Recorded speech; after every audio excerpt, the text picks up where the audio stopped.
The story begins in a fortress where a person sits alone in his room, deeply disappointed by something. He thinks that the people of their territory are going to starve again, but the Duke is not bothering to take any measures to prevent it. Suddenly, he looks out of the window, finding a massive ball of fire approaching the fortress, which leaves him shocked. As he gazes at the widespread destruction in the city, with countless soldiers killing civilians after the attack, he realizes they are under attack by the Imperial army. Remembering that this army is commanded by the Emperor Zerone, the person feels enraged at him. While more and more balls of fire start to fall upon the fortress, he notices a warrior standing above the roof of the castle and recognizes him as their duke. Shocked, he calls out to the duke, urging him to get away from there. A massive ball of fire strikes the roof, causing everything to be destroyed. Moments later, another fireball smashes through the person's window, burning him to death and marking the fall of the worthless territory of the empire. Right after his death, the person wakes up as a young man, finding himself in a room. He looks at his reflection in the mirror, becoming shocked, considering that he was supposed to die. He remembers this face belonging to the Duke when he was young, about 20 years ago. The person becomes surprised, realizing that he has regressed as Duke Aaron as a result of something completely unexpected happening to him. Aaron becomes shocked, locks himself up in a room, and stops eating and drinking while continuously cursing the Emperor for killing him. He keeps thinking about taking his revenge. After spending 3 days in a similar way, venting his frustration at those who led to his death, he finally makes the decision to use the second chance to the fullest. Shutting himself in a room again, he starts to investigate everything about the Duke to live like him and prevent the coming fall. Shortly thereafter, a sudden famine strikes the territory, and Aaron, despite having all the luxuries, refuses to eat. Crushing the bread with his hands, he considers that his people are unable to even have a piece of bread. Aaron becomes frustrated, remembering that the real Aaron never paid attention to his people, who were dying of hunger. Watching him crush the bread like that, Cheryl, his sister, becomes angry and stops him from doing that, remarking that it is very precious, and she got it after a lot of effort. Seeing her, Aaron quickly puts the bread back, stating that he was doing it because he can digest it better in crushed form. Asking if she has time, Aaron suggests going somewhere, making her confused. After some time, both of them go to visit the Knight Captain Rommel, who states that Aaron already ordered him to manage the food supply and asks why he called him with his armor on. In response, Aaron reveals that Emperor Zerone is going to kill them all, making both Rommel and Cheryl shocked and unable to believe it. Cheryl asks why he would do such a thing despite being their uncle and considering the promise he made with their late father. In response, Aaron states that it is not strange for the promise to be broken until they have the right to the throne and reveals that Zeron is taking part in underground work to break the promise. Mentioning the dragon's blessing, Aaron states that it is time to use it, causing Cheryl to ask if they were not supposed to hide it till the end. In response, Aaron states that dying at the hands of the Emperor is not included in the end he talked about and suggests that they should begin. Cheryl starts thinking that her brother's words must have a reason behind them, and she activates a magic spell, causing a portal to appear in front of them. As she walks towards the portal, Rommel calls out to her, expressing his surprise at her ability to use magic. Turning around, she smiles, remarking that she might not have told him about her ability.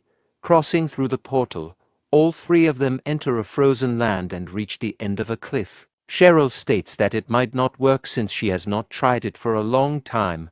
She begins casting, and a huge ball of fire forms above them. Casting similar spells simultaneously, she causes a huge wheel of inferno to form, leaving Rommel shocked. Using that spell, she strikes a mountain far away from them, causing its tip to get separated, which intensifies Rommel's astonishment. Cheryl, who seems unmoved by her spell, remarks that it was barely over the 7th circle, causing Rommel to express his astonishment at her high-tier magician abilities. Acknowledging that Cheryl is indeed a high-ranking magician, she states that it's still not enough to face the entire Imperial army. Eren agrees, noting that she needs to become more powerful while feeling astonished since, according to the Duke's diary, she was only a 5th circle mid-ranked magician, not an archmage. Meanwhile, Cheryl mentions that her skills are nothing compared to her brother's, prompting Rommel to turn to Eren and ask if that's true. In response, Eren suggests that he should give it a try and draws his sword. Feeling a little nervous, he remembers that the previous day he was reading the diary of the Duke and came to know that he is a Grandmaster-ranked swordsman. Wondering if he really had such great power, Eren got up from the chair and walked towards the book rack. Considering that no one was powerful from the start, he took out a book on basic Imperial swordsmanship and started to learn the technique from it. Remembering that, Eren raises his sword in the air, charging it with overwhelming energy, and uses the technique of piercing wind, launching a powerful slash. As a result of such a powerful move, the mountain gets divided into two, followed by its complete destruction. Considering that, despite not going directly for that mountain, his attempt was successful, Eren stands confidently while Rommel is taken aback by his power. The next day, a dragon flies above the territory and suddenly senses the blessing it granted a human several millennia ago. Taking a flip in the air, the dragon rushes toward the territory, transforming into a bird, and then lands on the ground, assuming a human form. Looking at the capital in front of him, the dragon wonders if he should go and see the humans who received his blessing. A few days ago, when Eren regressed as the Duke, he read the diary of the Duke and learned that Uncle Zeron, with the help of the feudal lord, pressurized his father and usurped the throne. Soon after their father died, he and Cheryl had to leave the kingdom because they were chased away. The reason they were able to survive was because of the condition and oath that Uncle Zeron took with his father to protect them. In order to prevent them from coveting the throne for the rest of their lives, Zeron made Eren live as the Duke of the Bran territory on the outskirts of the continent. This place was a small fortress built on barren land where even the crops could not grow, and was under continuous attack by monsters. With the blessing of the dragon that both he and his sister had at the time of their birth, both of them had Grandmaster-level abilities. Despite having the powers to resolve all the problems in the territory, Eren decided to keep a low profile and hide his powers in order to keep the oath that his father had made. Reading all that, Eren closed the diary, wondering if a promise to the dead was more important than the lives of the living. Meanwhile, in the territory plaza, a child who was badly hurt while playing a game receives treatment from a saintess, causing his hand to become completely fine without even hurting. She states that his parents must be worried. Cecilia, the saintess, tells him that he should not play dangerous games, and the child complies, causing her to compliment him for being a good child. Just then, she hears an announcement revealing the order of the Duke for everyone to gather at the plaza. A little later, as they gather, they become confused looking at Eren, who is standing on a stone. People become confused, wondering why he intends to make a speech, while feeling frustrated considering that he never says anything useful. Meanwhile, one of them states that their Duke has gotten very strange these days and has hired all the knights who were jobless and is training them. Hearing their remarks, Eren thinks that it is natural for them to make such comments, considering the personality of the original Duke and his negligence toward his duty. A few moments later, he starts speaking, revealing that orcs have increased in number and are targeting their territory, which has made it difficult for them to get food. But they cannot just leave it be. Hearing that, the people do not seem to be shocked, remarking that the orcs have been doing these things for a long time. Observing their indifference, Eren asks if they are ready to sit still and become a target for those creatures, or if they want to follow him to fight for survival. Hearing that, all of the people become shocked, considering it very strange for their Duke to show concern for them. Meanwhile, Eren goes on to declare that their territory is no longer protected and, from then on, they are going to be the invaders. While the people become perplexed, Eren explains that the orcs, who pile up all the grain in their warehouses, are even wealthier than humans, causing them to become shocked. Looking at their reaction, Eren realizes that they have finally taken the bait and smiles, encouraging them to plunder those monsters and become rich. In response, all of them get determined to defeat the orcs and become rich, supporting Eren in his decision. Standing among them, the dragon, disguised as a human, looks at Eren with surprise, wondering if he is the one who got the blessing, remarking that he is an individual with a lot of potential. The dragon summons a piece of paper in his hand. Sometime later, Eren is busy arguing with his treasurer in the castle. As the argument grows more heated, someone knocks at the door of the room, causing them to turn around in frustration. Entering the room, Rommel states that a person with a letter of recommendation from Duke Raynon has arrived, making both of them surprised. Entering the room, the person, who turns out to be the dragon disguised in human form, introduces himself as Canis, stating that he has come there at the recommendation of Duke Raynon. Taking the letter from his hand, Eren remembers that Canis was the same person who stated he was a strategist but left 1 year later, in his last life. Opening the letter, he begins to read, stating that it has been 3 years since he left for the Bran territory. Considering the situation and his territory, the letter states that a competent strategist has been sent to him along with some funding, with the hope that he will make good use of it. Reading the letter, Eren recalls that Duke Raynon was a very loyal servant of his father, but then becomes surprised upon reading about the funding sent to him. Hearing about the funding, the treasurer also becomes surprised, while Canis reveals it to be 50,000 gold. Considering it to be a very small amount, the treasurer becomes disappointed, stating that the Duke has become less generous after losing his power. However, Eren, who seems satisfied even with the little amount, states that this will help him with more armor and keeping the territory clean.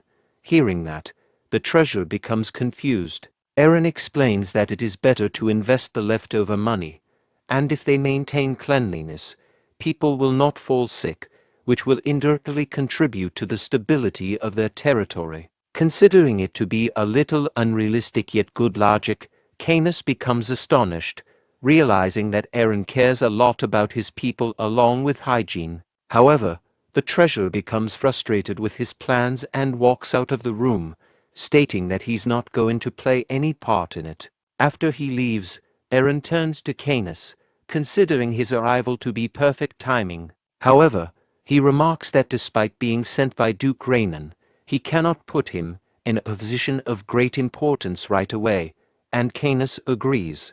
Eren states that he would like to see his capability as a strategist in the orc campaign, asking if he can do that. Despite feeling frustrated at a human testing his capability, Canis states that strategy is his specialty, telling him to leave it to him. While Eren shares his wish to get along well, Eren then thinks to himself about taking a lot of benefit from Canis in the next 3 years. On the other hand, Canis also finds him to be a very interesting individual. While he is thinking, Eren shares his intention of making dungeons after the war is over, asking what Canis thinks about it. This turns out to be something very strange, which makes Canis shocked. 1 week later, Eren stands on a rock in front of numerous knights and states that they are already aware of the strategy, asking if anyone needs more explanation. In response, everyone stands silent. Observing this, Eren takes it as a sign that they have understood everything and orders them to depart right away. He declares that this day is going to be the day when they will destroy the orcs. In response, the entire army raises their weapons in determination, and the palace gates are opened with Eren leading the army as they depart for the mission. Standing in front of the Black Forest within his territory, Eren remembers an event that took away his castle and made it the hiding place for creatures. He recalls how those creatures cut off all their food supply lines, leading to starvation in their territory after a few years. Clenching his fist, he vows to get rid of the root of all these problems beforehand. While he's thinking, Rommel approaches him and states that they have found a group of kobold skirmishers, causing Eren to ask how many there were.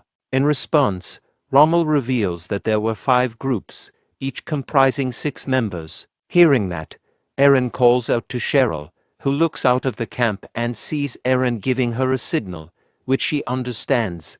She states that she will be coming out. Taking her magic staff, she exits the camp and summons a fireball, launching it towards the forest. In the forest, the groups of kobold skirmishers, who are getting instructions from their group leader, are struck by these explosions and die. Realizing that the explosions were much greater than anticipated, Eren becomes anxious and turns to Cheryl, forbidding her from using such powerful attacks that would gather the attention of the Emperor. However, in response, she starts to tease him, causing him to think that he should not have brought her with him if he had known her intentions. Seeing his expression, Canis remarks that the truth has to come out sooner or later, and he cannot tell his troops to keep quiet just for fear of getting noticed.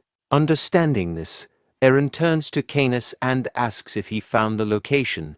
Canis agrees. One day before their dispatch, Canis had explained to him the strategy of bringing out all the monsters to a favorable location and then fighting them there. Hearing this, Eren became a little confused, but Canis explained that it would decrease the number of casualties for them. Canis revealed that the orc tribe had 2,000 members while they only had 500, which would still lead to a great number of casualties no matter what. While everyone sat quietly, Canis went on to state that since they were going to be on the offensive, they needed to be more careful regarding the area they would be fighting. Canis explained that they would need 100 cavalrymen to lure the orcs, which surprised Eren. He asked if they would be using the cavalrymen as bait, but Canis explained that their soldiers would be mobile, making it difficult for the monsters to catch them. On their way, the monsters would also be targeted by the other soldiers. He further stated that they would lure the rest of them to the bottom of the hill and surround them with shieldmen, forcing them to surrender. After hearing the entire plan quietly, Eren decided to go with it, finding it to be an impressive one. As a result of the massive explosion in the forest, the orcs come out of their tribe, finding the countless dead bodies of kobold skirmishers. Picking those dead bodies up, they begin to walk back inside. Realizing that the monsters are on the move, Canis states that these are not normal orcs and are likely preparing for battle as soon as they realize something is wrong. In that case, he suggests Eren capture them and use them as slaves. Hearing that, Eren turns around in surprise, while Canis explains that it is going to be beneficial for the dungeon development, which Eren had mentioned earlier. Hearing this, Eren remarks that it is a good idea but wonders if the orcs are going to follow the orders of a human like him, considering that such creatures only follow the orders of dragons.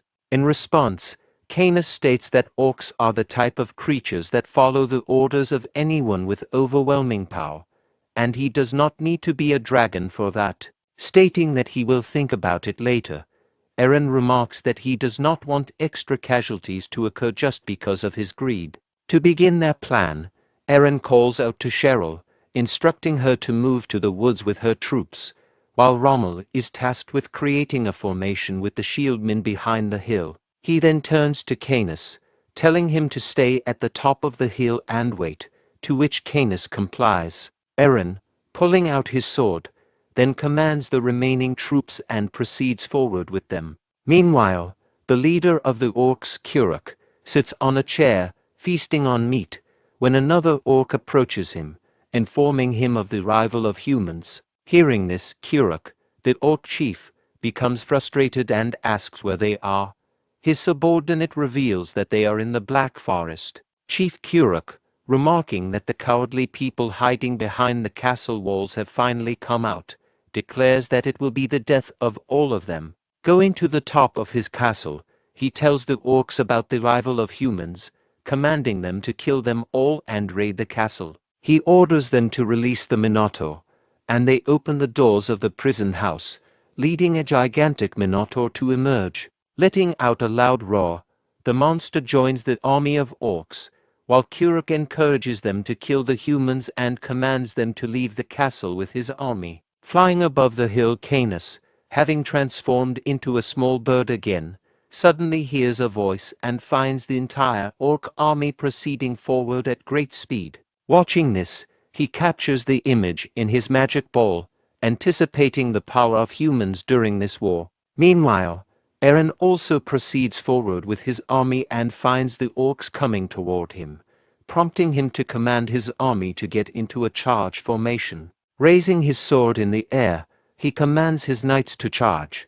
Pressing forward at great speed, both armies soon come face to face, leading to a dangerous clash between 100 soldiers and 2,000 orcs. Using his excellent swordsmanship, Eren leads his army and continues to kill the orcs, making a path for them to proceed forward. Realizing that there are still a large number of monsters surrounding them, Eren thinks they need to push a little more. Just then, a gigantic axe suddenly comes in his direction, causing him to lean backward and dodge it. Surprised, he looks at the massive Minotaur standing in front of him, roaring loudly, which forces him and all his soldiers to cover their ears, unable to bear the loud noise. However, considering that they cannot give up so easily, he turns back to his army, telling them not to stop and to keep moving forward, which confuses them. Leaving them, he starts to charge forward, raising his sword to kill the orcs coming toward him.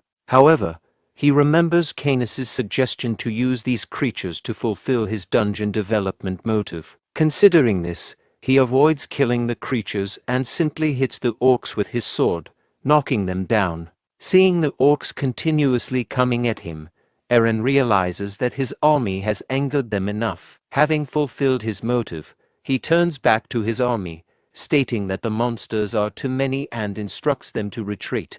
They start running away, which confuses the orcs. Realizing that the humans are fleeing after initiating the battle, the orcs start shouting, determined to catch them. Making its way through the orcs, the Minotaur comes forward and starts to follow them at great speed. Seeing the monster closing in, the knights become anxious and call out to Eren, stating that it is about to catch up to them. In response, Eren declares that he will deal with the monster himself, telling all of them to hurry up and run to the hill. With that, he turns again and moves toward the monster while all of his soldiers keep running towards the hill. As the Minotaur is about to launch an attack on him, Eren keeps proceeding forward, vowing not to lose a single one of his comrades. Charging forward at great speed, he launches a powerful attack on the Minotaur, causing it to crash to the ground, defeated in an instant. Afterward, he turns around to find all his soldiers looking at him in astonishment instead of following his command and running toward the hill. Relieved that he won't have to carry the monster on his own, he calls out to one of the knights, instructing him to tie up the Minotaur and hide it in the forest. Confused by this order, the knight asks if he's not going to kill it, to which Eren agrees, stating that it might be useful to them later.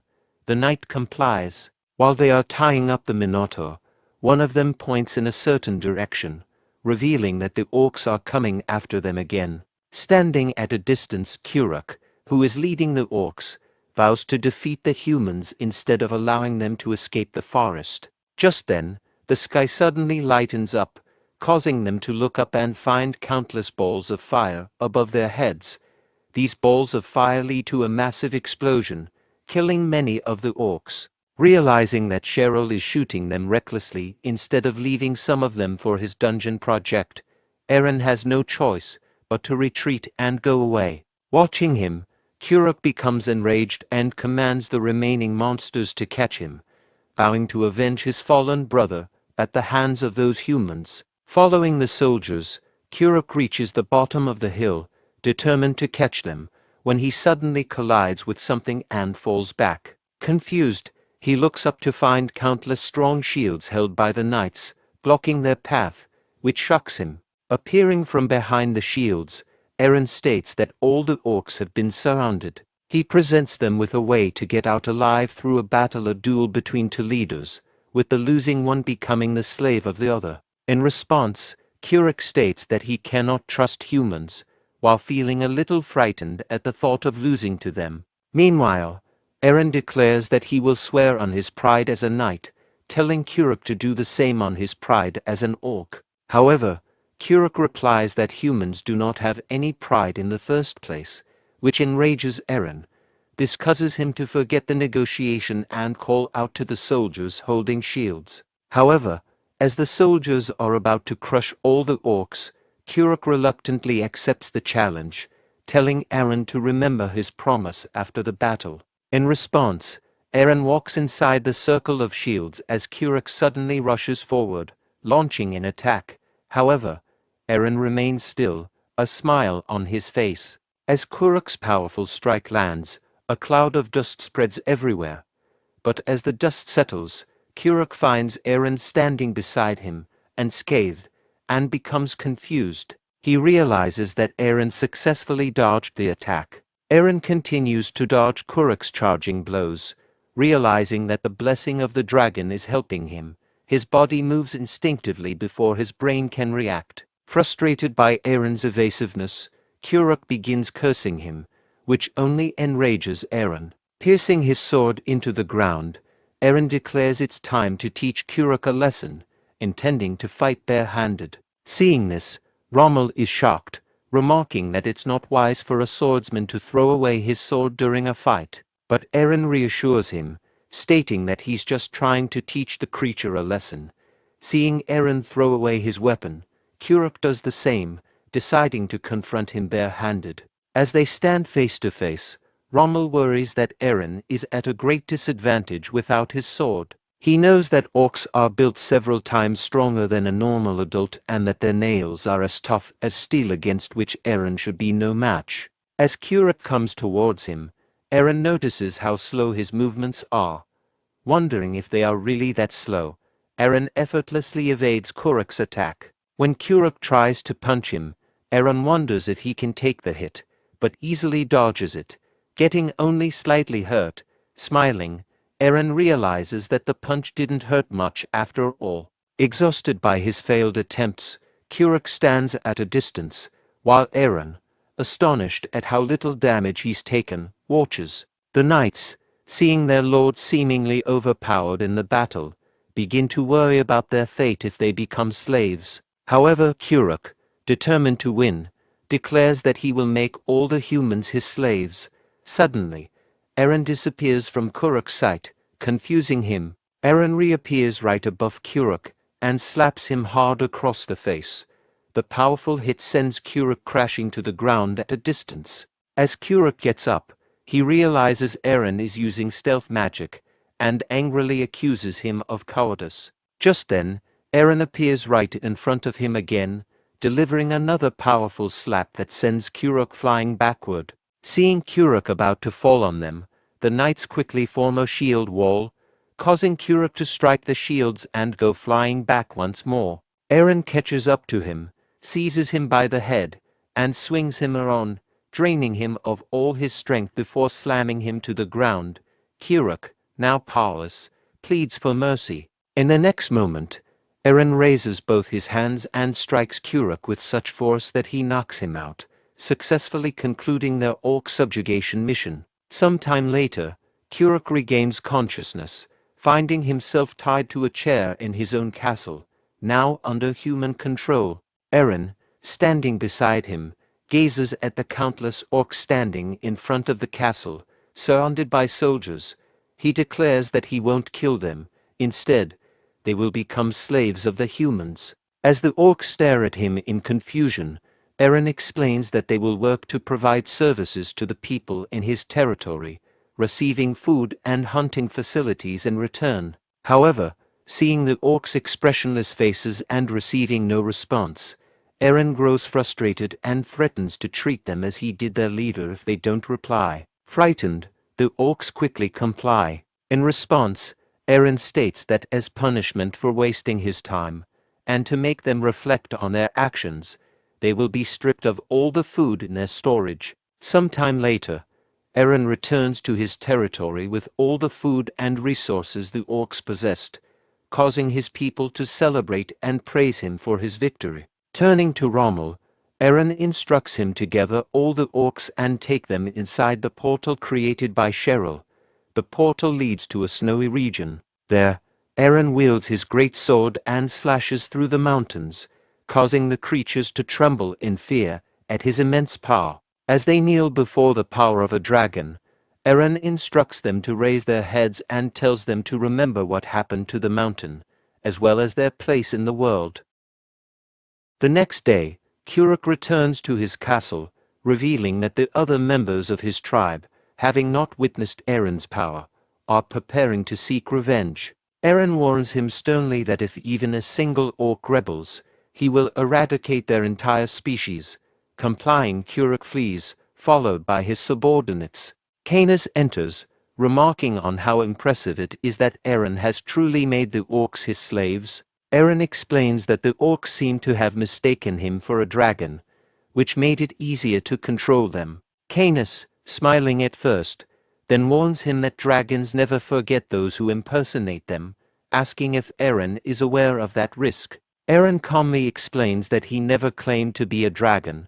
The orcs misunderstood on their own, so he decided to go along with it. Canis laughs, realizing the creatures were merely terrified by Eren's power. Eren agrees, stating that his powers are indeed strong enough to be mistaken for those of a dragon, which leaves Canis confused.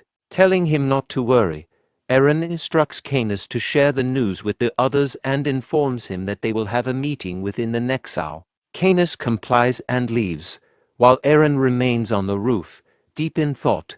He reflects on the real Eren's power to protect his people and questions if his promise to the king was that important. However, since he is not the true Eren, he decides to avoid the noble ways that only appear promising and instead use the ways of a butler to protect his territory. Remembering Zeron, the cruel emperor, he resolves to prepare for the upcoming fight that will decide their destiny. Later, at the meeting with all the high-ranking officials of the territory, Eren begins by stating that their success in dealing with the orcs was only possible because of Canis. Hearing this, Cheryl becomes sad and disappointed, feeling overlooked despite her significant efforts.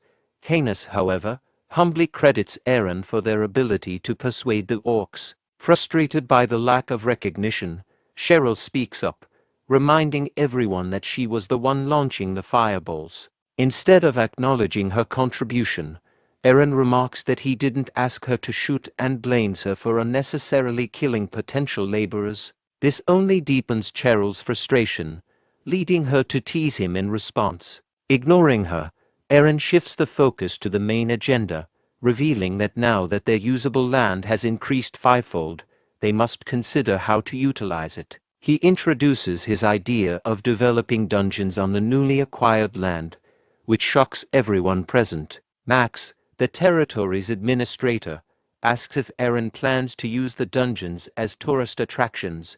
In response, Eren turns to Canis, asking if the draft is ready. Canis nods, revealing that despite his busy schedule, he managed to complete the final draft.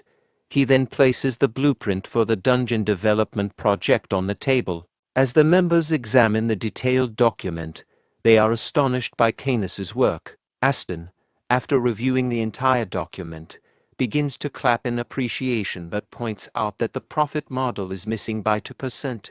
Confused, Canis asks for clarification. Eren then reveals that the missing element is the necessary viciousness to trap adventurers visiting the dungeons, by throwing them into the pit of light and turning them into slaves. Shocked by Eren's suggestion, Max argues that such a plan will ruin his reputation as royalty.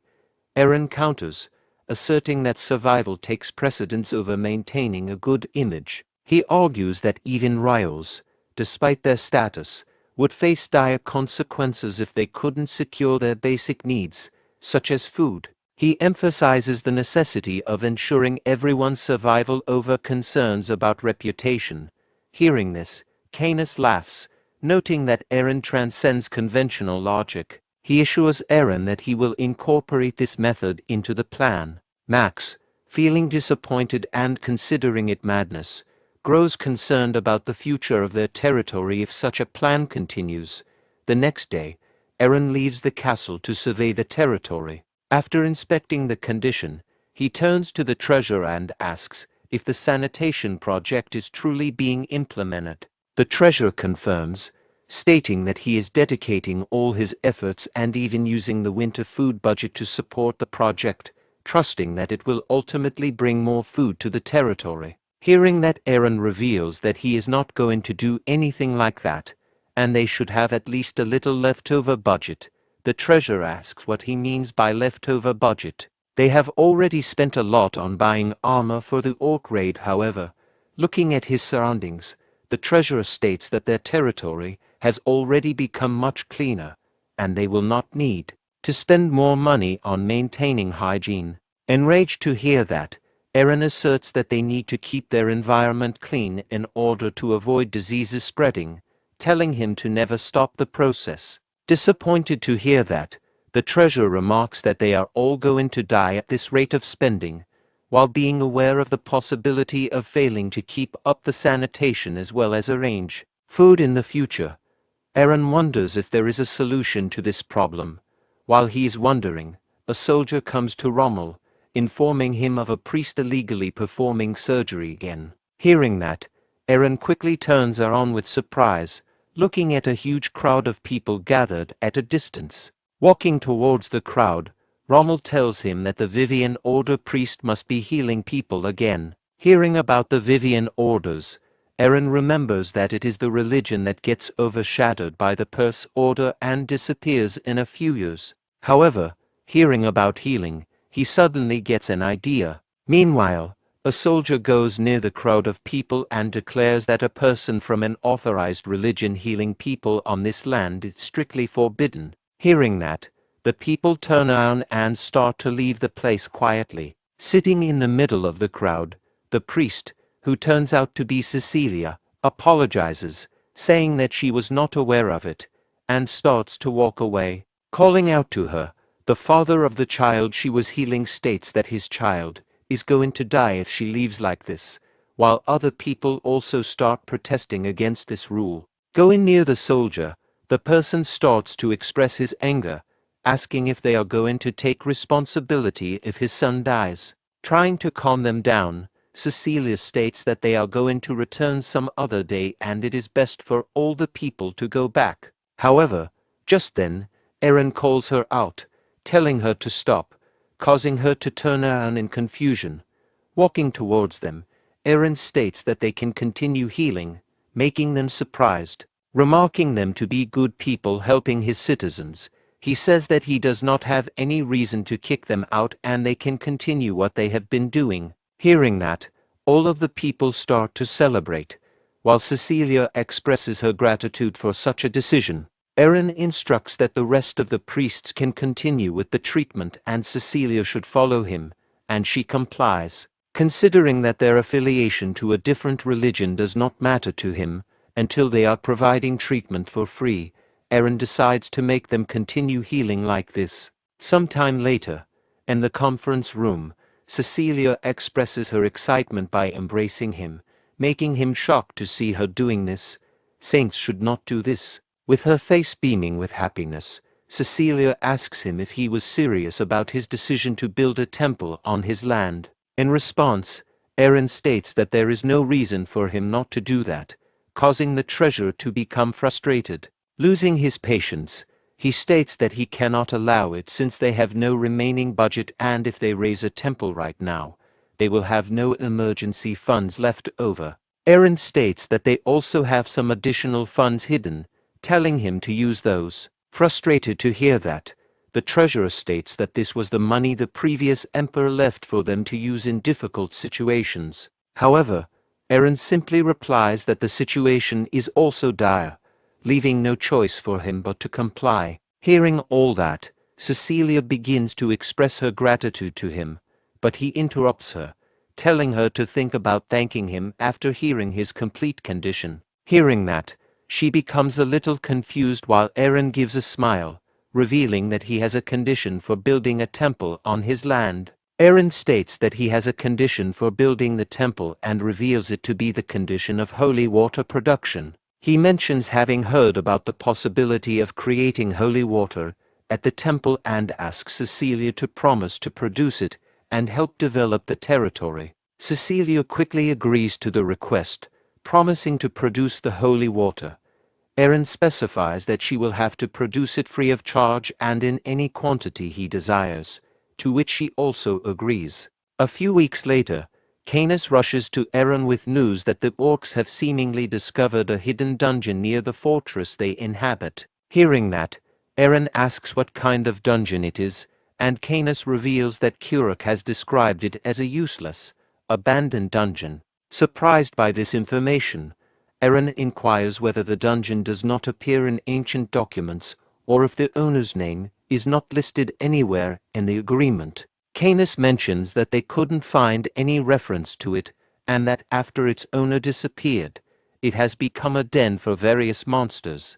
Eren asks if Canis plans to develop the place, to which Canis responds that he doesn't see any way to bring in adventurers, no matter how he looks at it. Revealing his idea to be related to the elixir of eternal life, Eren states that they will spread a rumor that a cure-all potion exists in that dungeon. Asking if he is curious, Eren tells him to follow him and takes him to the temple, where different priests are busy healing the people. Looking at Cecilia, Canis becomes surprised, sensing the strong divine power surrounding her body, and wonders if such a thing could occur in this kind of place.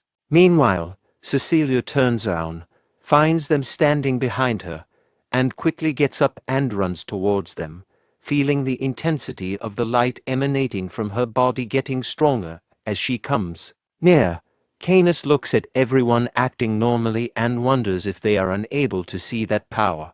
Meanwhile, Eren gets out of Cecilia's way, causing her to crash to the ground. She quickly gets up, feeling a little embarrassed.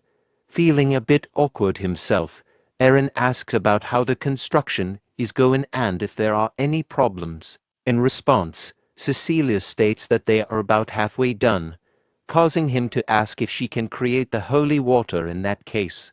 Agreeing, she turns to the statue of the divine and starts praying, causing the water placed in front of the statue to start shining brightly.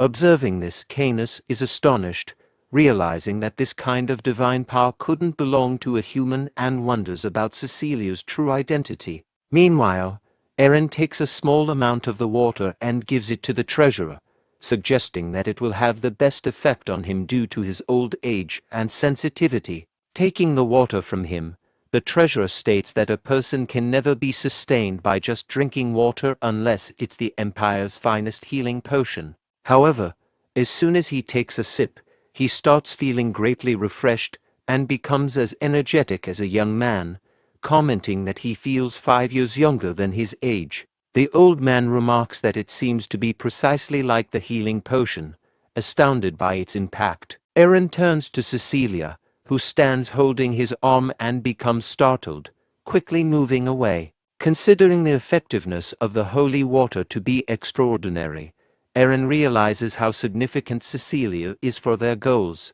He calls out to Canis, who steps forward to listen. Approaching him, Eren whispers if there will be any problems if they use this water to spread rumors about the elixir of eternal life. In response, Canis states that there isn't a single place on the entire continent where holy water is as effective as this, and it should suffice to fulfill their purpose. With the supply settled, Eren states that they should now prepare to conquer the dungeon, remarking that it is completely all right. Cecilia states that she wants to introduce him to someone, making him confused about who it is. Cecilia reveals it to be the Holy Knight Captain of the Viven Order, causing Eren to express his surprise and ask if the Viven Order also has warriors. She explains that, unlike other warriors, the knights belonging to the Holy Order specialize in defense. They cloak their bodies and divine power under masks, neutralizing their opponent's attacks with their defense power,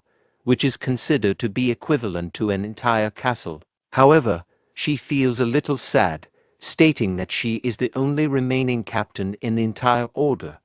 Eren comes closer and asks if that's why they decided to come to this territory. Just then, someone calls out to him from behind, prompting him to turn around and see a woman dressed as a knight, stating that a person like him cannot approach the saintess. Confused by this remark, Eren gazes at her silently while she mentions that she came to the territory because she heard a temple was to be built, but in reality, it's a very weak territory. She considers the territory to be in a very hopeless condition, prompting Cecilia to interrupt, addressing her as Lady Bianca and stating that she cannot behave this way towards the Lord. Meanwhile, Eren shares his confusion about her calling it a weak territory, to which Bianca responds that, unlike Cecilia, she will only show loyalty to those who are strong. Eren asks if she has ever sworn loyalty to anyone in that case, to which she replies that no one has ever been strong enough for that. Responding with a smirk, Eren asks if she would like to make a bet, which leaves her confused. Eren states that the person who lands 3 good hits during their fight will be considered the winner, and if she loses, she will have to swear her allegiance to him. Hearing this, Bianca also smirks, considering him a very arrogant individual, while Eren responds with a smile. Sometime later, both Eren and Bianca stand face to face with each other, ready to fight. The battle starts with one of the knights stating that there is no point in watching, as the results are obvious. Another knight gives a sigh, while another states that, without even using his sword, their lord utilized the sleep destruction magic to defeat the orc, which proves how powerful he is. Considering that there is a possibility for Bianca to get severely injured, stating that there is nothing else they can do, one of them suggests calling the castle knight order captain. Meanwhile, Eren picks a twig from the ground, causing Bianca to get enraged, remarking that it was very arrogant to go against her with a mere twig. In response, Eren states that even the twig will be sad upon hearing those words from her, causing her anger to intensify. Putting her shield in front of her, she starts to pray to the divine to bestow upon her the power to destroy her enemy. A few moments later, an overwhelming energy starts coursing through her veins, while Eren, who seems bored after watching her, asks why she is taking so long to prepare for the attack, telling her to stop teasing him. Bianca proceeds forward at great speed while Eren raises the twig in the air, charging it with overwhelming energy. He then brings it forward and launches an attack, causing the powerful strike to hit Bianca's shield, leading her to crash to the ground. Teasing her again, Eren states that she cannot look down on the twig if she is going to faint after a single attack. With that, he strikes the shield with the twig again, causing it to start cracking and then shatter apart, leaving Bianca shocked and realizing how incredibly powerful he is. Bianca kneels down in front of him, while Eren repeats the condition of winning, to land 3 strikes on the opponent. He brings his twig forward and launches the first hit, causing her to crash to the ground while all the soldiers cover their eyes, unable to witness such cruelty. Meanwhile, Eren launches the second hit, causing her intense pain, yet she has no choice but to bear it. Launching the third and final hit, Eren causes her to crash to the ground, stating that he has met the condition of landing 3 hits. Eren warns her never to insult him or his territory again. However, instead of feeling embarrassed, Bianca gets up and turns to him with a smile, stating that he is the first person to have been mean to her. As she is about to say something further, Cecilia covers her mouth, causing Eren to become confused. Apologizing for her behavior, Cecilia states that Bianca must be confused after the battle. While feeling a little awkward, Eren states that it is all right and turns to Rommel, instructing him to gather those who went for the dungeon subjugation. After some time, the troops gather in front of him along with Cheryl, Canis, and Rommel himself, remarking that there are only 100 soldiers who can be mobilized, excluding those on territory defense. Eren remarks that this is very little, stating that the population of their territory is 5,000. Canis explains that their protection can only be possible if they mobilize only 1/10 of the soldiers. Agreeing with this, Eren states that they need to attract more population, for which they will need to develop their territory further. Canis assures him that he will formulate a strategy to do so. Just then, Eren suddenly remembers that in his past life, around this time, because of what happened earlier, Count Grey and Count of Men's territory had a large number of migrants. Watching him engrossed in his thoughts, Canis calls out to him, causing him to realize that he had to address the soldiers. Turning to the soldiers, he states that they are going on a mission of dungeon subjugation, in which they will capture the place and dig up the treasures. Raising their weapons in determination, all of them then begin to move towards the dungeon. As he reaches near the dungeon, Kuruk, who is waiting for him at the entrance, kneels down, paying his respect. Surprised to see him, Eren dismounts the horse and asks if everything is all right. Kuruk, who seems a little worried, replies that there is something wrong, making Eren confused. Entering the dungeon, Kuruk leads them to a place where a lot of orcs are lying dead on the ground. Kuruk reveals that they started to act weird all of a sudden. Calling out to them, Cheryl, who seems to be feeling cold, asks if everyone is feeling this way or if it is just her. Just then, the orcs that were lying dead on the ground suddenly begin to rise with fierce killing intent in their eyes, making them confused. Watching Eren and his fellows in front of them, the orcs raise their weapons and start to rush towards them to attack. Seeing that, Kuruk becomes shocked, considering that Eren will annihilate their race if they do that. In order to stop them, he proceeds forward and raises his weapon in the air, hitting one of them who falls upon the rest of the monsters, leading them all to crash to the ground. However, as soon as they crash to the ground, a spirit suddenly appears, causing Canis to become shocked and reveal that they are ghosts. Just then, the ghost starts to rush towards Kuruk, who tries to hit it just like the orcs. However, instead of falling back, it passes through Kuruk's weapon and proceeds forward towards Eren at great speed. Watching that, Eren pulls out his sword and blocks the ghost with it, causing it to disperse. Then a lot of similar but smaller ghosts start to move around them, making them shocked as they watch the countless ghosts swarm them.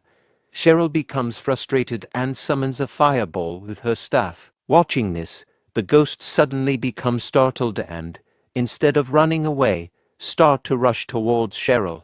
However, before they can get near her, Eren comes forward and slashes them with his sword while Cheryl uses her magic of fire spray simultaneously. As a result, the fireball she summoned begins to spew fire, burning all the spirits and causing them to disappear. Just then, Rommel calls out to Eren and Cheryl, and they turn around in confusion, finding him and Kuruk fighting with the ghosts. Rommel remarks that these creatures are impossible to cut through with a sword. Stating that he forgot to mention something, Canis reveals that since they are spirits, only magic can work against them. Hearing that, Rommel becomes frustrated, asking why he did not mention this earlier. Meanwhile, Cheryl brings her staff forward, telling everyone to stand still and causing numerous fireballs to emerge from it and strike the weapons of all their fellows. This causes their weapons to get imbued with magic powers, while the wooden weapon of Kuruk burns to ashes,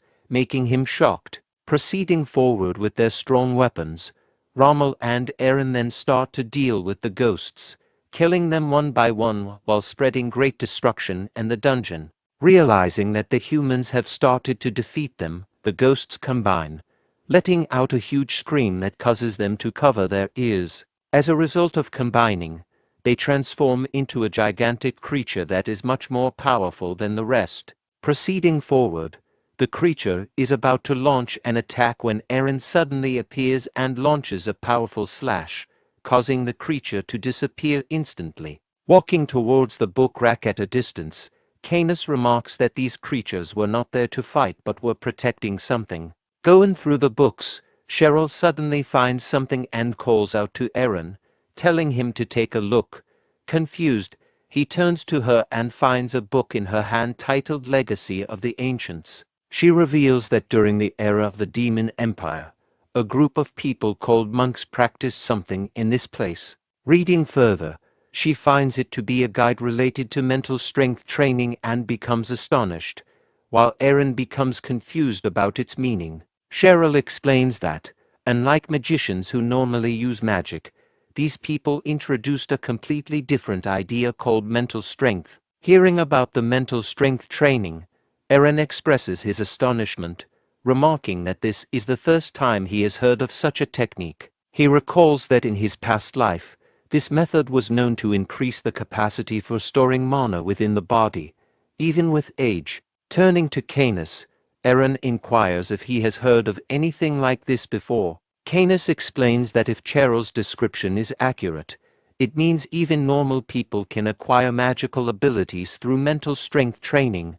Eren gets the idea of training all the troops and inhabitants of his territory to use magic through this technique. However, Canis argues that releasing such important information might not be beneficial, pointing to the destruction spread throughout the dungeon. He suggests that the method could be either orthodox or have significant side effects.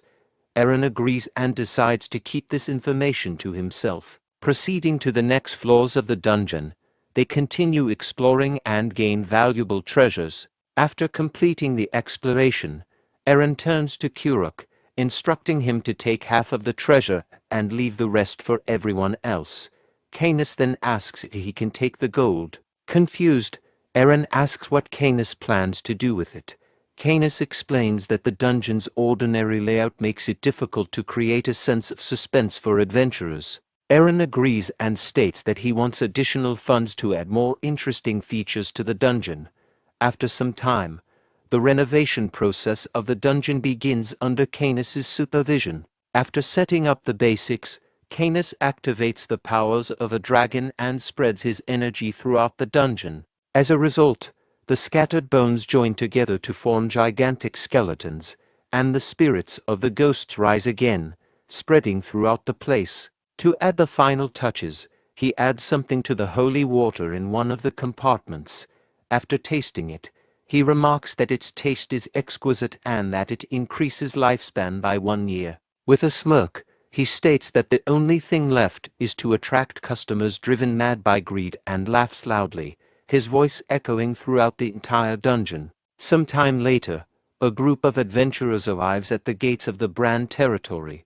After getting their identities approved, they step inside, remarking on the heavy rain. The leader of the group notes that winter doesn't seem to be ending soon and observes that the soldiers have new armor. In response, a woman in the group suggests that they might have discovered a relic in their newly made dungeon, which has become a new source of income. The leader points to an extravagant guest house and asks if this is also a result of the money. The woman remarks that this indicates how warmly they are welcoming adventurers like them, and they will also contribute by spending as much as they can. The leader moves towards the guest house, opens the door and enters.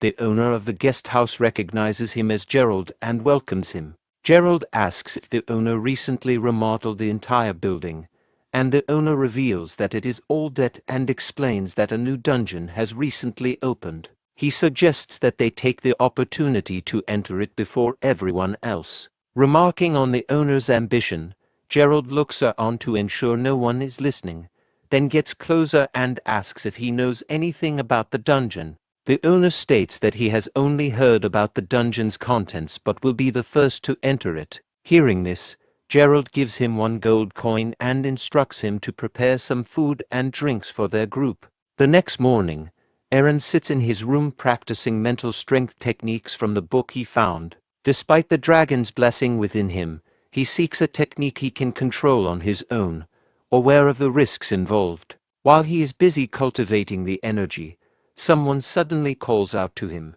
causing him to open his eyes and find Cecilia standing before him. Startled by her sudden appearance, Eren asks what she is doing there. Cecilia presents him with a plate of sandwiches, saying she brought it for him. Eren, surprised, accepts the plate, and Cecilia mentions that she will be leaving.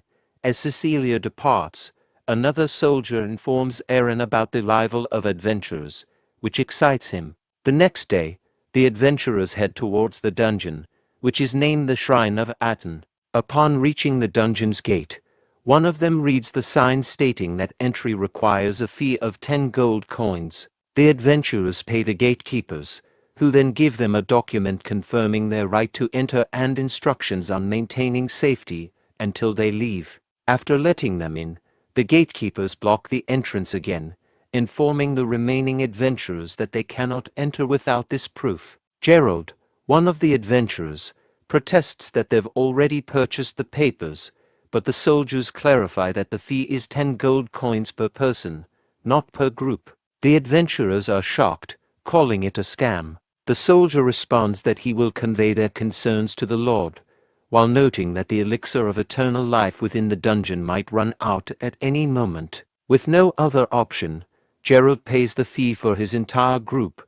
Upon entering the dungeon, they encounter a person selling holy water, which he claims is necessary to defeat the creatures inside. Gerald, showing a bottle of holy water he already has, is told that the Viven church's holy water is superior.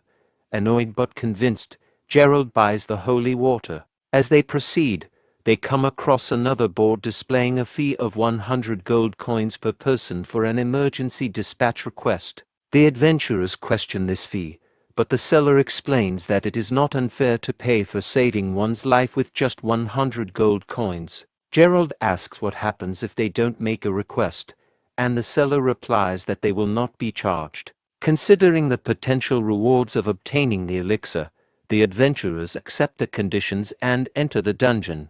Meanwhile, Eren and Canis, watching the adventurers through a magic sphere, find the situation amusing. Eren calls out to Kuruk, suggesting that the undead creatures might become boring due to the holy water, and instructs him to do something else. Meanwhile, on the second floor of the dungeon, the group of adventurers keeps diligently fighting against the undead monsters. After consuming the holy water they bought, Gerald feels relieved, remarking that it would have been very tough for them if they did not have this elixir.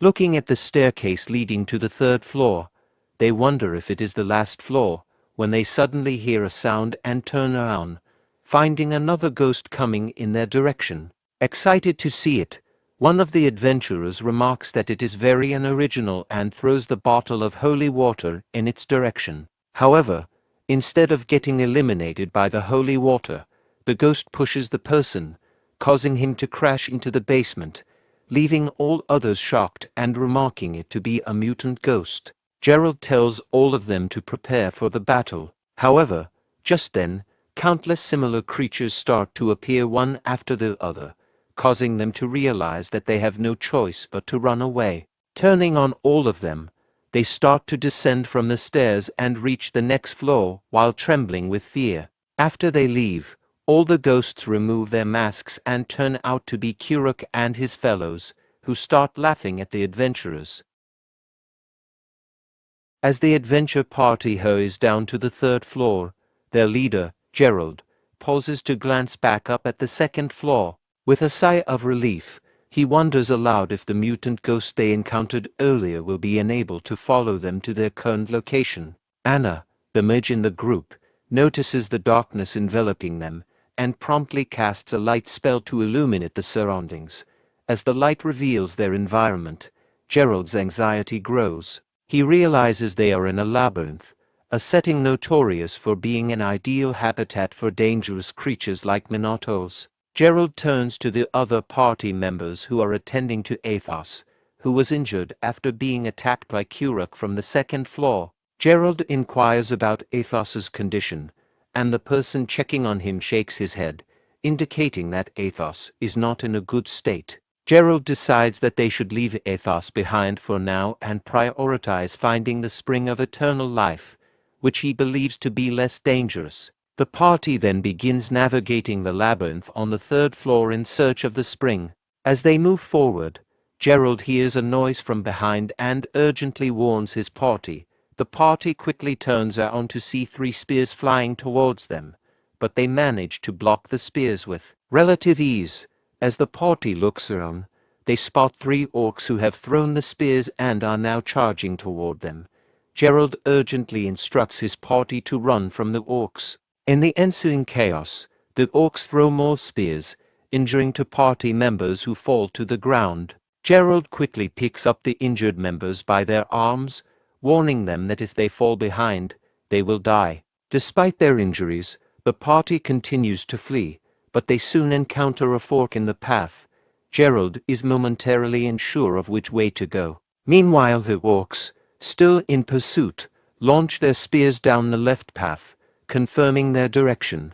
Gerald directs his party to take the right path. As they move to the right, Gerald instructs Anna to block the path. Anna casts a spell to create a wall of ice, successfully blocking the orcs' advance. The orcs begin attacking the ice wall, and Gerald commands Anna to reinforce the ice barrier by casting her spell once more. Following Gerald's instructions, Anna casts the world of ice spell again, reinforcing the ice wall and making it thicker and more durable. However, as they progress, the party members in the front are struck by arrows from skeletons, causing them to fall in pain. Anna responds by using her continual light spell, which causes the skeletons to vanish. Amid the chaos, one of the party members accidentally triggers a trap. The walls begin to collapse, and water starts flooding in, sweeping all the party members away. After some time, Gerald wakes Anna and points in a specific direction. Anna, upon seeing what Gerald is indicating, reacts with surprise and excitement, exclaiming that they have found the spring of eternal life. As the party members see the Minotaur standing in front of the spring of eternal life, Anna is shocked and urgently tells her party to run away. The party members turn to see the Minotaur wielding an axe and advancing toward them. Overwhelmed by fear, Gerald collapses to the ground, convinced they are doomed. In his moment of despair, a sample device he had pocketed falls to the ground. Gerald recalls that he was told pressing the 3 shiny stones on the device simultaneously would rescue him and his party, but he hesitates, thinking the cost of 100 gold per person is too high. With the Minotaur closing in, Gerald decides to act. Despite his previous hesitation, he presses all 3 buttons on the device, hoping for a last-minute escape. The 2 party members with shields attempt to block the Minotaur's attack, but are completely overpowered. The force of the Minotaur's blow sends them crashing into the wall. In the midst of the chaos, Anna casts an ice bolt spell that hits the Minotaur, causing it to pause briefly. However, the Minotaur quickly recovers, grabs Anna, and slams her to the ground. As Gerald continues to frantically press the buttons on the device, he shouts in desperation, "Why aren't they coming?" Meanwhile, the Minotaur raises its axe, preparing to attack Gerald. In a state of terror, Gerald closes his eyes, resigning himself to the thought that he is about to die. Just as Gerald is about to face the Minotaur's attack, a group of knights arrives and intervenes, blocking the Minotaur's strike. Frightened by the knights, the Minotaur flees, dropping its axe as it retreats. One of the knights approaches Gerald and asks if he is all right. Gerald, visibly shaken, questions if he looks okay. The knight reassures him that, despite the situation, he saved Gerald's life and the spring of eternal life. Gerald then stands up and fills a bottle with water from the spring. The knight inquires if they should leave now, and upon receiving Gerald's approval, the knights begin to escort Gerald and his party back toward the exit. Meanwhile, in a different part of the labyrinth, Kira comforts the Minotaur, who is crying and distressed by the recent events. When Gerald emerged from the dungeon, he exclaimed in relief that they had survived. However, his joy quickly turned to confusion when he saw priests waiting for him. Surprised, he asked why the priests were there. The priests, smiling, told him they were there to provide treatment and handed him a document to sign with his thumbprint. Gerald read the document carefully and found several conditions.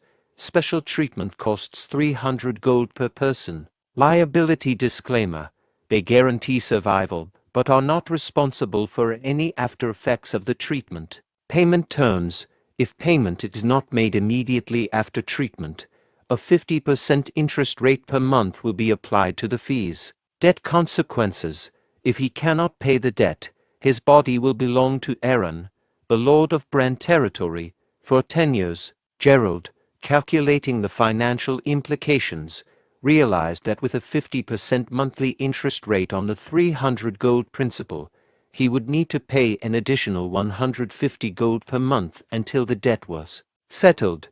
This realization was cut short by the priests, who urgently reminded him that his comrades were dying and that he needed to act quickly. Flustered and seeing no other option, Gerald signed the document with his thumbprint. Later, Canis returned to the castle with a box full of gold coins and reported to Aaron that they had taken everything as instructed, including some useful slaves. Aaron praised everyone for their dedication and success, attributing their achievements to their unwavering loyalty. Seeing the gold coins, the old man Cain asked Aaron if it was a dream. Aaron assured him it was real and proposed taking advantage of their success by exploring a second dungeon. Canis and Cain agreed. Aaron recognized the profitability of this venture and used the funds to support the local people and build a town for adventurers. After a busy winter, Aaron and the people of Bran territory established an adventurers' village named Aten. From the tower overlooking the new village, Aaron reflected that despite their progress, the village still lacked sufficient manpower and noted that they couldn't rely solely on orcs to populate it. Just then, a bird arrived with a letter attached to its leg. Aaron untied and opened it, discovering that a gold mine had been found on the border between Count Grey and Count Ormond, with a high likelihood of ownership disputes. Aaron smiled, thinking that attracting more people would solve their manpower issues. Later, in the meeting room, Rommel, shocked, inquired about the territorial war. Aaron confirmed, explaining that the gold mine's discovery on the contested border was an opportunity they couldn't let Count Grey and Count Ormond monopolize. Rommel pointed out that while the Count's boundary was technically part of Bran territory, it had long been controlled by Count Grey and Count Ormond. Aaron acknowledged this and saw the situation as an opportunity to assert his claim, especially since both counts were contesting ownership of the gold mine. Rommel expressed concern about the feasibility of going to war, noting that the combined forces of the two counts would significantly outnumber theirs. Aaron responded by emphasizing the importance of the gold mine, not just as a resource, but as a means to assert dominance. He reminded Rommel that the two counts were originally vassals of the Duke of Bran, and now they were his vassals, implying that he had the right to reclaim and control what was his. Cheryl expressed concern that the conflict might draw the Emperor's attention, possibly leading him to intervene. Aaron reassured her that with a justifiable cause, the Emperor wouldn't interfere and might even prefer that Aaron lose the war against the counts. He acknowledged, however, that the real issue was their military strength. Turning to Cain, Aaron was surprised when Cain slammed his hand on the table and declared that they should eliminate the counts who were unlawfully claiming territories granted to them by the Emperor. Aaron, shocked by Cain's intense reaction, asked for clarification. Cain explained that his motivation was not the gold mine, but asserting their rightful claim. He insisted he would do anything, even sell his soul, to support Aaron's cause, urging him to focus on the war. Just then, a knight burst into the meeting room with an emergency report. Count Grey and Count Ormond had met in front of the mountain where the gold mine was discovered. Aaron, recognizing the significance of the development, ordered Rommel to gather the knight order immediately. They would depart right away to take action. On the mountain, Count Grey and Count Ormond were embroiled in a heated argument. Count Grey, furious, shouted that he had been managing the mountain for 10 years. Count Ormond countered aggressively, claiming that the land had belonged to his ancestors long before that. Count Grey, enraged, insisted that the mountain had been in his family for generations. Count Ormond retorted, accusing Grey of being a fraud, pointing out that Grey had only recently claimed ownership. Their dispute escalated as they continued to hurl insults and accusations at each other. At that moment, Aaron, accompanied by his knights, arrived at the mountain where both counts were present. The soldiers of the counts, upon seeing Aaron's flag, identified it as that of the Duke of Bran. Inside their tent, the counts wondered about the Duke's unexpected arrival. As they exited the tent, Aaron approached them on horseback, causing a cloud of dust to billow. Both counts shielded their faces from the dust. Aaron dismounted and asked them, "How are you guys?" In response, the counts bowed deeply and paid their respects, acknowledging him as the Duke. Aaron, seething with anger, confronted the counts aggressively. He shouted at them, "Now, you rotten bastards! What are you doing on my land? Get lost right now." The counts were taken aback by his outburst. Aaron continued, asserting his claim by stating that according to Empire law, the mine and any undeveloped land in question belonged to him. He demanded they leave immediately. Count Alman, infuriated by Aaron's declaration, began to protest, but Count Grey intervened. He explained to Aaron that the land had been under their control since the time of their ancestors, and suddenly claiming it as Aaron's would place them in a difficult situation. Aaron, undeterred, drew his sword and confronted them furiously, accusing them of defying the royal family's orders and declaring that their insistence on the land was tantamount to having a death wish. Seeing the tension escalate, with both Aaron's knights and the count's soldiers drawing their swords, Canis intervened. He proposed a resolution to avoid further conflict on the spot, a territory war. This suggestion took both counts by surprise. Canis mentioned that he had heard both counts were preparing for war. Count Grey protested, noting that the preparation was initially only between the two counts. Aaron then proposed a solution where each side would mobilize 1,000 troops. He added that, given his perceived disadvantage, if he won, the counts would have to relinquish both of their cities. The counts exchanged nervous glances upon hearing the terms of Aaron's proposal. Count Grey asked for a moment to deliberate, and both counts retreated behind the tent. There, Count Grey acknowledged that Aaron's claim to the land was officially recognized by Empire law, making it difficult for the royal family to side with them if Aaron invoked these laws. Count Omen agreed with this assessment. Count Grey then proposed a plan to address the situation. Once they had dealt with Aaron, they should split the profits from the gold mine equally. Count Omen agreed and suggested formalizing their agreement to also divide any additional profits from any other gold or silver mines discovered. Canis, observing the counts, expressed doubt to Aaron, suggesting that the stakes of losing 2 villages might be too high for the counts to accept. Aaron, smiling, reassured Canis by saying, "Don't worry, there's no end to human greed." When Canis asked how Aaron was so confident, Aaron revealed that the gold mine was not just any mine, but an incredibly large one. He then whispered to Canis that this was merely a rumor he had spread.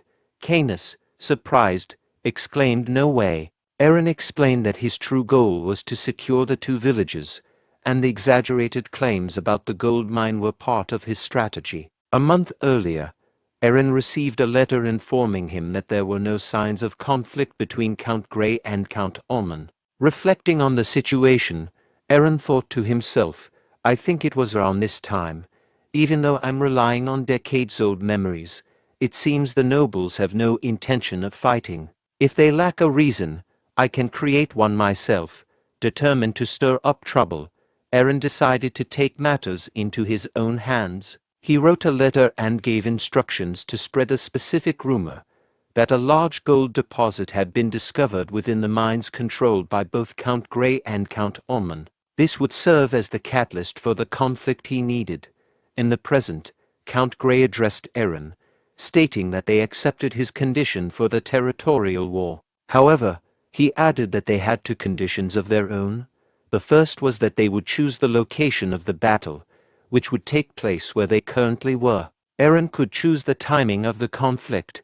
Aaron then inquired about the second condition. Count Grey explained that if they won, they wanted the mountain containing their mine, along with both of their territories, to be excluded from the Bran dukedom. Additionally, this agreement would need to be formally written, signed, and notarized by the king himself. Aaron pretended to be shocked by the idea of being notarized by the king, just as Count Grey had predicted. Grey then quietly pointed out to Count Omen that his prediction was correct. Count Grey then made it clear that without notarization by the king, there would be no territorial war. Aaron appeared to consider this deeply and then agreed, stating that they would plan the battle for 1 month from now. He began signing the document. Seeing this, both counts believed they had outmaneuvered Aaron and that his agreement to their terms would seal his defeat. Aaron internally realizes that the knight is about to seek the king's permission to surrender their territory, a move that aligns perfectly with Aaron's own goals. As Aaron and the knight descend from the mountain, Canis voices a concern, acknowledging that while the plan is unfolding as Aaron intended, some challenges remain. When Aaron inquires about these issues, Canis points out two key problems. First, they only have about 500 troops, which is a relatively small force. Second, since the results of their actions will be reported directly to the king, it will be challenging for either Aaron or Lady Cheryl to influence the outcome significantly without drawing unwanted attention.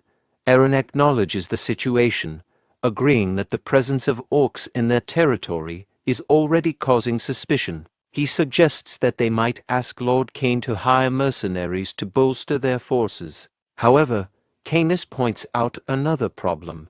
There is no gold mine, and if Lord Cain, who is funding their war efforts, discovers this truth, he might do everything in his power to prevent the war from occurring. Aaron responds by considering that, while it could be difficult, they might still find a way to convince Lord Cain. He advises Canis to feign ignorance for the time being. Internally, Aaron hopes that Cheryl will successfully fulfill her part of the plan. As Aaron and his group approach the city gate from a distance, he notices a commotion there, which surprises him. At the gate, guards are brandishing their spears at a figure standing before them, telling the person that the Lord isn't present and to leave. The figure turns out to be an elf, who politely requests a meeting with the Lord.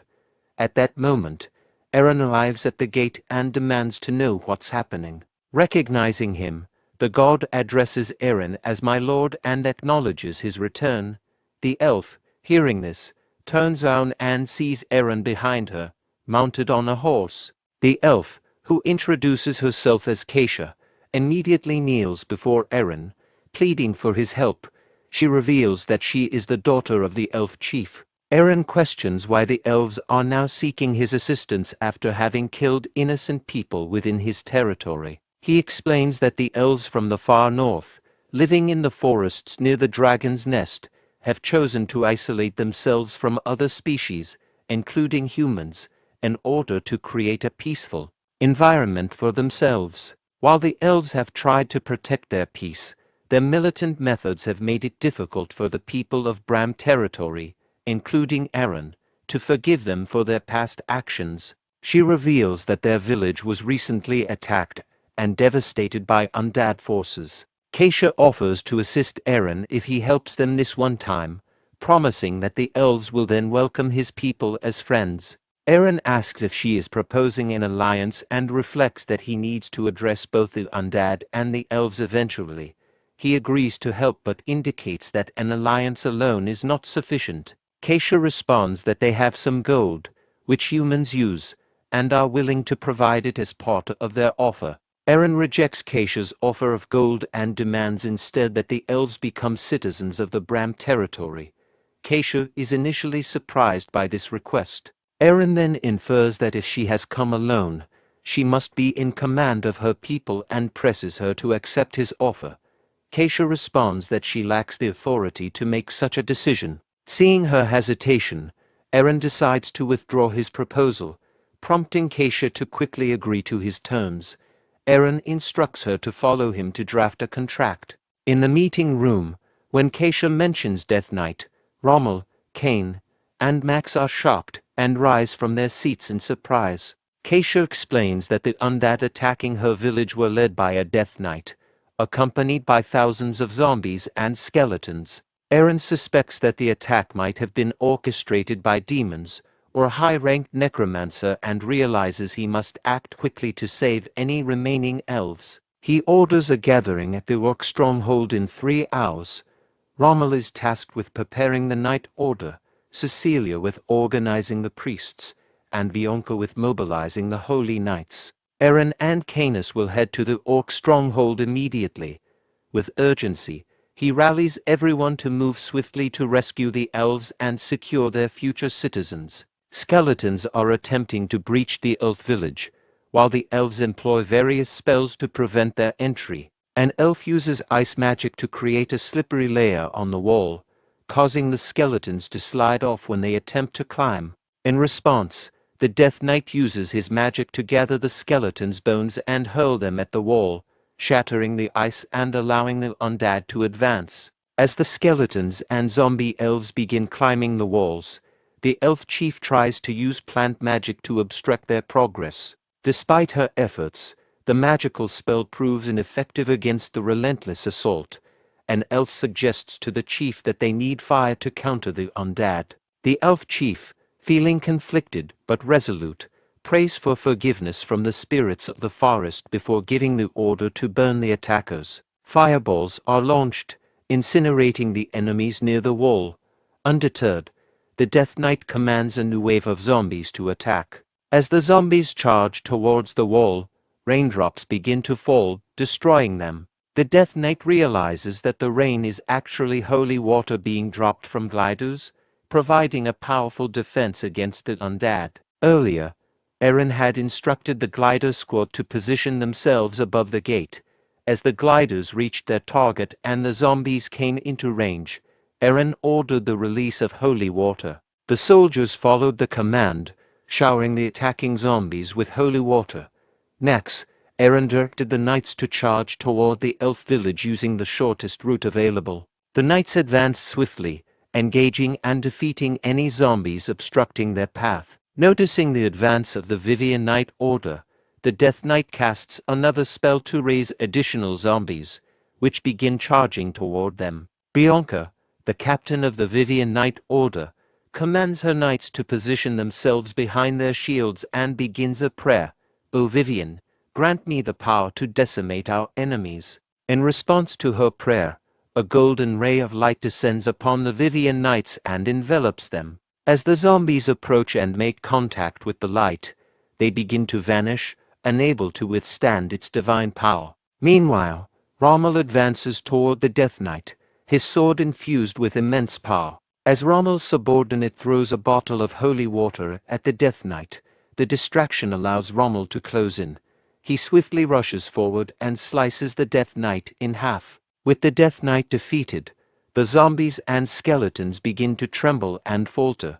Seizing the moment, Rommel orders his knights to charge at full speed, capitalizing on the enemy's disarray. From a distance, Eren observes that they have successfully stopped all the undead from entering the elf village. With the immediate threat addressed, he turns to Canis and asks what their next step should be. Canis explains that the Death Knight was merely a field commander, and that they must eliminate the necromancer or demon controlling the undead.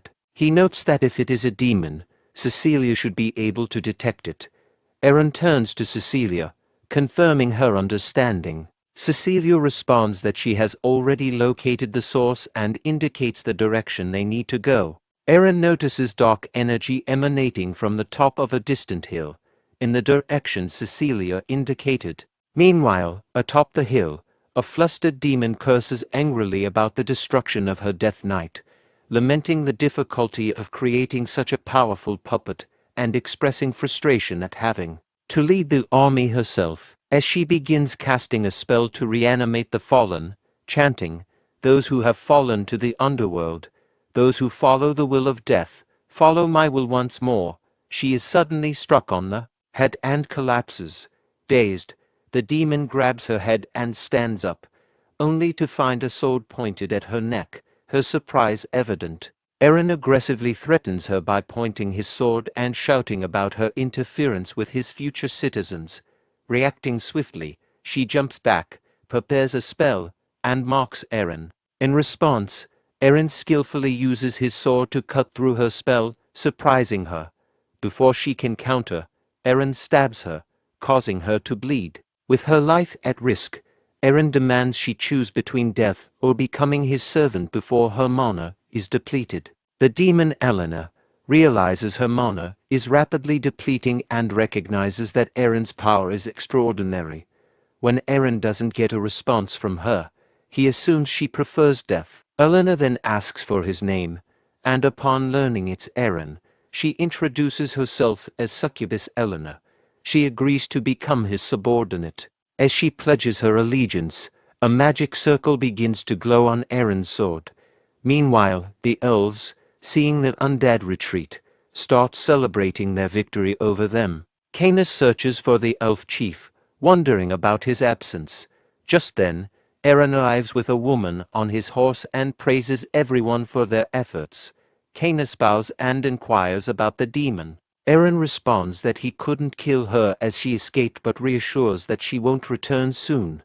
Cecilia, noticing the woman, questions her identity. Eren explains that she was a hostage of the demon, and Cecilia, sensing a strong evil aura from her, suggests that they need to cleanse her. Eren intervenes as Cecilia insists on cleansing Elena. Cecilia questions his reasoning, but Eren requests that she hold off and promises to explain later. Earlier, after Elena became Eren's subordinate, he instructed her to bring the undead back instead of destroying them. Elena was puzzled by this command, but Eren clarified that he intended to use the undead as resources.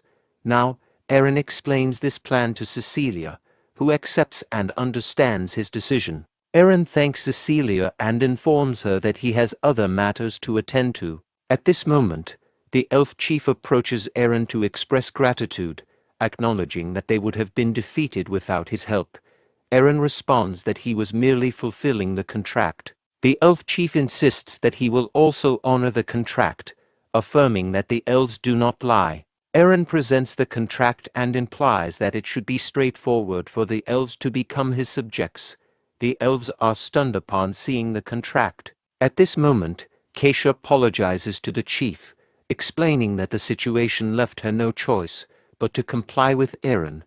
Eren then asks the chief if they are trying to break the contract. After a moment's consideration, the chief kneels before Eren and agrees to serve him, asking how he should be addressed. Eren responds that he prefers to be called my lord by all his subjects. Eren integrates the 1,500 elves, who have lost half their population in the undead invasion, into the city of Bran. The elf chief observes the empty village and is surprised. Eren explains that the town is called Aten, a place for adventurers that often lacks labor, and mentions that the elves will need to find their own food supplies. The elf chief expresses concern, noting that they have only brought a few days' worth of provisions. Eren offers the elf chief two options, a good deal and a bad deal. The chief chooses to hear the good deal first. Eren proposes to provide a month's worth of food for 1,000 elves. The chief thanks him, but notes that this would leave 500 elves without food. Eren clarifies that he will also cover the remaining 500 elves' food, but the bad deal requires selecting 500 elves capable of fighting and sending them to Bran Castle within a week. Confused by Eren's offer, the elf chief is taken aback. Eren suggests that both deals are advantageous. Meanwhile, at the Imperial capital Javan, Emperor Zerone is engaged in a game with the continent champion. The champion admits defeat and acknowledges that no one on the continent of Keren can surpass the Emperor in skill. Emperor Zerone tells the continent champion that, as the champion, he would have ended the game quickly if he had fully committed. An old man then enters, informing Zerone that it's time for his afternoon duties as the vassals are waiting. Zerone expresses a desire to spend the rest of the day with his friend if there are no pressing matters. The old man replies that Count Grey and Count Ormond have requested notaries for the territorial war. Emperor Zerone, upon learning that the notary document concerns a territorial war with his nephew, Duke Eren, decides to postpone the game with the continent champion. He leaves the room, thinking to himself about Eren's apparent recklessness. In the meeting room, Zeron addresses the issue, mentioning that news of the Battle of Bran in the north is already circulating widely within the Empire. He seeks opinions on whether he should approve the territorial war with Eren.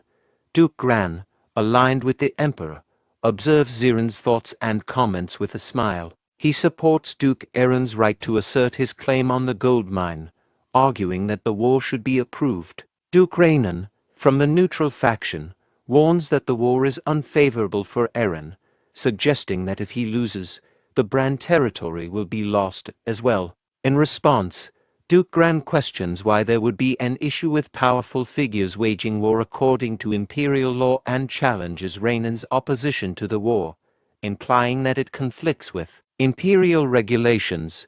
Duke Raynon acknowledges Duke Gran's point but reflects on his promise to protect the late Emperor's children. Emperor Zeron agrees with Raynon's concerns but concludes that they do not outweigh the need to uphold Imperial law. He approves the territorial war and instructs for the official documents to be issued. Later, in the game room, someone knocks on the door, and Emperor Zeron invites him in. Duke Gran enters and responds to Emperor Zeron's summons. Zeron, intrigued, questions Gran about his apparent ability to read his thoughts during the discussion on the Bran territorial war. He expresses surprise that Gran, a relatively recent addition to the Emperor faction, seemed to understand his innermost thoughts. Gran acknowledges this, and Zeron conveys his pleasure, stating that having a powerful ally like Gran with aligned intentions is beneficial for ruling the Empire. Duke Gran modestly attributes his insights to understanding that Zeron would make a law-compliant decision. Zeron then asks Gran for his prediction on the territorial war's outcome, wondering if the Count Union will win as expected. Gran interrupts, confidently asserting that the Union will indeed win, citing the significant numerical advantage 1000 versus 2000 as a decisive factor in Duke Eren's anticipated loss. Emperor Zeron expresses his unease about Eren's decision to engage in a seemingly unwinnable territorial war. Duke Gran, responding, mentions that one of his vassals owes a debt to Count Grey and suggests using this opportunity to repay the Count with 30 mage mercenaries. Gran assures Zeron that this action will be entirely legitimate and free from royal involvement. Zeron, impressed by Gran's insight, acknowledges that mages would indeed be a significant asset and laughs, internally agreeing that they will be more than sufficient. In the kingdom's capital, Dwarven, Cheryl finished her shopping and was told by the manager, "They will be waiting for her, come again." As she walked away, she reflected on how refreshing shopping was for relieving stress and wondered where else she might go thrifting. Noticing her expensive clothes and jewelry and realizing she was unguarded, a group of thugs began to follow her. Cheryl quickly detected their presence and considered whether it was time to act on the task her brother had given her the previous day. Cheryl walked down a narrow, dark back alley, seeing the opportunity, the thugs quickly closing in on her. To deter them, she quickly pulled out her wand, cast a fire spell, and blasted the ground nearby to scare them off. Grabbing one of the thugs, she demanded, "She is not going to repeat herself, so listen carefully. Where is the secret casino?" The thugs then led her to an old castle basement. When the thug opened the door, a bright light spilled out, and Cheryl shielded her eyes until she adjusted to the illumination inside. She discovered a bustling scene with a large crowd gathered, betting on either Counts or Eren. Cheryl examined the board and saw the announcement for the main event, Battle in Bran, featuring Duke Eren against the alliance of Count Grey and Count Ormond, with betting open for 25 days. Delighted, she declared that she found it.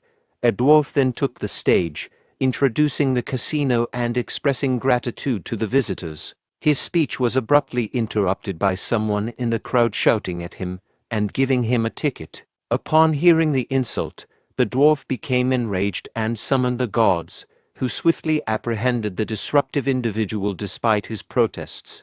The dwarf then addressed the crowd, clarifying that the man was not being removed for insulting him, but for wasting the valuable time of the customers. He emphasized that the establishment values their customers' time as if it were gold. This statement calmed the crowd. The dwarf then thanked them for their patience and announced that they would resume the predictions for the Battle of Bran, the day's main event and a highlight of the kingdom. After the dwarf's announcement, one person in the crowd placed a bet of 100 gold on Count Alliance, followed by another with a 500 gold bet on the same side. A third person then wagered an astonishing 100,000 gold on Count-Alliance, and soon others joined in, quickly filling the Count-Alliance bucket with their tickets. Amidst the flurry of bets, Cheryl raised her hand and shocked everyone by betting 3 million gold on Duke Aaron, a surprising choice given his low odds of winning. As she approached the dwarf, he addressed her, remarking that she might have misunderstood the situation, as they only accepted cash. He then inquired with curiosity and a hint of disbelief, if he may ask, how did she bring 3 million gold in here? Cheryl questioned the dwarf's skepticism, urging him to accept the money without further questions. To back her words, she picked a check out of her pocket and presented it to the dwarf. The dwarf, upon inspecting the check, recognized it and asked, "This is from the Moria trade group." Cheryl confirmed, explaining that the check was for 3 million gold from the prestigious Moria trade group, one of the 3 major trade organizations in the kingdom. After the interaction, Cheryl used a portal to return to Bran territory. There, she was surprised to find Aaron waiting for her. Curious about his presence, she asked why he was there. Aaron explained that he couldn't just sit idly by, given the importance of the situation, and then inquired about how things had gone. Cheryl informs Aaron that she made the bet at the secret casino as he requested. She then inquires about his progress in convincing Cain, reminding him that he borrowed money using a land deed as collateral. Aaron admits that he hasn't yet spoken to Cain because he was busy approving new citizens. However, he reassures Cheryl not to worry about convincing Cain, quoting the saying, "It's better to beg for forgiveness than to ask for permission." Later, when Aaron finally speaks with Cain, Cain angrily confronts him, demanding to know what he means by saying there's no gold mine. Cain is also alarmed by the amount Aaron borrowed against the land deed. Aaron reveals that the sum is 3 million, leaving Cain even more frustrated and concerned. Cain, overwhelmed with emotion, begins to cry and laments how he has failed the former emperor. Feeling that Aaron has ruined everything the emperor entrusted to him, he despairs over how he will ever explain this failure. Aaron reassures Cain by saying he has a plan. However, Cain, still furious and distraught, shouts back, accusing Aaron of having a plan that will leave them all doomed to live on a small patch of land after everything falls apart.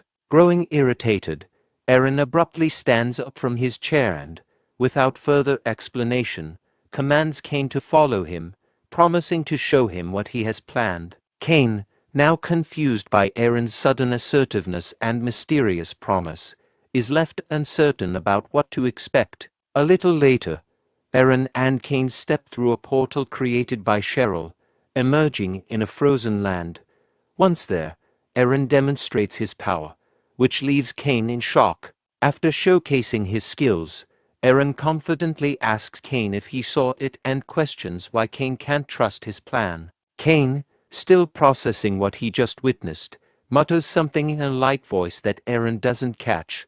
Puzzled, Aaron asks, "What is he saying now?" Trying to understand Cain's reaction to this unexpected display of power, Cain announced that they would commit fully to their plan and promised to contact Moria to secure additional gold. This left Cheryl and Aaron confused and anxious.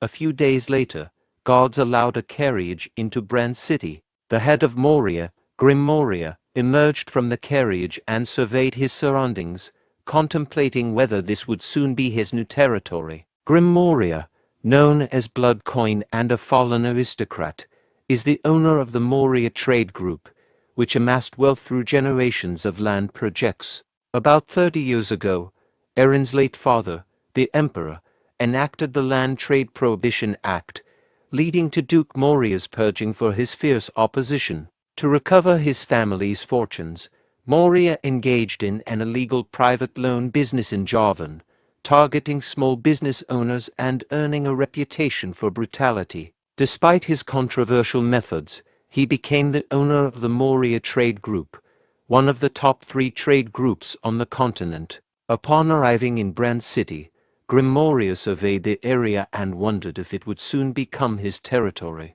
Grim Moria's subordinate reminded him that, due to the Land Trade Prohibition Act, purchasing Bran territory directly with money was not possible.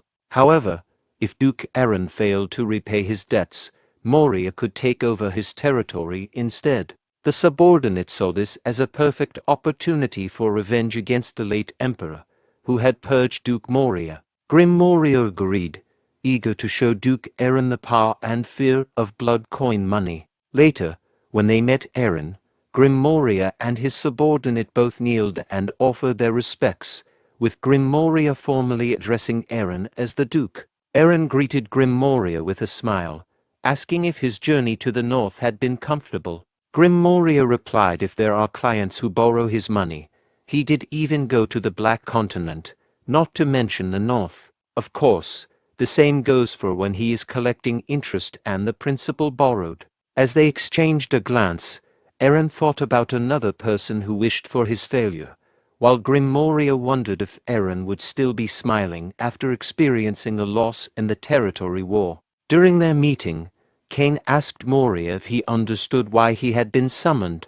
Moria confirmed that he was aware and stated that the Moria Trade Group would issue a 3 million gold deed on behalf of Aaron for the current bet, presenting the deed from the dwarven betting castle. Aaron accepted the letter and trusted Moria's expertise, assuming he had handled all the necessary details. Moria, confused, asked why he had been summoned. Aaron requested an additional 2 million gold loan.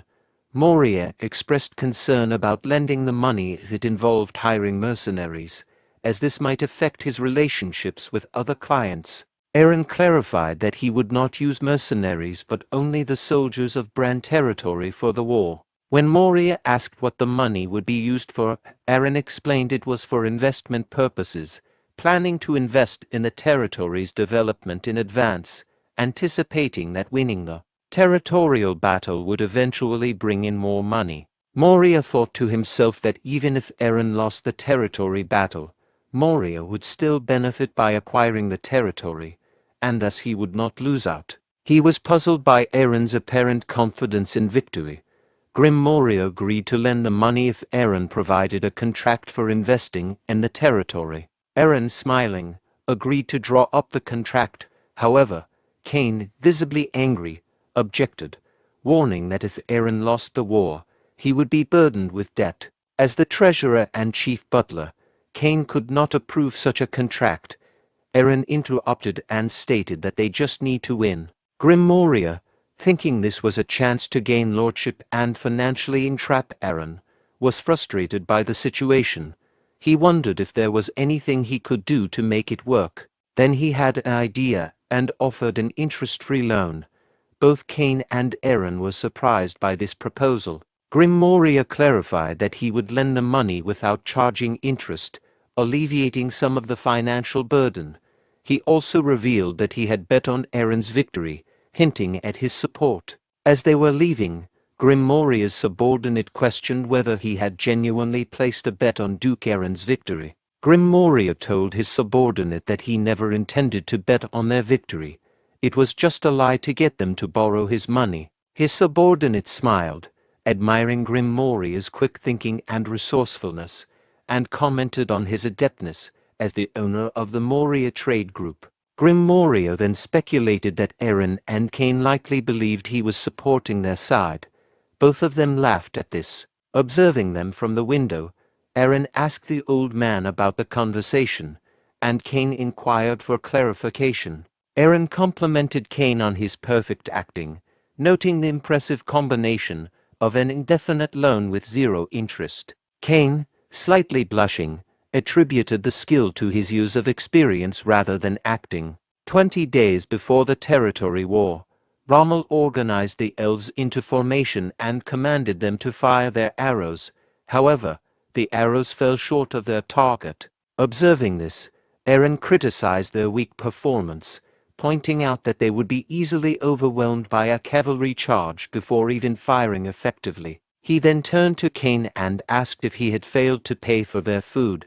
Cain, frustrated, insisted that he had provided enough food for the elves. Their discussion was interrupted by Canis, who pointed out that the short bows the elves were using had a maximum range of less than 100 meters, whereas the range needed on the plains would exceed 200 meters.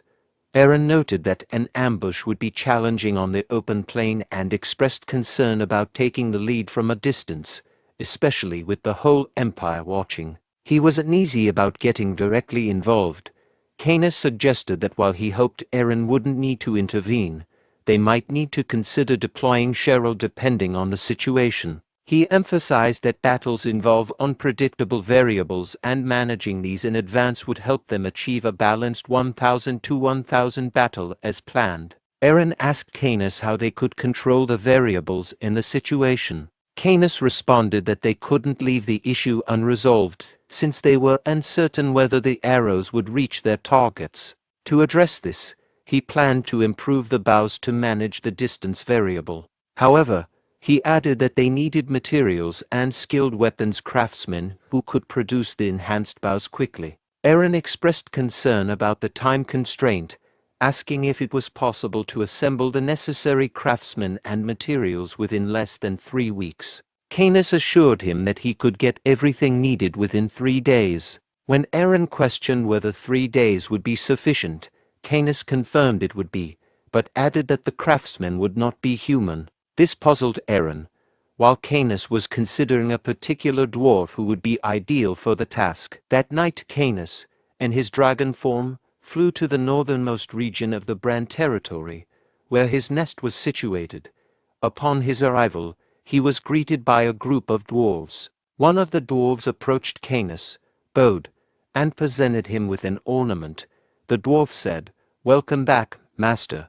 Here is the ornament that he ordered." Canis inspects an ornament and criticizes its poor condition, questioning if the dwarf who made it ran out of time. The dwarf, clearly distressed, pleads for his life, promising to redo the work. Canis, dismissive, discards the ornament, stating it's unworthy of him. He then addresses another dwarf, Keshi, who had been hiding, instructing him to come out. Once Keshi appears, Canis commands him to climb on, indicating that they have someplace to go.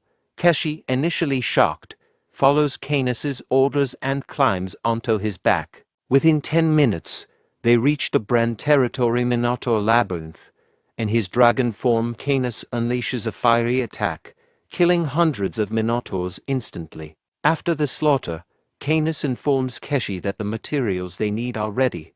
3 days later, Canis and Keshi arrive at Bran Castle with a carriage full of materials. When Aaron sees the horns and the carriage, he inquires about their purpose. Canis explains that the horns are from water buffalo and are intended to improve the bows. He notes that while using these horns makes the bows vulnerable to moisture, it significantly enhances their elasticity and range. Aaron questions whether water buffalo are present in their territory. Canis explains to Aaron that he acquired the horns cheaply from an international trader who was about to discard them due to a lack of buyers. Aaron remarks on the large size of the buffalo horns, which seem unusually big. Noticing Keshi seated on the carriage, Aaron inquires if Keshi is the artisan Canis mentioned. Canis directs Keshi to dismount and greet Aaron. Keshi jumps down and approaches Aaron, addressing him with a surprising level of arrogance by saying, "So you're the Lord." Is he ready to serve Keshi, the dwarf? This unexpected and presumptuous greeting shocks both Rommel and Canis. Keshi further insults Aaron by questioning his audacity to speak informally to the esteemed Lord Canis. Keshi's insolent remarks are abruptly interrupted when Canis grabs her and hurriedly retreats. Shortly afterward, Canis returns to Aaron with Keshi in tow and apologizes, explaining that Keshi's lack of proper manners is due to her being a dwarf and requests Aaron's forgiveness. Aaron responds by saying that he is indifferent to Keshi's manners, as long as she possesses the necessary skills. To everyone's surprise, Aaron kneels before Keshi and introduces himself as Aaron, the Lord of Bran, pledging to rely on her expertise. Keshi acknowledges Aaron's gesture with a casual "yeah," showing her acceptance of the situation. With 2 weeks remaining until the territorial war, Keshi, now granted full authority over weapons manufacturing by Eren, began working on improving bows. Her perfectionist approach and the citizens' frustration with her young, rude demeanor led to occasional conflicts. However, Eren's mediation helped ensure that the weapon upgrades continued relatively smoothly. 3 days before the war, as Canis inspected the battlefield, he reflected on the strategic challenges. He noted that the Emperor was closely observing the war and recognized that both the Lord and his sister were unable to reveal their full power. He realized that merely relying on improved bows wouldn't suffice to efficiently overcome forces twice their size. Observing the muddy ground, Canis contemplated a new strategy and decided to return to Keshi with his ideas. Keshi, half asleep, pleads with Canis to spare her and tries to return to sleep. Canis throws water on her to rouse her, and she again begs for mercy, not fully grasping the situation. Canis, irritated, clarifies that he isn't threatening her life, but orders her to get ready and join him as they head to the battlefield. 3 days later, on the day of the territorial war, soldiers and knights from Count's forces gather at the battlefield, awaiting the arrival of Duke Eren's troops. In one of the tents, Count Ormond comments on the situation, noting that despite a 10% reduction in their forces, he still expects them to win. Count Grey inquires about the amount Count Ormond has bet, to which Ormond responds that he has wagered around 500,000 gold. Ormond had intended to gather more funds but found borrowing from Moria awkward. Count Grey agrees, noting that Moria's money feels uncomfortable. Grey then speculates that after today's battle, merchants like Moria will be eager to align with them, as they are set to gain control of the gold mine. Count Ormond agrees, acknowledging Grey's point. Grey then expresses frustration that the Duke has not yet appeared, implying that the Duke should be intelligent enough to be present. As they observe Eren's forces, Count Ormond notices something unusual and asks what's that. Both counts are shocked to see a siege tower, which surprises them. Both counts, upon seeing the siege tower, begin to laugh, mocking the decision to bring such an apparatus to a plains battle. They dismiss it as a sign of desperation and an indication of bringing inappropriate equipment for the situation. At this moment, a mage sent by the Emperor arrives on horseback and positions himself between the two sides. He announces that, under the order of the Lord Emperor, they will now conduct the final formalities. He requests representatives from both sides together for this purpose. Both sides approach the mage, with Count Ormond and Count Grey moving from one side and Duke Eren and his entourage from the other.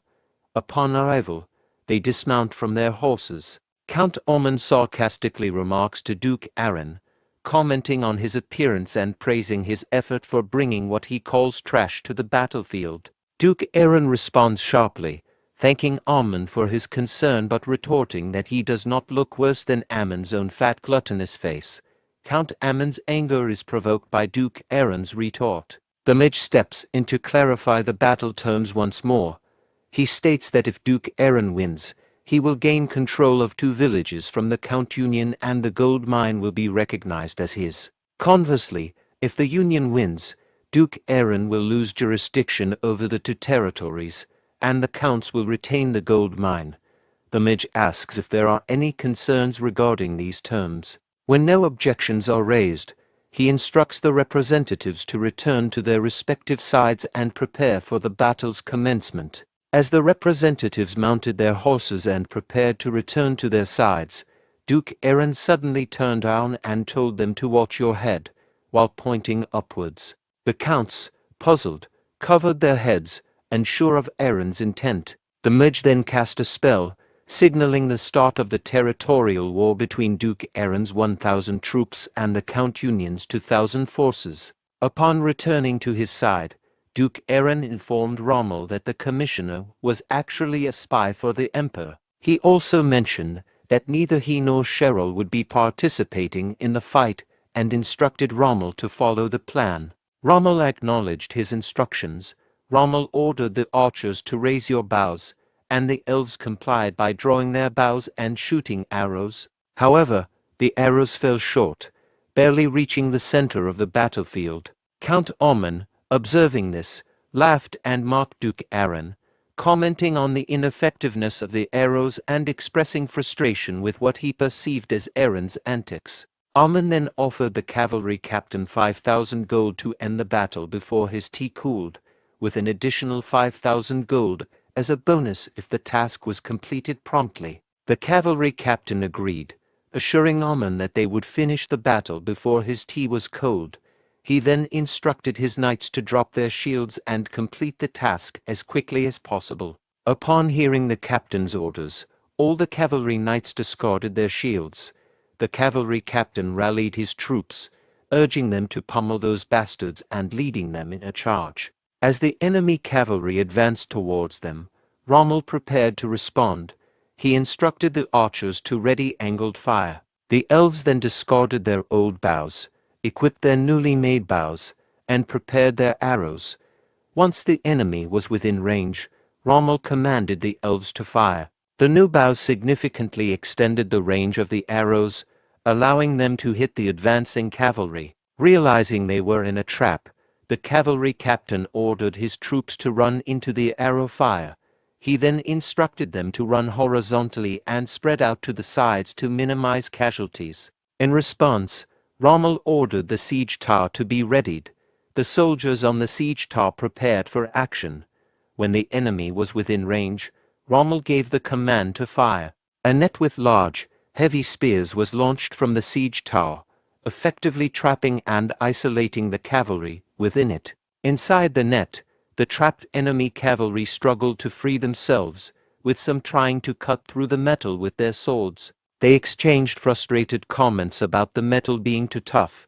The captain urged his men to find a way out and remain calm. At that moment, an arrow struck the captain's helmet, causing him concern as he noticed elves already their arrows to fire at them. Rommel remarked he guessed they weren't watching their head, before the elves fired their arrows into the net, causing significant casualties. Seeing the dire situation, Count Grey became agitated and confronted Count Omen, accusing him of poor judgment for telling the cavalry to drop their shields. Count Omen defensively responded, "Hey, how was he supposed to know this was going to happen?"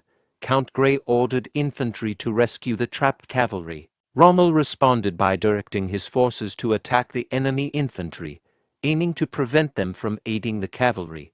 Rommel and his cavalry advanced to engage the infantry. In reaction, Count Grey instructed his archers to target Rommel and his cavalry. As the enemy archers fired arrows, Bianca, accompanied by his holy knight, began to pray to goddess Viven for protection. Holy light enveloped them, creating a shield that deflected the arrows. The sudden appearance of the protective shield shocked both counts, who exclaimed in surprise. Meanwhile, Aaron and Canis observed the scene with smiles, seemingly pleased with the turn of events. The Count Alliance's forces include 470 archers, 1,000 infantry, and 500 cavalry trapped in the net. In contrast, Aaron's forces consist of 200 cavalry, 200 archers, and 600 infantry. Count Grey commanded his infantry to attack the enemy's cavalry on the right side. Rommel, surprised by this maneuver, quickly adjusted his strategy. He ordered half of his cavalry to follow him, while the rest dealt with the enemy cavalry. As the battle commenced, Rommel's cavalry engaged the 1,000 Count infantry. Rommel's unit inflicted significant damage, reducing the morale of the Count's infantry soldiers. The soldiers were visibly shaken as Rommel led his cavalry, creating a path through the chaos. An enemy cavalry knight managed to escape from the net and briefly felt relieved, but he was swiftly killed by Lady Bianca. As Rommel's forces continued to engage the infantry, Bianca's unit focused on the enemy cavalry. Both counts, seeing the situation deteriorate, urgently turned to the mercenary mages and demanded that they intervene. The mages began casting a spell and launched a magic projectile. Aaron and Canis were taken aback by the sight. The magic projectile was fired at Rommel's cavalry unit and struck them unexpectedly, causing surprise and likely disrupting their operations. Aaron, concerned by the magic attack, called out to Rommel. However, As the dust cleared, it was revealed that Rommel and his unit had survived thanks to the holy shield provided by Bianca. Eren breathed a sigh of relief when he saw that Rommel was unharmed, though the shield soon broke down. Realizing the danger, Rommel thought to himself that the situation was perilous. He instructed his cavalry to ignore the enemy infantry and prepare to escape. However, as they tried to turn around, they found themselves completely surrounded by the enemy infantry. The infantry soldiers declared, "They are not going anywhere. This place will be all of their graves," effectively trapping Rommel and his unit. Both counts laughed as Rommel's unit became surrounded. Observing the situation, Eren noted that while Rommel was a master-level swordsman, his position was becoming increasingly perilous.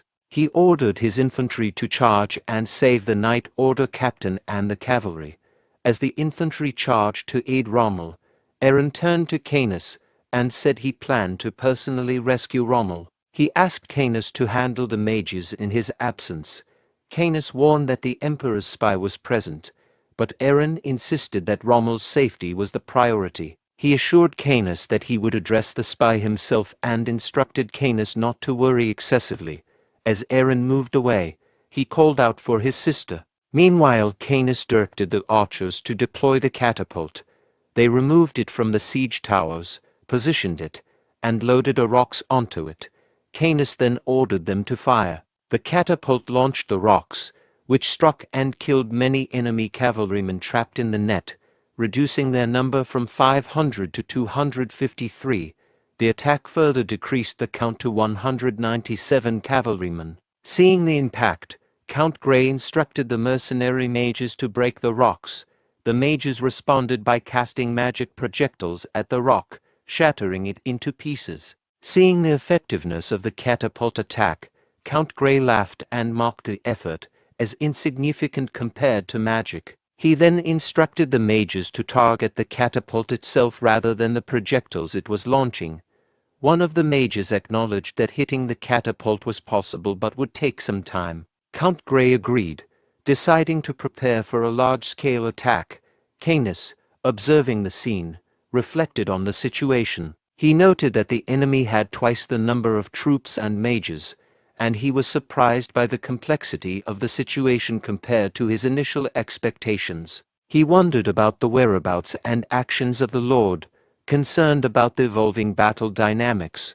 Canis saw Eren and greeted him, noting the substantial mana energy around him and reflecting on how unusual it was for a human to possess such power. He speculated whether its Cheryl's illusionary magic was at play, as he had not immediately recognized human illusion magic while he was not in his true form.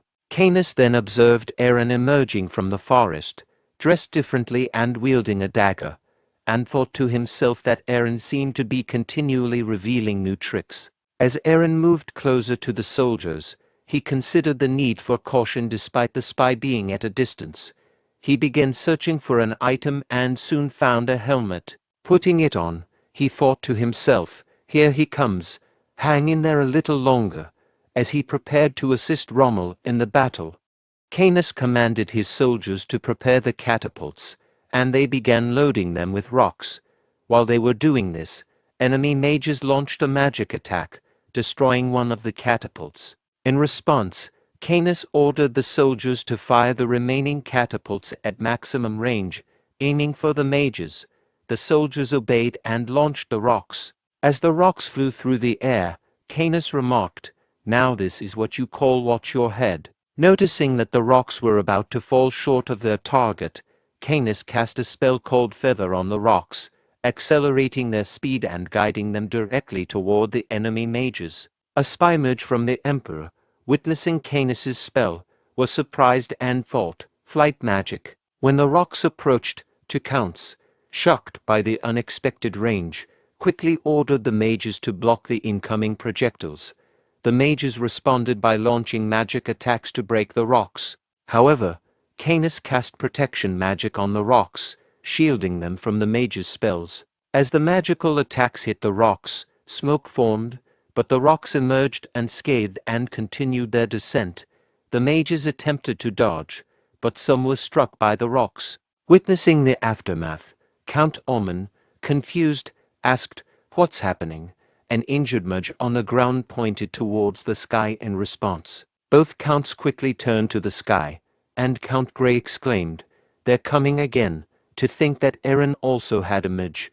Just then, another attack struck the area where the mages were stationed. Count Grey, flustered by the situation, realized that Duke Eren had been hiding his last trump card and thought to himself, "It's come to this an all-out war." Fueled by anger, he turned to the archers and commanded, "Stop getting hit and charge to the battlefront. Engage in hand-to-hand combat." The archers, hearing the order, rushed to the front lines. Then, Count Grey turned to the mages and ordered, "Destroy the catapults. Keep the main camp safe." The leader of the mages, under pressure, expressed that they couldn't proceed without first destroying the catapults. Count Grey, frustrated, urged them to act immediately. The mage leader ordered the mages to target the boulders and defend the camp. The mages responded by using a water ball spell to block the rocks and telekinesis to throw them aside. Observing this, Canis thought the mages were using trivial tactics and smirked, suggesting a more formidable challenge. He then instructed the elves to prepare their fire arrows and shoot them as far as possible. The elves readied their bows and fire arrows, preparing to launch them. Canis ordered the elves to shoot their fire arrows, and they launched them into the air. As the arrows descended, Canis used flight magic to guide them towards the enemy camp. The mages, seeing the incoming arrows, quickly deployed a water ball spell for defense. However, the arrows maintained their speed and trajectory, soaring above the water ball, which puzzled both counts and the mage leader. In a surprising move, Canis then cast gravity reversal, causing the arrows to drop directly onto the mages. This unexpected shift led to the mages' deaths and resulted in the complete destruction of the count's mage forces. Eren, disguised as an enemy soldier, observed the battlefield and thought about how he had instructed to prevent magic use, yet the enemy mages were wiped out. He noted the impressive range of the reformed arrows and considered joining the fight himself. Meanwhile, Rommel's unit was encircled by enemies. Seeing a dust cloud signaling incoming reinforcements, Rommel grew anxious. During this moment, he narrowly avoided a spear attack by ducking. Determined to hold on until reinforcements arrived, Rommel fought fiercely against the advancing enemies and urged his unit to persevere, shouting, "Our allies are on their way. Let's endure till the end." Hearing the news boosted the morale of his unit, leading them to prepare for battle against the enemy. Meanwhile, Bianca saw that the cavalry captain was in danger. She instructed the cavalry squad to deal with the enemy cavalry and directed the members of the Crusader Order to follow her. She then moved towards Rommel to provide him with assistance. Overall, the battlefield situation was as follows. The Count's Alliance mage unit had been completely destroyed. They had 470 archers, 750 infantry, and their cavalry was trapped. Duke Eren's forces consisted of 20 Crusader Order members heading to help Rommel, 80 cavalrymen managing the trapped enemy cavalry, 600 infantry attacking the enemy infantry, and 200 archers stationed at the main camp. As Bianca's Crusader Order unit arrived behind the enemy infantry, a soldier from the enemy side shouted a warning about the approaching forces. Before the enemy could react, Bianca's unit launched a surprise attack. Bianca instructed her knights to destroy them and save the knights' captain. Her forces began pushing through the enemy infantry. In response, an infantry captain from the Count's Alliance ordered his soldiers to block the rear and prevent Bianca's unit from advancing further, instructing them to block the back. The enemy soldiers quickly turned around and began attacking Bianca, who struggled to block their blows with her shield. The force of the attacks pushed her backward. Realizing their response was swift, Bianca prayed to goddess Viven, asking for divine assistance. A golden light enveloped her, blinding the enemy soldiers. Seizing their opportunity, Bianca ordered her knights to charge. Observing this, Eren thought to himself that Bianca's actions were impressive and would buy them some time. Aaron's thoughts were interrupted by an infantry captain who commanded his troops, "Open your eyes, and I will kill those who retreat." Recognizing the captain, Aaron took note of him. Meanwhile, the captain continued to issue orders, urging his troops not to retreat and to push forward, referring to the enemies as poisoned rats. At that moment, the captain was struck and fatally injured by a dagger from behind. The captain, trembling in pain, turns around to see his attacker and finds Aaron standing there. Aaron declares, "He is the rat that came here to kill him." With that, the captain collapses and dies. Aaron then surveys the area and spots two more captains. Determined to save Rommel, he decides to eliminate the enemy's key leaders. Moving swiftly and unseen, Aaron kills the Count's alliance infantry commanders and another captain. Both fall to the ground simultaneously, causing the soldiers to stare in shock. At that moment, Aaron shouts, "The commander has fallen, all troops, retreat." The enemy soldiers become anxious and confused, questioning how the situation unfolded with their commander's fall. The commander of the archers realizes the commander has been defeated and issues an urgent command. He instructs the remaining troops to stay focused and not be misled by what he perceives as enemy sabotage. Aaron, noticing the confusion and realizing he missed one of the commanders, becomes flustered. The archer commander orders no retreat and commands a charge against the enemy forces that they have surrounded. Following the archer commander's orders, the enemy soldiers charge forward and successfully defeat all of Rommel's knights. Rommel, witnessing the outcome of the battle, reacts with intense anger. Roaring in frustration, Aaron, sensing the escalating situation and feeling nervous, starts sweating. He resolves to take immediate action, thinking he needs to act quickly. Aaron rushes towards the commander, preparing to attack him from behind. He is determined to eliminate the last remaining commander and mentally prepares for the kill. As Aaron is about to strike, his attack is unexpectedly blocked by the commander's soldiers. The commander reveals that the situation was a trap set specifically for Aaron, indicating he had planned this contingency in advance. Contrary to what the commander anticipated, Aaron begins to laugh. This reaction surprises the commander, hinting at a twist or a deeper strategy on Aaron's part. Aaron, questioning the need to plan ahead, swiftly retracts his dagger, using it to eliminate the soldiers blocking his path to the commander. As the commander realizes he is about to be defeated, he issues a desperate final command to his troops to charge and kill his allies. Despite the commander's order, Aaron beheads him, ensuring his death. After dispatching the commander, Aaron calls out Rommel's name with evident worry, suggesting he is concerned about Rommel's safety or involvement in the unfolding events. Rommel, exhausted, is under threat from enemy soldiers poised to kill him with spear attacks. Just in time, Bianca's unit arrives and intervenes, saving Rommel from imminent death. Aaron's infantry arrives on the scene. Their commander seizes the opportunity created by the enemy's loss of their commander, instructing his troops to kill all remaining enemy soldiers. The enemy soldiers, now leaderless and in disarray, are easily defeated by Aaron's infantry. The battle ends with Duke Aaron's camp achieving a decisive victory. The numbers are 1,000 soldiers from Aaron's camp versus 2,000 from the Count's alliance, marking a complete victory for Duke Aaron. Aaron advances towards the main camp of the Counts, which is now surrounded by his forces. He observes the anxious expressions on the faces of both Counts. Aaron comments on the nervousness of the Counts, taunting them by recalling his earlier warning about being cautious. Count Ormond, bewildered by Aaron's ability to maneuver through the chaos of arrows and boulders, tries to draw his sword.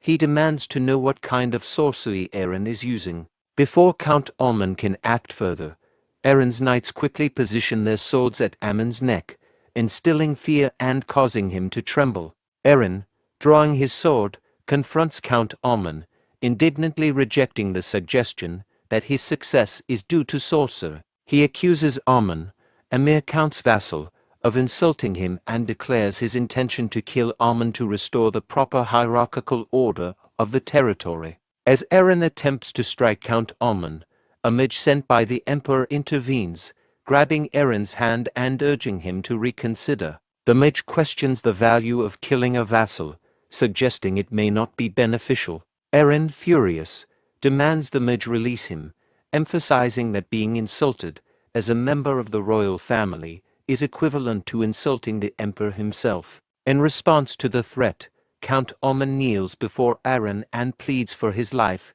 admitting his wrongdoing and begging for mercy. Eren turns to Count Grey and asks for his response. Count Grey, recognizing his defeat, also kneels and submits. Eren declares that, as per Grey's submission, both of their cities will now become part of his duchy, the Eren Duchy. Both counts accept Eren's terms, saying, "Do as you wish." Eren announces that the takeover process will begin that night. He warns the counts that if they misuse their citizens for personal gain, he will revoke their titles. Both counts agree to Eren's conditions, acknowledging him as the Duke. The following afternoon, the scene shifts to a meeting room. Cain presents the betting certificates from Dwarven Betting Castle, revealing a certificate for 3 million gold and an additional one for a 2 million gold loan. He notes that with a dividend rate of about 10 times, they have earned at least 50 million gold from the war. Cain is ecstatic, laughing and running around with excitement. Cain exclaims that this newfound wealth will allow them to repay their debts and enhance the prosperity of their castle. Eren interrupts Cain, instructing him that the money should be used for investment purposes rather than personal gains.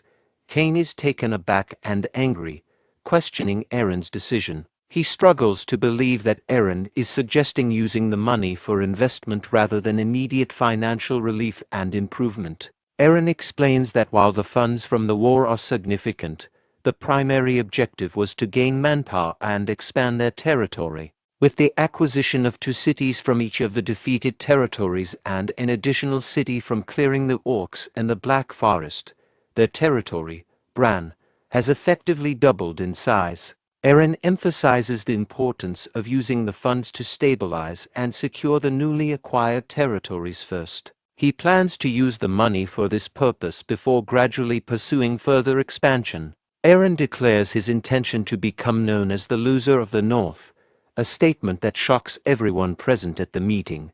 Cheryl reacts with concern, questioning Eren's declaration.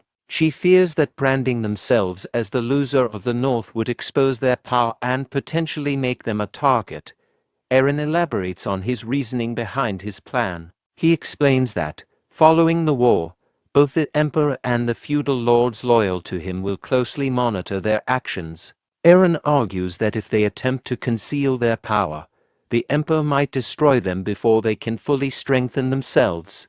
Eren proposes a strategy of outwardly appearing loyal to the Emperor and his followers, giving them what they want as a form of tactical submission. This approach, he believes, will buy them time to build strength. However, Eren vows that once they are ready, they will decisively outmaneuver their adversaries, taking everything and leaving only the bare essentials. At this critical moment, Max bursts into the room, announcing the arrival of the owner of the Moria trade group.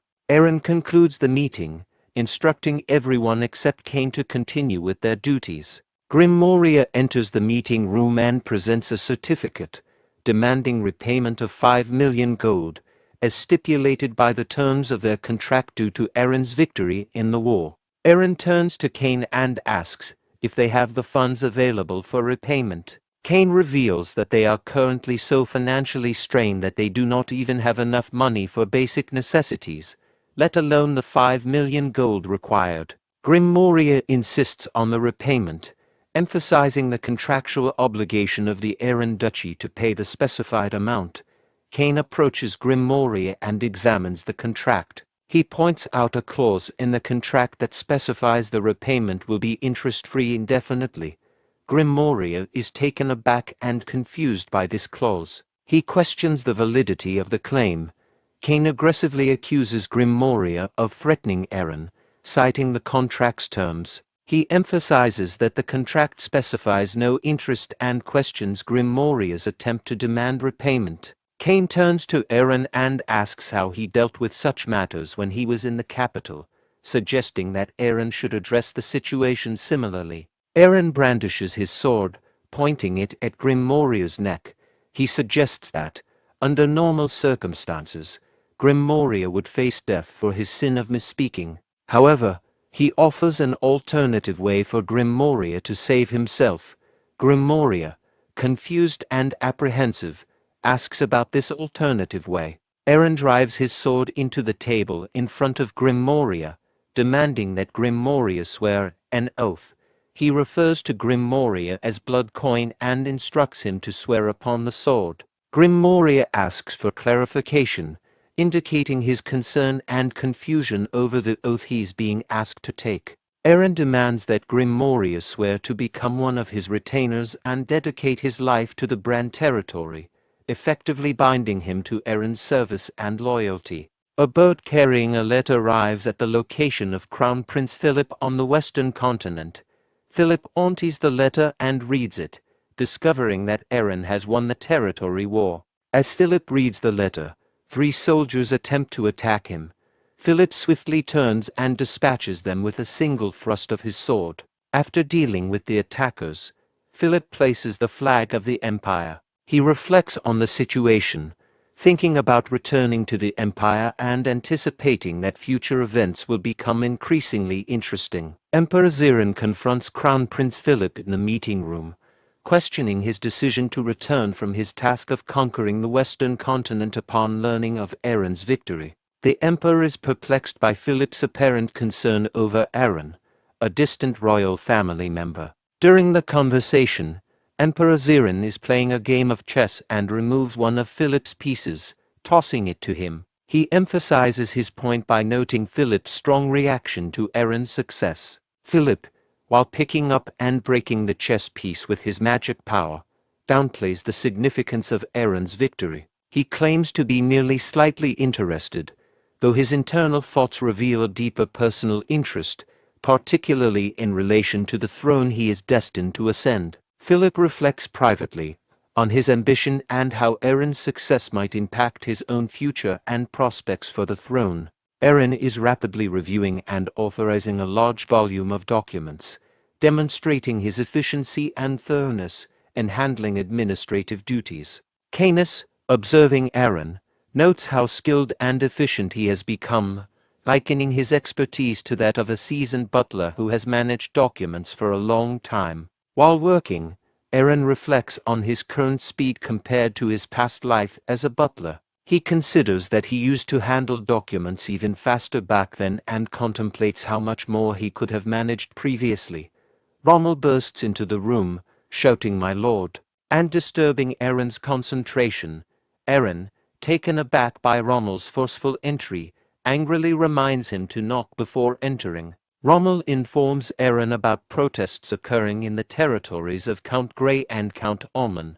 Aaron speculates that the protests are not genuinely initiated by the citizens, but are likely orchestrated by the counts themselves. He smiles, suggesting that he will take action to meet their expectations.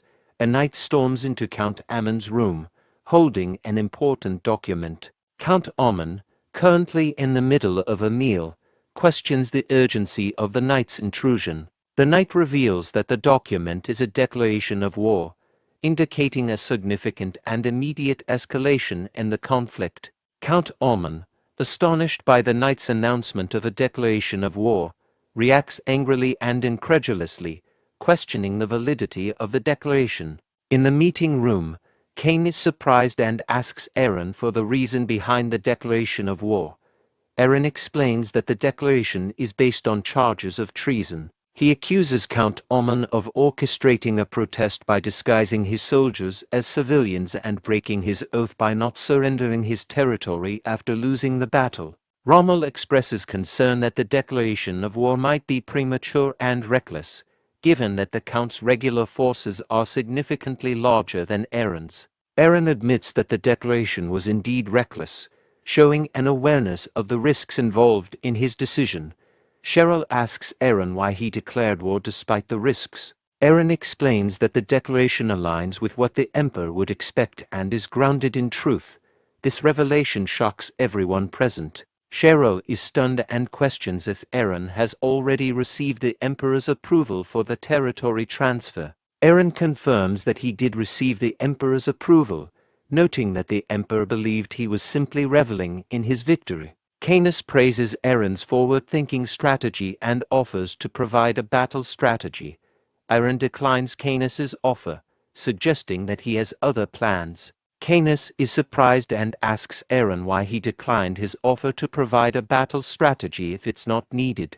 Eren explains that Canis, as the strategist, is busy with managing the newly acquired territories. He indicates that since the upcoming battle will occur at night and the Emperor will not be monitoring it, he will handle the battle personally. He suggests that Canis should consider this as an opportunity for a break. Eren and his forces approach Count Ammon's castle as night falls. They wait until it is dark before proceeding. As night arrives, Eren and his knights, organized in formation, move toward Count Ammon's castle, positioning themselves in preparation for the assault. From the castle walls, Count Ammon observes Eren's forces. He notes the lack of siege weapons and concludes that Eren's troops, being leftovers, will not be able to breach the castle walls. Ammon believes that if he can withstand the siege, victory will eventually be his. Ammon publicly questions Eren's motives, accusing him of declaring war out of greed for territorial expansion. He challenges Eren's actions as unjust. Eren responds by accusing Count Ammon of treason, citing evidence of Ammon's involvement in protests and betrayal. Despite this, Eren offers Ammon a chance to avoid further bloodshed. He proposes that if Ammon surrenders and opens the gates, he will spare his life. Count Ammon becomes anxious upon hearing Eren's offer and realizes that Eren must have evidence of his treason. Despite his growing concern, Ammon remains defiant, believing he can win the battle eventually. He challenges Eren, daring him to break into the castle if he's confident. Eren responds with anger, condemning Ammon for his arrogance and promising that the battle will be severe for his transgressions. He then calls for his sister, Cheryl. Cheryl, standing beside Eren, is asked to assist. She casts the spell Flame Shower to attack the castle. However, the castle's defenses are effective, as the attack is blocked by a magical shield surrounding the castle. Count Ammon mocks the Cheryl, confidently stating that the magic shields created by the Ivory Tower wizards are too strong to be penetrated by what he deems low-level magic. Cheryl, infuriated by Ammon's insult, retorts angrily, calling him a bald head in frustration. Cheryl, determined to prove Ammon wrong, casts another spell by swinging her wand through the air and striking the ground. Cheryl's spell conjures a powerful wave of water that crashes against the castle, but it is once again deflected by the castle's protective magic shield. Count Ammon, witnessing this, laughs and questions the nature of the magic involved, making a remark about the need to quench thirst before beginning. Cheryl responds to Count Ammon by summoning a multiple number of massive worms from the ground. These worms begin to assault the castle. The worms' attack causes significant damage to the castle, leading to the collapse of the castle walls. As the walls begin to fall, Count Ammon narrowly escapes by jumping away from the collapsing gate wall. Count Ammon, stunned by the destruction, expresses his disbelief and confusion about the situation. Eren seizes the opportunity presented by the fallen wall and commands his knights to advance and capture Count Ammon. The cavalry, having received the order, advances with the goal of capturing Count Ammon. From his position on the wall, Count Ammon commands the archers to shoot arrows to prevent the enemy from advancing. The archers' arrows strike the leading cavalry knights, causing them to fall. Observing the success of the archers' attack, Count Ammon laughs and instructs them to keep shooting. Rommel, noting the progress of their assault, urges his fellow knights to charge into the castle. During the chaos, one of Count Ammon's archers becomes anxious and ceases firing, trembling in fear. Count Ammon, infuriated by the archer's hesitation, approaches him and delivers a forceful kick to his stomach, sending him crashing to the ground. Count Ormond, enraged, yells at the archer, demanding an explanation for why he ceased firing despite explicit instructions. The other archers are startled by the outburst. Count Ormond warns them harshly, threatening to kill them himself if they display similar incompetence. Eren, observing Count Ammon's behavior, decides to intervene, thinking of the future loyalty of the soldiers. As he moves to act, Cheryl halts him, leaving Eren puzzled. Cheryl informs Eren that their agreement covered only the flame shower, and that an extra 100,000 gold is required for the use of the mud worms. Eren protests, arguing that Cheryl's use of the mud worms was a personal decision made out of anger, and should not be subject to additional payment. While Eren is speaking with Cheryl, he detects an arrow aimed at him and catches it effortlessly. Observing the archers, Eren comments on their audacity or recklessness. Eren agrees to the additional payment for the mud worms, instructing Cheryl to record the amount in the ledger. After agreeing to the payment, Eren begins to sprint towards the wall. Count Ormond commands the archers to shoot at Eren, believing that capturing him will ensure their victory. The archers are astonished as Eren deftly evades their arrows, using his speed to continue his approach towards the wall. Eren reflects internally, recognizing the need to swiftly capture Count Ormond to reduce casualties on both sides and conclude the conflict. Eren used the wall to propel himself onto the top of the castle wall where Count Ormond and the archers are positioned, surprising everyone. Eren attempts to strike Count Ormond, but Ormond manages to evade the attack.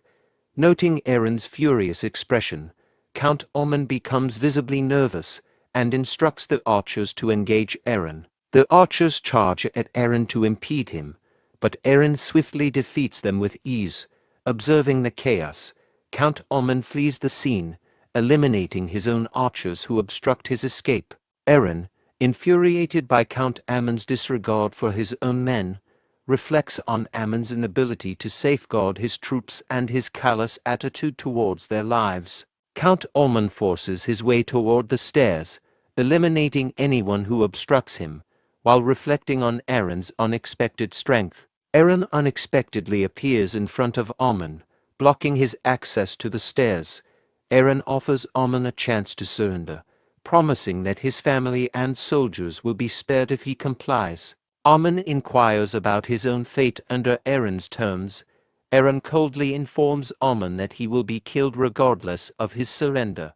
Ormond, searching for an escape route, finds that his own soldiers are obstructing his way. Ormond attempts to clear a path by attacking his own soldiers, but one soldier retaliates by using a spear to injure Ormond's sword hand. This injury causes Ormond to drop his sword and collapse in pain. Count Ammon's soldiers urge him to surrender. Ormond, frustrated and realizing escape is impossible, appeals to Eren for mercy, offering to become his vassal and pledge loyalty. Before Ormond can finish his plea, Eren executes him, stating he has no use for a vassal who disregards his own people. Eren declares Ammon's death and announces victory, signaling the end of the battle. Eren claims all of Ammon's lands, except for a small fortress, as part of his domain, Bran. Count Grey, upon learning of Ammon's death, decides to surrender and cede half of his estates to Eren to ensure his own safety. With the Duchy of Bran restored, Eren begins strategizing to expand his territory and consolidate power, aiming to become the dominant ruler in the north and prepare for a significant future conflict with the Emperor. In the Imperial capital Jarvan, Emperor Zerone, visibly agitated, questions whether Eren has secured another victory. Duke Gran confirms that the reports of Eren's victory are accurate. Emperor Zerone angrily recalls Duke Gran's previous assessment, where he had predicted that Eren lacked the forces necessary to endure multiple battles. Duke Gran explains that Eren's victory was aided by the intervention of a mysterious wizard, admitting he underestimated the wizard's power. However, he downplays the significance of Eren's win, suggesting that reclaiming a single duchy won't impact the overall strength of the empire. Duke Gran then shifts focus, expressing concern not about the extent of Aaron's influence but about his underlying intentions and future plans. Emperor Zeron inquires about the specific intentions Duke Gran is concerned about regarding Aaron. Duke Gran clarifies that while the restoration of the Bran Duchy is expected, the real issue lies in whether Duke Aaron will remain loyal to the Empire or choose to defy it. Emperor Zeron recalls that Duke Aaron vowed to stay secluded within the Bran Duchy, and warns that if Aaron violates this oath, the entire Empire will not tolerate his betrayal. Duke Gran raises the concern that if Aaron chooses to expand the Bran Duchy, the Empire may lack legitimate reasons or legal grounds to intervene. This realization alarms Emperor Zeron, as he reflects internally on the Imperial order, which is founded on the principle of free war among vassals. He recalls that this law was established before he ascended to the throne to secure the nobles' support. Concerned about the situation, Emperor Zeron is called by Crown Prince Philip, who offers to investigate Duke Aaron's true intentions and assess the condition of the Bran Duchy. After some consideration, Emperor Zeron agrees to Philip's request, suggesting that Philip use the opportunity to congratulate the duchy on its recent victory as a cover for his visit. Philip acknowledges the Emperor's approval and promises to prepare for the trip. He privately reflects on his anticipation to see Aaron's development since their past sparring matches. In the Bran Duchy, a public notice is displayed on the town's notice board. The notice announces a reduction in the tax rate to 30%, prompting excitement among the people as it signifies a significant decrease from the previous rate of 60%. A member of the crowd comments that the rumors about the duchy's financial success following their recent victory are indeed accurate. The people, pleased with the tax reduction and the duchy's success, begin to chant praises for Duke Aaron. Aaron observes the positive public reaction from a distance and reflects that implementing the tax reduction policy earlier would have been beneficial. Canis comments that Aaron's policy to improve public sentiment is proving effective. Aaron acknowledges the success of his policy in stabilizing the territory and expresses concern about the future of the treasury. He then inquires about the progress of the dungeon development project and the imminent opening of the second dungeon. Canis updates Aaron on the project, noting that Demon Eleanor is managing well and that the abandoned tower has been renovated.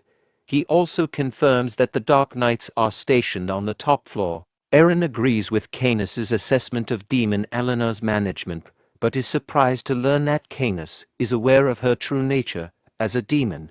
He asks Canis how he discovered this information. Canis asserts that he is well informed about the project and mentions that he has not heard of a human managing Dark Knights, implying that Demon Eleanor's involvement is unusual. Cheryl approaches Aaron urgently and informs him that Philip is coming to visit as a delegate to offer congratulations. Aaron is taken aback by the mention of Philip and internally questions why Philip's visit is so alarming to Cheryl. He wonders if there is someone significant that he is unaware of. Cheryl clarifies that Philip is the person who physically assaulted Aaron in his youth. Aaron realizes that Cheryl is referring to Philip, the Crown Prince, and confirms this in his thoughts. Cheryl explains that Philip is indeed the Crown Prince, but because Aaron hates that, why she prefers to call him Philip. Aaron regrets his previous actions or decisions in light of the situation with Crown Prince Philip. Canis interrupts Aaron's thoughts to point out that Philip's visit is not just a congratulatory gesture but a way to monitor or control Aaron. Aaron reflects on the danger of Philip's scrutiny and fears the consequences of any mistakes. He anxiously considers how he might make Philip view his territory unfavorably to prompt a quick departure. Aaron observes the workers and comes up with a plan to influence Philip's perception. 2 days later, Philip arrives at the Bran territory and comments on the height of the walls, noting their impressive stature for a frontier region. A knight accompanying Philip explains that the high walls are a defensive measure against frequent monster attacks, providing context for their height. Philip comments on Aaron's efforts to use his resources wisely, despite acquiring them through risky means. He notes that Aaron appears to have studied strategies for becoming an effective leader. As Philip approaches the Bran territory gate, a knight announces his arrival with the Imperial flag, formally introducing him as the Crown Prince. The gate opens, and Aaron and Cheryl kneel in greeting. Aaron expresses his gratitude for Philip's visit. When Philip does not immediately respond, Aaron looks up and sees Philip standing directly in front of him. Aaron is struck by Philip's presence and demeanor, noting his impressive and distinguished appearance, which makes Aaron hesitant to form any judgments. Philip observes that Aaron's eyes are still as intense and lively as they were in their youth, reflecting on how little Aaron has changed. Philip greets Aaron with a handshake, acknowledging their past relationship. Aaron accepts Philip's handshake while still kneeling and inquires about his well-being. Philip shifts his attention to Cheryl and compliments her appearance. Cheryl responds to Philip's compliment with irritation, expressing her displeasure at receiving such remarks. Aaron scolds Cheryl for her disrespectful behavior towards Philip. Philip reassures Aaron that there's no need for formality and that they should interact comfortably, as they did in the past. Aaron apologizes and pleads for Philip's understanding, admitting his mistake. Philip observes the workers busy on the castle wall. Rommel, showing harsh discipline, orders a worker to speed up and physically assaults him, leading to the worker falling from the wall. The other workers are frightened by Rommel's harsh behavior. Rommel continues to berate them, invoking the name of goddess Viven to justify his strict discipline. Aaron, noticing the inappropriate behavior, calls Rommel over, reprimanding him for his actions on a day meant for celebration. Rommel is alarmed by Aaron's command and quickly approaches, kneeling and admitting his fault. Aaron angrily strikes Rommel, expressing his outrage at Rommel's behavior, which he believes has tarnished the occasion and displeased the Crown Prince. Aaron's anger escalates to suggesting Rommel deserves severe punishment for his actions. Aaron, enraged from his confrontation with Rommel, is surprised to see Cecilia intervening. Cecilia questions Aaron's actions, emphasizing that Rommel is an apostle performing a sacred duty and implying that Aaron's behavior is inappropriate. Aaron quickly shows respect by kneeling and apologizes on behalf of Rommel, acknowledging Cecilia's authority. Philip observes Cecilia's attire from the Church of Viven and questions internally whether Aaron has become entangled with a cult. Knight Artard informs Philip about Cecilia's affiliation with the Viven order.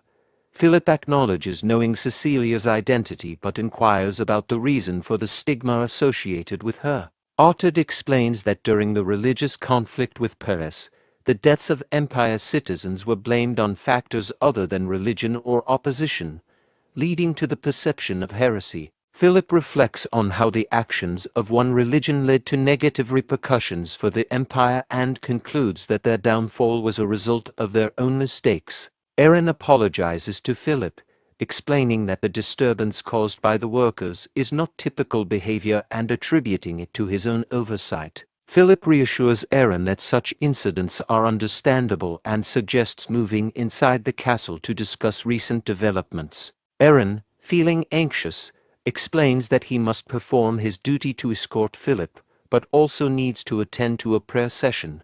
Philip inquires further, curious about the nature of the prayer. Aaron explains that as part of his responsibilities, he must pray for the territory and emphasizes the importance of managing his time strictly due to his current lack of power. He then assigns Cheryl to escort Philip. Aaron commands Cheryl to promptly take Philip inside the castle, indicating a sense of urgency. Aaron tells Philip to enter the castle and promises to return shortly before hurrying off. Philip, puzzled by Aaron's sudden departure, questions what is happening. Artard, frustrated by Aaron's delay, asks Cheryl about Aaron's whereabouts and notes the long wait for Philip. Cheryl, annoyed, responds sharply to Artard, indicating that Aaron's return is uncertain and suggesting that Artard should handle the situation himself. The exchange between Artard and Cheryl escalates into a tense standoff, with both glaring at each other. Philip demands Artard make a decision regarding his actions. Artard, confused by Philip's abrupt demand, asks for clarification. Philip declares that Arthur must either offer an apology or face severe consequences for offending the lèse-majesty. Arthur, anxious, kneels before Cheryl and offers to sacrifice himself if she wishes. Cheryl dismisses Arthur's offer and instructs him to verify Aaron's whereabouts. Arthur agrees and leaves to carry out Cheryl's instruction. Philip laughing while Cheryl noticing Philip's reaction, and Cheryl questions is it amusing and about his use of the term lèse-majesty and notes that he hasn't changed. Philip comments that Cheryl's response is just as he remembers, implying that neither of them has changed much over time. Arthur interrupted their conversation, addressing Cheryl and urging her to come and see something. Cheryl approached the window and observed a crowd gathered outside the Viven church. Cheryl concluded that the crowd indicated the end of a prayer service. Arthur clarified that the crowd was not the focus of concern and directed Cheryl's attention elsewhere. Cheryl looked in the direction Arthur was pointing and saw a hostile crowd armed with weapons and fire advancing towards the church. The crowd began shouting, "The Lord who fell to a cult and leeches off the citizens of the territory, be gone." At that moment, Aaron burst into the room, knelt before Philip, and apologized for his tardiness, pledging to take proper care of him from now on. Philip comments on the noisy outside environment and questions if Aaron will be able to take care of him properly. Aaron, surprised by the mention of noise, asks Cheryl what's going on. Cheryl responds that it's just a crowd of people causing the noise. Aaron reacts by suggesting they handle the situation by eliminating the crowd. He instructs Cheryl to direct the others to deal with the crowd, dig holes, and then bury the bodies, but to burn them instead of burying them because digging is too troublesome. Cheryl starts to leave the room but turns back to ask Aaron if she is allowed to kill one person too, showing a sinister smile. Aaron smiles back and agrees with Cheryl's request to kill someone, but advises her to do it discreetly. Philip, observing the situation, reflects on Aaron's troubling transformation into a cruel and merciless figure, given his history of engaging in ruthless battles and worshipping a cult responsible for a massacre. As the knights start attacking the gathered civilians, Arthur informs Philip that they are indeed killing all the citizens. Philip considers the situation briefly, then stands up and decides to leave. Aaron, surprised by Philip's decision to leave, inquires if Philip didn't enjoy the food or if Aaron failed to serve him properly. Philip explains that he had a good time, but is leaving because Aaron is too busy to attend to him. He tells Aaron not to see him off and that he will see him next time. Aaron attempts to persuade Philip to stay, but Philip continues to leave the room. Philip, while leaving, smiles and thinks that the situation will resolve itself soon, implying it will self-destruct without external interference. Aaron, observing Philip's departure, smiles and reflects that the mission was a success. Rommel stands still among the bodies of the civilians he has killed. Aaron approaches Rommel from behind, startling him, and then moves to the bodies of the civilians. Aaron comments, "The corrupt lord has come," addressing the situation. One of the civilians, who has regained consciousness, attacks Aaron and accuses him of being a corrupt lord. Rommel intervenes by punching the revived civilian in the face and tells him to regain control. Aaron declares that the performance is over and instructs to reward the participants with gold coins. 2 days later, Philip returns and Emperor Zerone inquires if Philip has figured out Aaron's intentions. Philip responds that there was no need to figure it out. He simply observed that Aaron is on a path to self-destruct. Zeron asks for clarification on how Aaron would ruin himself. Philip explains that Aaron has succumbed to the corrupt Viven religion, exploited citizens, and ruthlessly killed those who rebelled. He notes that Aaron and Cheryl seem to take pleasure in the violence. Zeron remarks that while the deaths of innocent people are regrettable, Aaron's extreme actions might actually benefit them. Philip asks for more details about Zeron's perspective. Zeron hints that he has a plan involving Aaron's actions. At Bran, Aaron takes his position in front of a practice dummy, reflecting on the hidden menacing strength behind Philip's seemingly benign demeanor. Eren wonders about Philippe's current level of power and prepares to attack. He focuses his sword energy and thrusts forward, hitting the practice dummy. Eren enhances his attack with the dragon's blessing, which increases his power, destroying to more practice dummies positioned behind the first. Observing the damage, Eren comments on the inadequacy of his current power and the uncontrollable nature of the dragon's blessing. He acknowledges the need for significant improvements to challenge the Emperor, beyond just considering the development of his territory. Eren then walks away from the practice area, contemplating the journey ahead. A week later, a practice match takes place in one of the practice arenas, with Rommel leading a group of knights against another group led by a different knight, which includes elves. As the match begins, Rommel instructs his knights to form a shield wall, and they quickly obey, creating a defensive barrier. The opposing knight leader orders the elves to shoot arrows, most of which are stopped by the shield wall. The leader then commands the elves to charge, causing them to draw their swords and advance towards Rommel's group. Seeing the elves charge, Rommel tells his knights to hold their position and prepare. As the elves group attempts to leap onto Rommel's shield wall and attack from above, Rommel orders his knights to use high guard spears. The knights follow the order, thrusting their spears upward and hitting the incoming elves, causing them to fall. The leader of the enemy group tries to attack Rommel, but is easily defeated. Rommel taunts the defeated enemy leader, questioning their strategy of jumping on top of his group. Eren, observing the fight, applauds both groups, complimenting their performance. Eren inspects one of the spears, noticing what appears to be blood, and asks whose idea it was. Rommel explains that it was Canis's idea to familiarize the newly recruited soldiers with blood before sending them into battle.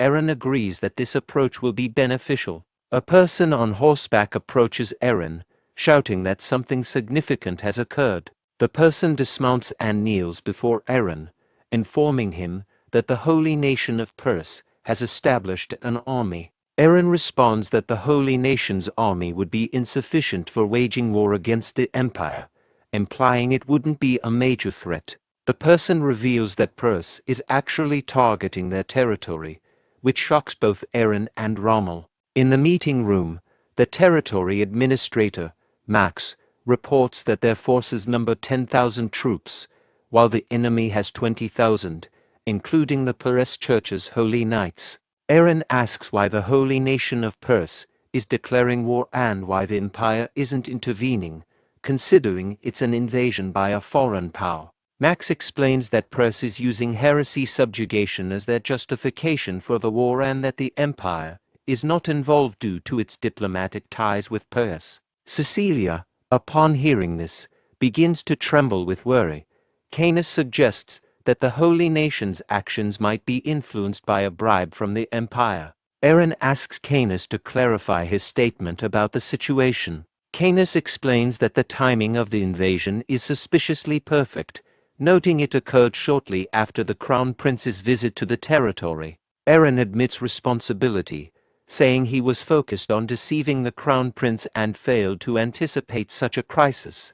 Trembling, Cecilia stands up and declares that they should leave, asserting that there's no reason for the Lord to risk his safety to protect them. Eren considers whether he should send Cecilia and the others away but decides against it, recognizing that his income heavily relies on the Church of Vivien's holy water and the influence of its Crusader order.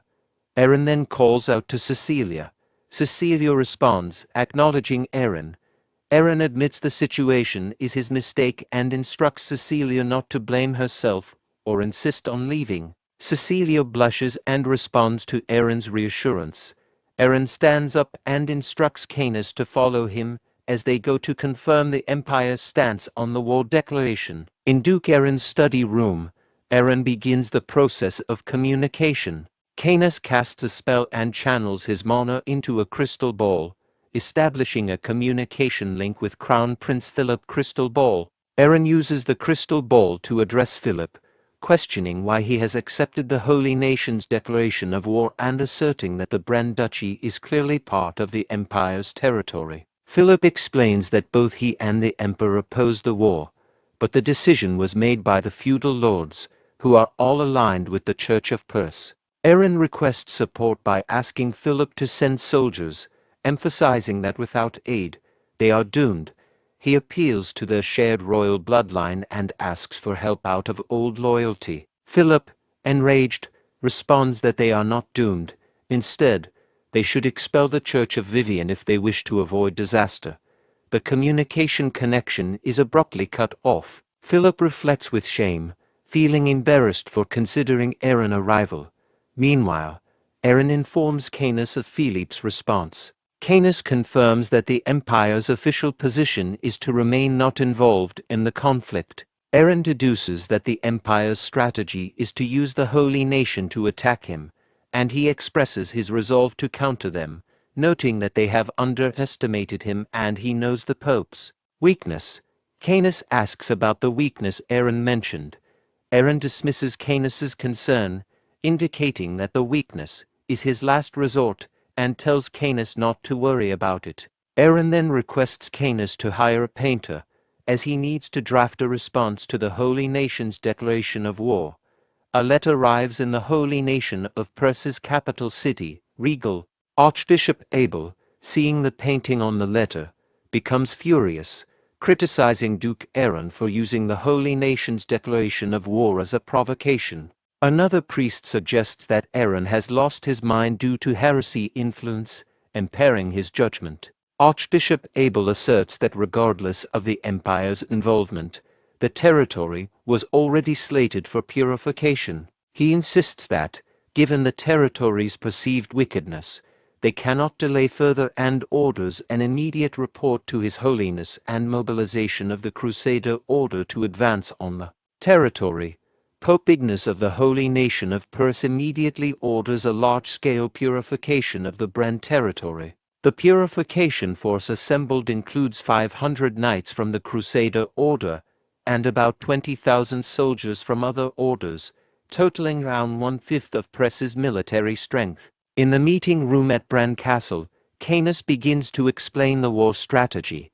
Canis outlines that the enemy has approximately 20,000 troops, while they have only 10,000. He emphasizes that their strategy will be defensive rather than offensive, focusing on endurance and securing supplies. Canis stresses the importance of blocking the enemy's advance at Sophia's forest to prevent them from entering. Aaron inquires about the detailed plan for blocking the enemy. Canis replies that they will use chaos and fear as tactics, specifically deploying the divine magic bomb used by the Viven religion in past wars. The mention of the divine magic bomb shocks everyone present at the meeting. Cheryl questions the use of the divine magic bomb, noting that it is a forbidden weapon and that the methods to manufacture it are lost. Canis explains that he has called Sister Cecilia for this reason, implying she has knowledge or resources related to the bomb. Cecilia protests, stating that the manufacturing methods for the divine magic bomb are lost. Canis clarifies that they don't need the manufacturing methods, they only need Cecilia to demonstrate the divine power of the Church of Viven, and asks if she will help. Cecilia explains that the divine magic bomb is designed to neutralize the divine power of the Church of Perse, not to harm people. Aaron reflects on Cecilia's explanation, questioning why their strategist would want to use a non-lethal weapon in their strategy. Canis responds that he will be adding something to the divine magic bomb to make it lethal, addressing Cecilia's concern.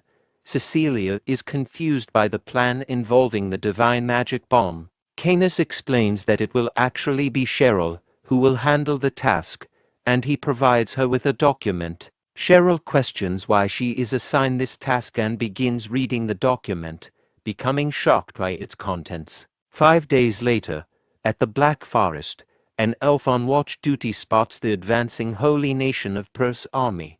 The elf jumps down from the tree and quickly reports to Aaron about the incoming army. Aaron remarks that the army is quite formidable and notes that it will take at least a week for them to cover the distance to their location. Canis notes that the enemy arriving 2 days earlier than expected suggests they are lying about their schedule and are likely fatigued. He adds that the enemy commander's impatience indicates they have no plans to withdraw safely. Eren concludes that the enemy has come merely to fulfill their orders. Eren then calls for his sister, Cheryl, who emerges from the tent and asks what is needed. Eren inquires if Cheryl has properly disguised that, referring to the object involving the divine magic bomb. Cheryl, frustrated by being asked to disguise the object after her hard work, expresses her anger towards Eren, calling him a wicked lord bastard. A scouting unit of the Holy Nation of Paris returns, and their leader reports to Archbishop Abel that there have been no ambushes. Archbishop Abel comments that it would be suicidal for the enemy to confront their great army and acknowledges that Duke Eren is not entirely foolish. He orders that the purification of the Bran territory begin before sunset, instructing all troops to advance and proclaiming that God Press is protecting them. Eren, overhearing this, reflects to himself that the enemy is making it clear that they want to provoke him into action. Eren orders all troops to their positions, and the troops quickly comply, taking their assigned places. The Holy Nation of Per's army begins to advance, while Archbishop Abel contemplates how he will use the war to further his career, aiming to become a cardinal and eventually the Pope. As the army moves forward, they experience loss of their divine power, but Archbishop Abel urges his troops not to panic and to continue advancing. Explosions occur, startling Archbishop Abel, who immediately recognizes them as divine magic bombs. From his vantage point atop a tree, Eren observes the situation and prepares to initiate their counteraction, expressing his anticipation for the battle to begin. 5 days earlier, Cheryl was surprised upon reading the document.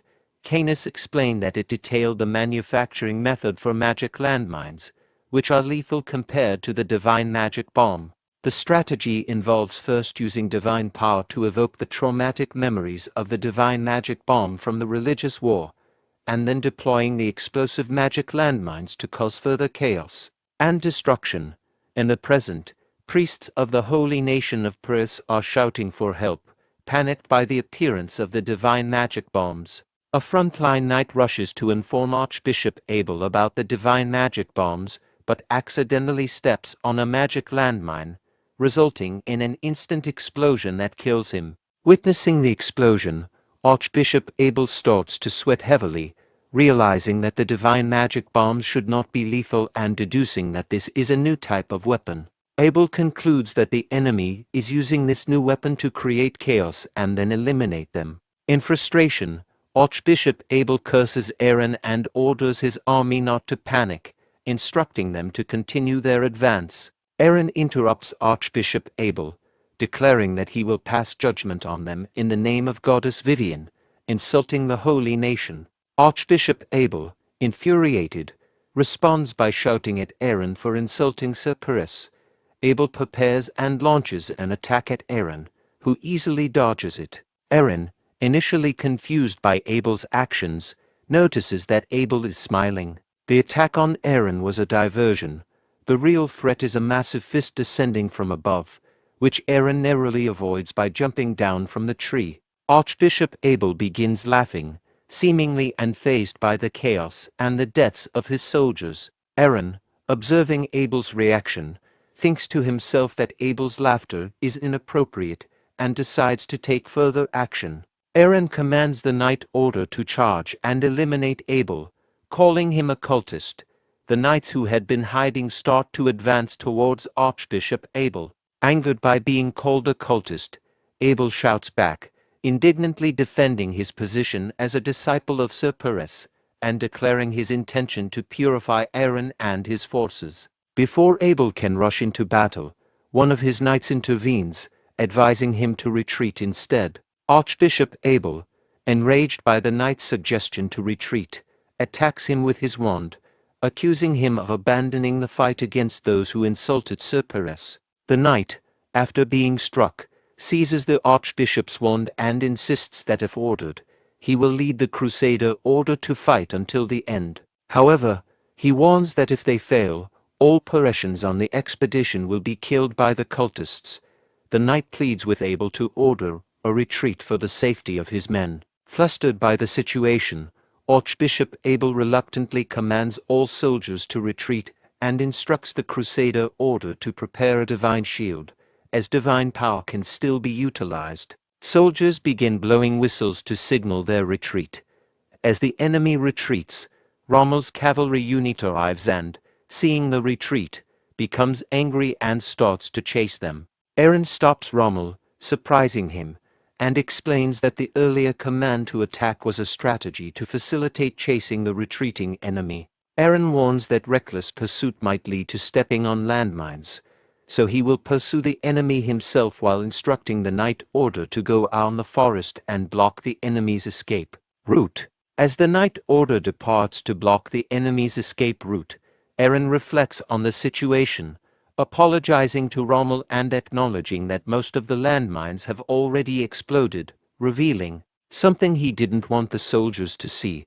Eren begins pursuing the enemy forces at high speed and thinks to himself about how effectively Canis's chaos and fear strategy has worked. Observing the fleeing enemy from a short distance, Eren channels his mental strength into his sword and adds Dragon's Blessing. He launches an attack, using a piercing wind technique against the enemy. One of the enemy knights, seeing the incoming attack, ducks to avoid being hit, while for enemy soldiers in front of knight that dodge are unaware of his attack and are sliced in half. The knight who dodged the attack is left kneeling in fear and is also killed by Eren. Eren reflects on the effectiveness of his attack, noting that while not perfect, he has managed to control Dragon's Blessing with mental strength.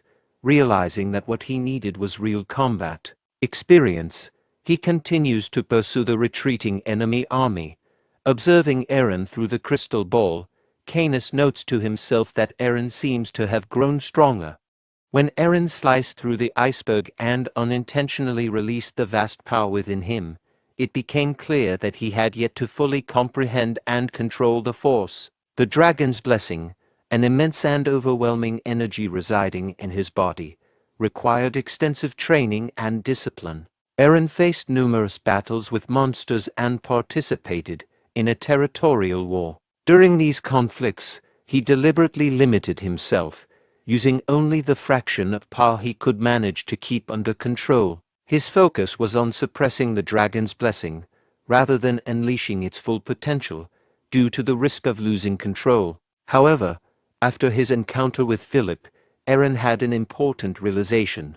Merely expanding his territory and power base would not be sufficient to challenge the Emperor. He needed to refine his abilities and cultivate an entirely new kind of strength, one that went beyond raw power. This prompted him to intensify his mental training, seeking a more balanced approach to harnessing his power. In the present moment, Eren is beginning to see progress from his training, even if it's only a small improvement. Eren executed the piercing wind technique to eliminate fleeing enemies within his range, feeling satisfied with the strength and precision of his attack. Meanwhile, the Holy Knights, led by Archbishop Abel, continued their retreat, though Abel remained furious with Eren, cursing him as they withdrew. Suddenly, a fire attack struck some of the retreating knights, prompting Archbishop Abel to question if it was another mine explosion. However, Lucas, the commander of the Holy Knights,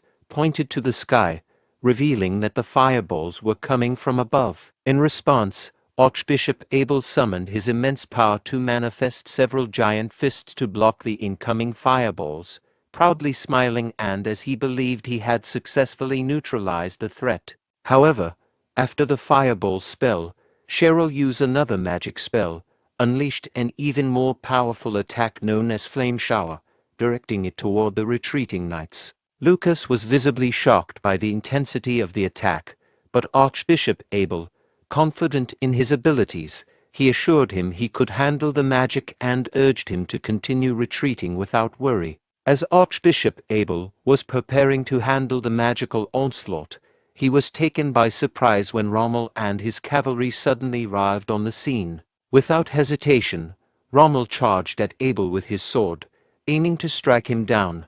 However, to Rommel's confusion, his sword was deflected, as if it had struck an invisible barrier. Upon closer inspection, Rommel realized what had blocked his attack: a large number of spectral hands lined up in formation, preventing him and his cavalry knights from advancing or attacking. Archbishop Abel.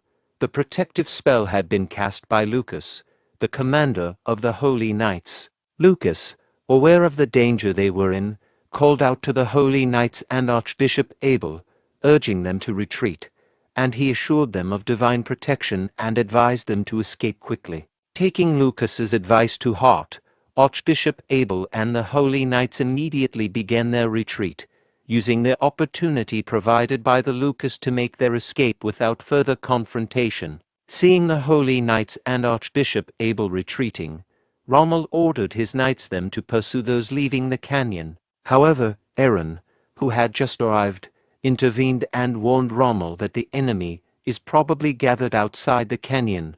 Their chase will end here.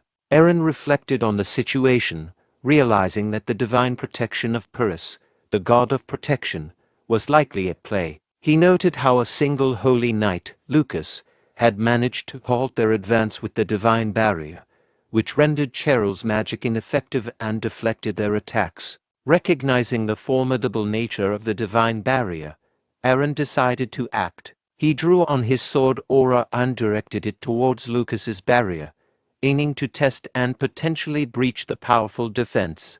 As the dust settled, it became evident that Lucas's divine barrier remained intact despite Aaron's earlier attempt with his sword aura. Lucas declared that the impenetrable wall demonstrates the power of God Purus.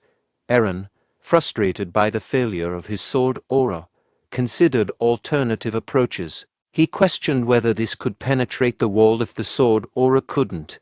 He rushed toward the barrier, applying mental strength to his sword attack. However, he quickly realized that even with added mental force, the attack of his sword was deflected by the barrier. Determined to find a solution, Aaron discarded his sword and removed the armor from his arm. Lucas asked Aaron what he was doing, confused by his actions. Aaron then swung his bare fists at the divine barrier. The sheer force of his punch, combined with his determination, managed to break through the barrier and push Lucas backward. Aaron, having successfully breached the divine barrier with his bare fists, smiled and remarked on the wall's impenetrability. He then ordered his knights to capture Lucas. As the knights advanced to apprehend Lucas, his expression grew dark with despair. Realizing the dire situation, he wondered if this was the end. In a desperate move, he pulled a dagger from his pocket and attempted to take his own life, while pledged his loyalty to God Purus. However, Aaron swiftly intervened, rushing to Lucas and striking the dagger from his hand, causing it to fall. He then seized Lucas by the neck and he warned him that this was just the beginning. The Blanche Fortress is one of the two castles in the Holy Nation that borders the Empire. In peacetime, it functions as a bridge for missionary activities in the eastern regions. However, during wartime, it becomes a strategic outpost and a critical route for advancing into the east. The Pope plans to expel Aaron's besieging forces from the outpost by deploying a substantial force of 50,000 auxiliary troops to undertake the purification of the Bran territory. This battle comes after the loss of Lucas, the commander of the Holy Knights, and Archbishop Abel, who has become isolated within the Blanche Fortress and is now solely focused on his own safety. The impending arrival of reinforcements from the Pope is seen as a divine intervention by Archbishop Abel. Standing before a statue of Purus, Abel vowed to avenge both himself and Lucas. He was filled with determination and smiled as he read the letter from God Purus commanding him to seek revenge. The auxiliary troops from the Holy Nation are expected to arrive in 5 days. Upon learning that the Holy Nation's auxiliary troops were on the move, Aaron took immediate action to capture the Blanche Fortress as swiftly as possible. Despite deploying every available strategy, including various types of arrows and siege weapons, none proved effective against the Purus Church's divine barrier. Aaron observed that the barrier remained unbroken, prompting him to conclude that conventional methods were insufficient.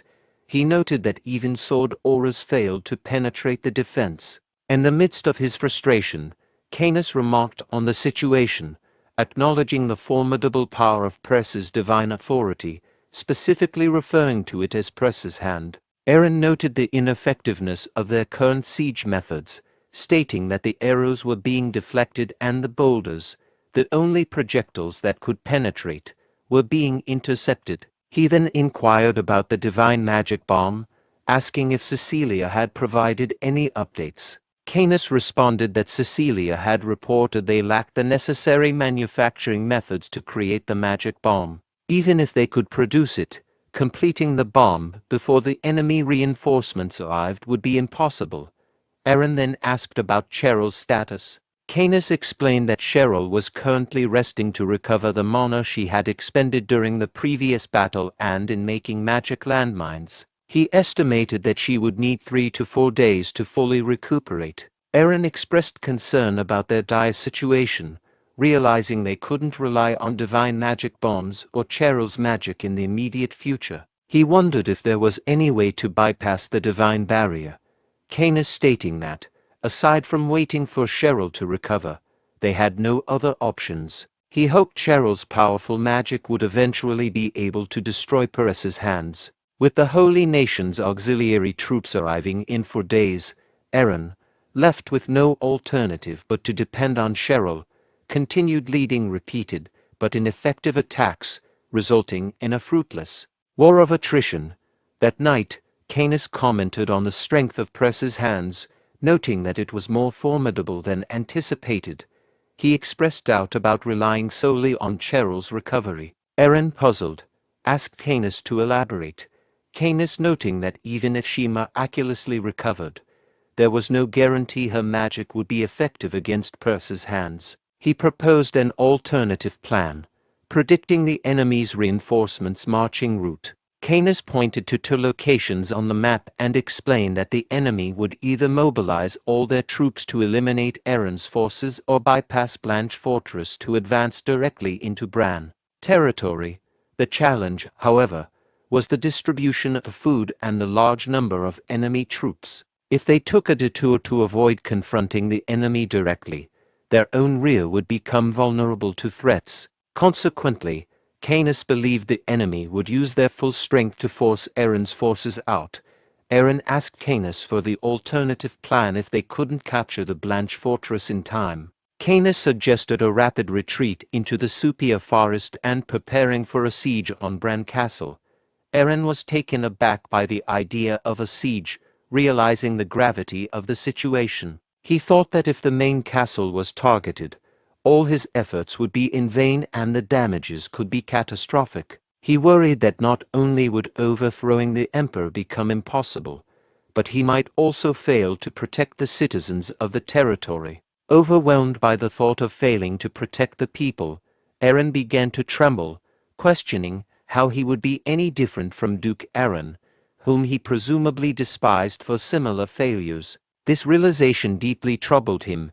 Eren, enraged and frustrated, slammed his hand on the table and reflected on his situation with despair. He chastised himself for letting a few victories inflate his confidence, feeling that he had acted recklessly and not with the prudence expected of someone in his position. He was distressed by the thought of his hasty decisions leading to potential disaster. Seeing Eren's turmoil, Canis reassured him, saying that even if they were besieged, it didn't necessarily mean losing the war. He believed that with the Duke's and Cheryl's power, they could withstand the siege. Canis acknowledged that while there would be damage and some loss of citizens, they could endure the situation and potentially negotiate an end to the war afterward. Eren, furious at the suggestion of sacrificing citizens, grabbed Canis by the collar, and he questioned the idea of sacrificing their citizens. He shouted in anger, asserting that losing their citizens would render everything meaningless. Eren's intense outrage shocked Canis, who thought that while some sacrifices are typical in war, Eren seemed more upset than expected.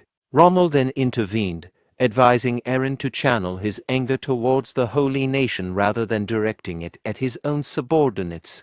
He reminded Eren that there were still 3 days left to act. Eren immediately released Canis and apologized respectfully, acknowledging that he was overly agitated and assuring Canis that such behavior would not recur. Canis accepted the apology, stating that as the Lord's strategist, it was his responsibility to provide the best possible plans. He committed to finding a way to capture Blanche Fortress and assured Aaron that he would do his best to resolve the situation. During their discussion, Cheryl suddenly interrupted by exclaiming, 200,000 gold, surprising everyone and redirecting their attention to her. Cheryl, noticing her frustration, questioned why nothing seemed to be working in her absence.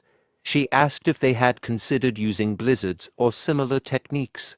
Aaron responded that he hadn't tried that yet, but noted that sword auras had proven ineffective against the barrier. Cheryl, frustrated, challenged Aaron's resolve, asking if their failure was due to the weakness of the methods or the lack of determination. She scolded him, saying that if he was committed to avoiding citizen casualties, he shouldn't have started the war.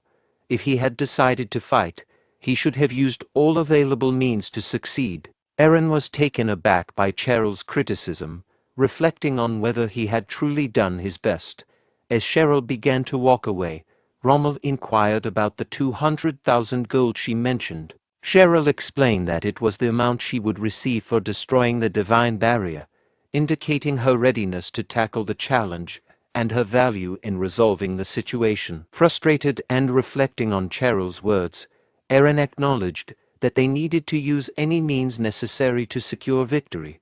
His gaze fell on his sword, contemplating their current predicament. Meanwhile, Cheryl moved towards the Blanche fortress, considering the enormity of the task ahead. She recognized that she was using an unusual attribute of her magic that required significantly more mana than she currently had.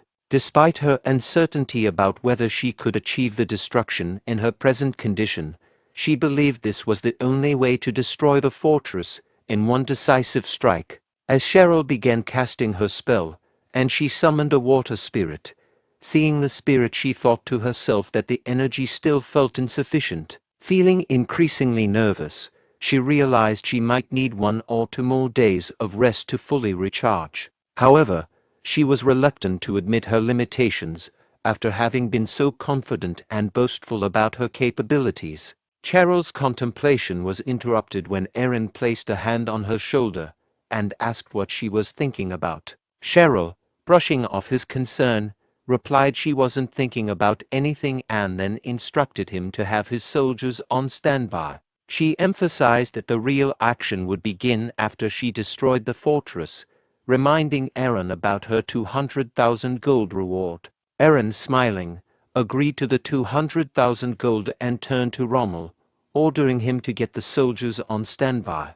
As Cheryl approached the Blanche fortress, soldiers on the castle wall spotted her and immediately reported her presence to Archbishop Abel, saying that someone had arrived at the battlefront. Archbishop Abel, while praying, asked for a detailed report. The soldier reported an unidentified person about 30 meters away, who did not seem to be from the Holy Nation. Annoyed, Archbishop Abel instructed his subordinate to seek God Press's grace, and they all began to pray. They activated Press's authority, creating the divine barrier known as Press's hand in front of the castle. Meanwhile, Cheryl inserted her wand into the ground, uncertain if her spell would have sufficient power but resolved to proceed. She started casting a spell and unleashed a tidal wave attack aimed at the castle. Seeing the magic spell, the soldiers quickly reported the attack to Archbishop Abel. Despite the report, Abel remained confident, believing that no power could surpass God Press's authority. When Cheryl's tidal wave hit Press's hand, it only caused a minor tremor to the castle wall. Abel stood resolute, assured that they had successfully blocked the attack. However, Cheryl announced she wasn't finished yet, and proceeded to cast another spell. She summoned numerous mudworms and directed them to assault the castle, continuing her assault despite the previous failure. Upon seeing the huge mudworms, Archbishop Abel felt a pang of nervousness. The mudworms began to collide with Perce's hand, causing the castle wall to tremble significantly. Trying to regain his composure, Abel questioned if this was truly magic, but remained confident that it would be ineffective against Press's authority. He prayed for God Purse to bring down his iron hammer, initially with no effect. However, after a more desperate plea, the spell activated. Abel smiled as the iron hammer spell struck the mud worms, destroying some and surprising Cheryl. Not resting on his laurels, Abel cast the iron hammer spell again to further obliterate the mud worms, leaving Cheryl shocked at the effectiveness of Press's power. At that moment, Aaron arrived on the scene, bypassing Cheryl and launching his piercing wind attack towards the castle. Upon seeing Aaron's attack, Archbishop Abel recognized it as sword energy and deemed it dangerous. However, Aaron's control over his piercing wind attack was inadequate. The attack only grazed the tip of Press's hand, cutting through the fingers and continuing upward. Relieved that it missed a direct hit, Abel thought they were fortunate. As Aaron launched a second piercing wind attack, it struck the center of Press's hand but failed to cut through. Determined, Aaron resolved to try again. He lifted his sword and launched a third piercing wind attack, but once more, he poorly controlled it.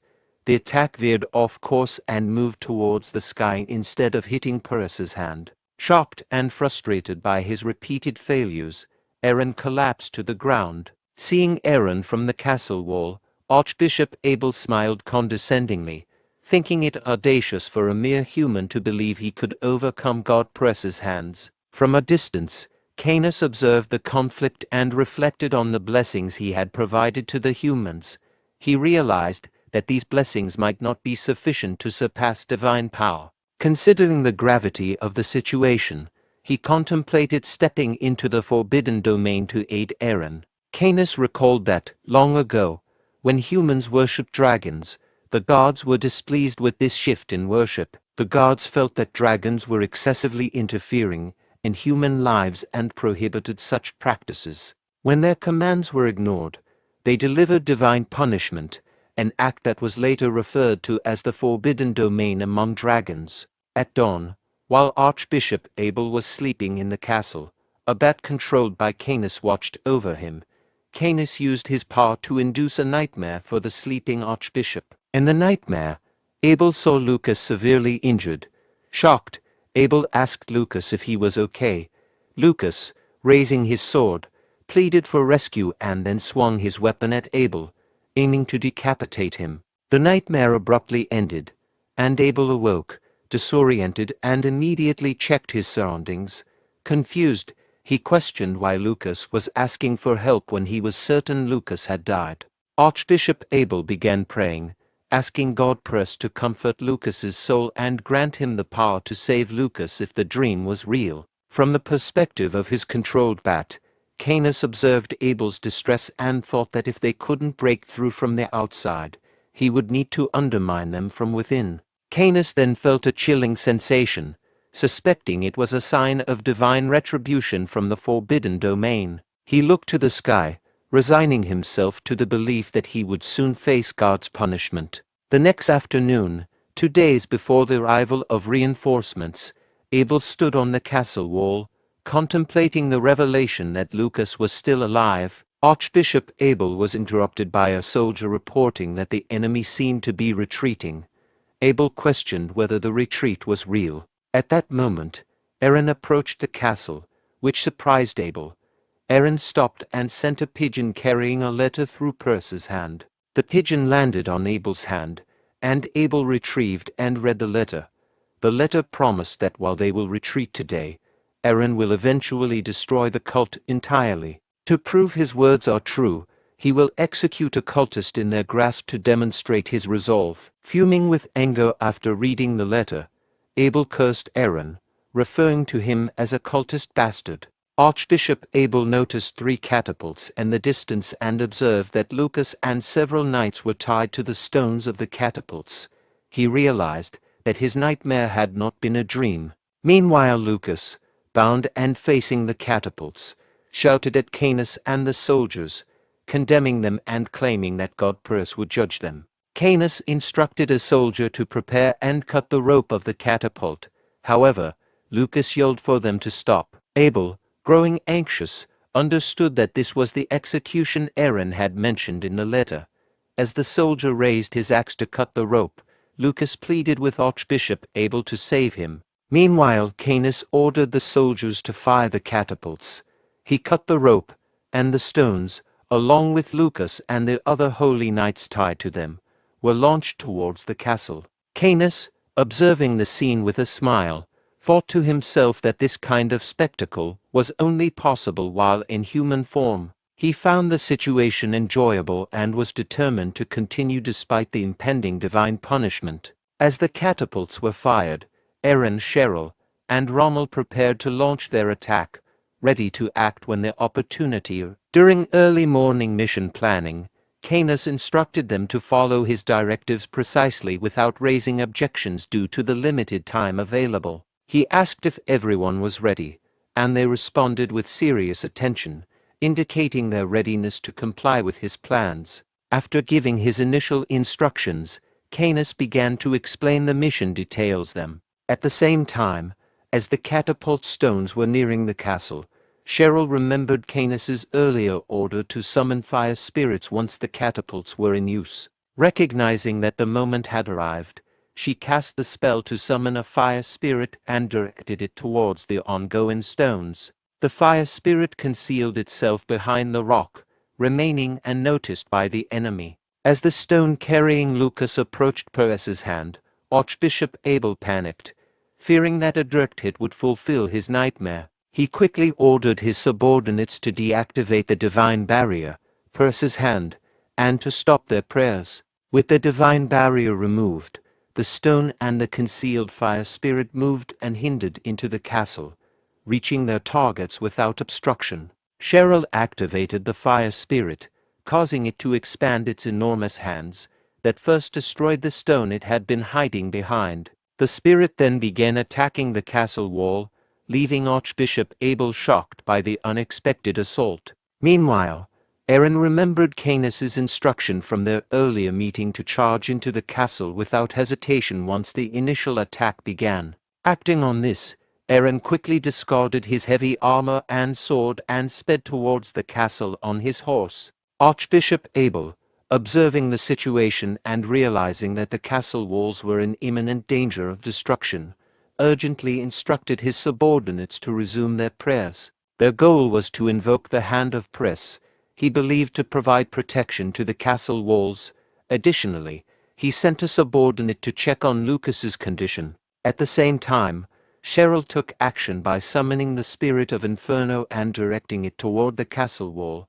Archbishop Abel and his subordinates began their prayers, and the hand of Pres began to envelop the castle wall in protective energy. However, before the protection could be fully established, the Inferno spirit, summoned by Cheryl, attacked and destroyed the already damaged part of the wall. This caused concern among Abel's subordinates, who turned to him for guidance. Abel reassured them, saying that as long as the hand of Pres was active, the enemy would be unable to breach the castle walls. Archbishop Abel was taken aback when he saw Aaron entering the castle on horseback, surprised by how quickly Aaron had arrived. Aaron, pointing directly at Abel, proclaimed that he had come to personally claim Abel's head. In response, Abel laughed and dismissed Aaron's threat, noting that Aaron had only managed to damage the wall and lacked the means to challenge him effectively. Abel then commanded his soldiers to first reinforce the castle wall and then to deal with Aaron, whom he referred to as a crazed heretic disrespecting the name of Lord Perez. As the holy knights charged to attack Aaron, he noted their focus on protecting the castle wall.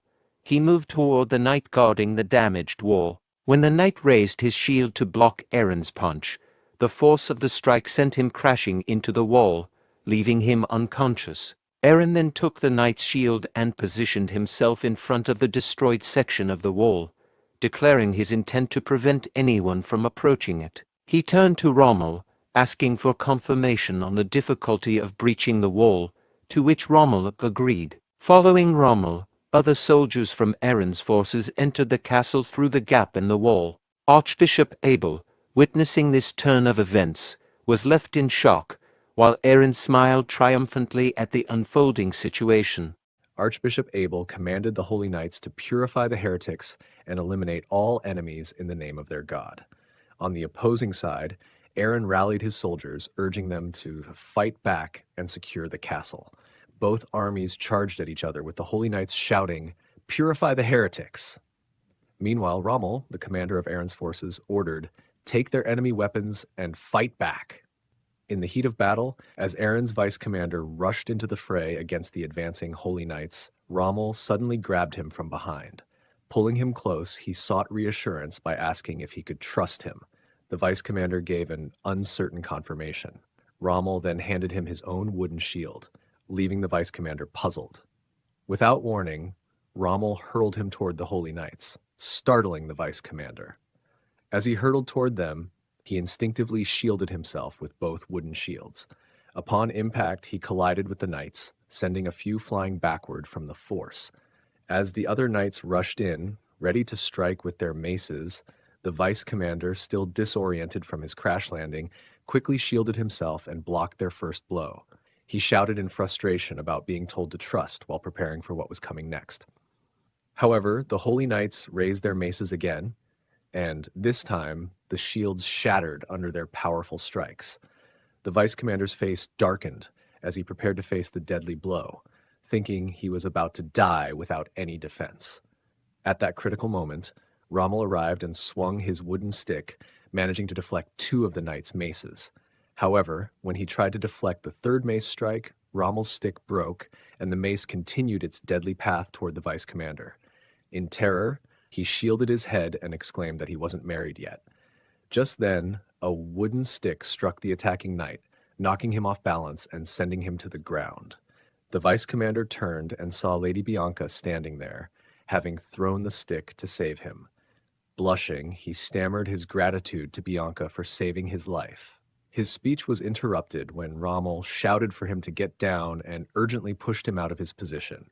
As they moved, a massive Peres's hand crashed into the spot where he had been standing, shattering the ground beneath. The attack was launched by Archbishop Abel, who stood on the castle wall, visibly frustrated that his strike had missed. Aaron, furious, questioned the audacity of Abel. Despite the challenge to reach the castle wall in one jump, he considered trying the leap. As he prepared to leap toward Archbishop Abel, he noticed 3 maces hurled at him from behind by the Holy Knights. He quickly dodged them and turned to see a large group of Holy Knights charging at him. Aaron channeled his mental strength into his stick and swung it forcefully, sending the knights flying back. While distracted by the Holy Knights, Archbishop Abel manifested Peres's hand to attack Aaron, which he barely managed to dodge. Then Aaron spotted a group of Holy Knights and immediately charged toward them. Alarmed by his approach, the knights quickly drew their shields, forming a solid wall of defense. Undeterred, Aaron used their shields as stepping stones, propelling himself into the air toward Archbishop Abel, who stood high on the castle wall. Aaron landed gracefully on the wall, surprising the archbishop. Shocked, Archbishop Abel questioned the situation, and Aaron ominously declared that Abel was next. Without hesitation, he rushed toward the archbishop. Sensing the danger, Archbishop Abel called out to the Holy Knights, ordering them to stop Aaron. The Holy Knights quickly moved in front of their leader, raising their shields as they began chanting a prayer. In response, Peres's hand formed in the air, intended to block Aaron's path. Undeterred, Aaron charged forward, his stick glowing with his mental strength. He struck the giant hand, but to his surprise, the hand deflected his attack. Aaron was startled to realize his mental strength had been blocked. Archbishop Abel watched with a smug smile, confident in his defense. Refusing to back down, Aaron continued his relentless assault, pouring more and more of his mental energy into each strike. However, just as he thought he was breaking through, his stick snapped under the pressure. In that moment of vulnerability, Archbishop Abel prepared a massive Peres's hand, but Aaron swiftly dodged, leaping backward to avoid the blow. His eyes narrowed, realizing the battle was far from over. Archbishop Abel expressed disdain and threatened Aaron and his subordinates with severe punishment for their heretical actions. Abel's laughter and harsh words indicated a complete lack of sympathy for Aaron's situation. Aaron, in response, became anxious and started sweating heavily. He reflected on his previous decisions and regretted not taking more decisive action when his team's morale was still strong. Aaron remembered Kynas's words from the morning planning meeting. Kynus stated, "Before the enemy's reinforcements arrive, they must capture Blanche Castle and set up a defensive line. To achieve this, they need to defeat their leader quickly and compel them to surrender." Aaron acknowledged Kynas's point, but noted it was more complicated than it appeared. With a new idea in mind, Aaron turned to Rommel and asked him to toss a weapon his way. Rommel quickly threw a mace he had taken from a holy knight at Aaron. Aaron caught it and charged at the Peress's hand that was protecting Archbishop Abel. He leaped into the air, enhancing the mace's attack power with his mental strength. Meanwhile, Archbishop Abel declared that the hand of Peress is indestructible, but Aaron wasn't targeting the Peress's hand in the first place. Instead, he struck the castle wall where the holy knights were stationed, causing it to collapse and making them fall. As the dust settled, Aaron approached Archbishop Abel and stated, "Humans might not win against divine powers, but I wonder if that still holds when humans wield those powers." Aaron angrily told Abel not to compare themselves to God when they were merely using his power. Archbishop Abel's face twisted in anger as he gritted his teeth. He jumped backward and declared that, with his power, they were unbeatable. Without wasting a moment, he began casting Peress's hand, summoning a massive fist that lunged toward Aaron. Aaron swiftly dodged the attack. Archbishop Abel then summoned multiple fists and directed them at Aaron, but Aaron skillfully dodged by leaping to the side of the wall. Without hesitation, he rushed toward the archbishop, aiming for a swift counterattack. Archbishop Abel, however, evaded the strike by jumping backward once more. As Aaron prepared to close in, Archbishop Abel's subordinates began praying. Aaron mocked him for running despite claiming to be invincible. He charged at the archbishop, closing the gap rapidly. Before Aaron could strike again, more fists manifested, this time conjured by Archbishop Abel's subordinates. They sent the fists flying toward Aaron.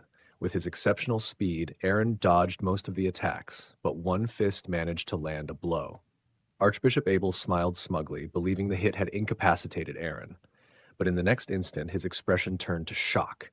Aaron, defying expectations, was holding back the fist that was supposed to have struck him down. As Aaron braced himself, he thought, although his sword energy can't cut through Peress's hand, it looks like it can't crush him either. All right, he can handle it if it's small enough. With that, he crushed the small fist that had been holding him back. While he was focused on that, Archbishop Abel, enraged, marked Aaron with his power and demanded his death. He unleashed a massive Peress's hand toward Aaron. Aaron tried to retreat, but he noticed his leg being grabbed by a smaller Peress's hand, immobilizing him. Realizing he couldn't dodge the attack, panic briefly set in. At the same time, Rommel noticed Aaron's dire situation and shouted in worry for his lord. Without hesitation, Aaron dropped into his fighting stance. He infused his mace with all the mental energy and dragon blessings he could muster, and with every ounce of his strength, he struck the incoming Peress's hand. After a brief struggle, Aaron managed to deflect the colossal hand away. Archbishop Abel stood in shock, unable to believe his godly power had been repelled. Before he could process it, Aaron hurled his mace directly at the archbishop, striking him with such force that Abel staggered backward and fell to the floor. Aaron taunted Archbishop Abel, suggesting that his god had betrayed him despite his claim of being invincible. Archbishop Abel, in shock, asked who Aaron was, and Aaron responded that he was a human who returned from the dead and who was never invincible like Abel and his kind. Just like Kynus planned, Aaron managed to defeat Abel, the leader of Blanche Castle. Although time was tight, he managed to buy some time to establish a defense line before the reinforcements from the Holy Empire arrived.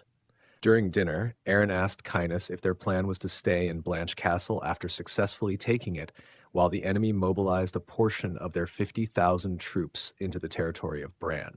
Kynus confirmed this, explaining that the enemy intended to use this strategy to distract them from Blanche Castle. Aaron expressed frustration, noting that they seemed to face one problem after another. Kynus proposed a plan to prevent the enemy from mobilizing their troops into Bran, but warned that it involved significant risk. Aaron asked for details, and Kynus explained that the plan was to intercept the enemy by positioning their troops strategically before the enemy could divide their forces. Rommel pointed out that this interception would mean facing 50,000 enemy troops with only 10,000 of their own. Aaron expressed confidence that, given the right circumstances and with both him and Cheryl involved, they could succeed with Kynas's plan. However, Kynas surprised everyone by stating that Aaron should be excluded from the plan. Kynas explained that this exclusion was meant to enhance their chances of winning the war. Confused, Aaron asked for clarification, and Kynas confirmed that Aaron's exclusion was intentional, with the goal of concluding the war within 1 week. Late at night in his bedroom, Aaron reflected on Kynas's plan, uncertain about its effectiveness. He felt flustered and decided to lie down on the bed, reasoning that even if he was unsure, Kynas had been accurate before. He resolved to get some rest to regain his energy. Just then, he heard a knock on his door and quickly sat up, recalling Rommel's earlier warning about potential traces of the Holy Empire in the castle. Flustered, Aaron wondered if the knock came from remaining troops. After calming down, he reasoned that if it were troops, they likely wouldn't knock. As the door began to open, Aaron asked who it was and was surprised to find Cecilia standing there, which left him feeling confused. Cecilia approached Aaron and requested a private conversation, causing Aaron to feel nervous. He suggested discussing it the next morning if it wasn't urgent. To his surprise, Cecilia sat next to him on the bed, rested her head on his shoulder, and insisted that the matter was urgent. Aaron, feeling this situation was dangerous, thought to himself that he needed to distance himself from her. Cecilia informed Aaron that Lord Viven had called for her. Aaron, surprised and concerned, asked if this meant she had to leave. Cecilia clarified that both she and Aaron were being summoned. Confused, Aaron asked why he was being called and inquired about the existence of God, expressing his uncertainty about the situation. Cecilia explained that the Viven Order originated in the ancient ruins behind Blanche Castle. Due to the Paris Order's takeover of the castle, she couldn't approach the ruins even when summoned by Lord Viven. However, with the current situation, she saw an opportunity to fulfill her mission, and she thanked Aaron for making this possible. Aaron, feeling flustered by Cecilia's cuteness, reminded her that they were not finished and that the war was still ongoing. Unexpectedly, Cecilia hugged Aaron and asked if he would go with her once the war was over. After a pause, Aaron agreed to Cecilia's request, saying they could discuss it further once the war was over and if Blanche Castle remained under their control. He added that he preferred some distance between them and thought to himself about avoiding close contact with her. Cecilia responded that since Aaron was doing her a favor, she would reciprocate. She then stood up to leave, saying she would be going. Just before leaving, she asked Aaron if he knew what kind of god Lord Viven was. Aaron, still confused by the situation, didn't have a clear response. Cecilia revealed that Lord Viven is known as the one and only god of love, which surprised Aaron, who thought to himself about this designation. The next day, at the camping grounds of the Holy Empire reinforcements, Archbishop Langda, the commander, was sleeping soundly. He was abruptly awakened by shouting outside about a fire and the need for water and to calm the horses. Confused, he wondered what fire was being referred to. Upon exiting his tent, he saw a fire in the distance and quickly grabbed a nearby Holy Knight, asking where the fire was. The Holy Knight informed Archbishop Langda that the fire was near the supply wagons, which shocked Langda.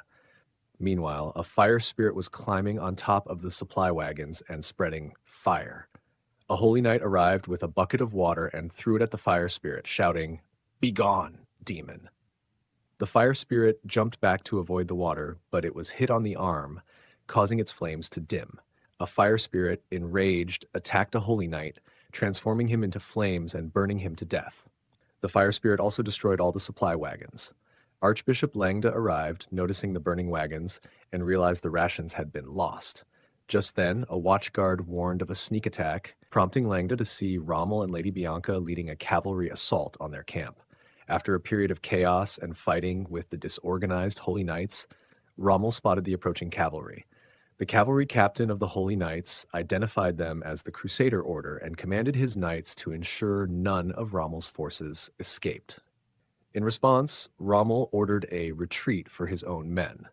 As both the Crusader Order and Rommel's knights pulled back, Archbishop Langda observed from a distance and expressed his anger toward Duke Aaron, blaming him for the attack on the servants of Lord Paris.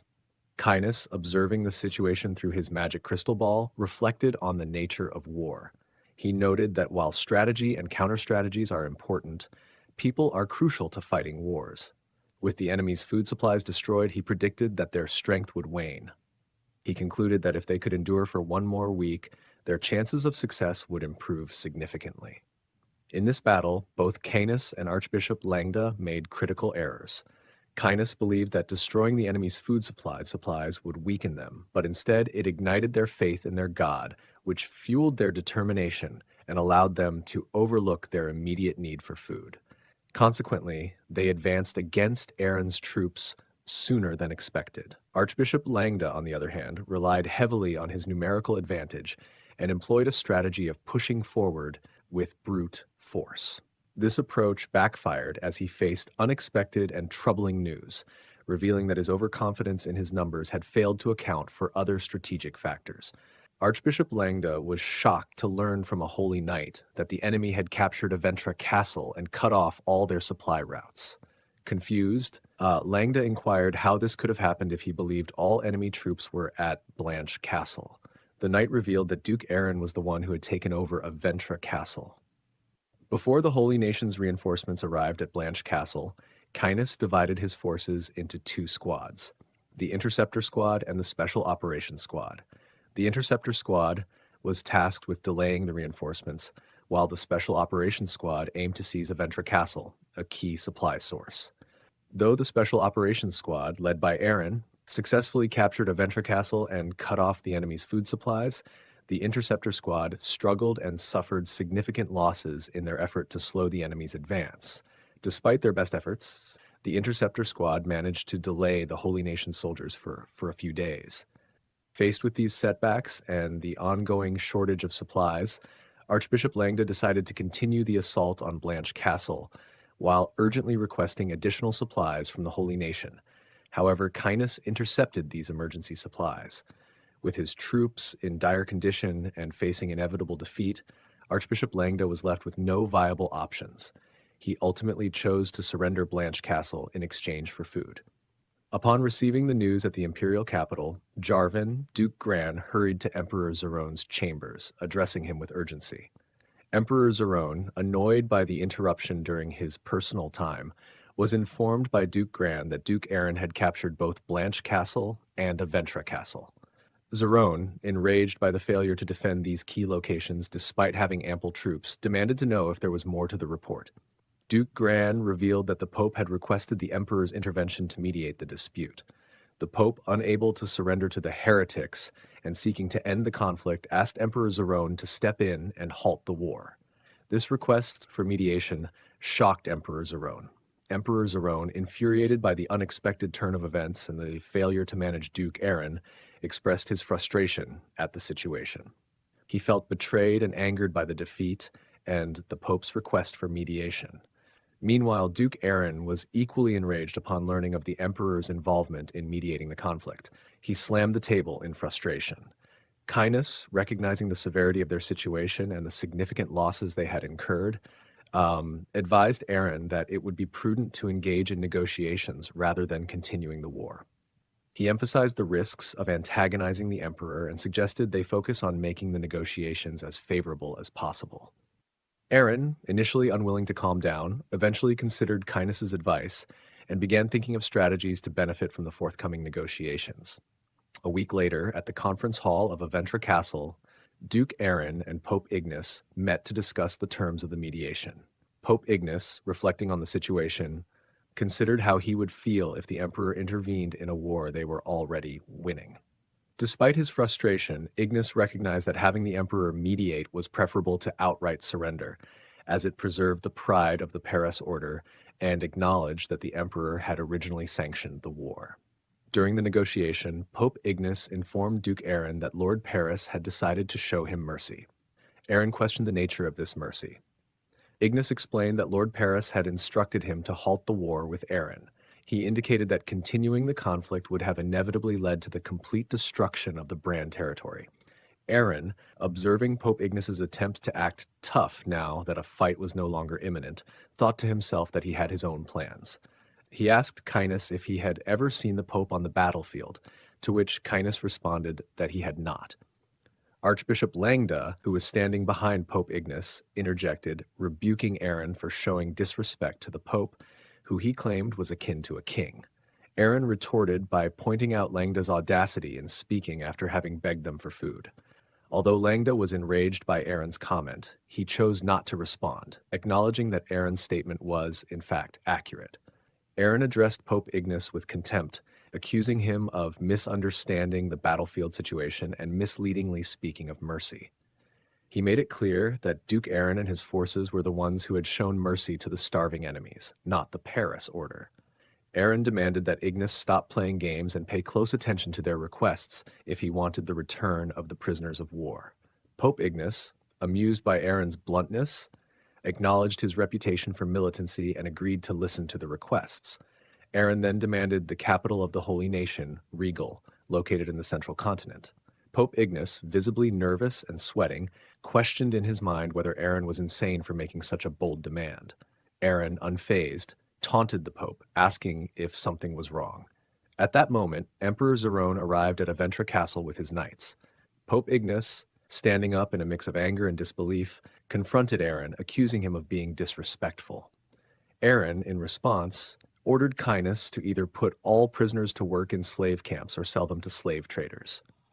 As tensions escalated, one of Emperor Zerone's knights announced the arrival of the emperor, commanding everyone to rise and acknowledge the dignity of his majesty, Emperor Zerone. Aaron stood up and faced Emperor Zerone as the emperor remarked that Aaron seemed sharper than their last encounter. Surprised, Aaron, along with Cainus and Rommel, bowed deeply and greeted Zerone as the dignified ruler of the empire. Emperor Zerone then instructed Aaron to raise his head. As Aaron complied, one of Zerone's knights stepped forward and smashed the table with a sword strike. Zerone explained that the table posed a potential threat to his safety, implying that it was dangerous to have something hidden from view, and reassured Aaron not to be concerned about the incident. Aaron, maintaining his composure, commented to Emperor Zerone that he was relieved to hear they shared similar thoughts about the table's safety. Emperor Zerone, now that everyone was assembled, suggested they have a candid discussion and inquired about the nature of their conversation, noting that he had overheard from the corridor. Pope Ignace confirmed to the emperor that Aaron had requested the capital of the Holy Nation as compensation. Aaron then casually mentioned that his comments were in response to the Pope and others breaking their own rules by producing children, even implying that the Pope had a granddaughter. This revelation bewildered Emperor Zerone, while Pope Ignace and the attending archbishops were visibly shocked by the unexpected claim. Aaron internally prepared for the real negotiations to begin, knowing that the dynamics of the discussion had just shifted dramatically. Aaron, considering the long-term implications, predicted that rumors about Pope Ignace would eventually lead to his downfall, with Archbishop Langda likely succeeding him as Pope. Pope Ignace, drenched in sweat and rattled, wondered how Aaron had uncovered such sensitive information. Meanwhile, Emperor Zerone, perceiving the Pope's reaction and the gravity of the situation, concluded that the claim must be true. Acknowledging their precarious position, Zerone decided to address Aaron's demands pragmatically to minimize further damage. Emperor Zerone turned to Aaron and suggested they set aside the current discussion for later. He urged Aaron to clearly state his demands, emphasizing that they were gathered for negotiation. Aaron addressed Emperor Zerone, asserting that the influence of a religion led by someone who undermines the honor of the empire could harm their great nation. He proposed expelling the Paris order to the western continent to prevent their influence from spreading further. Consequently, Aaron requested control over Blanche and Aventra castles, as well as Regal, the capital of the Holy Nation. Pope Ignace, enraged by Aaron's demands, stood up and shouted in protest. Emperor Zerone quickly intervened, instructing the Pope to maintain courtesy, causing Ignace to return to his seat. Zerone then turned to Aaron, asking if he knew the magnitude of his demands and the seriousness of the situation. Aaron acknowledged the gravity of his demands, but emphasized that they were necessary to protect the honor of the empire. Emperor Zerone expressed understanding of Aaron's desire to safeguard the empire, but questioned the truth of Aaron's claim about the Pope's granddaughter. Pope Ignace vehemently denied the claim, insisting it was false. Aaron then posed a provocative question, asking if the Pope would accept his granddaughter becoming a slave if she were found. Ignace, insisting that no such granddaughter existed, questioned how Aaron could make her a slave if she didn't exist. At this point, Aaron called upon Sir Rommel, who responded affirmatively. Aaron instructed Rommel to send people to the winter villa of Alpis to locate its owner, asserting that the person found there would be the Pope's granddaughter. Rommel confirmed that they already had reports confirming the granddaughter's presence and were waiting for Aaron's orders. Pope Ignace, now visibly distressed, stood up and declared no, contradicting his earlier denial of having a granddaughter. Aaron challenged Ignace, questioning his denial in light of the new evidence. Emperor Zerone, observing the Pope's nervousness and sweating, attempted to shield him by expressing doubt about Aaron's claim. Zeron hoped that Ignace would refute Aaron's assertion and salvage the situation, while internally preparing for the potential fallout. Pope Ignace, despite his nervousness, insisted that Aaron's claim about his granddaughter was false. Aaron pressed him, questioning if he was truly fine with her becoming his slave. Ignace responded that it was a mistake from his past and explained it occurred before he became a follower of the Peres order. Emperor Zerone, frustrated with Ignace's handling of the situation, saw the need to resolve the matter pragmatically. Ultimately, due to Zerone's intervention, Aaron's demands were partially met. An agreement was reached for a truce lasting 2 years, with a promise from Aaron not to spread rumors about the Pope. In exchange for the release of the Holy Nation's prisoners, Aaron was granted control over Blanche Castle, the former territory of the old Viven order. Additionally, the Holy Nation agreed to pay 5,000 gold in reparations, acknowledging Aaron's victory. After the meeting, Cainus and Aaron stood on the wall of Blanche Castle, watching as the Holy Nation's knights withdrew to their territories. Cainus, reflecting on the recent events, asked Aaron how he had known about the Pope's granddaughter and when he had sent people to find her. Aaron, with a hint of mystery, responded that he was unsure exactly when he had sent people. He suggested that if Cainus was curious, he should ask Rommel. Cainus was taken aback by Aaron's enigmatic response, realizing there were aspects of the situation he wasn't fully aware of. In the port city of Alpis, a large contingent of Holy Nation knights moved through the streets, attracting the attention of a young girl standing outside. Noticing the impressive display of knights, she looked on with confusion. A knight approached her and asked if she was Lady Alice, and she confirmed after a brief moment of confusion. The knight signaled to the others, parting the ranks to reveal Pope Ignace, who hurried to Alice's side. He urgently asked Alice if she was okay and if a stranger had spoken to her earlier. Alice was surprised to see her grandfather and questioned why he was there, despite restrictions. Pope Ignace, visibly distressed, pressed Alice about whether anyone had tried to harm her. When she assured him that no one had, he became agitated and cursed Duke Aaron, vowing that Lord Paris would punish him for his actions. At Blanche Castle, Aaron and Cecilia prepared to depart on horseback. Aaron, checking on Cecilia, asked if she was okay. As they were about to leave, Rommel inquired if it was wise for just the two of them to go. Aaron confidently reassured him that they were merely heading up the mountains and nothing should go wrong. Cecilia, addressing Lady Bianca, instructed her to search for followers of the Order of Viven who had been oppressed by the Order of Paris within the castle walls. She emphasized the need to find them for the revival of the Order of Viven. Bianca confirmed she understood Cecilia's instructions and would search for the oppressed followers. Aaron, preparing to leave, asked Cecilia if she was ready. Just then, Cainus arrived on horseback and greeted Aaron, who was surprised and questioned why Cainus was joining them. Cecilia explained that Lord Viven had requested the presence of a tactician, which included Cainus. A short while later, they reached the ruins of Viven's temple. Cecilia pointed out the ancient white structure and stated that it was the Viven temple. Aaron, observing the significant drop and wide gap between their current location and the temple, stated it would be hard to cross due to the gap and strong winds unless they could fly. Cecilia explained that only the chosen can cross, regardless of whether one can fly. Cecilia then prayed, asking Lord Viven to open a path for them. Miraculously, a bridge formed, connecting them to the temple. Cecilia invited both of them to proceed inside. As they entered, Aaron noted the large yet empty space and spotted a figure in a black cape. To his astonishment, the figure turned out to be a child. Cecilia bowed and addressed the child as Lord Viven, confirming the child's identity as the divine figure. Lord Viven approached and sternly asked Cecilia how long she expected him to wait, leaving both Aaron and Cainus in shock at the revelation. Cecilia explained to Lord Viven that unfortunate circumstances had delayed her arrival. Lord Viven acknowledged this, but expressed dissatisfaction with the delay, though she decided to overlook it because Cecilia had brought them with her. Aaron, puzzled by the reference to them, was unsure about the context. Lord Viven then addressed Aaron directly, asking if he had a problem. Aaron quickly reassured her that he didn't, while reflecting that, given her divine status, he had expected Lord Viven to exude a more mythical presence. He then realized that she might be able to read minds. At that moment, Cainus bowed to Lord Viven and asked for the reason behind their summoning. Lord Viven gave him an irritated look and, telepathically, chastised him for his impatience, instructing him to wait. Nervously, Cainus agreed. Lord Viven then instructed Aaron to close his eyes and took both of his hands, surrounding herself and Aaron in her aura. They instantly vanished from Cainus and Cecilia's view. When Aaron opened his eyes, he found himself and Lord Viven on a mountain behind the temple. Lord Viven reassured him not to worry about falling and asked if he understood the reason for their meeting. Aaron admitted he was unsure. Lord Viven remarked that everything in the world has a reason, using this to justify her actions as she kicked a massive boulder off the mountain.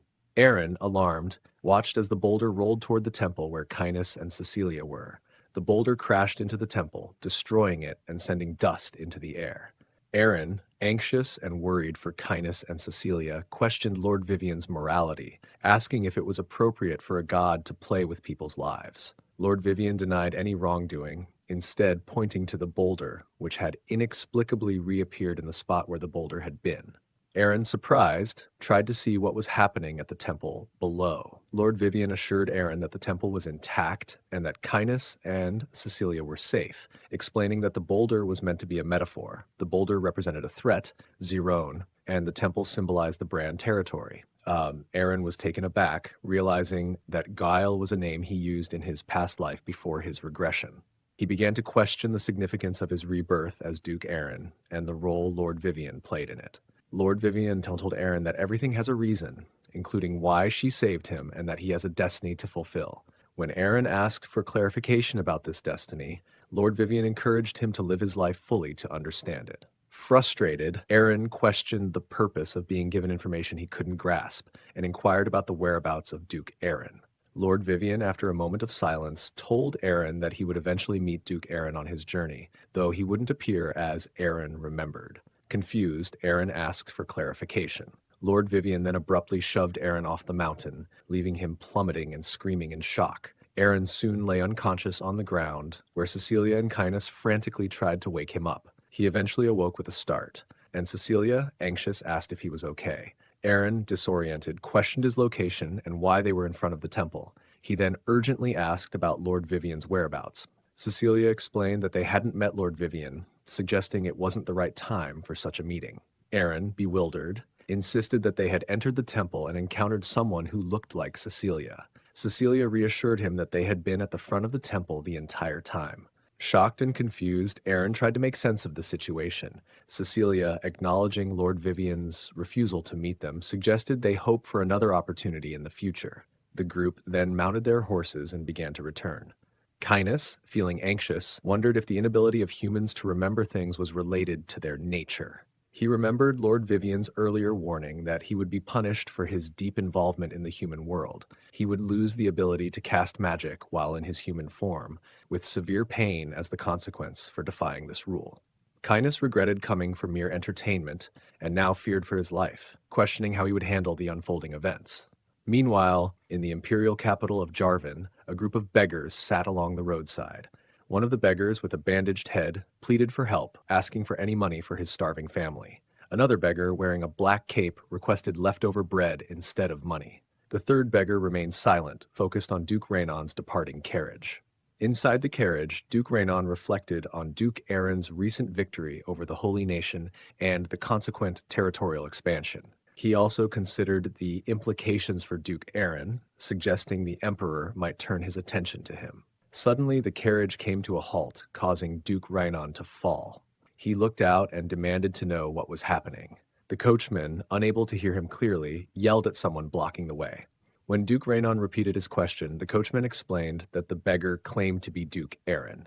Shocked, Duke Renon stared at the beggar in disbelief. The former Duke Aaron, now a beggar, recounted his story to Duke Renon. He revealed that he was killed by Emperor Zerone 20 years ago, but had somehow returned to life. Duke Raynon, a relative of the royal family and a loyal supporter of the previous emperor, struggled to believe this extraordinary tale.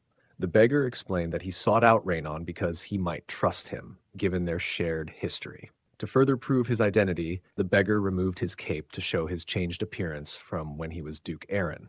The beggar was forcibly removed from the carriage by the coachman, who angrily berated and spat on him, accusing him of lying to nobles.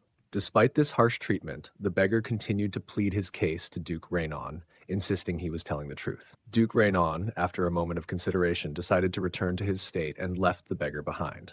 As the carriage drove away, the beggar reflected on his situation, acknowledging his own doubts about his story and realizing that gaining Raynon's trust would be difficult. He was determined not to repeat past mistakes and felt that the promise made to his father was now irrelevant. He resolved to focus all his efforts on attacking the emperor as his top priority. Despite lacking the dragon's blessing, his duke title, and having nothing, he recognized the need to focus on gaining power and growing stronger first. Bianca was frustrated about the lack of new recruits for expanding the Bran territory's influence and felt that recruiting was her primary responsibility. She demanded to know why no one was joining, realizing that the low pay, only 2 gold per month, might be the issue. This amount was insufficient as it couldn't even cover the cost of basic necessities like bread. Bianca was outraged by the inadequate pay and destroyed the recruitment board in anger. The vice commander was impressed by her passionate response, while Cecilia felt anxious witnessing Bianca's fury. From a distance, Aaron inquired if there was a problem with the pay estimate, which should be consistent with previous rates. Kynes directed him to observe the people loitering near the stall without making it obvious. Aaron noticed 2 individuals watching them, and Kynes explained that they were spies hired by the Emperor to monitor their activities more closely after their recent victory. Aaron realized this was a deliberate distraction to mislead the spies and asked about the status of the troops. Kynes confirmed that, despite official restrictions on recruiting, they could unofficially gather around 10,000 men. Aaron was surprised by this number. Kynes explained that they had discovered a hidden city beneath Blanche Castle where followers of Viven had taken refuge from the followers of Paris. Knight Commander Rommel was expected to be recruiting troops for the Bran territory with a monthly pay of 10 gold. Aaron considered this pay rate ideal for organizing a defense squad and asked if everything was going well. Kynes acknowledged that the 10,000 men would be sufficient to defend Blanche Castle and the surrounding area, but stressed the need for a larger force of 50,000 to protect their territories effectively. Aaron was frustrated, questioning how they could achieve this and lamenting the cost of replenishing their troops. He feared that without significant resources, they might end up as a powerless territory despite their victories. Kynes pointed out that they were vulnerable to potential attacks from the Holy Nation and were lacking in economic and military strength. He emphasized that their best option was to focus on generating money to recruit more soldiers. Aaron suggested taking a break for the day and returning to Bran Castle to strategize on how to earn more money. Meanwhile, at the outer wall of Blanche Castle, a woman in Grim Moria's carriage remarked on the castle's damaged state, implying a fierce battle had taken place. Grim Moria commented that Duke Aaron, known for being relentless against his enemies, was capable of such damage. The woman wondered if Duke Aaron ruled through fear, as the stories suggest. Grim Moria confirmed that this is his reputation in the Western continent. The woman expressed that this perspective made the situation more intriguing for her.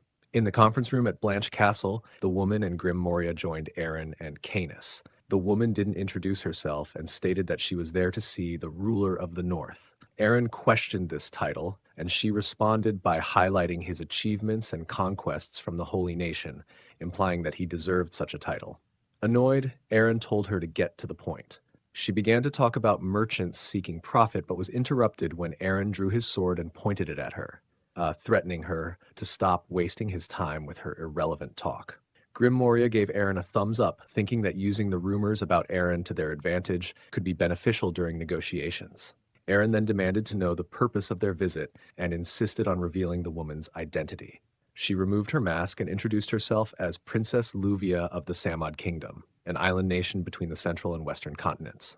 Despite its small size, Samad Kingdom controls a significant portion of the trade between these continents, and Princess Luvia leads the most influential trade group in the kingdom. She came with a business proposal. Aaron thought about the Samad Kingdom and its fate in the upcoming conquest of the Western continent in 10 years. He then invited Princess Luvia to present her business proposal. Luvia proposed building a storage area for goods coming from the Western continent. Aaron found this unusual and asked if they hadn't had such a facility before.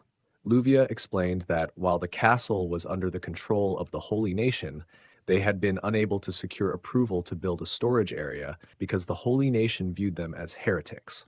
Aaron understood that since ownership of the castle had changed, Princess Luvia wanted approval for her proposal to build a storage area. Luvia confirmed this with a nod. Aaron then inquired about what she could offer in return.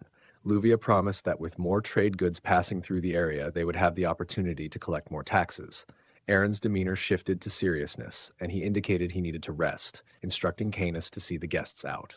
As Aaron began to leave, Luvia, flustered, abruptly mentioned holy water. Aaron was puzzled by this sudden statement and asked for clarification. Luvia then specified that while the current tax rate was 15%, she was proposing that, in exchange for increasing the tax rate to 20% on their trade goods, she wanted control over the distribution of holy water. Aaron, still confused, asked for further details about this request. Luvia began by asking if Aaron knew about Gerald the Adventurer. Aaron responded with surprise, recognizing the name but not immediately recalling why it was familiar. Canis reminded Aaron that Gerald was the first adventurer they encountered at the shrine of Aetun. Luvia explained that she had asked Gerald to locate holy water because they had been unsuccessful in finding effective medicine from the west and central continents for her father's condition. Holy water was the only remedy that had helped. However, they later discovered that this holy water was produced by the order of Viven, which led her to look toward Grim Moria. Aaron, realizing that Grim Moria must have disclosed confidential information about the holy water, became visibly upset. He was frustrated because he believed that all information regarding the holy water was meant to be kept strictly confidential. Aaron, after a deep sigh, asked Luvia if her intention behind wanting control over the holy water was to sell it in the central continent. Luvia clarified that this was not her aim. Instead, she believed that the decision to withhold distribution of the holy water was connected to Aaron's complex relationship with the Emperor. She proposed that by gaining control over the distribution within the Western continent, they could support the war efforts against the Emperor and ultimately weaken his forces. Canis then advised Aaron that while Luvia's offer could potentially provide significant funds, it might be more prudent not to grant her control over the distribution. He suggested that it would be more advantageous for them to manage the distribution directly rather than delegating it to Luvia. Aaron reflected that, while selling holy water to the central continent would be more profitable, he was concerned that it might end up in the hands of soldiers in the Emperor's army. This was why he had limited the supply outside their territory. He acknowledged Luvia's keen market insight and negotiation skills, which made her capable of persuading anyone. Despite this, Aaron was troubled by the prospect of mass destruction looming over her country and felt a strong inclination to prevent it. Aaron then agreed to grant Luvia control over the holy water. However, he stipulated that if it was discovered that the holy water was distributed to the central continent, their agreement would be nullified. Canis, worried about the implications, called out to Aaron. Aaron instructed him to draft the contract by the end of the day. Canis, though disappointed, agreed to the task. Luvia made an unusual hand gesture as she thanked Aaron for accepting her request and wished them both good luck. Aaron, not recognizing the gesture, imitated it and responded with uncertainty, wishing her the same. Luvia then explained that the gesture signified that she had nothing to hide and was offering everything she had. She confirmed that Aaron's understanding of the gesture was correct before leaving the meeting room. Once Luvia had departed, Canis turned to Aaron, expressing his respect for Aaron's decision, but voicing concern that granting a merchant control over the distribution of holy water seemed like a hasty choice. Aaron acknowledged the validity of this concern, but explained that the need to raise 50,000 men for the Bran territory left them with few options for generating funds. He insisted that this decision was not just about money, but also about saving many lives, even if Canis didn't fully understand the situation. Aaron then inquired about Grim Moria's presence, questioning whether Moria's visit was solely to introduce Luvia. Grim Moria immediately pulled out pepper shakers from his pocket and placed them on the table, asking if Aaron and Canis had heard of black gold. Both Aaron and Canis were confused and inquired about what black gold was. Grim Moria demonstrated by spinning the pepper shakers, causing a black powder to be sprayed onto his hand. He then offered his hand to Aaron to smell. Aaron took the powder and, upon smelling it, immediately sneezed and became irritated, questioning what kind of gold this was. Grim Moria explained that the reaction was common and that, although it wasn't gold, the powder's aroma changed significantly when used in cooking, such as in soups or on meat, and it was also effective for preserving meat. Aaron, seeking clarification, asked what Grim Moria wanted. Before Moria could answer, Canis interjected, identifying the source of the black gold as the Black Continent. Aaron, surprised, asked for more details about the Black Continent. Grim Moria confirmed that the black gold originated from the mysterious land described in stories, but clarified that the actual source is the East Continent. He mentioned that Canis seemed to be aware of this, Canis explaining that rumors suggest one could reach the East Continent by sailing east from the Central Continent for about a month. However, a great monster, believed to be the sea dragon Leviathan, prevents anyone from approaching the East Continent, adding to its mystique.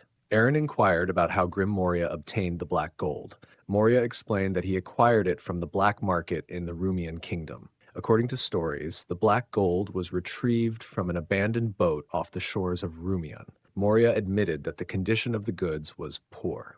Aaron caught on to Grim Moria's point and pressed him for more information, to which Moria responded that the black gold was contained in an unfamiliar box. Since it was found on the eastern shores near the Rumian kingdom, it was concluded to be from the Black Continent. Aaron then turned to Canis and instructed him to gather more information about the Black Continent, whether through books, rumors, or finding someone originally from there. He emphasized that any information would be valuable. Canis agreed, noting that while it might take some time, he would do his best to uncover more details. That night, Canis sent a pigeon with a letter to Keshi requesting as many clues as possible about the Black Continent and to bring them to Bran Castle. Canis lamented that if he could use magic, he would have flown there himself. He then expressed a wish to return to his nest, looking up at the sky and silently appealing to Lord Viven. He briefly looked at the sky, then turned around and thought about her stubbornness. 2 months later, in the meeting room, Cain was visibly trembling while looking at a document. Aaron noticed Cain's distress and asked, puzzled, why he appeared so shaken. Cain, initially somber, declared that he felt it was his time to die.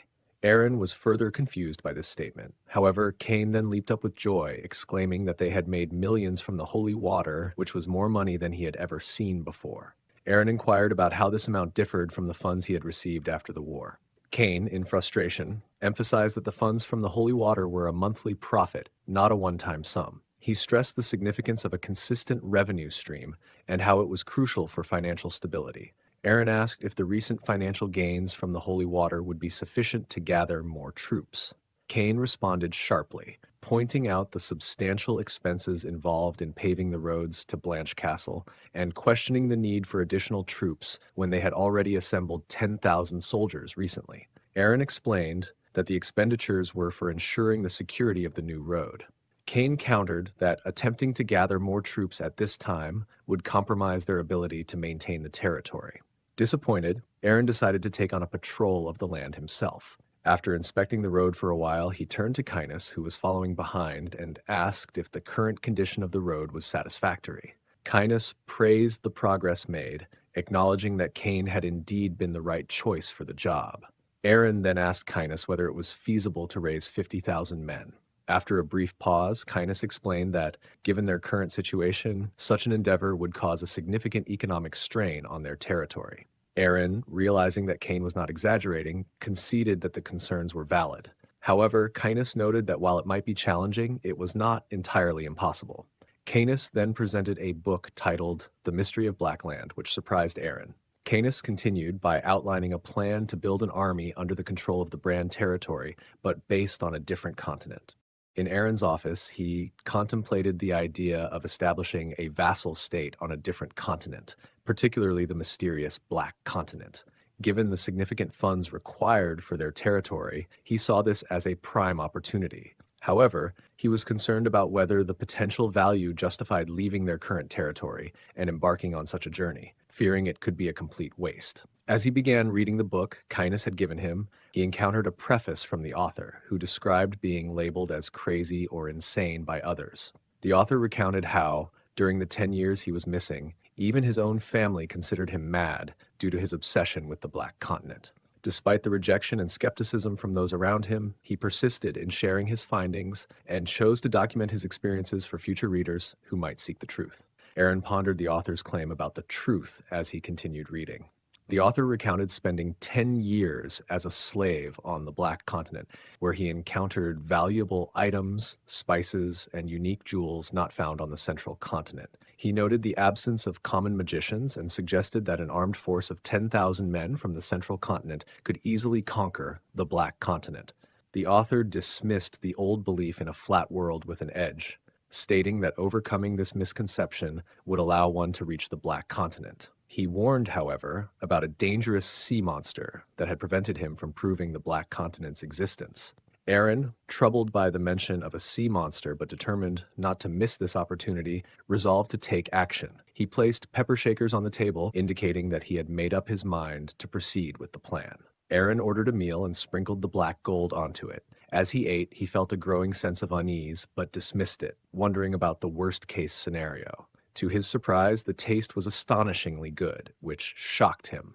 Later, Aaron summoned Kindness and asked about the requirements for reaching the Black Continent. Kindness, initially confused by the question, clarified that they would need a port to cross the sea. A few weeks later, Aaron stood on the castle wall, contemplating that, to reach the Black Continent, they would need to attack the Rumian kingdom, located to the east. He addressed the gathered crowd below, announcing that he had some unfortunate news to share with them. As Aaron announced the unfortunate news, the crowd began to murmur among themselves. The first person questioned the meaning of the news, while the second feared it might involve another monster from the Black Forest. The third person advised against spreading such ominous news, worried it might bring bad luck. Aaron thought about the lack of a legitimate reason for attacking the Rumian kingdom. He then addressed the crowd, claiming that the Rumian kingdom had abused followers of Viven, which stirred the crowd's anger. They reacted with outrage, denouncing the Paris believers, and recalling that the Holy Nation had also attempted to attack them. Aaron considered the situation and realized that without a clear and convincing reason to present to the Empire, they would face resistance since the Empire would likely protect the Rumian kingdom. Additionally, given the shortage of troops for the expedition, Aaron planned to mobilize defense squadrons from the cities and involve the citizens in the defense efforts. Aaron announced to the crowd that the Rumian kingdom had abused and enslaved their fellow followers, which elicited a strong reaction. He thought that, since they needed time to reorganize their troops, it would be wise to negotiate with the Rumian kingdom to establish a definitive reason for war. Aaron declared that he, as the leader of the territory, would personally negotiate with the Rumian kingdom and promised to bring back their enslaved brethren. This declaration sparked enthusiasm among the crowd, who began chanting for an attack on the Rumian kingdom to rescue their fellow followers. As Aaron descended from the wall, Canis greeted him, praising his speech. Aaron questioned whether the speech was effective enough. Cain, visibly angry, approached Aaron and questioned whether he was planning another war, noting the recent calmness. Aaron quickly silenced Cain by placing his hand over his mouth and told him he would explain the details later. He asked Cain to prepare armor for the troops. Cain, surprised, questioned the need for more armor, pointing out that they had already purchased a significant amount when gathering troops. In response, Aaron placed a piece of meat coated with black gold in Cain's mouth. Initially, Cain was puzzled by the gesture, but after tasting the meat, he was astonished by its flavor. Aaron explained that this remarkable taste was the reason they needed to attack the Rumian kingdom. Cain, still taken aback, asked if the flavor was really the reason for the planned attack. Aaron reiterated his request, insisting that Cain prepare the armor. Cain, excited by the potential financial gains, exclaimed that he could already taste the money and began dancing with enthusiasm. Aaron and Canis attempted to leave quickly, but Cain stopped them and approached, asking how much armor they would need. Aaron, puzzled and slightly frightened by Cain's intensity, asked what was wrong. Cain responded by asking for the exact amount of armor required. He then provided context about the Rumian kingdom, describing it as a small kingdom on the eastern edge of the central continent and a dependent state of the empire. Despite its size, the kingdom has significant economic influence due to its control over much of the trade. He highlighted its wealth and the extravagant nature of its residents, noting that even the kingdom's dogs are reputed to wear gold. At that moment, a messenger arrived at the Rumian kingdom with a message announcing that the castle gates should be opened. King Niccolo II of Rumion was walking down a hallway with his knight when he inquired about the reason for the visit from the empire. The knight explained that the visitors were not from the royal palace, but were sent by Duke Aaron. The king was surprised, recognizing Duke Aaron as the leader who had recently waged war against the Paris Holy Nation. He wondered why the duke himself was making the trip. The knight clarified that Duke Aaron's visit was to request the return of his subjects. The king was taken aback, questioning if they were holding the empire's subjects captive. The knight revealed that the subjects in question were followers of Viven, some of whom were being prosecuted and had been forced into slavery. The duke's request was to have all these individuals returned to their homeland. As King Niccolo II and his knight approached the meeting room, the knight opened the door to a chaotic scene. Inside, the attendees were engaged in a heated argument. One participant, frustrated and aggressive, demanded if the other was intending to use violence instead of negotiating. Another person, wearing a hat, accused the others of using the followers of Viven as a pretext to extort money and advocated for seizing more prisoners to make a point. Amid the discord, a figure with silver-white hair warned that any aggressive actions would be interpreted as a declaration of war against the empire. This individual expressed grave concern that such actions would lead to the destruction of this nation. Seeing the turmoil inside the meeting room, King Niccolo II expressed his frustration, questioning what actions he should take to resolve the situation. A while later, Duke Aaron arrived at the gates of the Rumian kingdom. Observing the ornate decorations on the castle walls, Aaron remarked on their apparent wealth. Cainus noted that despite the decoration, the walls lacked defensive spells and were more accurately described as simple stone walls. Aaron, growing impatient, complained about the delay and the lack of respect he felt he was receiving. Just then, the gates opened, and the cavalry knights of the Rumian kingdom swiftly emerged, surrounding Aaron and Cainus. The commander of the cavalry knights, seeing the tension, sighed and ordered his troops to halt. Duke Aaron, observing the aggressive reception, wondered if it was too extreme for envoys. The commander then addressed Aaron, asking if he was indeed Duke Aaron of the Empire and Bran territory. Aaron confirmed his identity. The commander requested Aaron to show his seal, which puzzled Aaron. The commander explained that Duke Aaron always carries a seal as proof of identity. Still confused, Aaron asked if he was supposed to carry a seal. The commander, realizing Aaron did not have the seal, accused him of impersonating Duke Aaron and trying to incite trouble between the Rumian kingdom and the empire. He then commanded his knights to draw their swords and clear Aaron and his party out. Aaron protested, claiming ignorance about the seal and denying the accusation of impersonation. The commander, with a smirk, revealed that Duke Aaron had already passed through the kingdom's gates, leaving Aaron and Cainus stunned by the unexpected revelation.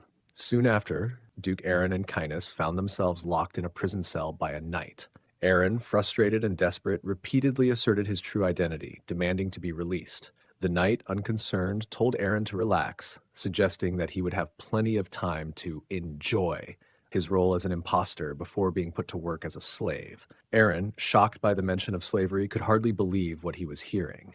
Meanwhile, in the meeting room, King Niccolo II expressed his gratitude for capturing the imposters, thanking Duke Aaron for his assistance. Rex, who was impersonating Duke Aaron, responded with false modesty, claiming the efforts were for the benefit of both the Empire and the Rumian kingdom. He shifted the credit to Cainus, who was also an imposter, highlighting his role in tracking down the false Duke Aaron. The fake Cainus added that it was the impostor's own fault for attempting to impersonate Duke Aaron without the proper seal, further solidifying their deception. King Niccolo II praised Rex and Cainus for their skills and humility, noting the advantage of working with someone so close to the throne. Rex then inquired about the fate of the impostors. The king explained that due to a shortage of labor, criminals in the Rumian kingdom are typically subjected to forced slave labor, which would likely be the impostor's fate. Rex, however, deemed slave labor too lenient for the crime of impersonating high-ranking figures from the empire and suggested execution as a more fitting punishment. The king was surprised by this proposal. Rex stated that given their week-long stay in the Rumian kingdom, he would prefer to witness the executions before departing. The king expressed concern that executing prisoners could lead to riots, as executions had not been carried out in the kingdom for some time due to its small population. After considering Rex's request, the king agreed to fulfill it but requested something in return. Rex invited the king to make his request. The king told Rex that if he withdrew his request to remove the followers of Viven from the Rumian kingdom, he would agree to the execution proposal immediately. A few days later, a crowd, including the king and Rex, gathered at the execution site to witness the event. Grim Moria arrived at the scene and bowed before King Niccolo II, greeting him formally. The king acknowledged Grim Moria's presence and inquired about his recent activities. Grim Moria reported that he had successfully established a small currency exchange office within the Rumian kingdom, attributing its success to the king's support. The king complimented Grim Moria on his swift and effective work in facilitating currency access for the kingdom, praising his success. Grim Moria thanked the king and expressed his hope that the king would enjoy his conversation before departing. As King Niccolo II gave his approval, he stepped away from the scene, noticing Rex seated beside him in attire resembling that of Duke Aaron. Curiosity about Rex's true identity grew as he moved towards his seat. The announcer began the proceedings, capturing everyone's attention, including Grim Moria. The announcer stated that the trial was about to start and listed the charges against the criminals, attempting to deceive the king and damaging relations between the Rumian kingdom and the empire. Consequently, King Niccolo II sentenced the accused to death. As the covering cloths were removed from Aaron and Cainus, the announcer allowed them to make their final statements. Aaron, looking up to the sky, proclaimed loudly, "I am a noble of the empire, the sole owner of the Bran territory. I am Duke Aaron." Upon hearing Aaron's declaration, Grim Moria was shocked to recognize that the person about to be executed was indeed Duke Aaron. Alarmed, Grim Moria shouted, questioning why Duke Aaron was being executed. The king, surprised by Grim Moria's outburst, asked him why he was asserting that the individual was Duke Aaron. Grim Moria urgently requested to know why Duke Aaron was on trial. The king, noting Grim Moria's genuine concern and the sincerity in his eyes, began to suspect the possibility that Aaron was truly who he claimed to be. Realizing the gravity of the situation, the king quickly turned to address Rex, who had been seated next to him. However, Rex had already departed, having fled when he realized his deception had been uncovered. The king was left staring at an empty chair, puzzled by Rex's sudden disappearance. In the throne room of King Niccolo II, tension simmered among his nobles as they discussed the kingdom's precarious situation. The noble dressed in a white robe voiced his concerns, suggesting that the king's best days were behind him and doubted Niccolo's ability to outmaneuver the schemes of a false duke. In response, a bearded noble expressed frustration, blaming the current crisis on their reliance on the king's outdated methods. He argued that if King Niccolo had been more diligent and thorough in his research before acting, the kingdom would not be facing such dire consequences. While his nobles debated, King Niccolo was lost in his own thoughts, haunted by a memory that still disturbed him. The moment when Aaron, about to be executed, boldly claimed his identity as Duke Aaron of the Bran territory and his noble status within the empire. This revelation had shaken the king to his core. Niccolo realized that imprisoning Aaron could have far-reaching implications, including the necessity of freeing slaves and even the possibility of war with the empire. As the gatekeeper announced the arrival of Duke Aaron of the Bran territory, the atmosphere in the throne room of King Niccolo II grew tense. Aaron confidently strode into the room, his presence commanding attention. King Niccolo, already on edge, stood from his throne, silently vowing to protect his kingdom at all costs. The weight of his royal duty pressed on him heavily as he thought of preserving the royal bloodline and safeguarding his reign from impending threats. As Aaron walked past the assembled nobles, his intense gaze caused them to shift uncomfortably. Their nervousness was palpable, and none dared to meet his eyes, knowing the power he wielded. Reaching the throne, Aaron stood before the anxious king Niccolo, who contemplated his next move. In the king's mind, there was only one option left for an aging ruler: to sacrifice his pride and do whatever was necessary to save the kingdom. He resolved to kneel before Aaron. However, before Niccolo could act, Aaron unexpectedly knelt before him. His gesture, both surprising and humbling, was a show of respect as he formally requested an audience with King Niccolo II. The king, startled by Aaron's humility, quickly responded with disbelief, urging him to rise. Aaron's smile was warm as he graciously acknowledged King Niccolo's welcome, expressing his gratitude.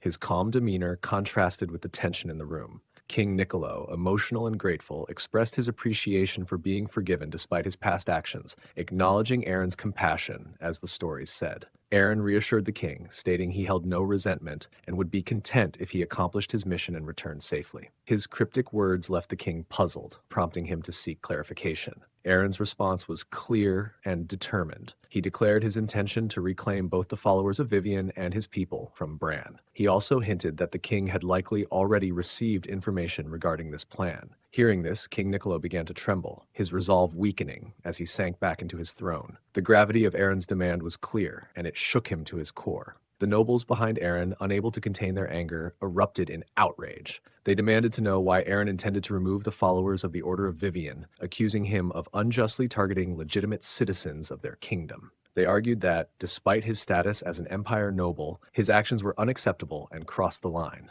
Aaron, with a deepening smirk, faced the enraged nobles and provocatively questioned their notion of boundaries. He then recalled a historical event, asking if anyone remembered the religious war between the Order of Viven and the Order of Paris from decades ago. The nobles, recalling the past, confirmed that they remembered the event well. They explained that during that time, followers of the Order of Viven had become citizens of the Rumian kingdom to escape the persecution of the Paris followers. Aaron confronted the outraged nobles by dismissing their claims, asserting that they were not referring to citizens but rather to slaves. His correction stunned the nobles as it contradicted their recollection and cast their historical actions in a different, more troubling light. Aaron elaborated on his stance by referencing a document he discovered in the archives of the Order of Viven. He pointed out that the document stipulated that all exiled followers of the order were to be treated as citizens of the Rumian kingdom. However, it also included a condition. These followers were to be returned and must reside in areas where the order was accepted.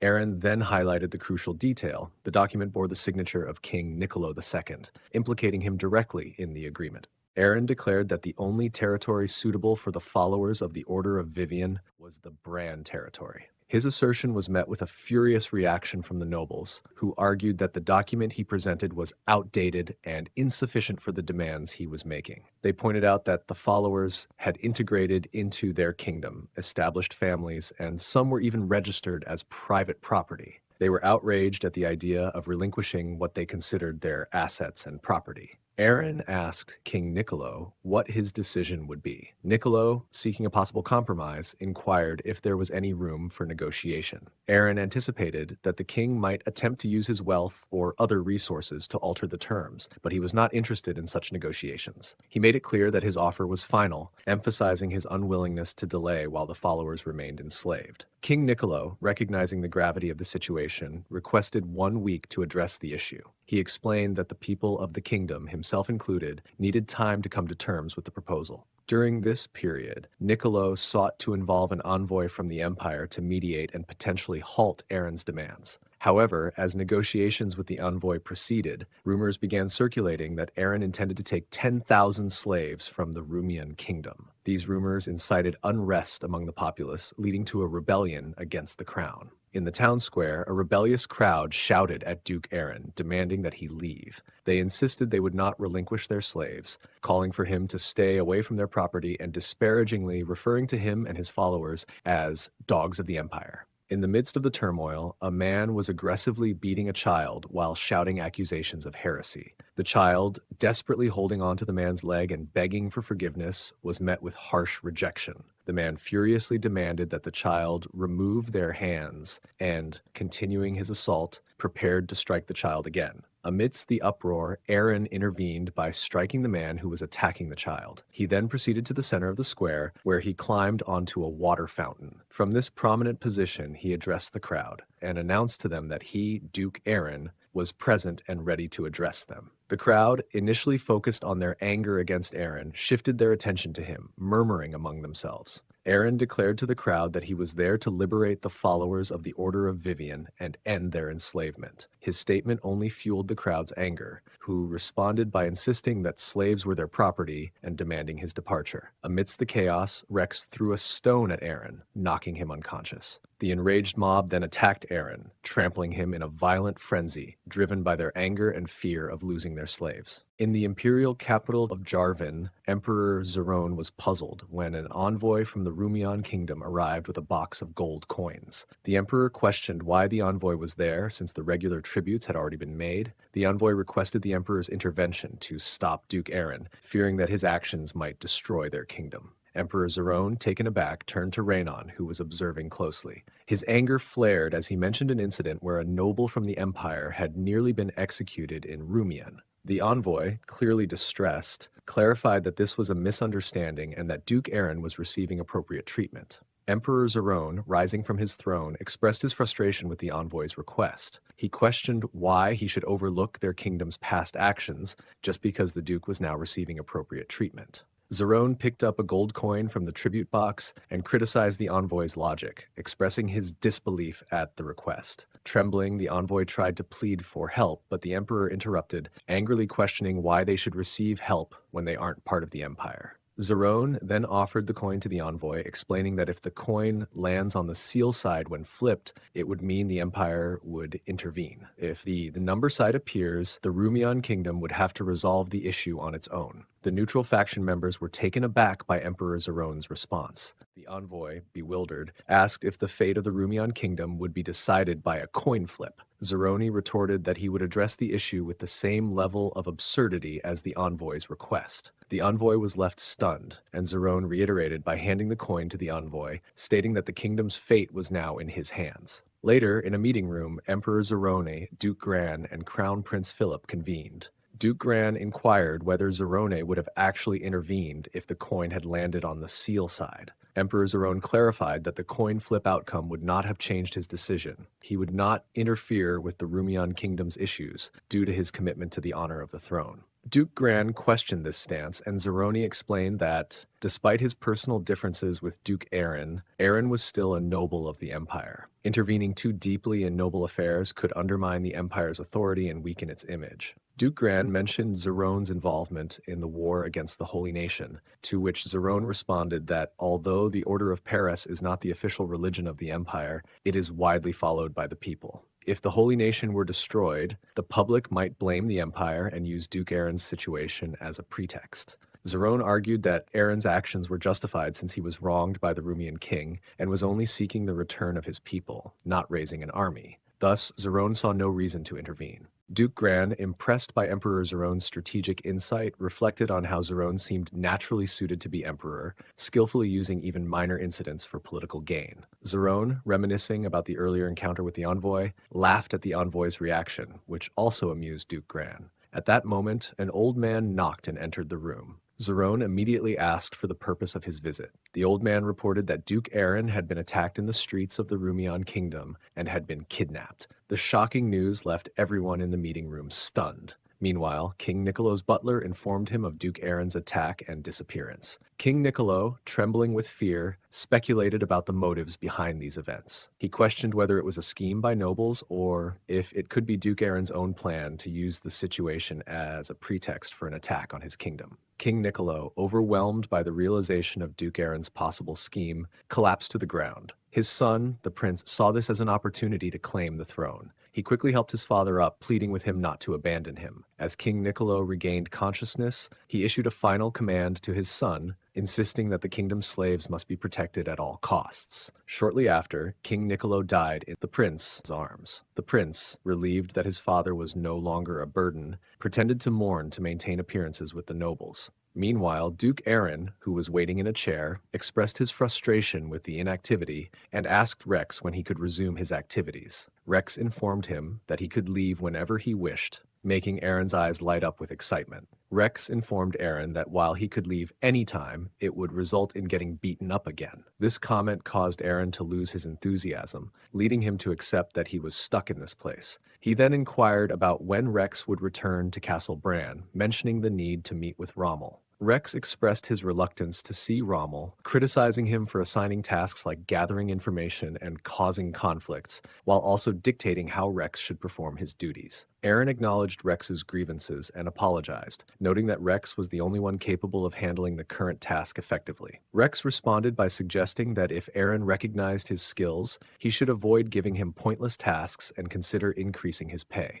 Aaron agreed to Rex's request, promising to address his concerns and offer better compensation in due time. Just then, Kynus burst into the room, prompting Aaron to ask if he had convinced Cheryl to participate. Kynus reported that while Cheryl had come, she refused to take part in the plan. Aaron questioned why Cheryl wouldn't act as if she had lost her brother and what their next steps should be. Meanwhile, Cheryl, along with the cavalry, was on her way to the Rumian kingdom. She found the plan unsettling and thought to herself how creepy it all felt. Prince Aegulius, seated on the king's throne, angrily demanded to know why the knight commander had not yet located Duke Aaron, emphasizing that Aaron should be somewhere in the kingdom, whether dead or alive. The knight commander responded that despite their best efforts and the deployment of numerous troops, the search was being hindered by angry citizens. Prince Aegulius erupted in frustration, blaming the citizens for obstructing the search despite being the cause of Aaron's disappearance. The knight commander explained that rumors about the potential release of the slaves had spread, which had incited the public's hostile reaction and complicated the search efforts. Prince Aegulius, visibly trembling with frustration, was met with increasing vocal input from the nobles. One noble advised that they should quickly locate Aaron and agree to his demands, or otherwise clarify their position on the potential release of the slaves. Other nobles opposed this, questioning how they would manage the loss of labor if slaves were freed. The debate grew heated, with another noble suggesting they should wait for the empire's stance before making any decisions. Amid the chaos, Prince Aegulius, feeling overwhelmed and frustrated by the competing opinions, thought to himself that everyone was trying to dictate his actions. He then yelled for silence, grabbing one of the nobles and asserting his new authority by stating that he was now the king of the country, no longer merely a prince. Then the noble pointed out that Prince Aegulius had not yet been officially coronated. Aegulius was about to respond in anger. However, an envoy burst into the room, shouting for the prince. Aegulius, irritated, corrected the envoy by stating his new status as king. The envoy delivered shocking news. The emperor had declared he would not involve himself in the Rumian kingdom's affairs. This announcement stunned everyone present. At that moment, the butler entered, urgently calling out for the prince. Still fuming, Aegulius reiterated his claim to the throne. The butler then informed him that an attack had been declared. Overwhelmed by the news, Prince Aegulius collapsed to the ground, unconscious. In the Imperial capital of Jarvan, during a meeting, Duke Gran suggested that the recent events, a public execution, a disappearance, and a declaration of attack, seemed orchestrated by Duke Aaron to gain control of the Rumian kingdom. Emperor Zerone inquired if Aaron intended to use force to take over the Rumian kingdom, and if the situation had escalated to a point where the empire should intervene. Duke Gran agreed that, given the Rumian kingdom's importance to the empire, intervention was necessary. However, he cautioned that retracting the emperor's earlier stance might make the throne appear weak and indecisive. Emperor Zerone contemplated Duke Gran's concerns about the potential weakening of the throne. Prince Philip then suggested that if Duke Aaron expanded his territory, it would become part of the empire, allowing the empire to benefit from the Rumian kingdom's resources and increase tax revenue. This expansion could also provide the empire with a legitimate reason to apply financial pressure on Aaron. Emperor Zerone, intrigued by this strategy, ordered the Central Army to patrol the border near the Rumian kingdom, but instructed them to avoid direct involvement in any conflict. He pondered Aaron's next move, wondering if he would proceed with his plans despite the new conditions. Prince Aegulius lay unconscious on a bed with his head resting on the lap of a woman. As he woke, he realized the woman was Elena, who was actually the demon succubus Elena in human form. She informed him that he had passed out in the throne room and asked if he was okay. Prince Aegulius, noticing his position, asked if he was really resting on Elena's lap. She assured him it was fine for him to stay there as long as needed. However, Aegulius, feeling the weight of his responsibilities, insisted he needed to get up to make crucial decisions for the kingdom. Elena gently pulled him back onto the bed and positioned herself on top of him, suggesting that she had a better idea. She invited him to hear her proposal, which made Aegulius look at her with curiosity. As Aaron looked out the window, he saw a crowd protesting and demanding the release of the slaves to end, and even calling to find and kill Aaron. He reflected on how the kingdom was on the brink of collapse, while the people focused solely on their own interests. Aaron hoped that Elena could successfully distract Prince Igulius, fearing that if his plans were discovered and the Vivian followers were released, his efforts would be in vain.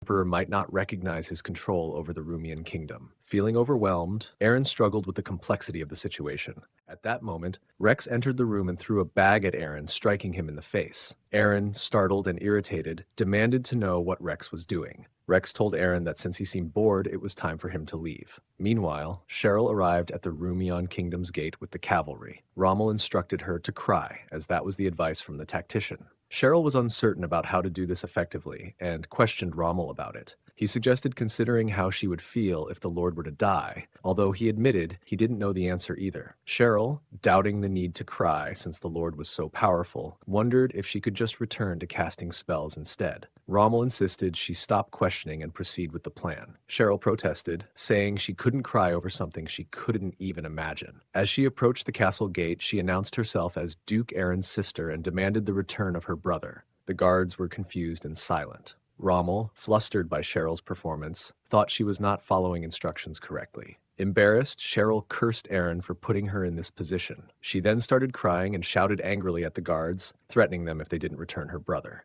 Rommel, relieved to see Cheryl finally crying, felt she had managed to meet the tactician's requirements. At that moment, Prince Igulius arrived and inquired about Cheryl's actions. He then ordered the release of the slaves. As the gate opened and the slaves began to be escorted out, Prince Igulius declared that if anyone did not leave immediately, here, Elena tried to manipulate Prince Igulius by suggesting that Duke Aaron genuinely cared about the followers of Viven. She advised that instead of releasing them, he should threaten their execution to deter Aaron from approaching the Rumian kingdom. Prince Igulius expressed concern about angering Aaron and the potential backlash from the nobles, who would demand an explanation. Elena reassured him that both the nobles and slaves were considered property of the Rumian kingdom, and as king, he had authority over this property. Agreeing with Elena, Prince Igulius embraced his role as king. Elena then hugged him and whispered, encouraging him to assert his authority as the rightful owner and king of Rumian. Under Elena's influence, he would execute them. Cheryl was shocked by this threat and questioned the possibility of such executions. Prince Igulius added that he was indifferent to Duke Aaron's fate and demanded that everyone leave his kingdom without further complaints. Angered by the prince's threats, Cheryl prepared to use her wand. Prince Igulius, satisfied with his firm stance, thought it was best not to negotiate and to have asserted his position from the beginning. His confidence was interrupted when a fireball struck the wall, causing chaos. The prince turned to his knights, who were urgently calling for the healing priests to help with the situation. Cheryl, preparing another fireball and smiling, commented that she should have taken such action from the start, instead of crying. Prince Igulius, alarmed by her threat, shouted that she was crazy and ordered his knights to execute the slaves immediately. As a knight raised his sword to carry out the execution, one of the slaves tried to escape but stumbled and fell because of a rope tied around his leg. As the knight approached, the slave revealed his identity as Duke Aaron. This declaration shocked Prince Igulius. Immediately ordering a verification, Prince Igulius watched as the knight removed the slave's clothing, confirming that it was indeed Aaron. Trembling and tearful, Aaron condemned the prince and his men, questioning if their attempt to kill him once was not enough. Confused, Prince Igulius asked Duke Aaron why he was among the slaves. Meanwhile, the Rumian kingdom's knights, observing the situation, debated among themselves. One knight suggested that releasing Duke Aaron might prevent war, questioning their hesitation, while another expressed fear about their impending doom. Responding to the knight's concerns, Prince Igulius ordered Duke Aaron to be released. However, Elena, manipulating his thoughts, whispered in his mind to assert his authority as the owner. Distressed, Prince Igulius rejected Elena's manipulation, recalling his father's last words that releasing the slaves was essential for protecting the kingdom. He was torn between his father's advice and Elena's influence. Realizing he needed to act to protect the kingdom, Prince Igulius turned to address Duke Aaron.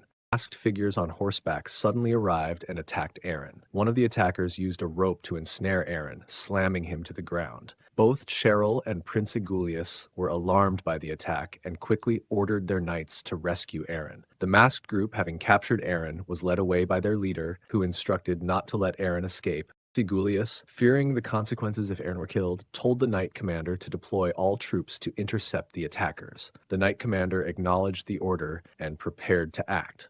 Prince Egulius instructed the gate guards to open the castle gates to buy time, but they informed him that there were no castle gates. Realizing the situation, he ordered the knights to defend the bridge, as it was the only way for the attackers to enter. Meanwhile, Rommel's cavalry charged toward the castle, aiming to pass through them and enter the castle. Rommel led the charge and commanded his knights to maintain their line and push through to rescue Duke Aaron. As they approached, Molotov cocktails were thrown at them, setting the front line of knights on fire. Despite the flames, Rommel urged his troops to charge forward and push their fellow knights into the water. The burning knights were pushed into the water by their comrades, but when the next row of cavalry crossed the flames, they were shocked and called for a retreat. Confusion spread among the knights as they faced the flames and barriers. One knight rushed back to report that barriers had been set up and advised a fallback. Upon receiving the report, Rommel ordered his forces to stop and retreat. Prince Egulius shouted for his forces to remain vigilant,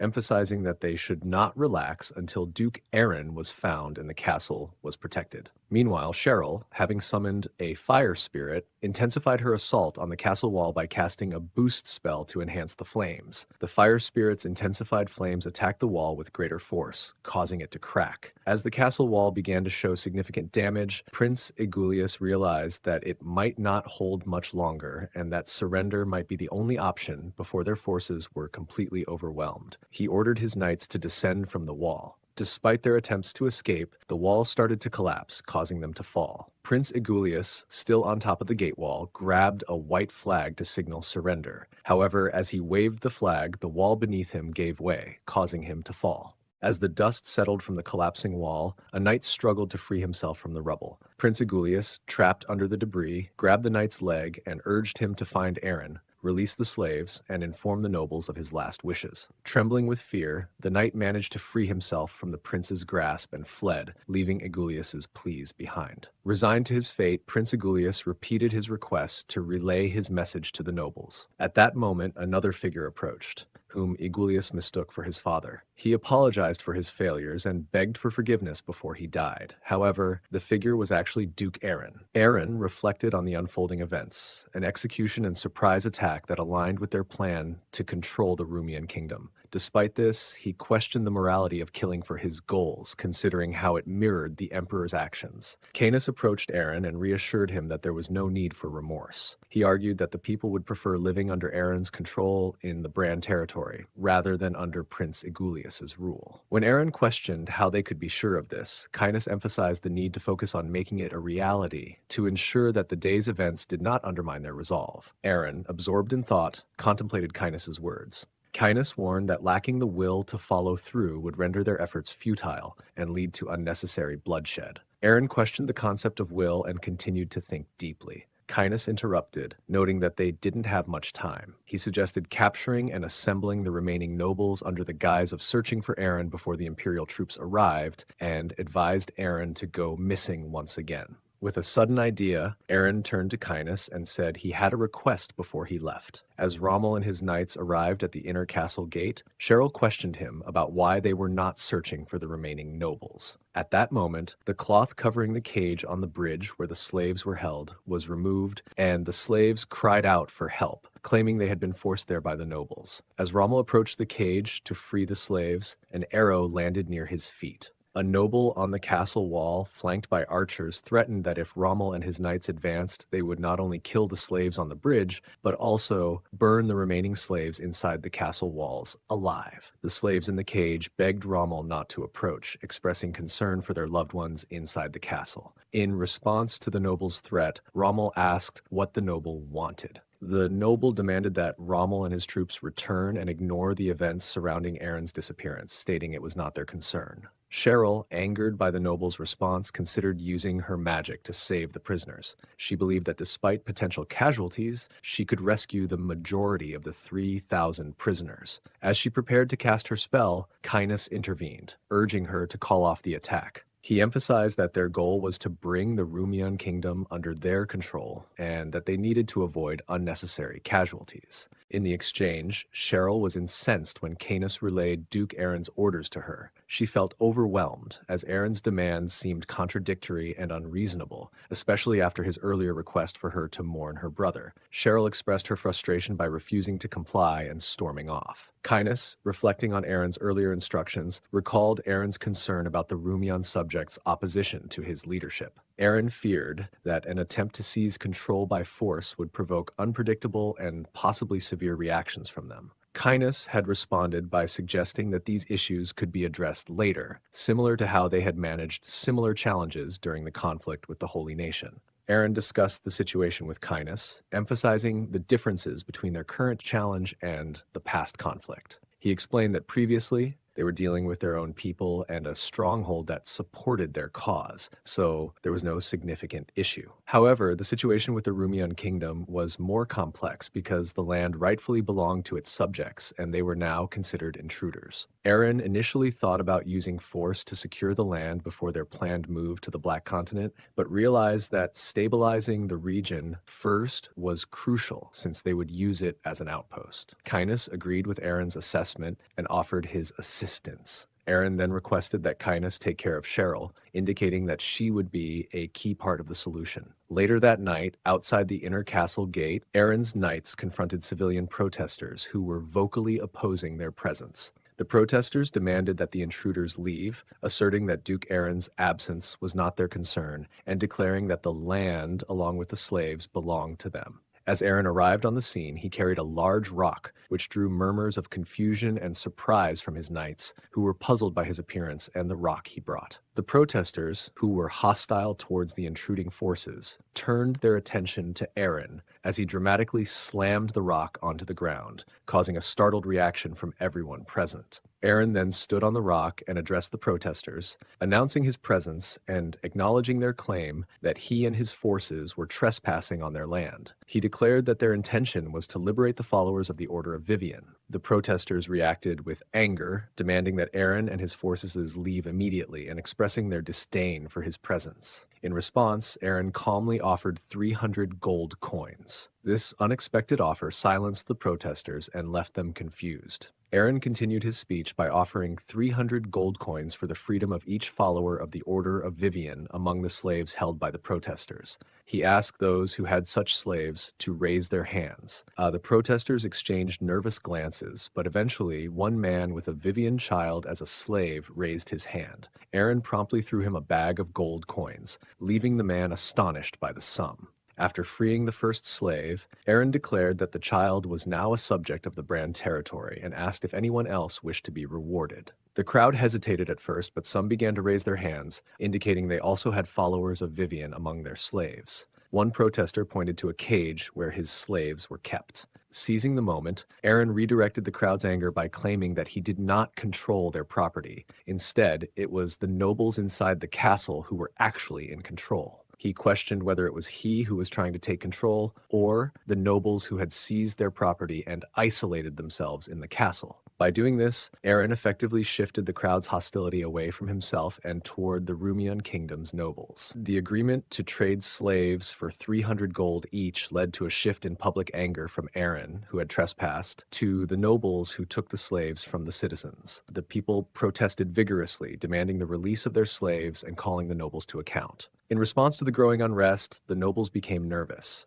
In a meeting, one noble questioned why the citizens were demanding the release of the slaves. Another noble explained that Aaron was rumored to be buying the slaves at 300 gold each, leading to a perception that the nobles were being deceitful. A third noble dismissed the public's reaction as foolish because they were siding with the trespasser for a little gold. A noble in a dark blue outfit then intervened, stressing the urgency of the situation. He warned that conceding to the people's demands might prompt Aaron to retaliate, while refusing to release the slaves could lead to losing public support. Hearing that, the room fell silent, as the noble in the dark blue outfit warned of impending doom if the situation continued to escalate. Another noble, dressed in blue and yellow, asked for actionable solutions. The blue noble replied that he would address this, but first needed to discuss an important matter. Their spy had reported that Imperial forces were on their way to the kingdom. Although the Empire had officially refused to support them, they might still offer assistance. To secure their help, the nobles would need to make an offer 10 times larger than initially planned.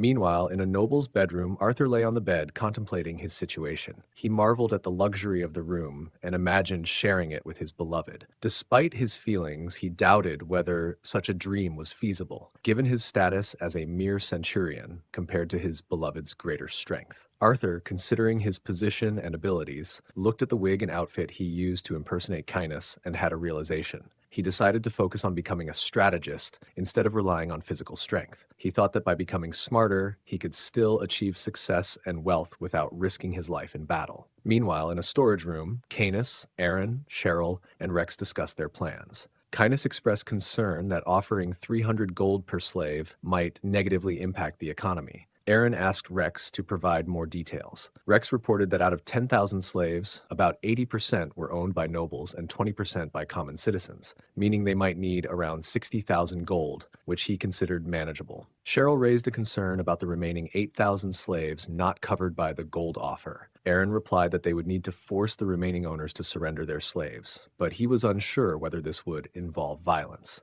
With the Imperial army approaching, Aaron felt pressed for time and regretted not having a chance to persuade the remaining slave owners peacefully. As the meeting progressed, Rommel entered and reported that they were running out of the funds allocated for the people. He asked if he should tell them to wait longer. Upon seeing Rex, Rommel excitedly greeted him as his brother. Rex, however, rejected Rommel's recognition, pushing him away and declaring he had no brother before storming out, leaving Rommel shocked and hurt. Meanwhile, Cainus heard a noise outside and discovered a bird carrying a letter from the dwarf Keshi. After reading it, Cainus turned pale, thinking the news could not be worse. Aaron, noticing Cainus's distress, inquired about it. Cainus tried to downplay the situation, hiding the letter and suggesting Aaron should keep a low profile for now. Just then, Arthur burst into the room, announcing his achievement. He dragged in a person bound by ropes and wearing a black cape, drawing everyone's attention. After torturing the captive in the black cape, Aaron confirmed that the nobles in the castle had reached out to the nobles outside for help from the Emperor. Realizing that time was running out and the Imperial army would arrive before they could locate and deal with all the nobles,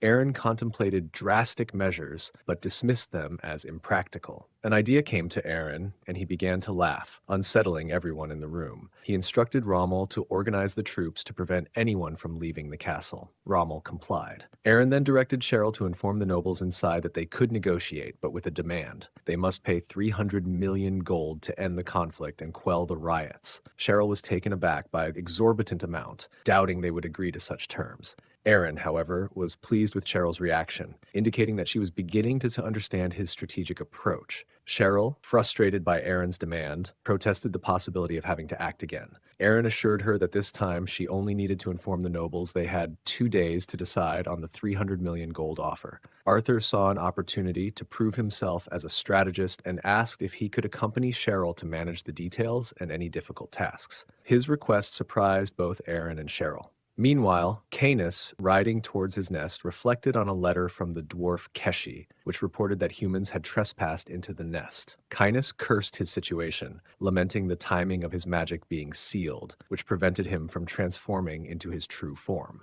Recalling Lord Vivian's warning about the severe pain he would endure if he used magic, Cainus decided to investigate the situation anyway. He steered his horse off the road into the forest, considering the paradox of not being able to cause himself pain if he couldn't use magic. Once deep in the forest, Cainus attempted to revert to his true form. Initially, he felt no pain, but soon a violent, sharp force gripped his heart, causing him excruciating agony. His body thrashed uncontrollably, destroying the surroundings as he struggled to return to his previous state, overwhelmed by the unbearable pain. Cheryl and Arthur, as envoys from the Bran territory, arrived at the inner castle gate to negotiate with the nobles. Cheryl noticed the heavy guard presence and thought that, while it was a strategic choice, they had underestimated her. She secretly summoned 2 spirits to discreetly monitor the guards. In the meeting room, the nobles reacted strongly to the demand for 300 million gold by sunrise. One noble questioned how they were supposed to raise such an amount, while another, bearded noble, criticized the absurdity of the demand. A silver-haired noble furiously pointed out that 300 million was the entire kingdom's yearly budget and demanded they leave if that was their only offer. Cheryl, observing the nobles' reactions, realized they would not agree to the 300 million gold. She was frustrated by their inability to grasp the gravity of their situation and thought that if it weren't for the negotiations, she would have resolved the matter more aggressively. Arthur addressed the nobles, suggesting that, since they seemed to value 300 million gold more than their lives, they should release half of the slaves they held captive as a demonstration of their priorities. He then upped the demand to 400 million gold, which only intensified the anger of the noble in the blue outfit. However, before he could respond, other nobles intervened to calm him. Later that night, nobles who had been heading towards a secret tunnel returned to the castle. They conveyed a message to all nobles of the Rumian kingdom. Duke Aaron had demanded 300 million gold as a condition for a truce. The nobles in the castle had agreed to these terms, rather than waiting for the Imperial army. They needed time to collect the funds and meet the demands. Nobles were instructed to enter the castle through the secret tunnel upon receiving the message, with a warning that ignoring this decree could result in being demoted to commoner status, as decided by the council. Rex reported to Aaron that all the nobles who had been heading for the secret tunnel had now entered the castle. Aaron then asked Rommel about the status of the nobles' houses, to which Rommel confirmed that they had thoroughly checked both the houses and all buildings within the castle walls. Satisfied, Aaron instructed Cheryl to leave. Cheryl, irritated, reminded him not to shout when she was close by. In the throne room, the nobles were in a heated debate about how to gather the 300 million gold. One noble complained about not having 10 million gold, while another suggested using funds from a shipwreck sale on the black market. The first noble claimed he could only provide 100,000 gold, which was met with disbelief and frustration from others who insisted that this money was crucial for their survival. Outside the throne room, knights overheard the argument. One knight questioned how long the nobles had been discussing the issue, and the other remarked on the rarity of such a gathering, even during the reign of the king. The first knight expressed skepticism about the nobles' ability to resolve their situation, noting that their discussions seemed unproductive and full of arguments. Their attention was then drawn to a fire spirit left by Cheryl, which confused the knights. Suddenly, the spirit shot fire at the roof, creating a portal through which Aaron emerged, leaving the knights astonished while Aaron smiled at them. Inside the throne room, the nobles were still quarreling about the gold. One threatened to kill another before Aaron had the chance, to which the other replied indifferently, saying he had no money anyway. Suddenly, a fireball blasted off to open the throne room door, and Aaron and Cheryl entered. Shocked, the noble in the blue outfit asked how Aaron had gained entry. Aaron smirked and reminded them of the 300 million gold demand, reiterating the deadline of sunrise. One noble protested that it was still dark and suggested waiting until sunrise. Aaron, realizing he might have been premature, laughed at the comment. Cheryl, flustered, quickly used a water spell to clear the dust cloud blocking the sunlight. As the dust settled, sunlight flooded into the room, leaving the nobles stunned. Aaron, observing that the sun had risen, feigned apology and asked if the negotiations were now over, as the enraged nobles charged at him with the intent to kill. He smiled and braced himself for the confrontation. Meanwhile, in the forest, Cainus, having successfully reverted to his true form, regained consciousness and attempted to fly back to his nest. Despite the initial success, he was struck by intense pain in his heart and fell to the ground. After a brief struggle, he managed to continue flying and crashed into his nest. Upon arriving, Cainus discovered numerous dead dwarf bodies scattered around. The dwarf Keshi, in tears, approached Cainus and asked why he had arrived so late. Cainus inquired about the cause of the destruction, and Keshi, still crying, revealed that the giants of the north were responsible. Cainus, enraged by the attack on his nest, resolved to take action. He instructed Keshi to gather information on the damage to his treasures, but then shifted focus, asking if any of her family were alive. When Keshi shook her head in sorrow, Cainus blamed himself for leaving the nest unguarded and regretted not marking his presence to deter intruders. Cainus offered Keshi vengeance for her family's deaths. Initially shocked, Keshi agreed, expressing her desire for revenge. Cainus, acknowledging her grief, observed enemy footprints leading south from his nest. He instructed Keshi to get on his back and began flying south toward the Bran territory, following the trail of the attackers. When Keshi asked about checking the nest, Cainus dismissed the concern, stating that even if something was taken, it was of no consequence to him. Keshi climbed onto Cainus's back, and together they flew south, tracking the enemy's trail. Aaron's negotiations with the Rumian kingdom's nobles played out as he had planned, allowing him to seize control of the kingdom without any bloodshed. Later, while seated on the throne, Aaron reviewed a letter from Emperor Zerone, which congratulated him on his victory and informed him that the empire would support his rule due to the Rumian kingdom's attempt to harm him, an imperial family member. However, the letter also detailed that Aaron would need to cover an estate acquisition tax of 500 million gold and a yearly tax of 50 million gold within 2 weeks. Failure to meet these conditions would result in the Rumian kingdom coming under direct imperial rule. Aaron was taken aback by the exorbitant demands and questioned why the empire had deployed troops if their real intention was simply to facilitate his control. He wondered why the imperial forces hadn't crossed into Rumian's borders if they truly aimed to prevent his takeover. Aaron, realizing the true intent behind the imperial troops' deployment, began to laugh, recognizing that the empire had manipulated him. Their plan was to impose a steep estate acquisition tax if he succeeded in taking control and maintain ties with the Rumian kingdom if he failed. The troops had served to distract him from the financial demands, ensuring his focus was solely on the takeover. Determined to make the kingdom part of his territory, Aaron resolved to navigate the situation despite the empire's cunning strategy. 1 week later, Aaron, exhausted and resting his head on the table, lamented that, despite gathering all the nobles' wealth and property, he had only amassed 200 million gold. He turned to Cheryl for suggestions, but she had none. When Aaron asked Cheryl to repay some of the money she had borrowed, she angrily protested her lack of funds. Aaron advised her to stop buying things and wished Canis were present to assist. Then Arthur interjected, suggesting they might negotiate with the Empire to reduce the taxes or offer an alternative to gold. Cheryl dismissed the idea of negotiating with the Empire, arguing that if such tactics would have worked, the Empire would have granted them control without the exorbitant taxes. She questioned what alternative they could offer, suggesting that holy water or a dungeon wouldn't suffice, and remarked on Aaron's previous success in similar situations. Aaron considered her points and realized they needed to offer something unique. As he pondered this, Rex burst into the room with urgent news. Giants were reported approaching from the north of Bran Castle. Aaron was shocked, noting that giants from the frozen land would have to cross the Black Mountains to reach Bran Castle, a feat that should be impossible. He questioned whether the giants had breached the Barrier of Iron, a formidable fortress established by the first emperor to block giants from entering Imperial lands. The Barrier of Iron, guarded by about 20% of the Imperial troops, had not been breached in 50 years. Aaron was concerned about the possibility of Bran Castle being threatened and recognized that he couldn't ignore the potential danger. Inside the Rumian kingdom's inner castle, knights, including Arthur, were assembled. Arthur reflected on his current status as a centurion, despite Aaron's promise of organizing troops, and expressed a personal longing to see Bianca again.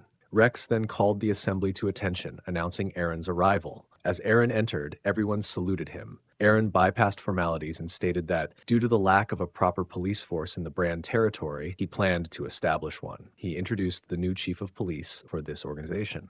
Arthur, hoping the position might be offered to him, was stunned when Aaron announced that Bianca would be the new chief of police. Bianca, who had previously led a 500-man squad at Castle Blanche, was introduced with her significant experience. Arthur was awestruck, thinking of Bianca as his goddess. Bianca, now appointed as the chief of police, bowed to Aaron and expressed her readiness to accept his orders. Arthur, disheartened, realized he was not chosen for the position he had hoped for. He felt overshadowed by Bianca's advancement while he remained a centurion. Aaron then surprised Arthur by assigning him as Bianca's aide and temporary tactician for their forces. Although initially stunned, Arthur accepted the role, promising to do his best. Bianca, visibly flustered by Arthur's response, turned away, leaving him puzzled. Rex then reminded Aaron that they needed to proceed to the Barrier of Iron and arrive before sunset. Aaron instructed him to wait, indicating that he would join him shortly. To meet the Empire's demand for a 500 million gold estate acquisition tax, Aaron needed an additional 300 million gold. With limited options, he decided to offer his troops to the Empire as a solution. He planned to focus on the northeast of the Empire, specifically the Barrier of Iron, to halt the advancing giants from the north. Aaron intended to use orcs and other monsters to block the giants and offer protection of the area for a few years in exchange for 200 million gold, hoping the Empire would view this as a favorable deal. As Aaron was preparing to leave, Rex suddenly stopped and pointed toward the port, noticing smoke and suggesting an attack might be underway. At the port, Vice Captain Miller of the Blue Hammer Pirates was causing destruction. He was destroying warehouses and mocking the Rumian kingdom for becoming submissive to the Empire. Miller attempted to set fire to the ships as a final gesture, but his efforts were thwarted by the Miller captain, who deflected the burning wood. Vice Captain Miller questioned the need to spare the ships, noting that the Rumian kingdom had already surrendered to the Empire. Jacqueline, the Blue Hammer Pirates' captain, insisted on preserving the ships and expressed frustration at Miller's disregard for this instruction. Despite Jacqueline's orders, Miller, who saw no reason to follow the directive since the ships were not theirs, asked his captain for permission to continue his destruction. But Jacqueline was adamant about leaving the ships untouched. Another pirate informed them about the approaching Imperial forces, and Jacqueline urged Miller to stop causing havoc and leave with her immediately. Miller then came up with a plan to make their departure more entertaining, ordering the other pirates to raise the anchor and deciding to leave with her. When Aaron and his knights arrived at the port, they saw the pirates moving away and realized they were too late. Just as Aaron became flustered by the delay, Arthur pointed out that a cannonball had been fired from one of the ships. Miller, from the pirate ship, announced that the captain approved and then threatened the Imperial forces. As a cannonball from the pirates hurtled toward Aaron's group, Aaron dismounted and used his mental strength to slice the cannonball in half with his sword. Despite his effort, the two halves of the cannonball continued on their path, causing Aaron's knights to scatter to avoid the fragments. Aaron was puzzled by the cannonball's unusual behavior. Miller, observing from afar, noted the enemy's good fortune, while Aaron angrily instructed Rex to identify the pirates. Meanwhile, Crown Prince Philip, traveling in a carriage with Duke Gran, noticed a strange smell and quickly climbed to the top of the carriage. He instructed the coachman to speed up and not stop, concerned about the smell of blood and the missing escorts who were supposed to meet them. Nearby, the Giants of the North reported to their leader, Sven, that another carriage was approaching. As Crown Prince Philip detected the increasing smell of blood, Duke Gran peered out of the carriage and asked about the situation. Suddenly, he noticed objects flying toward him and quickly positioned himself and grabbed them, realizing they were blunt weapons used by monsters. At that moment, several blunt weapons were hurled at Philip, who skillfully deflected the incoming weapons with his sword, while Duke Gran tried to shield himself behind the carriage door. The coachman and horses were struck by the blunt weapons, causing the carriage to crash to the ground.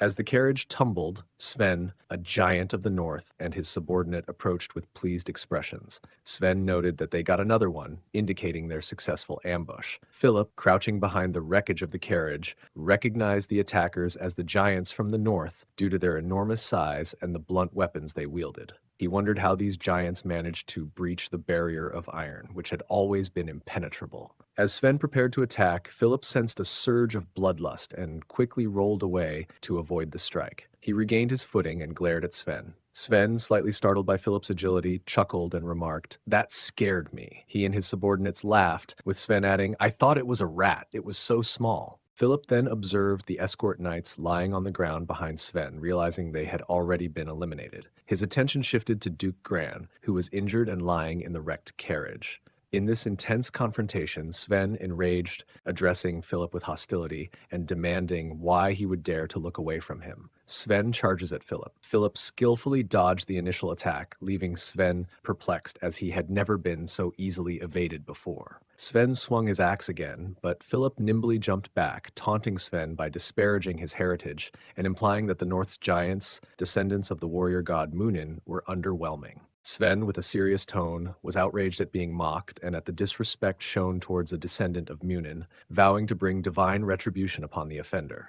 In response, Philip asserted his authority as crown prince, declaring that he would be the one to administer judgment and punishment. Sven was taken aback by this revelation, questioning Philip's claim. Before Sven could respond further, Philip swiftly and decisively ended the fight, demonstrating his superior skill and authority. In the aftermath of Philip's battle with Sven, Sven's subordinates were left in shock. Philip approached them and declared that dishonoring the future emperor was punishable by death. He then swiftly and efficiently killed all of Sven's subordinates in a single fluid motion. As he finished, Philip noticed a black bird making a commotion before flying away, leading him to suspect that this bird was a spirit and that more northern giants might be nearby. He deduced that the barrier of iron, which presumably was a defensive measure, had fallen. Philip considered reporting this to the Empire, but decided against it, thinking there might be more effective ways to address the situation. Meanwhile, Aaron was preparing to leave the Rumian kingdom. He gave Rex the task of identifying the pirates and instructed Bianca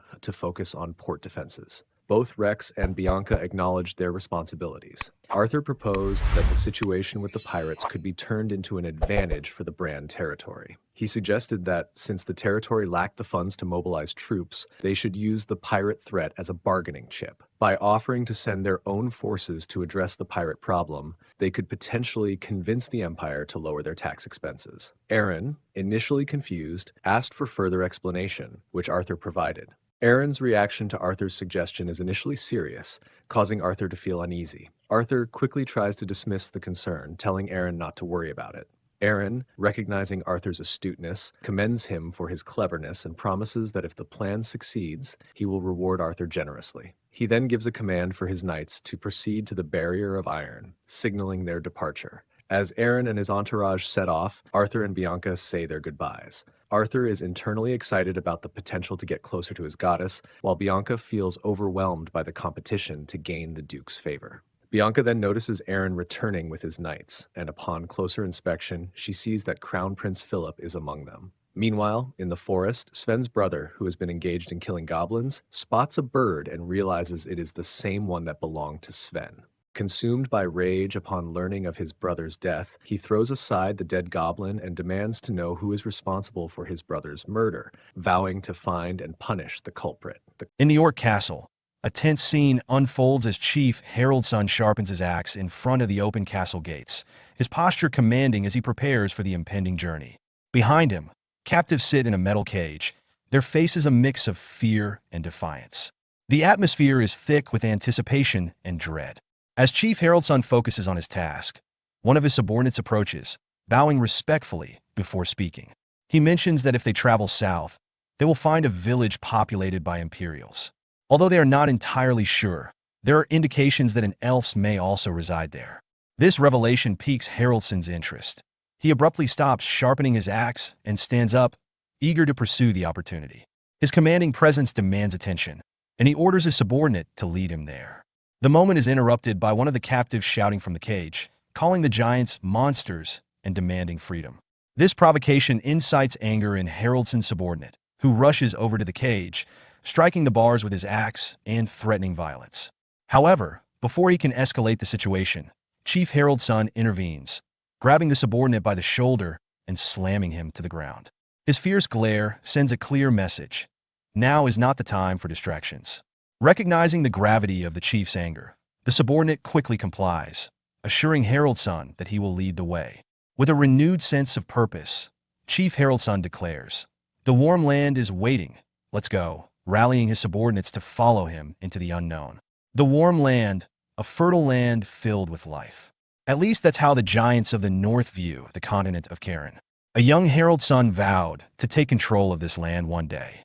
And 30 years later, he finally has a chance to fulfill that vow. While he may have lost his precious brother Sven, in order to achieve his dream and find his people a new place to stay, Harold's son refused to stop. Meanwhile, at the Bran castle, Rommel's voice vibrated as he demands to know who has been captured. Grabbing Max by the collar, he lifts him off the ground, desperation evident in his eyes. Max, indignant and fearful, protests, insisting he's not the cause of the situation and demands to be released. As tensions rise, Cain intervenes, grabbing Rommel's hand and shaking his head in a gesture meant to defuse the escalating confrontation. Reluctantly, Rommel drops Max, sinking to his knees as he processes the dire news. His wife, Diane, has been captured by the giants of the north and is now enslaved. Flustered and distraught, Rommel punches the ground in frustration, exclaiming his promise to protect Diane with his life. His thoughts quickly shift to his children. He urgently asks if his son and daughter are safe. Cain's nervous shake of his head confirms his worst fears. His daughter is safe, but his son doesn't. The danger hangs heavy in the air, deepening Rommel's shock. Cheryl steps forward, her demeanor urgent as she addresses Max. She seeks confirmation about the situation, clarifying that the giants attacked the orcs and that the citizens of Bran are being held hostage in the orc castle. Max affirms her understanding, adding that approximately 2 hours have passed since they received the information. Cheryl quickly follows up, asking if reinforcements have been sent. Max replies that they had prepared reinforcements and dispatched scouts upon hearing that Cheryl's group was on the way. He then mentions Kurok, revealing that he has already taken a couple of orcs to the orc castle. At this moment, a scout arrives, calling out to Max and dismounting to show respect to Cheryl. However, Cheryl quickly urges him to skip the formalities and report the news. The scout conveys that visibility was poor in the dark, making it difficult to confirm details. Nevertheless, he notes the eerie quiet of the forest, suggesting that the giants planned to spend the night within the castle. They had checked the paths leading to Castle Bran, but found no signs of movement. Cheryl assesses the critical situation around her, contemplating their available options. She articulates a decisive plan. She firmly plants her wand on the ground, establishing her authority. Cheryl then instructs the soldiers to deploy, directing that the cavalry and half of the infantry accompany her and Rommel to the orc castle, while the remaining troops stay behind to protect their current position. The soldiers respond promptly and cohesively, affirming their understanding of her orders. Cheryl notices Rommel still kneeling in despair and decides to intervene. She reaches out her hand toward him, urging him to get back on his feet. By reminding him that Diane is waiting for him, she emphasizes the importance and urgency of their mission. This encouragement serves to rekindle Rommel's sense of responsibility, motivating him to shake off his hopelessness and regain his resolve to act. Kurok and his orc companions are near an elf village also called Aten Village, when Kurok notices a strange scent that raises his suspicions about their surroundings. Feeling that something is amiss, he voices his concern, indicating that his instincts are alerting him to potential danger. To investigate further, he commands his fellow orcs to accompany him, specifically mentioning the presence of a someone starge in the Aten village. As Kurok and his fellow orcs approach the village, they encounter a shocking scene. Harold's son has captured Lord Lesha, the elf chief, and is effortlessly lifting him off the ground by the neck. This alarming sight sends a wave of fear through Kurok, who instinctively calls out, "Lord Lesha." The presence of Harold's son and the other giants of the north evokes a profound sense of dread in Kurok, who realizes the overwhelming strength of the Gants, and that if things persist as they are, they will all be doomed to certain death. Kurok swiftly instructs his fellow orcs to retreat to the castle for safety, emphasizing the urgency of the situation. As he charges toward Chief Harold's son to attempt a rescue, he is caught off guard by the giant's immense strength when Harold's son effortlessly grabs his weapon. This unexpected resistance not only frustrates Kurok, but also amplifies his anxiety, especially as the giant's mocking laughter echoes around him, creating an atmosphere of impending doom. At that moment, the scene shifts back to Cheryl, Rommel, and the soldiers as they arrive near the orc castle. The atmosphere grows tense as a powerful roar reverberates around them, prompting everyone to look up in alarm. They witness Kainuz, soaring overhead in his original form as a dragon. As Kainuz arrived above the orc's castle, he unleashes a devastating breath of fire toward the castle, shocking Cheryl and causing Rommel to cry out in panic for his wife's safety amidst the ensuing chaos. Kainuz is flying over the orc castle when he notices a large gathering of people below, which piques his curiosity and concern. He realizes that the figures he sees do not resemble orcs and questions their presence, contemplating that the orcs may have either fled the area or could be trapped within the castle. As he glides closer, he reflects on his journey that led him to this moment and recalls that those assembled outside the castle are responsible for the tragic deaths of Keishi's parents. As Kainuz readied for battle, he turned to Keishi, who was situated on his back, and declared his intention for revenge. He urged her to witness the downfall of their enemies. Channeling his fierce resolve, he prepared a devastating fire breath attack aimed at the gathered giants of the north outside the orc castle. With a battle cry of "Die, you scum!" he unleashed a torrent of flames, engulfing the giants in a fiery onslaught. As chaos ensued, Rommel desperately called out for his wife, his voice echoing in the tumult. Kainuz recognized the familiar sound, feeling a fleeting moment of confusion at first. Turning his attention toward the forest, he spotted Cheryl and Rommel's soldiers assembled nearby. Realizing they were present, Kainuz saw an opportunity. He concluded that he could leave the castle's interior defense to them, while he focused on defeating the northern giants outside. This would not only fulfill his quest for revenge on behalf of Keishi, but also aid Cheryl and Rommel's troops by clearing the way for them to advance. Kainuz comforts Keishi, affirming that their destination is the elf village where Keishi's revenge will be fulfilled. Overwhelmed with emotion, Keishi, tears in his eyes, responds positively to Kainu's assurance. Afterward, Kainu's lets out a powerful roar and alters his course away from the castle, focused on reaching the elf village. From a distance, where Cheryl, Rommel, and their soldiers are present, it seems the sight of the castle engulfed in flames. Rommel was devastated as he saw the castle engulfed in flames, which heightened his anguish over his wife Diane's perilous situation. His despair led him to collapse to the ground, desperately calling her name and feeling an overwhelming sense of helplessness. In contrast, Cheryl recognized the urgency of the situation and felt a rush of concern for Rommel, but quickly regained her composure. She took charge, instructing the infantry to head to the orc castle to search for any survivors while directing the cavalry to pursue the dragon responsible for the destruction. The soldiers responded immediately, demonstrating their readiness to follow Cheryl's commands as they moved into action to address the unfolding crisis. Cheryl approaches Rommel, trying to console him in his moment of despair over Diane's possible fate. She expresses her belief that Diane is alive, but also offers to help him seek revenge if she is not. This dual reassurance provides Rommel with a glimmer of hope amidst his anguish. As he looks at Cheryl, he sees her summon a fiery bird, leaping onto its back to pursue the dragon, serving as a powerful symbol of their shared commitment to fight back and seek justice for Diane. Scene shifted to Ramayan Kingdom, where Aaron turns to Crown Prince Philip for clarification about the situation.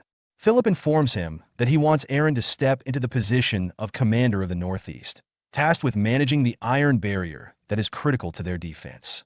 To incentivize Aaron's compliance, Philip offers a significant financial relief, promising to reduce Aaron's acquisition taxes by $300 million out of the total $500 million he owed. Aaron considered the proposal presented by Crown Prince Philip, recognizing it as a substantial offer that would elevate his status significantly. Initially, he had intended to send his troops to the Barrier of Iron for a payment of $300 million, but now he was being offered the title of Commander of the Northeast. This sudden promotion left him conflicted, as he wondered whether to embrace the opportunity or be cautious about its implications. Sensing that there was more to the offer than met the eye, he sought further clarification from Philip, asking about the duration of the position. In response, Philip seemed taken aback by the inquiry and hesitated before finally stating that the title would likely remain until the threat in the north was resolved. As Aaron processed Crown Prince Philip's offer, his initial shock morphed into a realization of the underlying implications. Philip's vague response, that Aaron would serve as the commander of the Northeast until the threat of the giants in the north was neutralized, hinted at a deeper strategy. Aaron understood that accepting this position could effectively tie him to the region indefinitely, especially as the giants continued to pose a danger. Reflecting on Philip's intentions, Aaron recognized the political maneuvering at play. He saw the prince's offer as an attempt to gain control over him, making it clear that he needed to tread carefully. Rather than falling into Philip's trap, Aaron resolved to navigate the political complexities with shrewdness, determined to protect his interests while avoiding being cornered into a role he didn't want. Aaron stood before Crown Prince Philip, expressing his willingness to contribute to the empire as the newly appointed commander of the Northeast. However, he hesitated, drawing Philip's attention, prompting the prince to ask for clarification. Seizing the opportunity, Aaron raised his concerns about the Ramayan Kingdom's urgent need for assistance due to a recent pirate threat. He requested supplies to establish a naval base. Intrigued by the proposal, Philip repeated the suggestion, contemplating its implications. Internally, Aaron hoped for Philip's acceptance of his request, recognizing the urgency of the situation. However, Philip responded cautiously, stating that he couldn't provide an immediate answer since he was not in charge. He suggested postponing the discussion until Duke Gran was awake. Despite this, Aaron felt a flicker of hope, thinking that he still had a chance to negotiate effectively. He realized that his actions against the pirates could significantly impact the outcome of their future discussions. Philip reflected on Aaron's situation with a mix of sympathy and skepticism. He recognized that Aaron was willing to accept the title of Commander of the Northeast, indicating his ambition for territorial expansion. However, Philip also wondered if Aaron possessed the capability to manage the formidable challenges that lay ahead, specifically the threats posed by both the giants of the north and the rising problem of pirates. Rex sat alone at the bar, feeling disheartened as he reflected on his fruitless day without any sight of the notorious Blue Hammer pirates. He found it odd that there were no pirates around in a place like this. Just as he pondered this, Princess Livia entered the scene, laughing as she made her way down the stairs. She was accompanied by Miller, the vice captain of the Blue Hammer pirates. Rex's confusion deepened at their unexpected appearance. He wondered why the princess was there and what it meant for his plans. As Livia and Miller exited the bar together, Rex was taken aback by their unexpected presence and wondered about the implications of their visit. Feeling a sense of urgency, Rex slammed his drink on the table, prompting his subordinates that are sitting on nearby tables to pursue Livia and Miller as they left the bar. He couldn't shake the oddity of a princess associating with a pirate. Just then, an explosion erupted outside, cutting off his train of thought and adding to the chaos of the moment. Just then, his injured subordinate stumbled into the bar, gasping that they had been attacked. Alarmed, Rex rushed outside, where he saw several other of his subordinates wounded on the ground. In a panic, he demanded to know the whereabouts of the attackers. One of his injured subordinate pointed in a direction, and Rex took off toward it, determined to confront the threat. Rex raced toward the docks, desperate to stop Miller and Queen Livia from escaping. As he yelled for them to halt, Miller expressed his frustration, noting how he always seemed to attract trouble whenever he was on land. In a defensive move, he retaliated against Rex by throwing gunpowder at him. In retaliation, Rex threw a dagger at Miller, but the pirate skillfully dodged it. Acknowledging Livia with a slight bow, Miller then grabbed a fire torch from her hands. He deliberately waited for Rex to reach the spot where he had spread the gunpowder on the ground. With a wicked grin, he tossed the torch onto the explosive substance. As the torch ignited the gunpowder, he shouted, "You should burn!" The resulting explosion engulfed the area where Rex was standing, throwing him backward and causing severe injuries. The scene shifts to a medical facility where Rex subordinates are recuperating from injuries sustained in a recent attack. Aaron, clearly anxious and worried, bursts into the room, calling out for Rex. His sudden entrance startles the people resting on their beds. From a nearby partitioned area, Rex responds dryly, assuring Aaron that he is still alive and urges him to calm down. Once Aaron reaches Rex's side, he envelopes him in a tight embrace, which Rex finds uncomfortable and tries to escape. After the initial emotional outburst, Aaron settles down, and Rex begins to recount the details of the incident. Aaron learns that a pirate was seen accompanying Princess Livia, prompting a mix of disbelief and concern. Rex confirms that their meeting was not coincidental and suggests a pre-existing relationship between the two. Aaron expresses skepticism regarding Princess Livia's motives, emphasizing her strategic nature and questioning why she would associate with an enemy.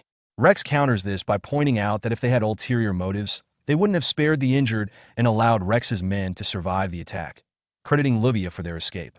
As the conversation unfolds, Aaron finds the situation increasingly complex.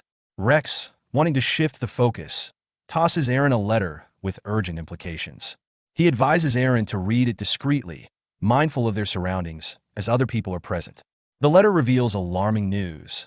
Approximately 500 giants from the north have taken control of an orc castle and captured numerous hostages, including the wife and child of the knight commander. Aaron reflects on the current situation, feeling reassured by the presence of Cheryl and Rommel, who are presumably dealing with the northern giants' takeover of the orc castle. However, he realizes that, as the newly appointed commander of the Northeast, he must consider a response to this new threat. He resolves to head to the castle to address the situation directly. His thoughts are interrupted when Rex, still recovering from his injuries, rises from his bed and asserts his intention to go in Aaron's place. Aaron protests vehemently, concerned for Rex's well-being given his injuries. Rex's determination stems from a personal crisis. Diane, a woman he has deep feelings for, has been captured.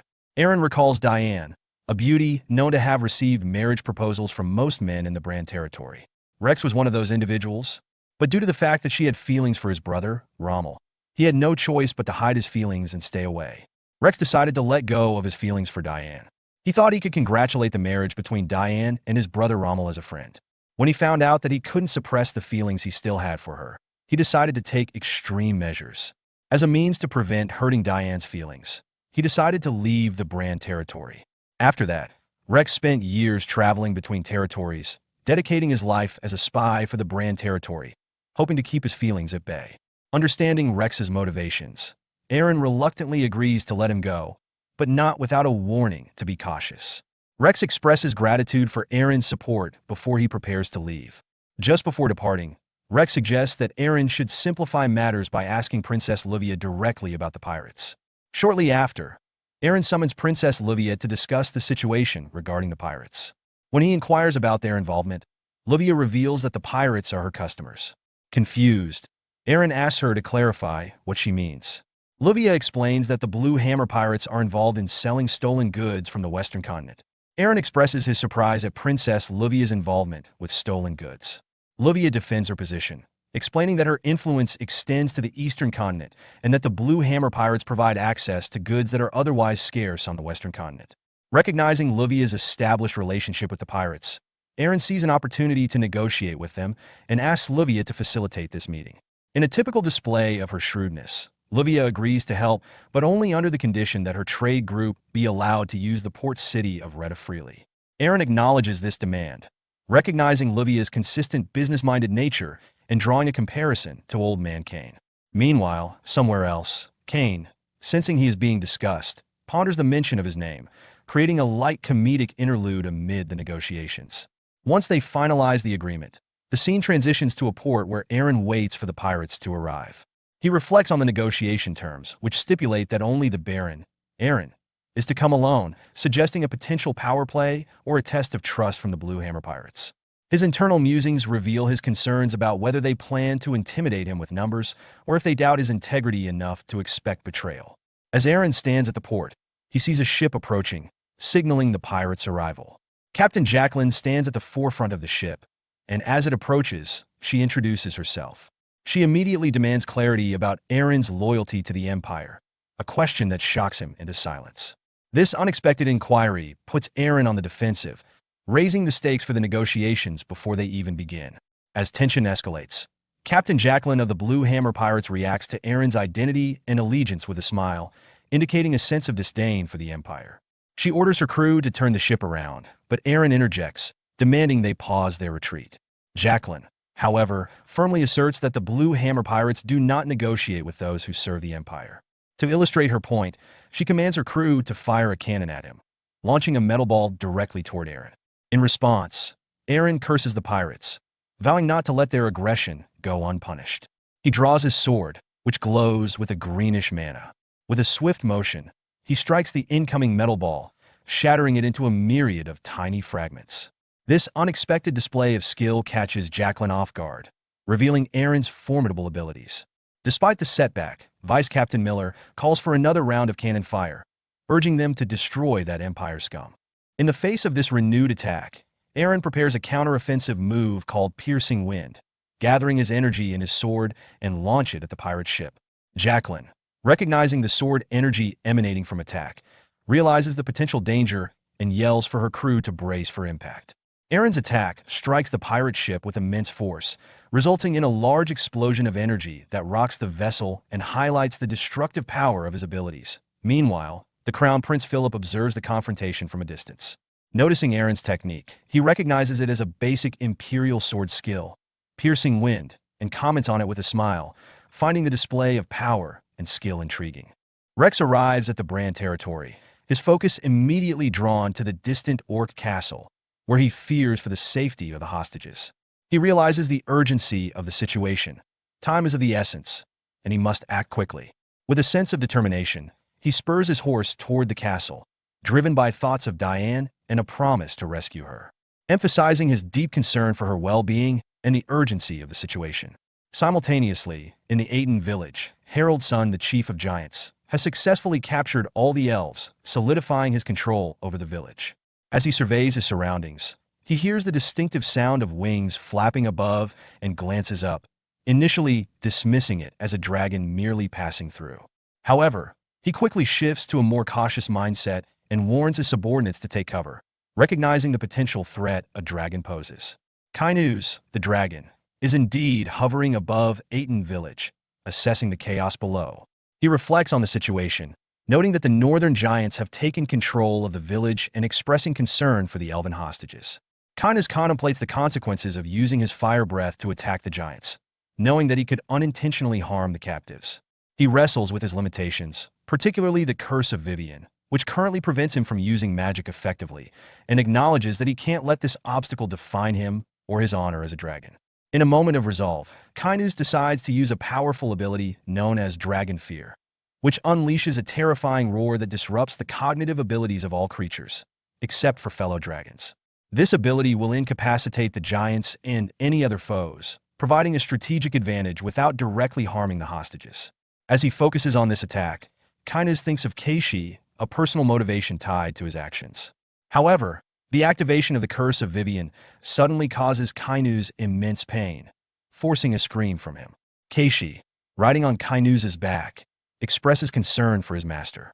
Despite the pain, Kainuz pushes through, fueled by anger at the curse and a fierce determination to get revenge and help those in danger. As the scene unfolds, Kainuz, the dragon, suddenly finds himself struck by a fire attack, causing his companion Keishi to tumble from his back. The unexpected assault comes from Cheryl, who is glaring at Kainuz with anger, her fierce demeanor clear. As Keishi falls, Cheryl calls out to him, prompting him to fly toward her, where she manages to grab onto him for safety. Kainuz, concerned about Keishi's well-being, asks if she is okay. Keishi reassures him, saying, "Yes, I am fine." However, Kainuz quickly assesses his own condition, realizing where Cheryl's attack has landed. He reflects on the experience of being hit without a mana shield for the first time in a long while, noting the discomfort in his abdomen. Recognizing that he cannot continue the fight effectively, Kainuz turns to Keishi and informs her that he will have to leave the remaining tasks of vengeance to the humans. Keishi expresses her gratitude for his willingness to assist her, emphasizing that his support means a lot to her, particularly given her circumstances. Kainuz acknowledges her understanding and decides that returning to his nest to recuperate is the best course of action. With a final affirmation from Keishi, he takes to the sky, leaving Cheryl flustered. Fueled by her determination to seek revenge for Diane, she confidently vows not to miss her target the next time an opportunity arises. Meanwhile, in Aiden village, Harold's son, the giant leader, grapples with the effects of Kainuz's dragon fear, which has incapacitated his fellow giants and left them immobilized. Recognizing the threat posed by the approaching cavalry, he becomes increasingly frantic. In a moment of desperation, he bashes his head against a nearby wall, trying to shake off the effects of fear, the need to intervene and prevent any further harm, driven by his desire to protect those he cares about. The blood trickling down his face, and with his physical pain, he regained control of his body. As the cavalry draws closer, Harold's son acts quickly, making a desperate attempt to close the village door before they can reach it. The cavalrymen, seeing the door beginning to close, rush toward the village at full speed, but their efforts prove futile.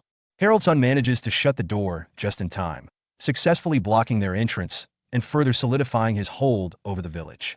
The cavalry captain commands his troops to halt and await Lady Cheryl's orders. Meanwhile, inside the village of Aiden, Harold's son, determined to shake his fellow giants out of the debilitating effects of Kainuz's dragon fear, takes a direct approach.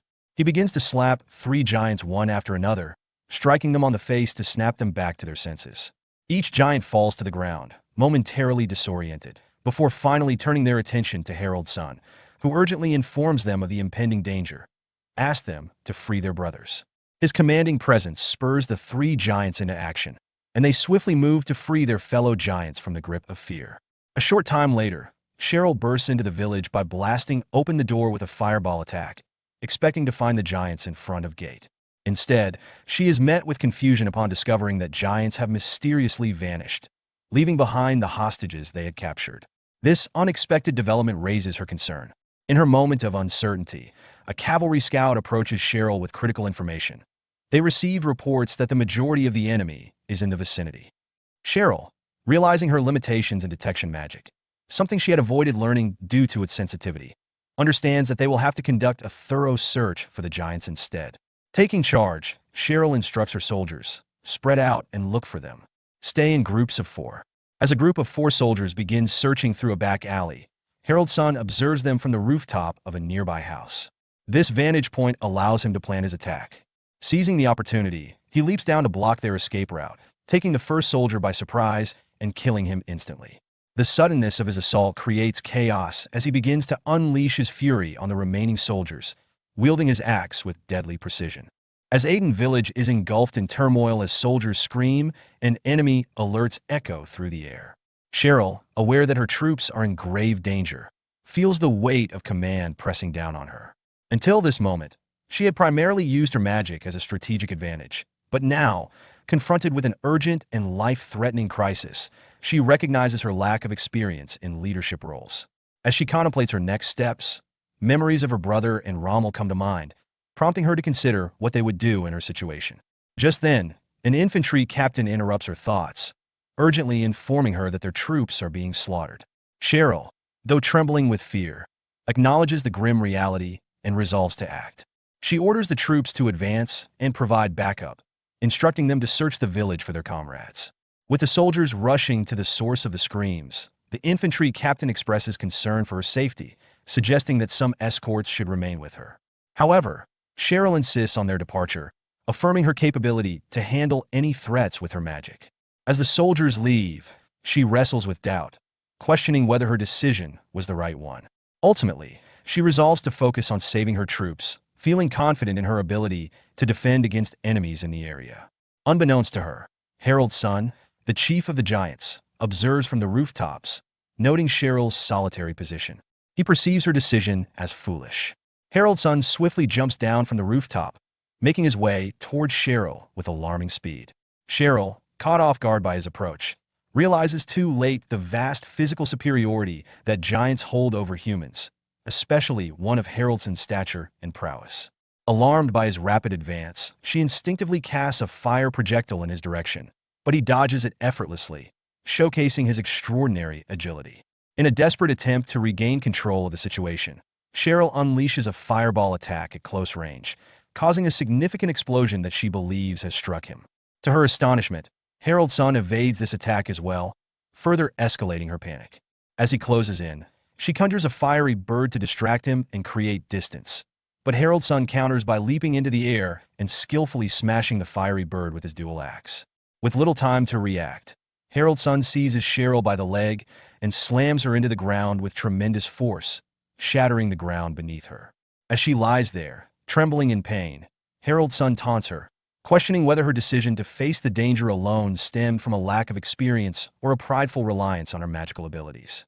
He chillingly asserts that her choice, made without understanding the enemy's strength, has led her to her impending doom. Cheryl, despite her agony, retorts defiantly, refusing to accept blame for her predicament.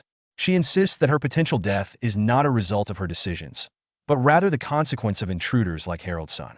Just as Harold's son raises his axe, preparing to deliver a fatal blow while invoking the great god of warriors, Imminent, a glimmer of hope emerges.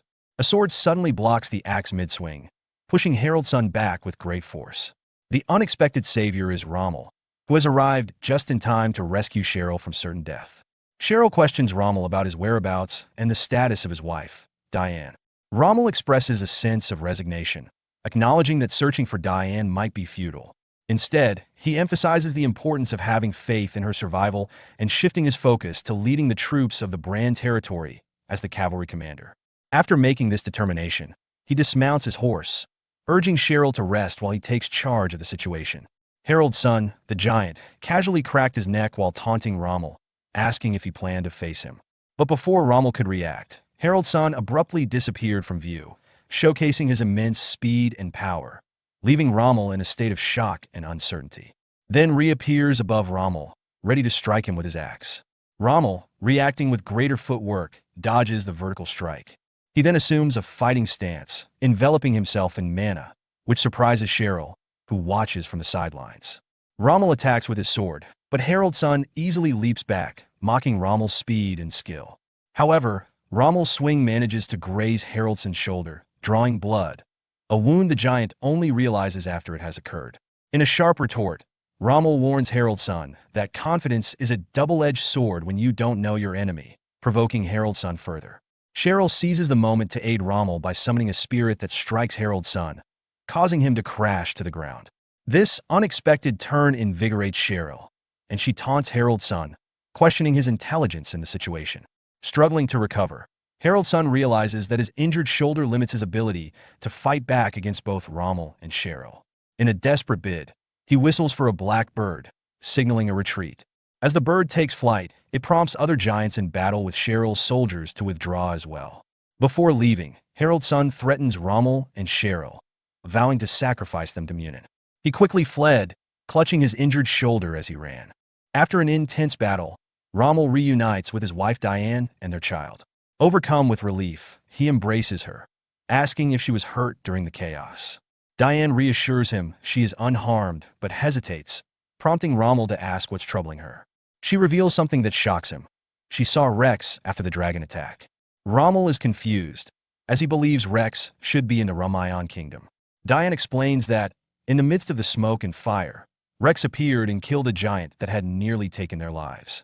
She is certain it was Rex and recalls hearing him mention something about a lord, deepening Rommel's confusion. The perspective then shifts to Rex, who is standing on a cliff overlooking an orc's castle, reflecting on a conversation with Aaron. When he had advised Aaron to avoid pirates and instead seek help from Princess Livia. Then Aaron mentioned Diane, cautioning Rex not to complicate things, saying they're family. Rex was left puzzled by this, not understanding what Aaron meant by that. Aaron had also suggesting that if he don't have much to communicate, he should simply declare he is here to save her by the orders of the Lord. In the present, Rex regrets how that conversation had unfolded. He feels he bungled his chance to speak clearly, replaying the moment in his mind with frustration. Then the scene shifts to the Rumayon kingdom, where Aaron faces a new crisis. The people are rioting against his order to shut down the port of Retta. Aaron learns from Arthur that the people are so desperate they'd rather be robbed by pirates than face starvation. Aaron is exasperated, realizing they don't understand the long-term consequences of their demands, but he is at a loss for how to make them see reason. Arthur respectfully expresses his opinion to Aaron regarding the decision to close the port city of Retta to isolate the pirates. He acknowledges Aaron's strategy of eliminating anything the pirates could steal, but warns that this would also cut off the citizens from essential supplies and support. Instead, Arthur proposes a surprise attack on the pirates, suggesting that addressing the root of the problem might be a more effective solution than isolation. He argues that a direct confrontation could yield better results since reaching a peace agreement seems unlikely. Aaron considers this suggestion and realizes the merit in Arthur's plan. He instructs Arthur to communicate to the rioters that the port closure will only be temporary, lasting a few days, during which the government will provide financial support for their losses. Arthur promptly agrees and prepares to implement this strategy. As the conversation continues, Aaron elaborates on his plan. He tells Arthur to get ready for an offensive against the pirates' base while the port is closed. Arthur, initially confused, asks about the need for troops. In a surprising turn, Aaron insists that it will only be the two of them who will go on this ambush. Arthur is shocked, exclaiming disbelief at the idea of tackling such a dangerous mission without a larger force. Days later, after closing the port city, Arthur and Aaron manage to secretly board one of the pirate ships docked at Retta. They set off toward the headquarters of the Blue Hammer Pirates, their plan unfolding. Upon arriving at the port city of Retta, they witness the vibrant market scene. Shopkeepers enthusiastically shout out their wares: salted fish, tender meat from the Empire, and various types of alcohol, including stomach fire rum. Arthur expresses his surprise, noting that despite the island's reputation, it seems to be populated by normal people living their daily lives amidst the pirate presence. As Aaron surveys the bustling pirate port city, he reflects on the complexities of their mission. Initially, he believed that simply eliminating the pirates would resolve the problem. However, considering the people who live there, he realizes that their actions may have broader implications, potentially necessitating the acceptance of the inhabitants into their territory. Amid his thoughts, Aaron hears a loud noise and turns to Arthur, inquiring about its source. Arthur points to a nearby area, indicating that it appears they are constructing a boat. Intrigued, Aaron suggests they investigate further, contemplating the potential benefits of collaborating with these pirates. He muses that if the pirates possess the skills to sail to the Black Continent, perhaps they could be persuaded to build boats for their own use. Suddenly, a stranger grabs Aaron's shoulder and demands to know their identities. The atmosphere shifts as the surrounding crowd begins to glare at them, clearly hostile to outsiders in this pirate city. In a bid to defuse the situation, Arthur hastily claims they are new pirates who have recently joined. However, Aaron quickly intervenes, covering Arthur's mouth and insisting they abandon that ruse. He removes his face cloth and demanding to see the captain and announcing his presence boldly. However, Captain Jacqueline interrupts him, asserting her own authority as she reveals herself. She has been listening to Aaron and immediately makes it clear that she has no interest in negotiating with him, referring to him as Imperial scum. Undeterred, Aaron shifts tactics and proposes an alternative. If negotiations are off the table, perhaps they can strike a deal instead. Curious, Jacqueline challenges him, asking for the terms of this proposed deal. Aaron outlines their offer: permission for the pirates to freely access the port city of Retta, along with a year's supply of food, in exchange for something he hopes to obtain from them. Jacqueline scoffs at the offer, asserting that pirates have no need for permission and dismissing the food as unnecessary. Aaron confronts Captain Jacqueline and her crew with a sharp critique of their situation. He points out that while they claim to be self-sufficient, their dependence on stolen goods like salted fish, Imperial meat, and alcohol contradicts their assertion of independence. He notes that their recent arrival in Retta coincided with an empty port, emphasizing his authority as the ruler of the Ramayan kingdom, and now as part of the Bran territory. Aaron asserts that he has the power to close the port and eliminate the pirates with a single command, showcasing his leverage in the negotiation.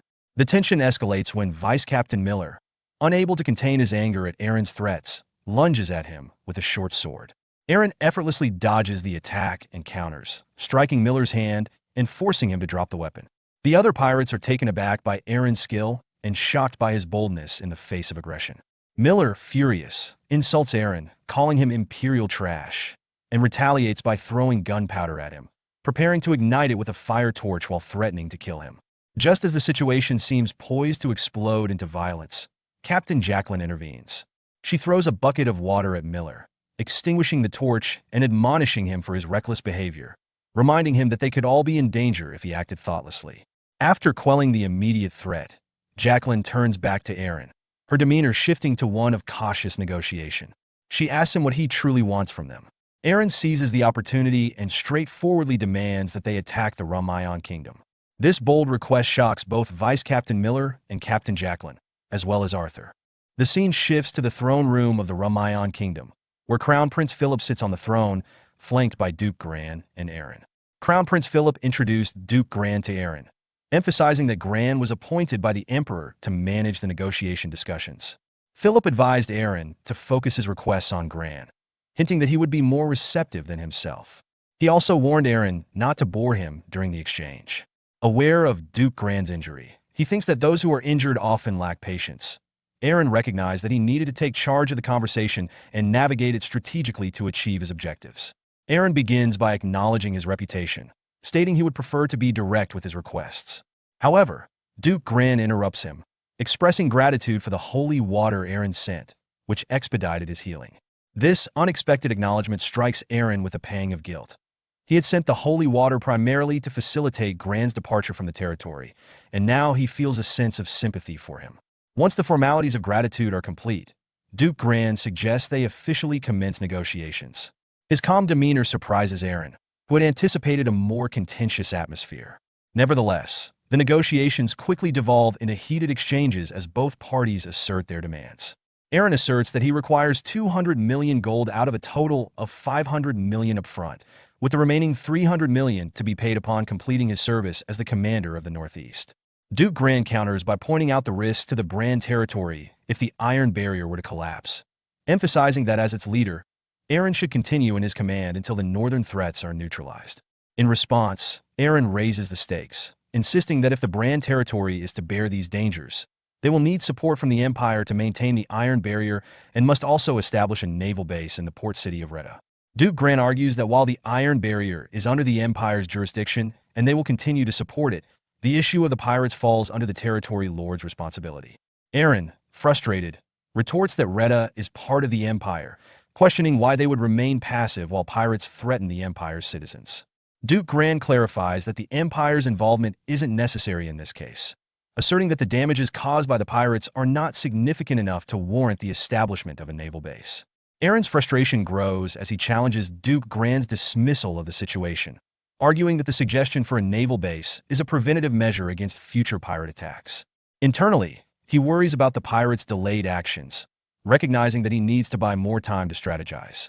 He states that if this is the extent of the Empire's response, it will be difficult for him to accept the terms of working under their rule. Duke Gran laughs at Aaron's escalating frustration, mocking his position. Just then, the tension in the room escalates when a sword clatters to the floor between them, having been thrown by Crown Prince Philip. He disrupts their negotiation with a bold proposition to settle their dispute through a duel. This unexpected challenge catches Duke Gran off guard, especially considering his recent injuries from a previous incident. Philip stands from his throne, assuring Gran that he need not worry about the duel. Confused and wary, Gran asks for clarification, and Philip picks up the sword, indicating he is willing to fight. Seeing the potential danger in this course of action, Aaron immediately drops to his knees, imploring Philip not to proceed with the duel, emphasizing that it may not be a wise decision. Crown Prince Philip asserts his authority, declaring that if Aaron declines his offer, the Ramayan kingdom will be absorbed into the empire, and he will personally take control of the region. Duke Gran attempts to remind Philip of the empire's laws, which prevent him from overtaking a territory without proper justification. However, Philip interrupts him, delivering a chilling announcement that Baron Gran has been attacked by northern giants and assassinated by an unknown assailant while receiving treatment in the Bran territory. He dramatically points a dagger at Gran. Philip then turns his attention to Aaron, pointing his sword at his neck and accusing him of being one of the prime suspects behind the assassination. With an icy tone, he reminds Aaron not to bore him with any objections and asks if he intends to accept his offer. Then Aaron, recognizing the precarious situation, responds in unison, acknowledging Philip's ultimatum. Soon after, Philip and Aaron prepare for their duel, both drawing their swords. Philip lays out the stakes. If Aaron wins, he will receive 200 million gold, continue as commander of the Northeast until the threats are neutralized, and obtain the necessary funds to establish the naval base. Conversely, if Philip wins, there will be no support for the naval base at all. Aaron cautiously asks if it's possible to negotiate a shorter service term as commander, to which Philip smirks and suggests he try negotiating that with Duke Gran after he defeats him. With that, Philip lunges at Aaron to initiate the fight. Aaron successfully blocks Philip's first attack, but quickly realizes that Philip is stronger than he anticipated. Before he can fully process this, Philip launches another strike. Aaron attempts to dodge, but the blade grazes him. In a desperate effort to evade, he moves away, but Philip strikes again, this time slicing his face and drawing blood, which falls to the ground. In this intense duel, Aaron is confronted by Philip, who is relentless in his attacks. Philip questions Aaron's defensive stance, wondering why he isn't fighting back. Aaron reveals his internal conflict. He wishes he could engage more forcefully, but he can't because Philip's attacks are too powerful. His previous victories relied on the advantages granted by the dragon's blessing and basic swordsmanship, leaving him unprepared to face a skilled opponent like Philip. As the duel progresses, Philip grows increasingly impatient and decides to escalate his assault by channeling his mana to exert overwhelming pressure on Aaron. This forces Aaron into a purely defensive role, where he struggles to block Philip's powerful strikes. Philip mocks Aaron for not using his piercing wind technique, which surprises Aaron. He remembers utilizing this skill in a past confrontation against a pirate ship. The fact that Philip is aware of his abilities adds to Aaron's frustration and anxiety, amplifying his feelings of inadequacy. Philip becomes more aggressive, demanding to witness Aaron's Imperial sword skills and threatening him with death if he fails to comply. Aaron, under immense pressure, struggles to keep up with Philip's onslaught, managing only to deflect the blows while being pushed further back. The situation becomes dire when Aaron's sword shatters under a particularly fierce strike, leaving him vulnerable to Philip's lethal attack. Just as Philip prepares to deliver the final blow, Duke Gran shouted, desperately pleading for Philip to stop. In a moment of desperation, Aaron used Great Sword Art's third form and conjures a mana blade, preparing to counter Philip's impending strike. Their clash is interrupted by a cannonball that crashes through the wall, the explosion caused by the Blue Hammer Pirates, who have positioned themselves outside. Miller taunt directed at Philip and Aaron. By calling them Imperial trash, he insults their status or authority, suggesting he views them as inferior or contemptible.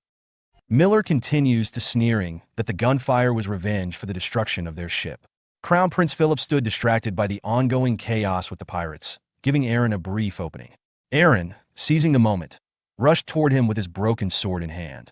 Though he pointed the jagged blade at the prince's neck for an instant, his frustration quickly overtook him. Instead of striking, Aaron hurled the sword angrily toward the pirates and furiously shouted at the pirates, accusing them of planning to loot the rest of the ship. But Aaron's unpredictable actions left him confused. Miller, smirking mockingly, turned to Captain Jacqueline and asked, "Captain, did the contract specify dealing with insults and threats as well? Because he's clearly overstepping it."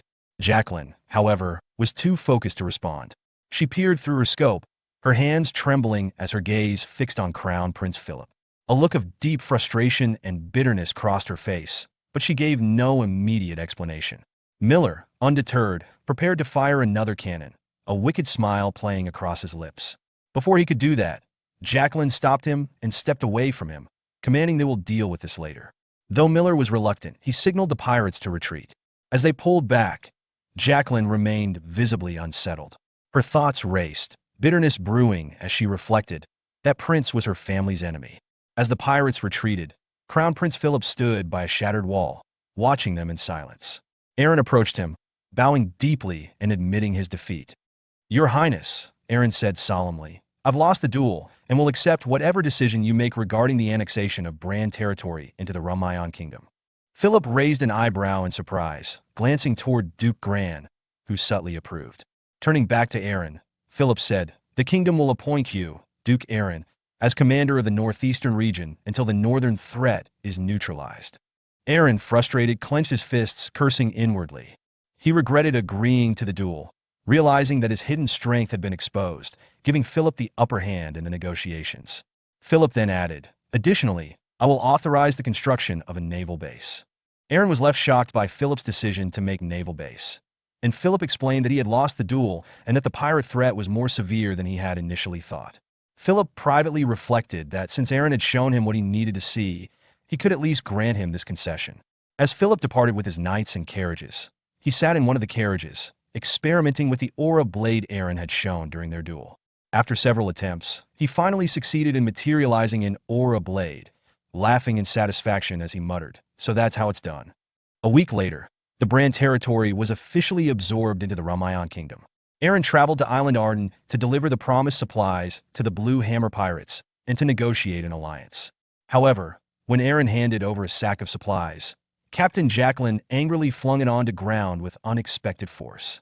Startled, Aaron asked about it. Jacqueline, furious, confronted Aaron, asking why didn't he tell her? Aaron, confused, replied, "Tell her what?" If she is still upset about him cursing her, he already explained. However, Jacqueline interrupted him by punching the sack of food, scattering its contents. Vice Captain Miller rushed to intervene, shouting for Jacqueline to calm down, but she shoved him aside, her glare fixed on Aaron. Jacqueline demanded, "Why didn't he tell her the prince was helping him?" Miller, stunned, asked, "Wait, is she talking about Prince Philip?" Jacqueline confirmed, and Miller exploded with curses aimed at Aaron. Jacqueline, trembling with rage, was lost in painful memories. She recalled the day her family was massacred by Philip, who had orchestrated the destruction of her father, Admiral Harwell.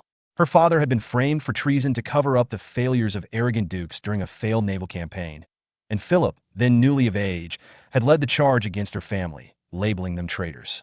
Jacqueline vividly recalled fleeing with an injured arm, only to be cornered by Prince Philip. His cold gaze pierced through her as he coldly declared, "Her sin won't disappear just because she glare at him." Desperate, Jacqueline screamed, asking what sin? What did she do? What did her family do? Philip replied emotionlessly, "Treason. The mark of his sword on her arm is proof enough." Jacqueline angrily accused him of lying, knowing that the Empire had framed her father, Admiral Harwell, for the failed conquest to cover up the incompetence of its nobles. Philip, unmoved, stated, "Leave the bodies marked with his blade behind. Let them rot as food for the animals. That's where traitors belong." He then raised his sword to finish her, but before he could strike, a series of explosions erupted, distracting him. A rider on horseback appeared, pulling Jacqueline to safety. It was Rex. He gently asked, "Is she okay?" before she passed out. In the present, Jacqueline demanded answers from Aaron, asking why the prince was there for her and what schemes they were plotting together. Aaron, exasperated, asked why she was so angry all of a sudden. Before Jacqueline could respond, Rex arrived and placed a steady hand on Aaron's shoulder, telling him that he will handle this, leaving Aaron confused.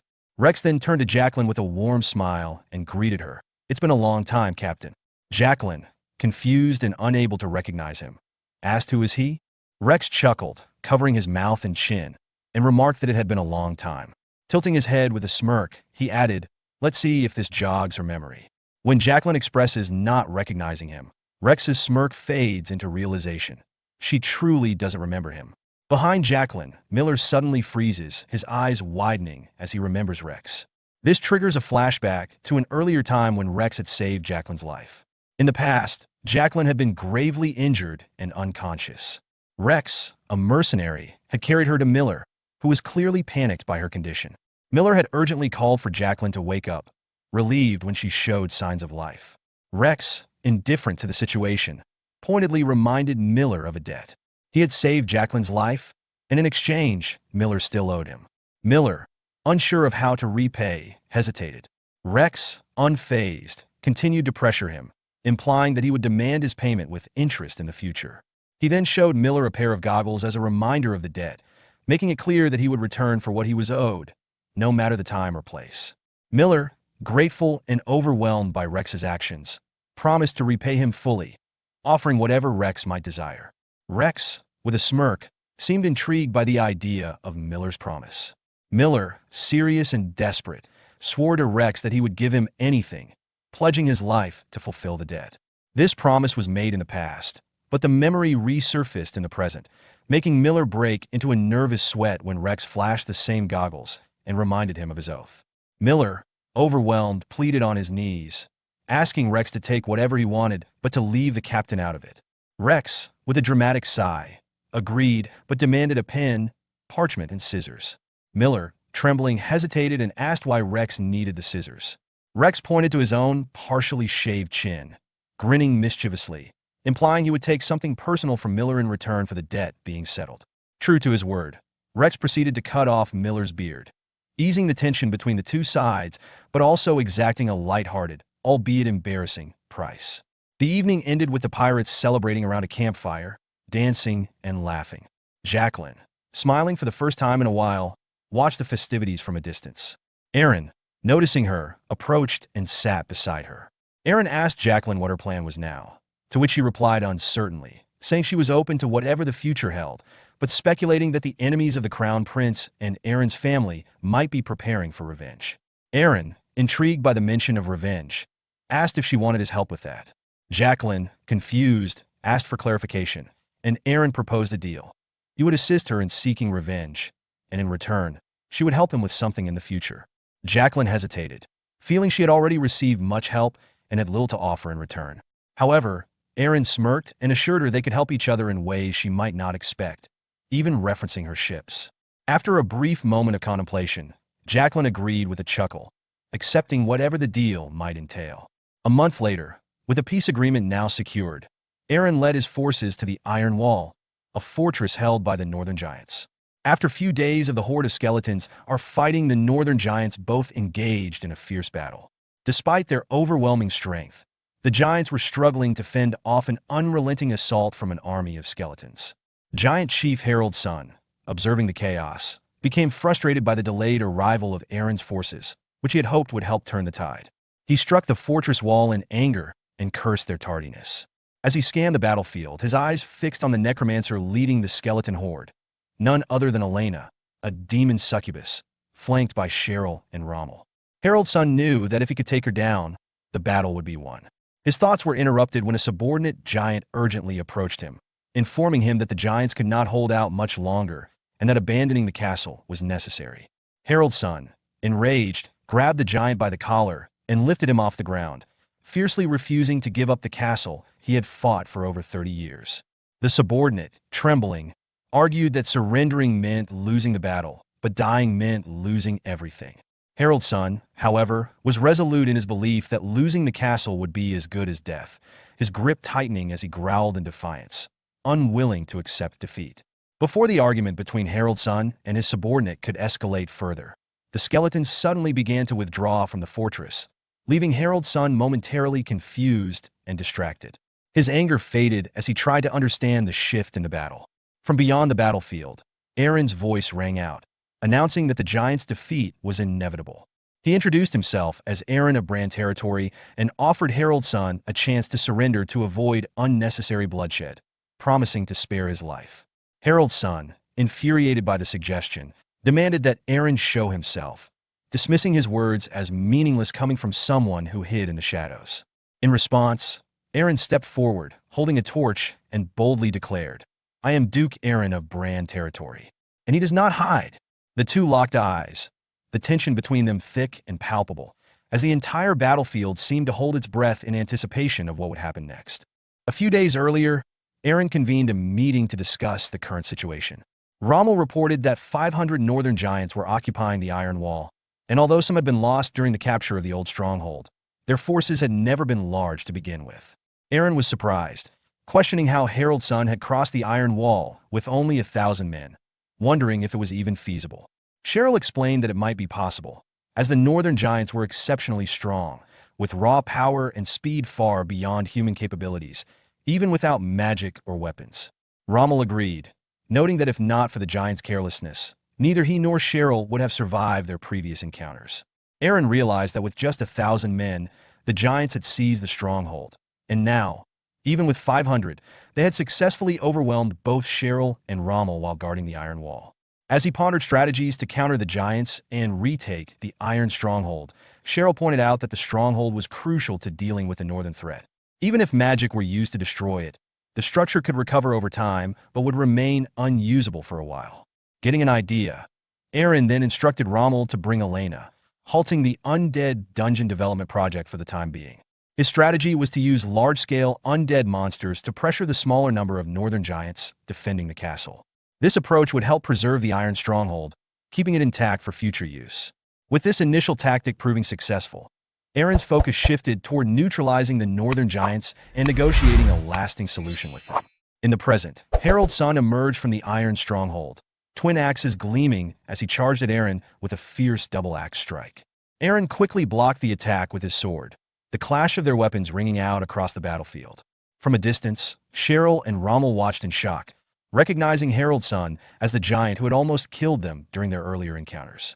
Harold's son sneered at Aaron, mocking him for being arrogant enough to seek him out after already winning the war. Aaron calmly responded, stating that Harold's son would die regardless of the outcome. As he spoke, a faint blue aura surrounded his sword. This caused Harold's son to hesitate, and he instinctively backed away. Aaron, adopting a battle stance, continued, offering what he called mercy to Harold's son. However, Harold's son, narrowing his eyes, recognized the stance Aaron had assumed. It was the same one used by the opponent who had previously injured his arm. Determined not to be fooled again, Harold's son hurled his axe with deadly precision, using all his strength. Aaron tracked the axe's flight, but was caught off guard when Harold's son suddenly vanished. Before Aaron could react, Harold's son reappeared behind him and swung his axe down, shouting, "I'll send you to Imminent." In a split second, Aaron used magic to evade the strike. His glowing blue eyes shows the sign of magic. Harold's son, surprised, wondered if Aaron had used sorcery to escape the attack.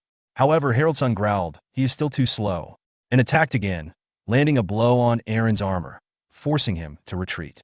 Aaron, struggling to keep up with the relentless barrage of attacks, found himself increasingly frustrated, unable to see and predict Harold's son's moves clearly. A few weeks earlier at the training ground, Rommel observed Aaron practicing and suggested they stop for the day. Aaron, slightly winded but determined, refused and insisted on continuing. Rommel, trying to get Aaron to rest, threw a small rock at him, hitting his shoulder. Despite the pain, Aaron didn't back down. Rommel threw several more rocks in rapid succession, prompting Aaron to focus his mana to enhance his senses. With this heightened awareness, Aaron easily tracked and dodged the rocks with precision. He then closed the distance and pointed his sword at Rommel's neck with a smirk, demonstrating his skill and resolve. In the present, Haroldson's assault on Aaron was relentless, and one of his strikes landed, forcing Aaron to stagger back. Frustrated, Aaron struggled to keep up with Haroldson's speed. As the giant leaped into the air with his axes raised for a devastating strike, Aaron's focus sharpened. The memory of his earlier training with Rommel resurfaced, and he suddenly saw Haroldson's attack pattern clearly. When the giant descended, Aaron seized the moment, launching a counterattack. Caught off guard, Haroldson instinctively raised his axes to block, but Aaron unleashed his great sword arts, fourth form, Cyclone. The powerful technique shattered Haroldson's axes and left him severely wounded. With a confident smile, Aaron locked eyes with his opponent and declared, "I see you now," signaling his mastery of the situation and his growing dominance in the battle. Haroldson, clutching his bleeding side, struggled to staunch the flow of blood as his mind replayed the events that led to his current defeat. Bitterly, he reflected on how he had crossed the Iron Wall and captured the Iron Stronghold, only for it all to be undone by Aaron. Enraged, Haroldson roared at Aaron, shaking with fury and cursing him. Despite the outburst, Aaron remained calm and unfazed. With a growl, Haroldson lunged at Aaron, swinging his axe with his left hand, but Aaron easily sidestepped the attack. Seizing the opportunity, Aaron kicked Haroldson in his injured side, causing him to stagger backward in pain. Haroldson, desperate and furious, swung his axe again. This time, Aaron struck the weapon with his sword, sending it flying from his grasp. Without hesitation, Aaron pointed his sword at Haraldson's neck and declared coldly, "This is my land now. Take your people and leave. Never even think about returning. Swear it to him." Then Aaron sheathed his sword, leaving Haraldsson stunned. He extending his hand in a gesture of negotiation, Aaron offered a solution. He will give him and his people a land where they can live in peace. This unexpected offer left Haraldsson speechless, as he stood on the precipice of a choice that would decide the fate of his people. Haraldsson froze, stunned by Aaron's unexpected offer of peace. After a moment of silence, he grew serious and declared, "Kill me. I swore my life to Imminent, the god of war, to protect this land. I won't break that oath." Aaron's expression darkened as he responded, "So you choose death, even after you've already lost?" Haraldsson sneered, dismissing Aaron's words. "Fool, you foreigners can't understand how important this land is to us." Aaron, unfazed, shot back, "And you're foreign to us. Of course, we don't understand each other. Instead of wasting time trying to, we should focus on living. Me on my land, and you on the land I'm offering you." Haraldsson studied Aaron for a moment before chuckling grimly. "En alliance? I sense your sincerity, but you don't understand. My brothers and I follow Imminent, the god of war. To die on the battlefield is the ultimate blessing for us. Killing us is granting our wish." Aaron frowned, confused by Haraldsson's words, but Haraldsson continued, his voice resolute. "If you truly want an alliance with our kind, there's something you must do." From a distance, Cheryl watched the exchange, muttering under her breath, "This truce talk is dragging on." Rommel, standing beside Cheryl, commented on the northern giants' pride as warriors, acknowledging that negotiating with them would be challenging. At that moment, Aaron suddenly beheaded Haraldsson, silencing the chief permanently. Cheryl and Rommel gasped in shock, calling out to Aaron in disbelief. Aaron raised his bloodied sword and declared, "I, Aaron, Duke of Bran, have slain the enemy's chief." His actions enraged the northern giants within the Iron Stronghold, but despite their fury, they began retreating, unable to retaliate against their fallen leader. Turning to Cheryl and Rommel, Cheryl demanded to know why Aaron had killed Haraldsson when he had promised to negotiate.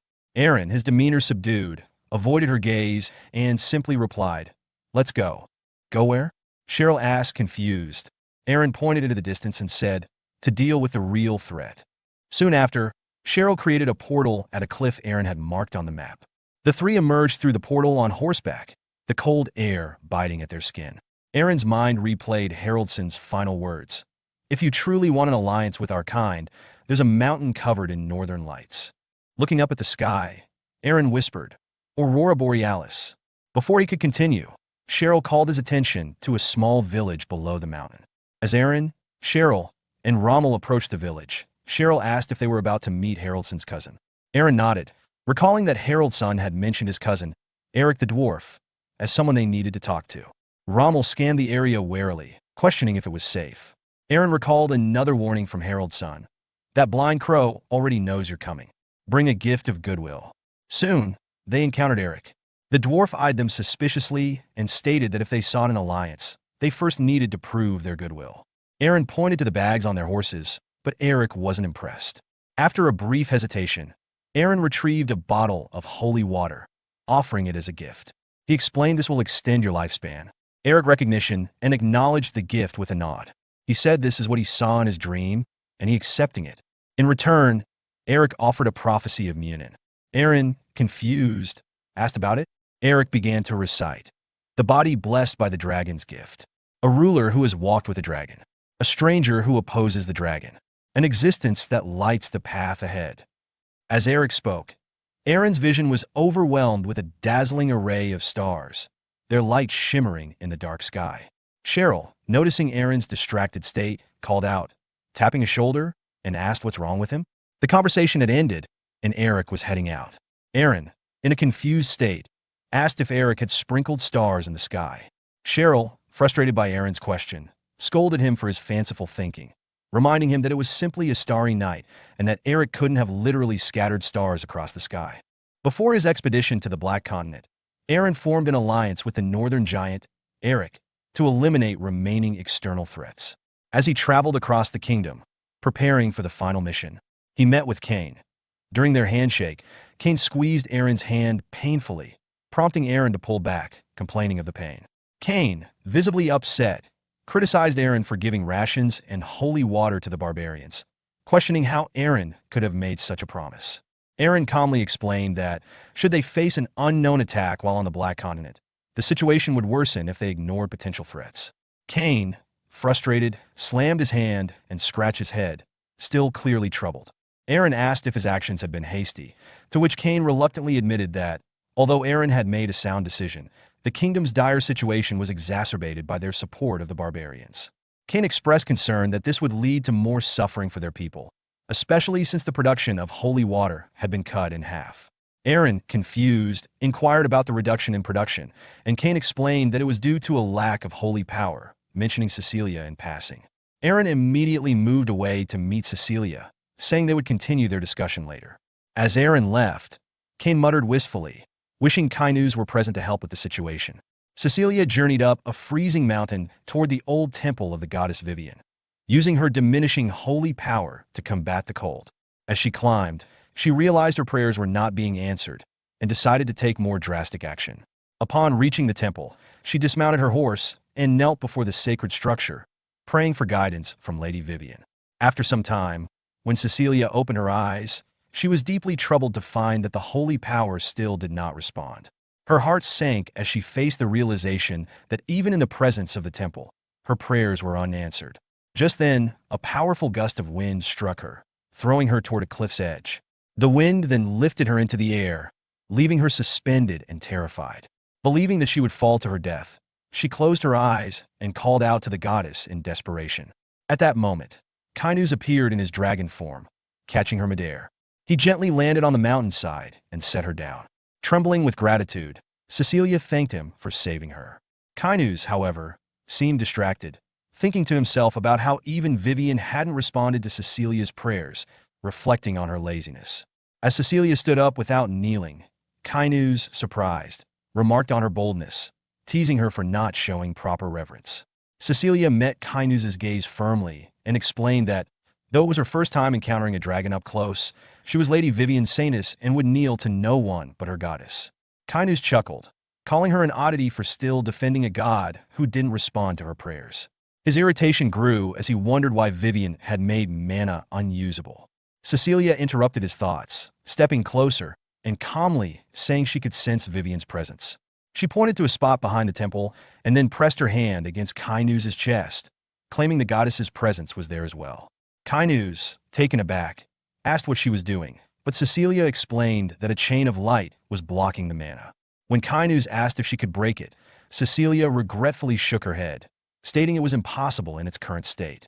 Kainus silently cursed Viven, frustrated by the situation. However, Cecilia suggested that if Vivian's strength were restored, the chain might be broken, but Kainus would need to return to the place where he was originally chained.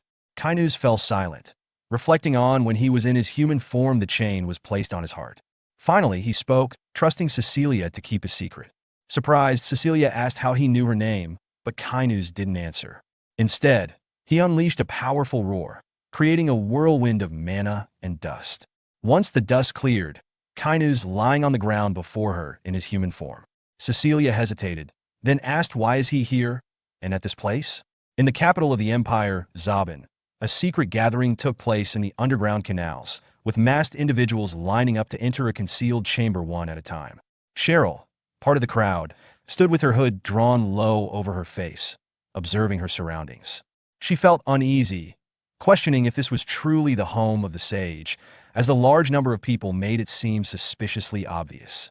As she scanned the line ahead of her, Cheryl's attention was suddenly caught by a woman entering the line. Her heart stopped when she recognized the woman. Without a doubt, it was her mother.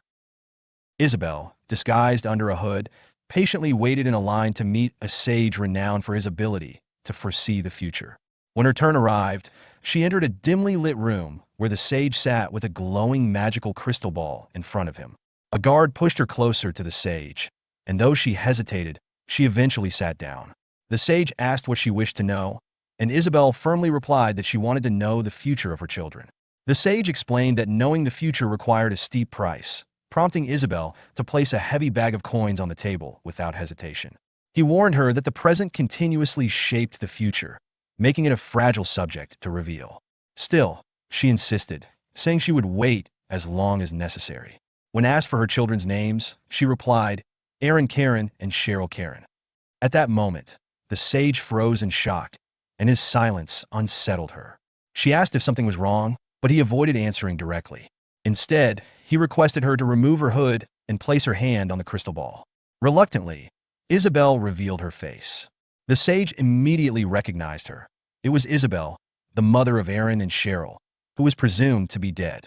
She placed her hand on the glowing crystal ball, and a burst of golden light filled the room. After a long pause, the sage announced that he had seen the vision she sought. Desperately, Isabel demanded to know when and how her children would die. Her question shocked the sage, who darkly remarked that she wasn't interested in their lives, only their deaths. Despite his disapproval, Isabel insisted, placing another bag of coins on the table. Reluctantly, the sage revealed that, in about 20 years, Aaron and Cheryl would die at the hands of Emperor Zerone. As Isabel left, the sage called a guard and whispered instructions for him to follow her and report everything about her life.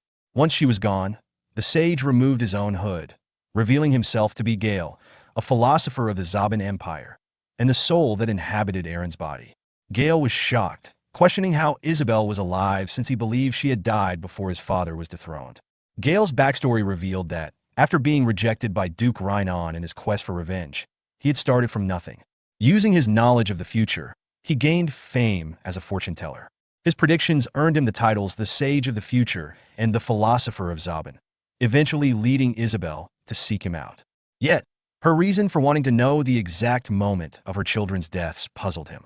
Meanwhile, Isabel, now aware of her children's grim fate, sensed someone following her as she walked through the streets. Reacting instinctively, she drew a hidden dagger and fled. However, a hand suddenly grabbed her shoulder, and she prepared to strike, only to stop when she realized it was Cheryl. Cheryl, overwhelmed with emotion, hugged Isabel and tearfully demanded to know why she had disappeared from their lives. Isabel, her face hidden beneath her hood, tried to convince Cheryl that she was mistaken, but Cheryl's heartfelt cries broke through her resolve. When Cheryl begged her mother for answers, Isabel cryptically explained that she had stayed away to ensure their safety. Cheryl, confused and desperate for clarity, begged her to stay, but Isabel pulled away and said she would return in 1 year. As she walked away, she clenched her teeth in frustration, thinking to herself that she had to correct the mistakes she had made and ensure her family's safety. Unbeknownst to her, Gayle's guard continued to follow her, tasked with uncovering everything about her life. Cheryl, devastated, immediately teleported herself back to her brother Aaron. She excitedly told him that their mother was alive, but Aaron remained calm and quiet, brushing off her excitement. He pointed to the nearly completed ships in the harbor, emphasizing their preparation for the Black Continent expedition. While he feigned understanding of her news, his thoughts revealed his singular focus on the expedition and his obsession with the impending war. Aaron, or rather, Gayle's soul within Aaron, was consumed by his plans for the Black Continent, unaware of the role Isabel would play in his destiny. The story progresses 3 weeks into the advancement unit's perilous voyage toward the Black Continent. The crew, led by Captain Jacqueline, faces growing tension as their mission remains shrouded in uncertainty. Standing atop the ship with her telescope, Jacqueline scans the horizon for signs of the anticipated danger. Below, Aaron anxiously questions her findings, only to hear the frustrating response that nothing has appeared yet. Aaron's unease deepens, his thoughts spiraling as he wonders if the records he relied on were false. His tension contrasts sharply with the disgruntled attitude of his younger sister, Cheryl, who approaches him complaining about the monotony of the journey. She laments missing the opportunity to learn more about their mother back in the kingdom and mocks Aaron's earlier promises of adventure, including encountering a sea serpent the size of a ship. Their sibling banter quickly escalates, with Cheryl expressing frustration over her involvement and Aaron reminding her that she had accepted advance payment in return for her cooperation. Dismissing him, Cheryl retreats to the cabin, leaving Aaron to mutter regrets about the price he paid for her participation. Suddenly, the ship lurches violently, breaking the tension. Aaron demands an explanation, and Jacqueline swiftly announces the presence of a sea serpent beneath the vessel, warning the crew to brace for a whirlpool. The calm routine shatters into chaos as the ship's stability falters. Cheryl reappears on deck, sarcastically remarking that even the sea serpent seems to want payment for their intrusion. Jacqueline descends to the deck, issuing commands to prepare for battle. The crew scrambles to their stations as the whirlpool grows, threatening to pull the ship under. Aaron turns to Cheryl, reminding her of the plan they agreed upon. With a determined nod, Cheryl summons her fiery bird using the Fire Wing spell and takes to the sky. From above, she observes the swirling chaos, her analytical mind racing. The sheer size of the whirlpool defies her expectations, raising questions about the serpent's true scale. When the sea serpent finally emerges, its immense size is both awe-inspiring and terrifying. Without hesitation, Cheryl casts Thunder Spear, striking the creature with a bolt of golden lightning. The attack briefly disrupts the whirlpool, stabilizing the ship, though Cheryl realizes the damage inflicted is minimal. Her small victory is short-lived as the enraged serpent lunges at her with gaping jaws. Cheryl narrowly evades the attack, her heart racing as she comprehends the creature's colossal size. From the deck, Jacqueline spots the serpent and orders the crew to fire the cannons. Cannonballs rain down on the creature, creating plumes of smoke and water, but their efforts are in vain. The serpent emerges unscathed, its mana barrier protecting it from harm. The beast retaliates, destroying a nearby vessel with a single swipe of its tail. The sight of the ship's destruction sends Jacqueline into a fit of rage, cursing the serpent, while Aaron urges her to steer their ship closer to the creature. Though reluctant to risk their only means of escape, Jacqueline agrees, recognizing there's no other choice. As the ship draws nearer, Aaron unleashes his great sword arts, piercing wind attack, while Cheryl fires a powerful spell strike. Their combined efforts result in a massive explosion, but as the smoke clears, the serpent remains unscathed, its mana shield intact. The serpent begins charging a devastating breath attack, leaving the crew scrambling for survival. Cheryl swoops down on her fiery bird, urging Aaron to climb aboard. Moments later, the serpent unleashes its destructive breath, obliterating the ship and forcing the remaining crew into the turbulent waters. As the serpent prepares to attack again, Aaron shouts at Cheryl to ascend, but she remains frozen, her face pale with shock. When Aaron demands an explanation, Cheryl finally speaks, her voice trembling. She reveals the source of her fear. Another threat has arrived. Aaron turns his gaze to the sky and is met with a sight more terrifying than the sea serpent. A dragon, its massive wings casting a shadow over the chaos below, descending toward them. Kainuz, in his dragon form, appeared suddenly, flying toward Cheryl and Aaron. Cheryl immediately warned Aaron and began preparing a fire spell. However, before she could cast it, Kainuz zipped past them with remarkable speed, heading straight for Leviathan, the sea serpent. Cheryl noticed a burn mark on Kainuz and realized he was the same dragon she had fought at the old castle. Kainuz engaged Leviathan, sinking his razor-sharp teeth into the sea serpent, causing it to cry out in pain. Kainuz then attempted to communicate with Leviathan telepathically, urging it to regain control. But instead of responding, Leviathan charged a breath attack aimed at Kainuz, who swiftly dodged and remarked telepathically on Leviathan's loss of reason and reliance on instincts. The battle escalated as Kainuz skillfully dodged multiple breath attacks from Leviathan. He launched his own breath attack in return. Meanwhile, Aaron, witnessing the fierce fight, wondered why Kainuz was fighting the sea serpent. Cheryl quickly recognized the opportunity and urged Aaron to act, suggesting they save as many people as they could while Kainuz and Leviathan were distracted. Aaron, determined to act, agreed despite Cheryl's concerns about the sea serpent's overwhelming strength. Cheryl summoned a firebird to carry them closer to the action, while Aaron worried about how to penetrate Leviathan's mana shield with his sword. Leviathan, coiling its tail around Kainuz, began to crush him, but Kainuz fought back, slashing at Leviathan's eye, causing it to bleed. Aaron, spotting the opening, instructed Cheryl to get them closer to Leviathan's eye. Kainuz and Leviathan continued their battle, with breath attacks colliding in violent clashes. Kainuz thought to himself about the increasing power of Leviathan's magic. He dodged another attack, then darted forward, delivering a claw strike to Leviathan. In retaliation, Leviathan tried to bite Kainuz but missed, and Kainuz bit into Leviathan's neck, causing it to scream in pain. Seeing an opening, Aaron and Cheryl arrived at the scene. Kainuz, noticing them, released Leviathan to focus its attention on the pair. Aaron leaped from the firebird, plunging his sword into Leviathan's eye, twisting it to inflict more pain, and shouting for the rampaging to stop. Leviathan thrashed, and Aaron called to Cheryl, who guided the firebird closer, so Aaron could jump back onto it. Meanwhile, Kainuz prepared a final, devastating attack. He unleashed a massive fire breath attack that hit Leviathan square in the face, beginning the process of melting it. Aaron, seeing Leviathan's body start to melt, urgently warned Cheryl that it was about to explode. Cheryl, pushing her summon to its limits, tried to speed up their escape. Just as they were about to leave, Leviathan's body erupted in a huge explosion, knocking Cheryl unconscious and causing her summon to disappear, sending both Aaron and Cheryl plummeting into the ocean. Aaron, before losing consciousness, smiled faintly, thinking, "We did it." Later, Aaron awoke on the beach, coughing seawater. As he regained his bearings, he saw the others who had been with them scattered on the shore, all unconscious. Spotting Cheryl, he rushed to her side, shouting for her to wake up.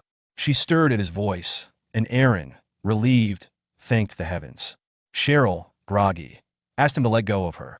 But before they could speak further, a voice called out, "Good to see you." Startled, Aaron turned to find Kainuz standing nearby. With a smirk, Kainuz greeted them, saying, "Welcome to the Black Continent." Kainuz explains his arrival to Aaron, who sarcastically remarks on his great timing, considering Kainuz came late but still managed to rescue them from the sea.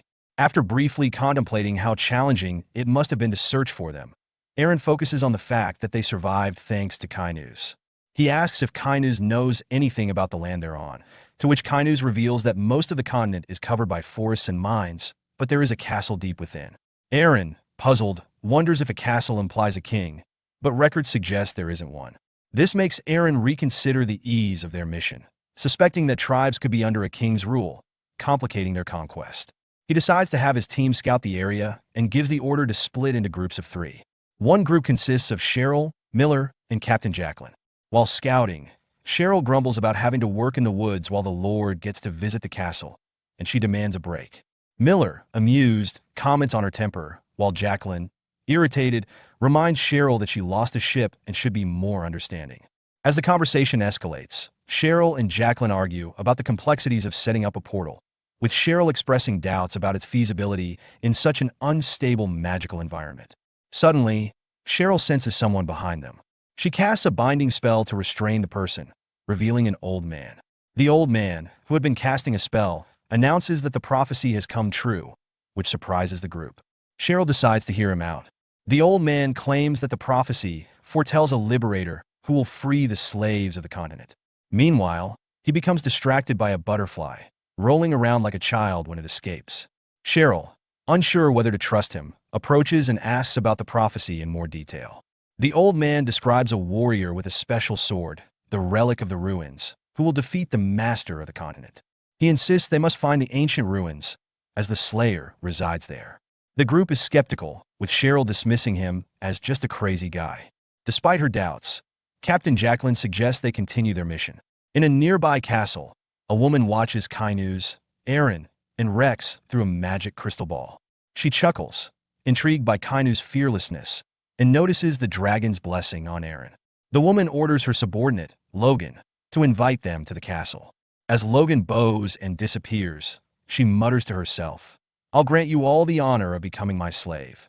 Aaron and his group arrived at Renetra village on the Black Continent, which appeared eerily empty. As they observed their surroundings, Aaron expressed his confusion, questioning if they had arrived at the right place. Kainuz assured him that this was indeed the path to the castle. Rex pointed out the castle in the distance, prompting Aaron to reflect on its strange opulence amidst the rundown area, noting the absence of guards and the eerie stillness. His thoughts darkened as he speculated the castle might be a hollow shell filled with wealth, but lacking substance, making him optimistic that things would proceed smoothly. He instructed his group to head towards the castle.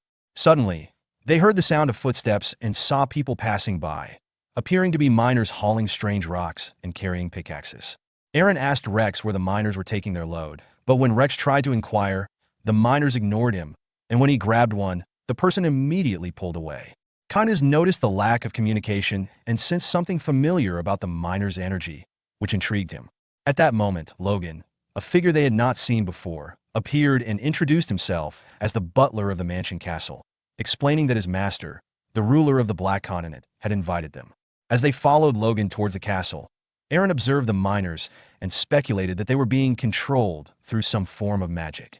Kainuz confirmed that magic capable of stealing souls and controlling people was more common than one might think, although it was rare for someone to control an entire population. Aaron, already facing the challenges of arriving on a new continent, felt the weight of this new threat and grew more cautious.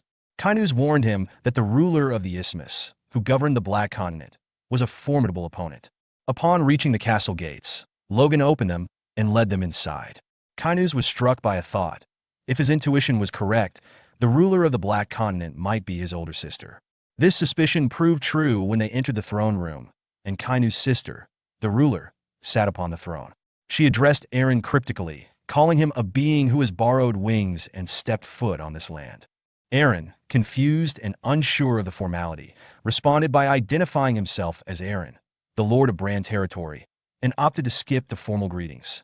The ruler, unfazed, dismissed the customs of the Western Empire and agreed to proceed on her terms. She then thought to herself that more arrogant individuals were easier to manipulate, hinting at an ulterior motive. She turned to Logan, instructing him to bring out the prepared items. Logan quickly complied, leaving Aaron puzzled. The ruler explained that in her land, sharing a drink with strangers was the customary first greeting and announced her intention to raise a toast in their honor. Logan brought 4 glasses of wine, and the ruler picked one, mentioning that the toast was in celebration of reuniting with an old friend, referring to the group. Aaron, still uncertain about the ruler's intentions, glanced at Kainu's, who looked visibly angry. Logan then offered the glasses to everyone, encouraging them to drink. The ruler, privately thinking about her plans to turn Aaron into a more obedient slave, chuckled. Kainu's telepathically warned Aaron to stop the ruler's nonsense. She responded telepathically, irritated by his audacity. When Aaron poured the wine from his glass onto the floor, citing his difficulty in accepting the custom, the ruler's calm demeanor faltered. She, now flustered, asked whether Aaron was an ally or an enemy. Aaron responded that he had no interest in the wine, whether it was poisoned or not, and broke the glass on the floor. Finally, Aaron took a defensive stance, unsheathing his sword and declaring that he had business to attend to.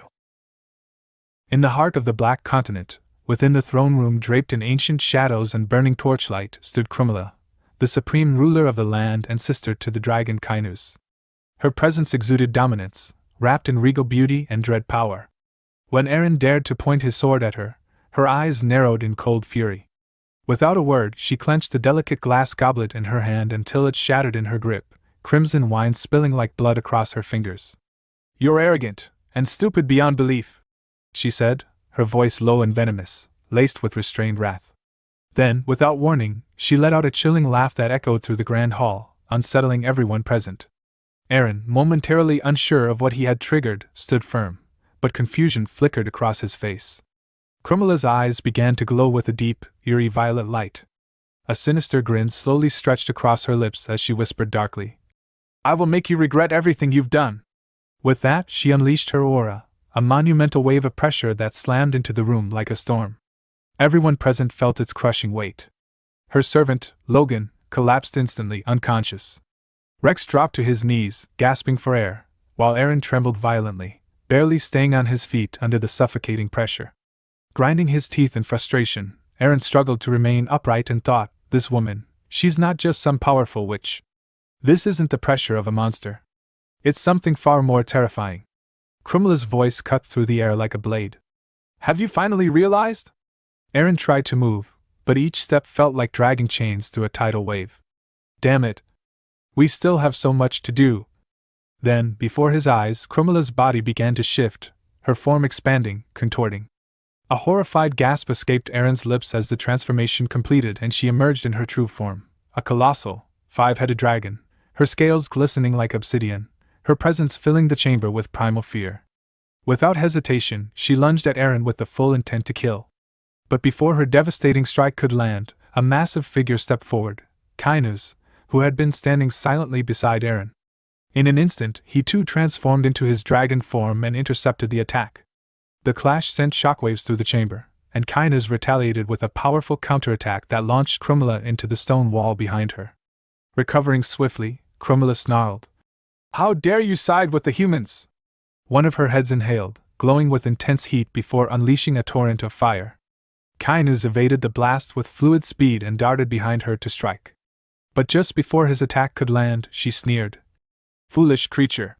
And her massive tail whipped around, striking him and sending him crashing into the opposite wall. Yet Kynes was not done. Shaking off the debris, he launched himself forward once more to engage her head-on. Watching the titanic clash of dragons, Aaron stood frozen, sweat dripping down his brow. His eyes widened as recognition struck. That dragon, at sea, he helped us. It was him. Kynes. As the battle raged, Kynes managed to pin Crumilla momentarily and turned his head toward Aaron, shouting, "Go! Get out of here!" Gritting his teeth, Aaron spun around and rushed to Rex, who was still weak on the ground. Shaking him awake, he said urgently, "We need to get out of here. Now!" Crumilla caught sight of Aaron trying to escape and began to move toward him, but Kynes anticipated her and struck first. A blast of flame erupted from his jaws, slamming into her and forcing her back with a shriek of pain. "I'll deal with my sister!" Kynes roared. Aaron didn't look back. He and Rex escaped the throne room as the two dragons collided again, their roars shaking the very castle walls. Running down the corridor, they found themselves in a twisting passage that seemed to loop endlessly. Panting, Aaron muttered in frustration, "Damn it, this place is a maze." Just then, Rex's eyes widened in alarm. "Something's coming," he warned, drawing his sword. Aaron turned toward him, still catching his breath, and saw it too, a swarm of monsters emerging from the shadows. Without hesitation, Aaron unsheathed his sword. "Looks like we don't have a choice. Let's finish this." Together, they charged into the fray. Their blades sang as they cut through the horde, their swordsmanship fluid and deadly. One by one, the creatures fell until the corridor was littered with the bodies of the slain. Rex exhaled a breath of relief and asked, "Is that it? Are we done?" But Aaron's gaze was fixed beyond him. "No, not yet." Rex turned, confused. "What are you?" Suddenly, from the darkness, the flapping of wings filled the air. Flying monsters emerged, shrieking as they descended toward them. Aaron sighed, exasperated. "You're all so tiresome. I'll end this quickly." Raising his sword high, he drew in a deep breath, then shifted into a combat stance. A swirling green aura enveloped his blade. Great sword technique, Scythe of the Wind! A massive blade of wind-infused energy arced through the air, slicing cleanly through the incoming monsters. Their bodies dropped lifelessly to the ground. Aaron took a deep breath, lowering his sword, and gestured to Rex. "Come on! Let's go!" But Rex didn't move. "Rex?" Aaron turned and saw him standing still, trembling. As he stepped closer, a chill gripped his chest. Rex's eyes had rolled back, and thin streams of white fumes leaked from his mouth. "He's poisoned!" Before Aaron could react further, a deafening noise erupted behind Rex, the screeching, writhing sound of something unnatural. Aaron looked up and his eyes went wide in horror. A massive earthworm-like creature, its segmented body lined with centipede legs and a gaping, serrated maw, lunged toward them from the corridor. And it was coming fast. Aaron stepped forward, placing himself between Rex and the monstrous creature, his jaw clenched tightly.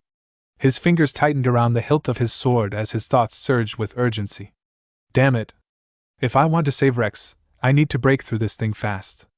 His gaze locked on the grotesque earthworm-like monster, its centipede legs twitching grotesquely.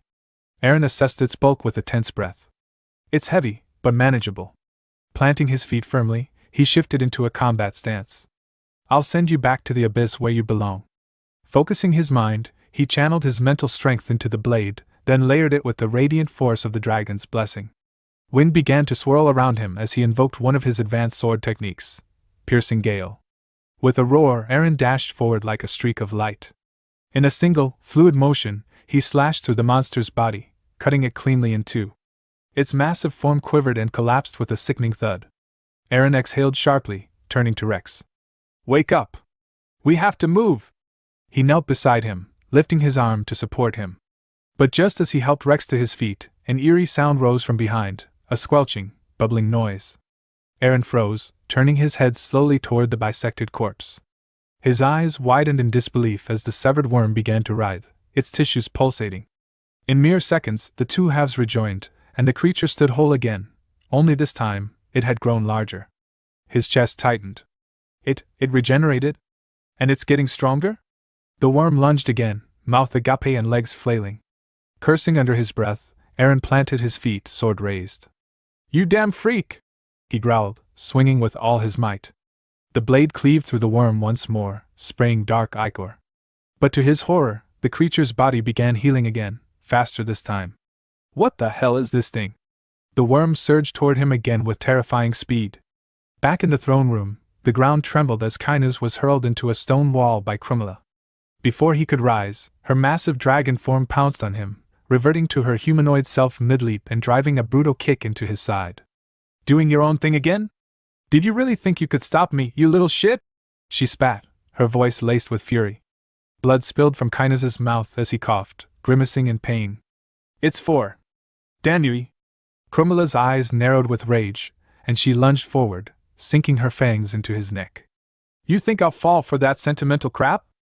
Kynus's body trembled from the pain, but he forced out the words. Don't you want to conquer the western continent too? That gave her pause. She released his neck, her eyes narrowing. What are you talking about? I'll help you, he said, voice hoarse but steady. How? She demanded. Kynus gave a weak smile. Right now, through that human.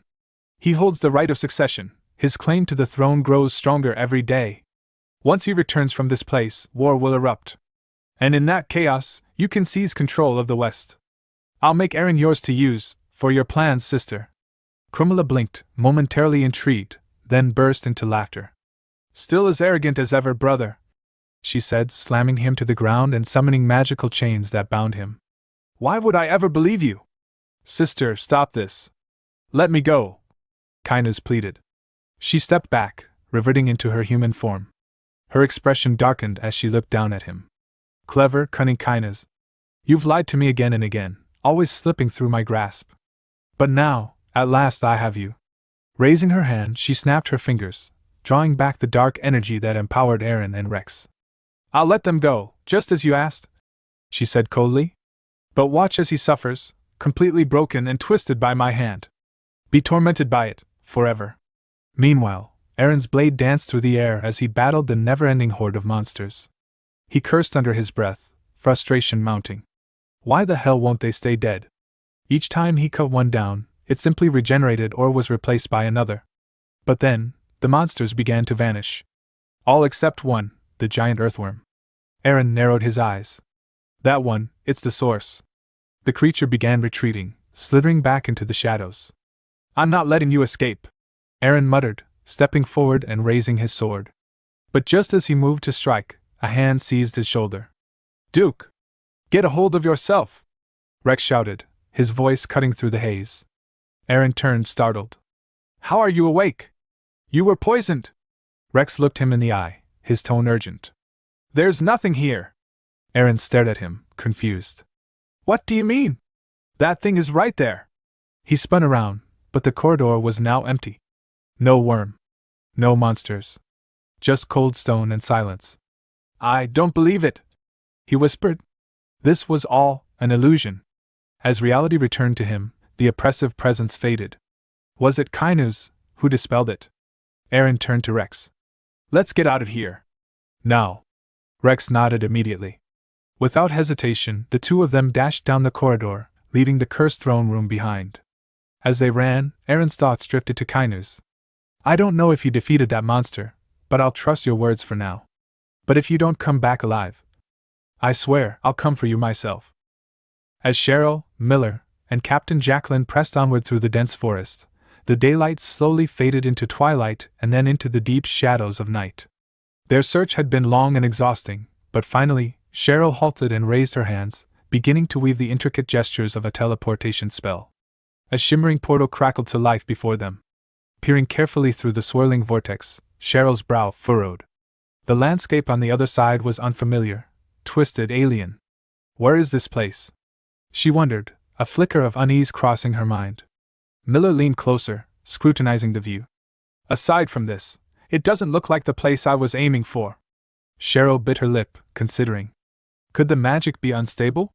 She thought. Still, as long as it leads to an empire, it should be close enough. Miller snorted, a mocking grin tugging at his lips. Typical of you, a half-baked magician who can only tear things apart. Cheryl snapped around, her eyes blazing with anger.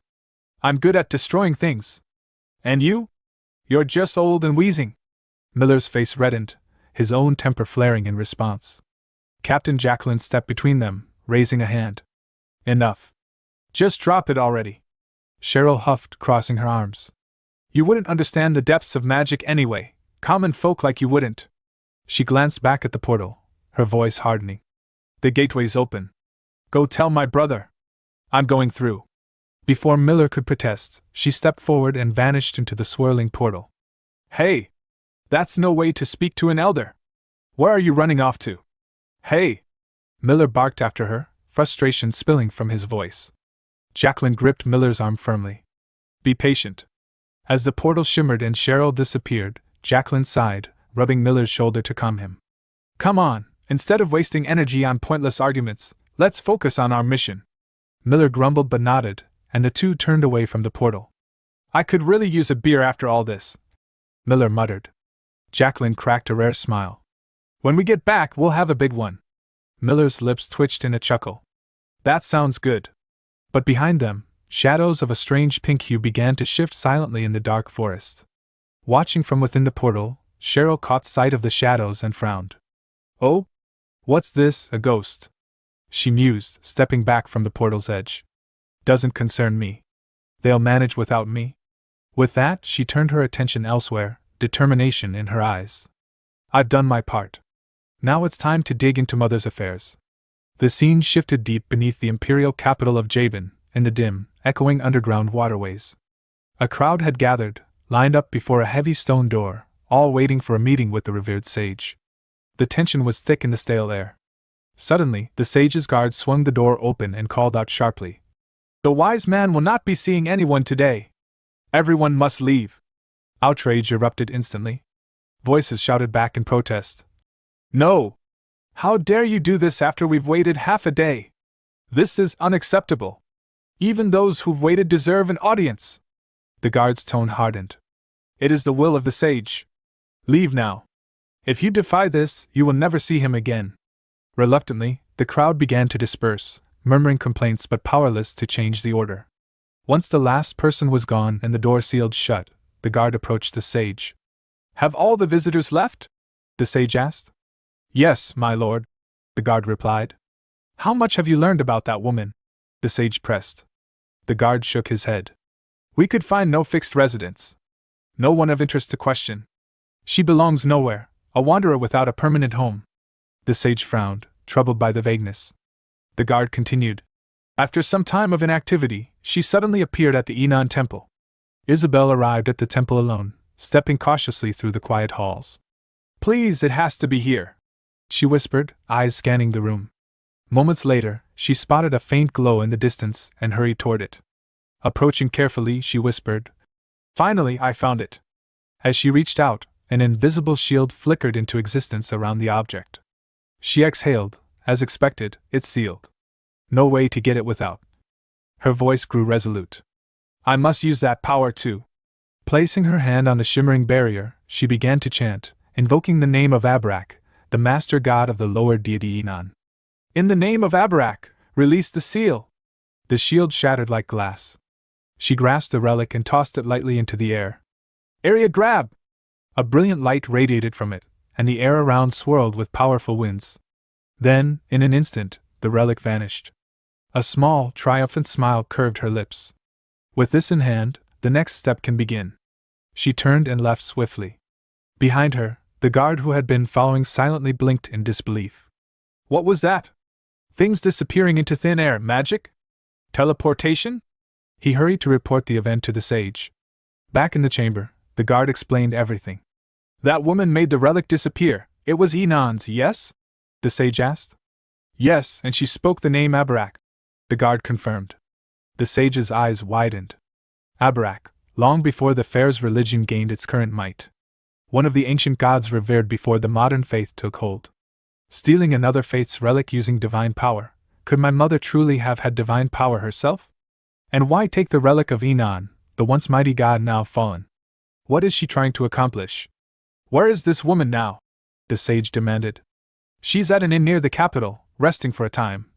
The guard replied. Shall we bring her in? The sage shook his head, raising a hand. No. Observe her closely. Do not lose sight. and summon the Bloodians. The Bloodians, an elite, shadowy intelligence network founded by the sage himself, were known for their ruthless efficiency. Their covert operations included espionage, abduction, and assassination, all aimed at ensuring the sage's prophecy came to pass. Their only mission was to make the sage's vision a reality, acting as his unseen hands and ears. The sage's lips curved into a grim smile. "See you soon, Mother." Miller and Captain Jacqueline continued their steady march through the dense forest. The shadows grew longer as time passed, and Miller, clearly worn out, finally broke the silence. "Captain," he panted, wiping sweat from his brow. "Are we really going to keep walking until dawn? Maybe it's better if we just camp here for a while." Jacqueline glanced over her shoulder without slowing her pace. "Just a little further. We agreed to meet at midnight. I don't want to owe anyone an excuse for being late." Miller let out a frustrated sigh but kept following her lead. As they walked, something caught his eye, a faintly carved cross mark etched into the bark of a nearby tree. He pointed to it and said, "Captain, isn't that our mark? Looks like we might have come full circle." Jacqueline turned toward the tree, her eyes narrowing as she studied the crude carving. "That's Miller's handiwork," she thought. "We marked our path when we came through here, but what if, are we lost?" A sudden movement in the shadows behind them snapped her attention away from the tree. Dark, indistinct figures slipped between the trees, silent and ominous. Without hesitation, Jacqueline hissed, "Miller, draw your weapon!" She unsheathed her hammer and lunged toward the nearest figure, swinging it in a powerful vertical arc. But to her shock, the masked figure vanished like a wisp of smoke, leaving her hammer to crash uselessly against the dirt. What the hell was that? She wondered, heart pounding. More of these masked phantoms appeared, encircling them. Jacqueline's nerves tightened, but Miller shoved her backward with urgency. "Captain, fall back!" he shouted. Brandishing his short sword, Miller charged forward, yelling, "Hey!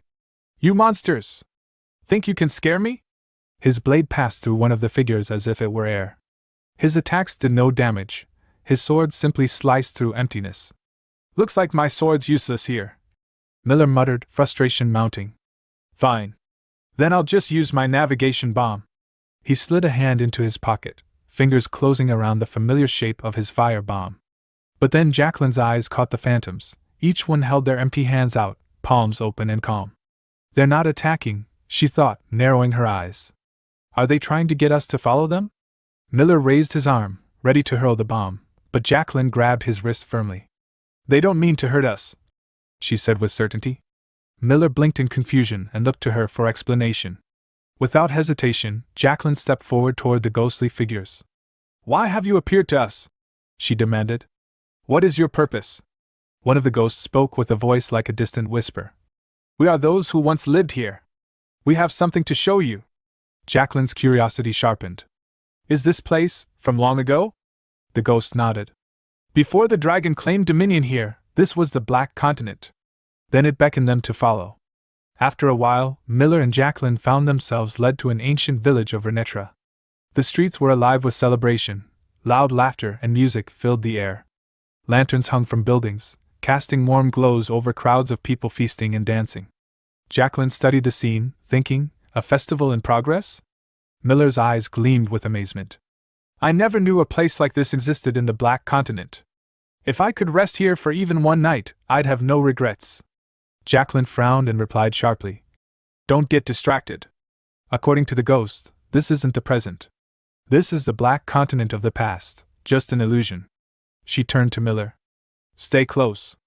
But Miller was already wandering off, drawn by the scent of roasting meat at a nearby stall. He took a bite, savoring it. Jacqueline called after him, exasperated. "Miller!" He grinned back. "I'm starting to see why that blasted Duke wants this continent so badly. This meat, sprinkled with black gold seasoning, is incredible. Want some, Captain?" Jacqueline waved him off. "No thanks. Let's keep moving." She scanned the area but realized the ghost guide had vanished. Miller frowned. "He's gone? Who was that guy anyway? I hope you didn't lose him because of me," Miller added, concerned. Jacqueline shook her head. "It's all right. He couldn't have gone far. We'll find him soon." Suddenly, a booming voice rang out through the village square. "Ladies and gentlemen, thank you for waiting." A figure in a colorful jester's outfit stepped onto a makeshift stage. Miller and Jacqueline turned, curious. the jester announced. Tonight's tale, the one you've all been waiting for, the story of the Black Continent's greatest hero, the Dragon Slayer. Jacqueline's mind flashed back to the old man she had met earlier. Is this what the ghost wanted to show us? She wondered aloud. The jester continued. Long ago, not too far from today, the Black Continent was a prosperous land, until dragons set their eyes on it. The repeated invasions and plundering left us drained and desperate. But in the chaos, a hero emerged. At the very edge of the continent, he found the dragon's nest and struck down the beast with his mighty sword. Thanks to his courage, peace and happiness returned. As the crowd roared in anticipation for the hero's arrival, a sudden, terrifying roar ripped through the village. Dragon? The dragon's back! Someone shouted nervously. From the sky descended Crumilla, the five-headed dragon, breathing a scorching torrent of flame over the festive village, setting the streets ablaze in an instant. Crumilla unleashed her fiery wrath without mercy, her scorching breath sweeping across the village like a blazing inferno. Flames engulfed the wooden buildings, their structures collapsing in roaring crashes as terrified villagers ran screaming through the smoke-filled streets. The air was thick with the acrid scent of burning wood and flesh, and one by one, the residents fell victim to the merciless dragon's assault. The entire village was consumed by fire, an unrelenting hellscape of destruction. Miller's eyes widened in horror. What's happening? He shouted, teeth clenched in furious resolve. I'm going to kill that monster. Before he could move, Jacqueline grabbed his arm, holding him back. It's useless, Miller. This isn't real. It's just a vision. The being who brought us here is showing us what happened to the Black Continent long ago. Miller blinked, confusion flickering through his anger. So this isn't real? Jacqueline's gaze hardened as she studied the burning village. This isn't over yet, she thought grimly. There's more to see. Suddenly, a man, his clothes aflame, staggered toward them through the smoke. We must call the Slayer. You have to find him, he gasped. But before he could say more, Crumilla slammed one of her massive, clawed feet down on him, crushing the man into nothing but a gruesome smear. The dragon's laughter echoed, cold and cruel. Fools! Crumilla mocked. The Slayer is already under my control. There's nothing left for him but to wait for death and darkness. With a powerful beat of her wings, she rose into the sky and vanished beyond the clouds. Jacqueline stumbled backward, collapsing onto the scorched earth. Miller rushed to steady her. Captain, are you all right? She forced herself to sit upright, her voice trembling despite herself. I know it's only an illusion, but it's terrifying all the same. Why is he showing us this? A ghostly figure materialized before them. Its voice was soft but filled with sorrow. I show you how the dragon took this land. After this day, all the survivors of the Black Continent became slaves to Crumilla. Their souls bound by her spell, they were forced to gather jewels as offerings. When deemed useless, they were cast out into the forests to perish. Jacqueline's eyes widened. So that's what happened to the old man, the one I met earlier today? The ghost nodded solemnly. Yes. He was just a child when Crumilla conquered this land. He is one of the few who still remembers the Slayer. Jacqueline's brow furrowed. Then what about the old man's prophecy? The ghost's expression grew grave. There is no prophecy. But it has long been known that only dragons, or those with power like dragons, can open the gate to the ruins. Inside those ruins, where the people once worshipped their old gods, the Slayer is imprisoned. Once the gate closes, it will remain sealed forever. The only one who can open it is the man named Aaron, the one who came to this land with you. Tell him this story. Save the Slayer. Only then can the dragon be defeated. And with that, the ghost vanished, the heavy darkness lifting as bright sunlight flooded the forest once more. Miller scratched his head in bewilderment. What in the world is going on? Jacqueline's eyes caught sight of the ruins ahead. She pointed decisively. Miller, over there. No need to overthink it. Let's go see the Duke. Meanwhile, Aaron and Rex emerged from the castle gates, making their way toward Miller and Jacqueline. Breaking the silence, Rex said cautiously, Your Grace. Aaron turned sharply toward him. If you're about to suggest we go back to Bran, don't. Rex hesitated. But haven't you noticed? This is the land of dragons. The dragon has 5 heads. How do you expect us to defeat something like that? Aaron's gaze hardened. I don't care if I take the Black Continent or not. My priority is saving Kainuz. Rex's voice rose in alarm. But Kainuz is a dragon too. He knows the monster that rules this place. We have to let the dragons settle their own conflicts. Humans shouldn't interfere. Aaron's patience snapped. He drew his sword, pressing the tip dangerously close to Rex's throat. Say one more foolish thing, and I'll strip you of your status as a Brahn resident. Rex swallowed hard and fell silent. As you wish. Jacqueline and Miller soon arrived, and Jacqueline raised an eyebrow at the tense scene. So, the ruler of Brahn threatens his own subordinate to save another? Disappointing. But if you promise not to do that again, I can teach you how to protect your people as their lord. Interested? Without waiting for an answer, she led them toward the ancient ruins, recounting the ghost's words along the way. Aaron stepped before the massive gate of the ruins and asked, "So this is where I'll find a way to defeat the dragon?" He drew his sword and took a deep breath. Assuming a combat stance, he unleashed a powerful greatsword technique, the Wind Cutter, sending a sweeping slash crashing against the gate. As the dust settled, not even a scratch marred the ancient door. Confused, Aaron tugged at the heavy gate, trying to force it open. When his efforts failed, Miller chuckled. "Your skills suck? A strong door like this needs bombs." Jacqueline quickly intervened. "This door might not be one you can force open." She recalled the ghost's words. The man named Aaron, who has power similar to dragons, is the only one who can open it. Turning to Aaron, she said, "The ghost said you have power like a dragon. That's why you can open this door." Rex scoffed. "Lord Aaron has dragon-like powers? That's ridiculous." Aaron laughed lightly.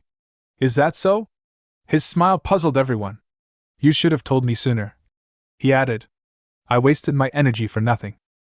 The scene shifted to Cheryl, who had teleported to a remote location somewhere on the continent of Karen, deep within the Empire. She stretched her stiff limbs and muttered to herself, "My body feels so sore. I'm glad to be back, but why here of all places? I can't even get a decent night's sleep." Frustration crept into her voice as she suddenly shouted, "Why do I have to suffer like this?" She attempted to cast a fire wing spell to lift her spirits, but to her dismay, the magic failed to activate. "Not you too!" She sighed in disbelief. Just then, her stomach growled loudly. She grimaced, thinking, "I should really get something in my stomach. I don't even have the strength to cast spells right now." Deciding to find food, Cheryl made her way down to the nearby village. She approached the door and knocked, but there was no answer. She knocked again, this time harder, and called out, "Excuse me? Is anyone in there?" Still no response. Growing more desperate, she banged on the door and shouted, "Can someone please come out? I'm starving. If no one answers, I'm going to have to open it myself." Just as she was about to try the doorknob, a woman appeared nearby. "The owner of this house has already left town," the woman said without looking Cheryl in the eye. Cheryl turned to face her. The woman's eyes narrowed as she took in Cheryl's appearance. "What's a lady like you doing in such a rundown place? This town's no longer habitable. My family's leaving soon, too," she said, then began to walk away. "Wait," Cheryl called, catching up to her. "What do you mean? Why isn't this place habitable anymore?" The woman glanced back and asked suspiciously, "You're not from around here, are you?" Cheryl forced a nervous smile. "No, but a distant relative of mine used to live here. Seems they left already. I'm just curious. I want to know what happened." The woman hesitated, then said, "If you really want to understand, it's better if I show you instead of just telling you." A short while later, the two arrived at an old well. The woman pulled on the rope, and a bucket filled with water was drawn up. Cheryl immediately covered her nose, grimacing. "What's that horrible smell?" the woman said. "That's the town's drinking water now. At first, some people thought it was just the color, and nearly drank it. But no one could, because the stench was unbearable." Cheryl's eyes widened. "When did this happen?" "About half a month ago," the woman replied. "There was a rumor about a red river flowing in a distant city. Back then, everyone here thought it was nonsense. But a week later, the rumor proved true. People were shocked to find their drinking water stained red. After that, everyone left town to find somewhere safer to live." Cheryl thought to herself, half a month ago? That means it happened after Aaron and I left for the Black Continent. She gripped the woman's shoulder firmly and asked, "What's the situation like in the other regions?" The woman shrugged. "I don't know much. Everyone says people are heading northwest, where the land is protected by the god pears. We're in the south. Folks say the Holy Kingdom is a better place to live." Hearing this, Cheryl pondered, I wonder if the same thing is happening across the Empire. If the West is doing better, then Bran might be alright. It's closer to the Holy Kingdom. But whether the people there are ready for whatever's coming, that's another question. Cheryl reached into her pocket and pulled out a gold coin, handing it to the woman. Here. Consider this a reward for answering my questions. I hope it helps with your move. The woman bowed respectfully. Thank you, miss. No, I mean, my lady. Cheryl smiled and waved her off. As the woman walked away, Cheryl thought to herself, I'll have to put looking into my mother on hold for now. First, I need to get to Bran and find out what's really happening in the Empire. The root of the crisis was the Red River. This river's toxic waters spread across the Empire, devastating small villages that relied on it for drinking water. Those who fled became refugees, gathering in larger cities that were quickly overwhelmed. Supplies of food and water stored in the castles dwindled rapidly. To make matters worse, an epidemic broke out. Castles still intact stopped accepting refugees, but this was only the beginning. Eventually, even the fortified castles that turned away refugees succumbed to calamities. Rumors spread that these disasters were the wrath of a god, causing people to repent their sins. Yet, no one knew the identity of this angry deity. The scene then shifted to the papal palace of Pears, where Pope Ignace stood gazing out the window. A group of paladins entered, and he turned to them gravely. Indeed, it is deplorable, he said. All of this suffering is because of the pagans. The god Pears is angry. Servants of Pears, prepare an envoy for the Imperial capital, and send messages to all the lords. We must convene with the Emperor, and present him with a solution. One of Paladin asked. Do you know a way to resolve this? Pope Ignace nodded. To overcome this disaster, great faith in God is essential. Everyone in the Empire must worship Pears. Paladin asked. Are you proposing that the Church of Pears become the state religion? Yes, Pope Ignace said, a grin spreading across his face. The paladins bowed deeply. You truly are the mighty saint of Pears. Now go, Pope Ignace commanded. As servants of Pears, deliver this message to the Empire's nobles without delay. The paladins replied, Yes, your holiness, and departed. Left alone, Pope Ignace chuckled darkly. At last, I can avenge the shame of that day. The nobles' opposition to Aaron's actions is at its strongest. I should have no trouble winning their consent. Once Pears becomes the state religion, I will crush the Church of Viven. And then, it's only a matter of time before Aaron, the follower of Viven, is isolated. Pears, the great guardian, thank you. You have given this lamb a chance to corner him and exact my revenge. The scene shifted to Jaban, the Imperial capital, inside a grand meeting room where Emperor Zerone sat at the head of a long table, flanked by several of his dukes. The atmosphere was tense, charged with the weight of the Empire's growing crisis. Emperor Zerone's voice rang out with authority. I've received troubling reports about strange phenomena spreading throughout the Empire. The capital remains untouched, for now, but we cannot afford to sit idly by. What is the current condition in each territory? A duke with striking golden hair rose to speak. Your Majesty, my estate is overwhelmed. Refugees flood in daily, desperate and destitute. Our resources are strained to the breaking point. Many have become outcasts, resorting to theft and disturbing the peace of our residents. From across the room, a duke with dark hair and a thick beard grimly reported. Our plight is worse. The crops have failed entirely. Farmers abandon their lands and flee in despair. Without tax revenue, the estate teeters on the brink of collapse. Duke Gran, a grizzled veteran, leaned forward earnestly. Emperor, at this pace, it's only a matter of time before the capital itself is affected. These vagrants, with nothing left to lose, risk becoming lawless outlaws. We must put an end to this, by force if necessary. Duke Raynon's voice rose sharply in protest. Are you seriously suggesting we raise our swords against starving citizens? Control is necessary in times of chaos. Duke Gran countered, voice firm. I'm not advocating outright attack, but without proper governance, this disorder will consume us all. Raynon stood, tension radiating from him as he retorted. Control can so easily slip into oppression. Where is your trust in the Imperial army? Ridiculous. Gran shot back. The one being ridiculous here is you, Raynon. Their heated exchange escalated, but before it could spiral further, Emperor Zerone slammed his hand down on the table, silencing the room instantly. Every pair of eyes turned to him. We are gathered here to seek solutions, not to bicker amongst ourselves.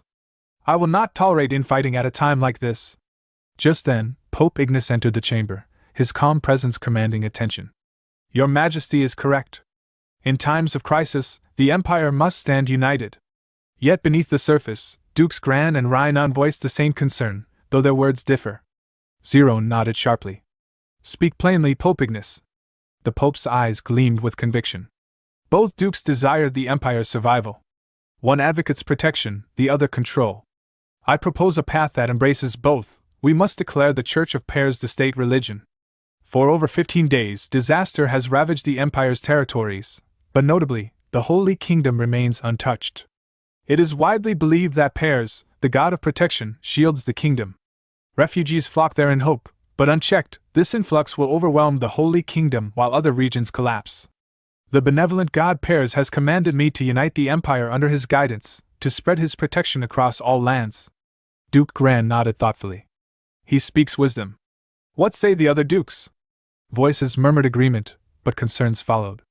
Using religion to control the masses is effective, yes, but the Empire is already fractured with diverse faiths. Imposing a single-state religion risks a fierce backlash. Gran turned to Emperor Zerone. Your Majesty, what is your judgment? Before the Emperor could answer, he interrupted himself. I request a private audience with Pope Ignace. In a more secluded chamber, away from the Duke's ears, Emperor Zerone fixed Pope Ignace with a piercing gaze. It seems you were quite incensed when Valenche Castle was taken from you. Is this push to make the Church of Pairs the state religion truly divine will, or an attempt to corner Aaron? The Pope chuckled softly. I follow only the command of God. Are you lying to me, before the Emperor? Zerone's voice was cold. No, Your Majesty. I would not dare.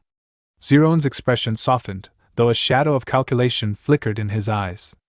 I sympathize with you. Aaron is indeed a thorn in the Imperial family's side. Yet I lack grounds to remove him outright. But if Pairs becomes the state religion, the Church of Vivien's influence will wane. Aaron will face a choice, either abandon Vivien's church or confront Pairs' newly elevated authority. Either path confines him, curbing his ambitions. A sinister smile curled at Zerone's lips. Tell me, Pope Ignace, would you join me in this endeavor? Back in the meeting room, Emperor Zerone addressed his gathered dukes with newfound resolve.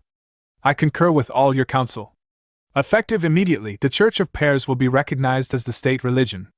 All pagan temples across the Empire are to be closed. Use force if necessary to quell dissent.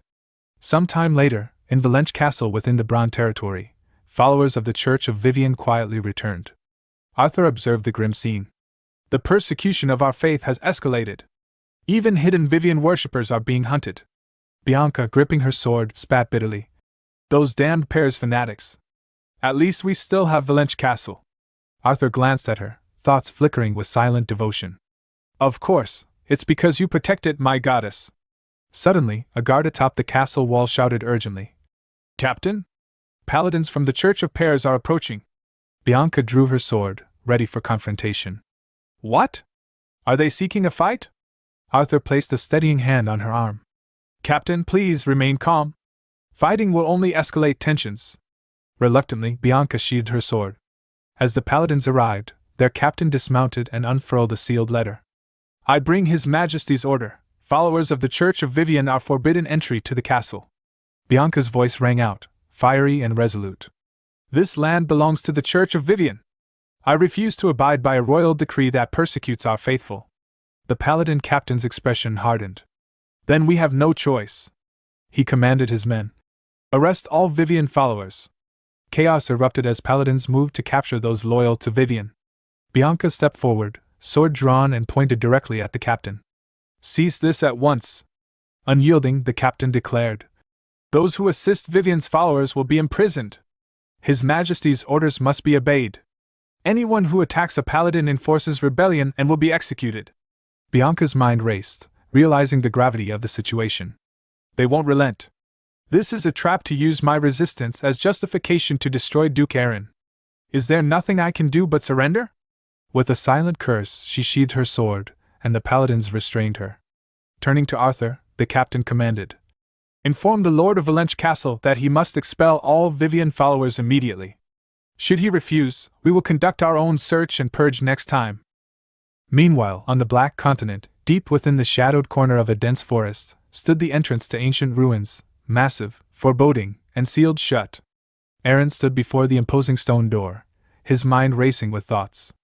After a brief moment of contemplation, he raised his voice boldly. I am Aaron, the lord of the Brahn estate on the western edge of the Karen continent. I bear the blessings of the dragon. Open this door. But the great stone door remained immovable, silent, and unyielding. Aaron waited a moment longer, then frowned in confusion. Is this not the way? He muttered under his breath. Miller, standing nearby, let out a harsh laugh. Are all noble dukes like you? You really think the door will just open because you claim your title? This isn't some ordinary castle gate, you know. Nobles can be so foolish. Aaron's expression darkened, frustration simmering beneath his calm exterior. How on earth am I supposed to open this thing? Just then, Jacqueline called out from behind him, her voice thoughtful. To open the door, maybe you need to prove yourself. Aaron turned to her, curious. Prove myself? How? Jacqueline nodded seriously. If you truly carry the dragon's blessing, that power must be unique, special. There has to be a way to prove it. Perhaps through an object only a blessed one possesses, or by demonstrating a sword skill no one else can perform. Aaron pondered this carefully. Cheryl and I are the only ones with the dragon's blessing, but our gifts are different. She wields magic, and I fight with the sword. We don't share any special artifact. His eyes sharpened as an idea struck him. The one thing we have in common is my blood. Without hesitation, Aaron drew his sword and made a shallow cut across his palm. Crimson blood welled from the wound, dripping steadily.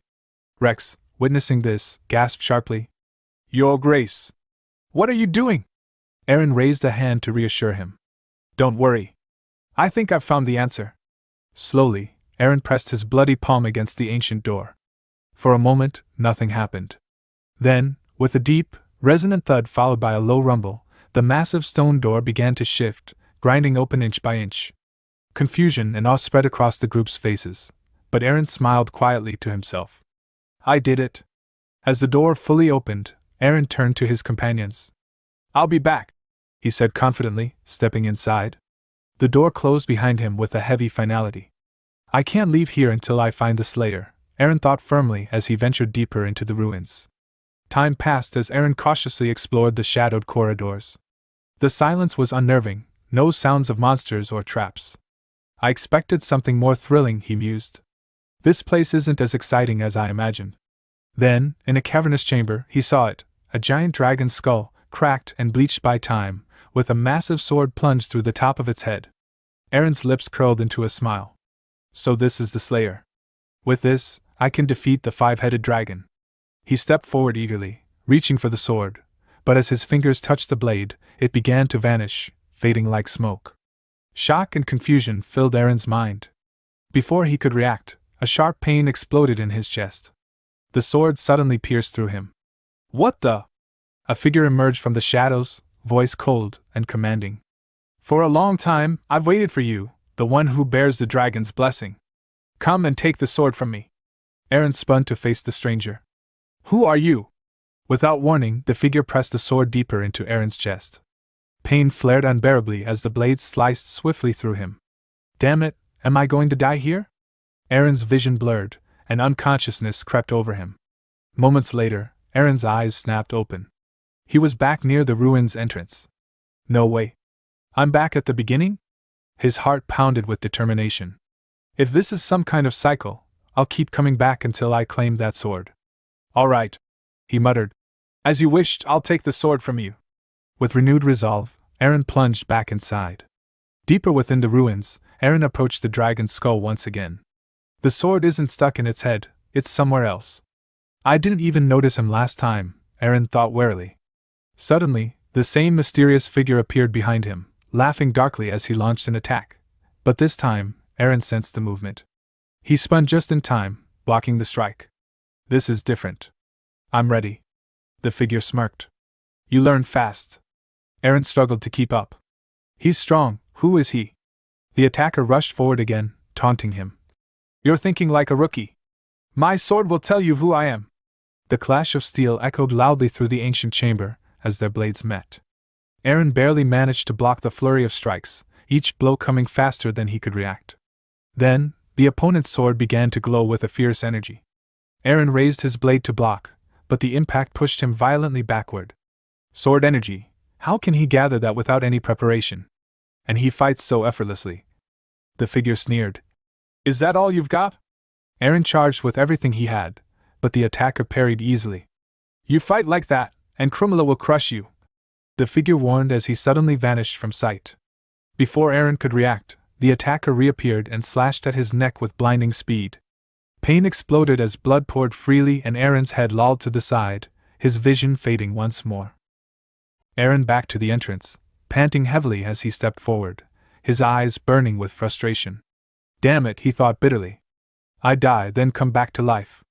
Then I die again, only to return once more. How much longer do I have to keep playing this twisted game with the Slayer? Every time he believed he'd found a weakness, the Slayer would unveil a new method of attack, stronger, faster, more precise.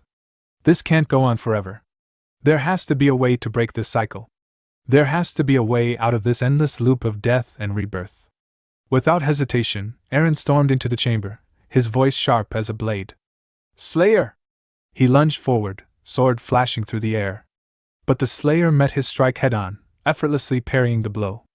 Aaron growled through gritted teeth. I'm not going to die this time. Absolutely not. The Slayer stepped back calmly and smiled. Really? Then, with a slight nod, he added, Your movements have sharpened. Have you finally started to read the rhythm of my sword? Aaron's grip on his hilt tightened. Do you think you're better than me? He snapped. Internally, he was analyzing. After he dodges, he always gathers sword energy. That's the window I need. That's when I strike. Just as predicted, the Slayer began to gather his sword energy. Aaron didn't waste a second. He stepped in and unleashed a refined technique. Wind cutter! The air screamed as his blades sliced forward. A wave of compressed wind surged at the Slayer, colliding with a thunderous blast and engulfing the area in smoke and debris.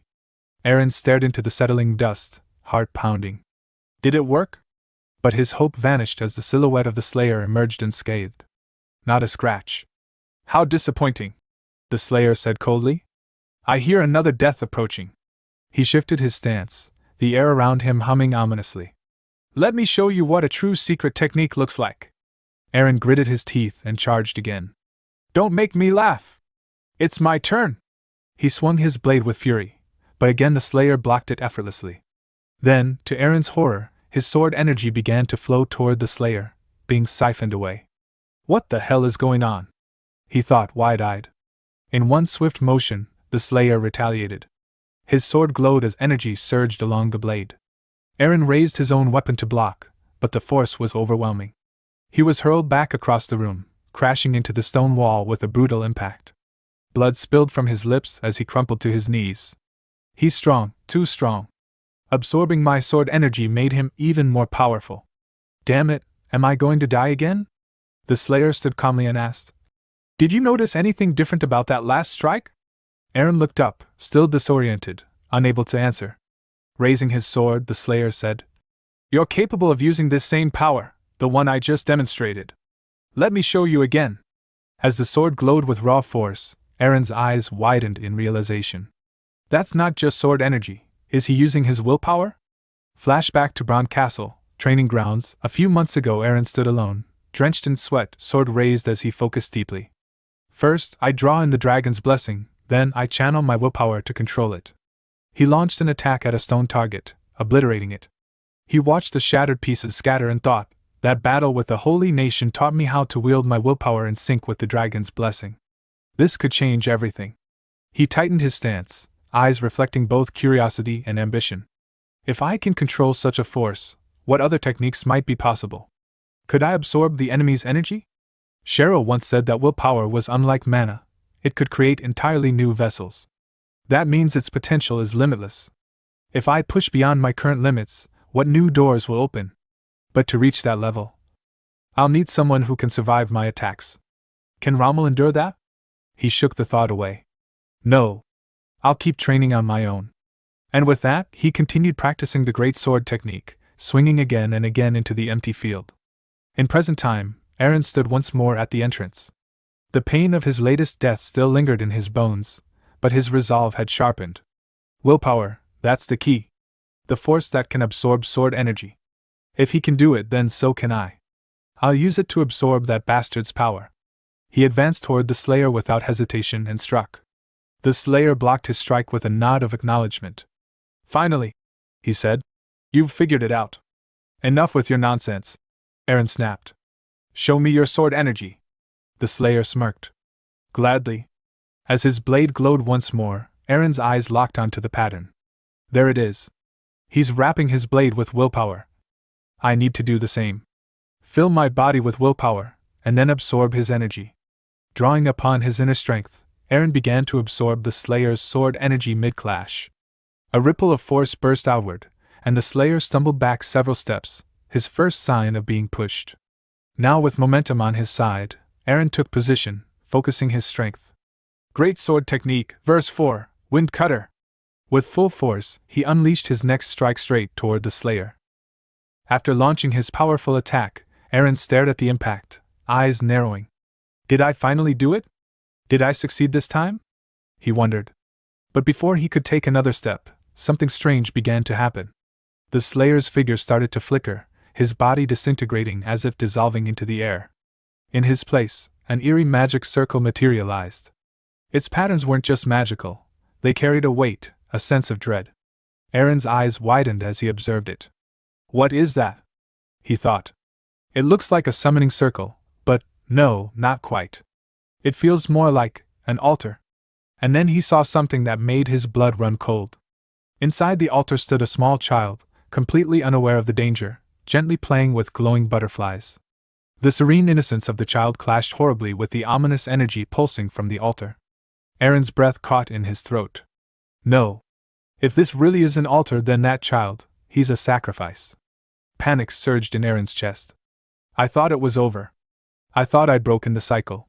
He suddenly screamed into the void. When are you going to stop messing with me? There was no answer. The silence was maddening. Grinding his teeth in frustration, Aaron growled. You're not even going to answer me? With determination blazing in his eyes, he rushed forward. Fine. If this is how it's going to be, then I'll save him myself. He extended his hand toward the child, but as soon as he got close, he slammed into a magical barrier surrounding the altar. Sparks flared where his hand struck the shield.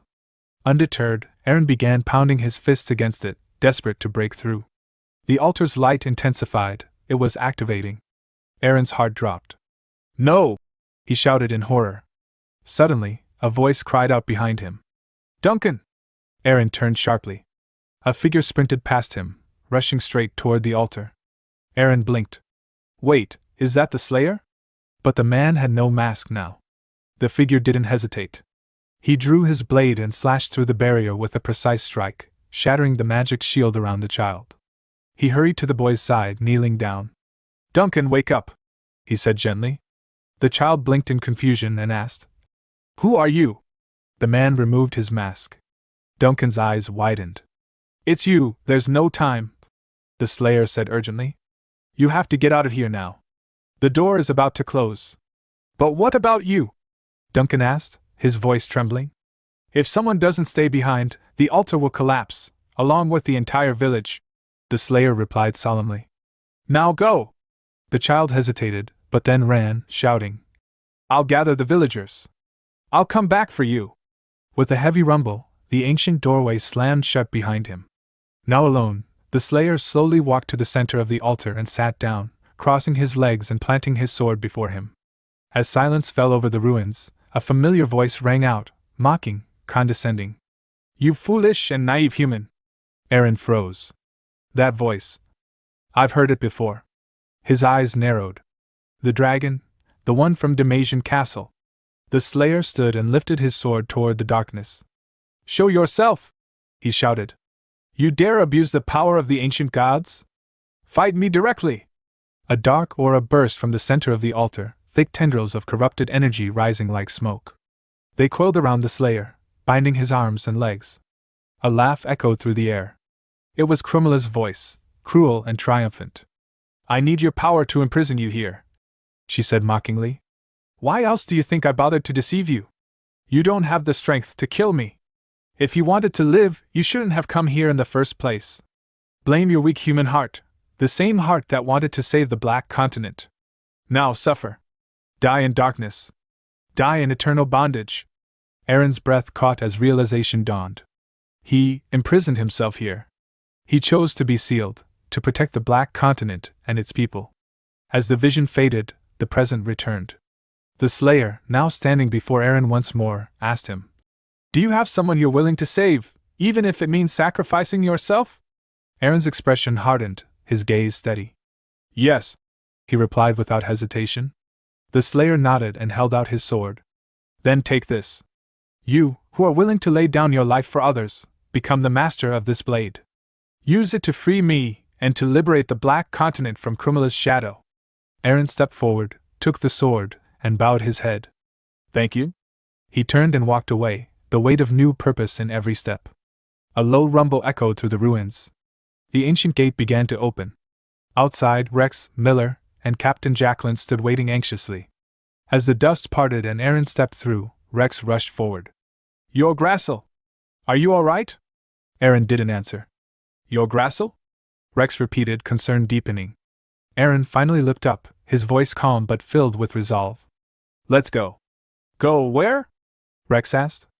Aaron unsheathed the Slayer's sword. Its power pulsed in his hand. "To defeat that insane dragon." Meanwhile at Damasian Castle, Krumila stood before her magical orb, eyes wide with rage as she watched Aaron emerge.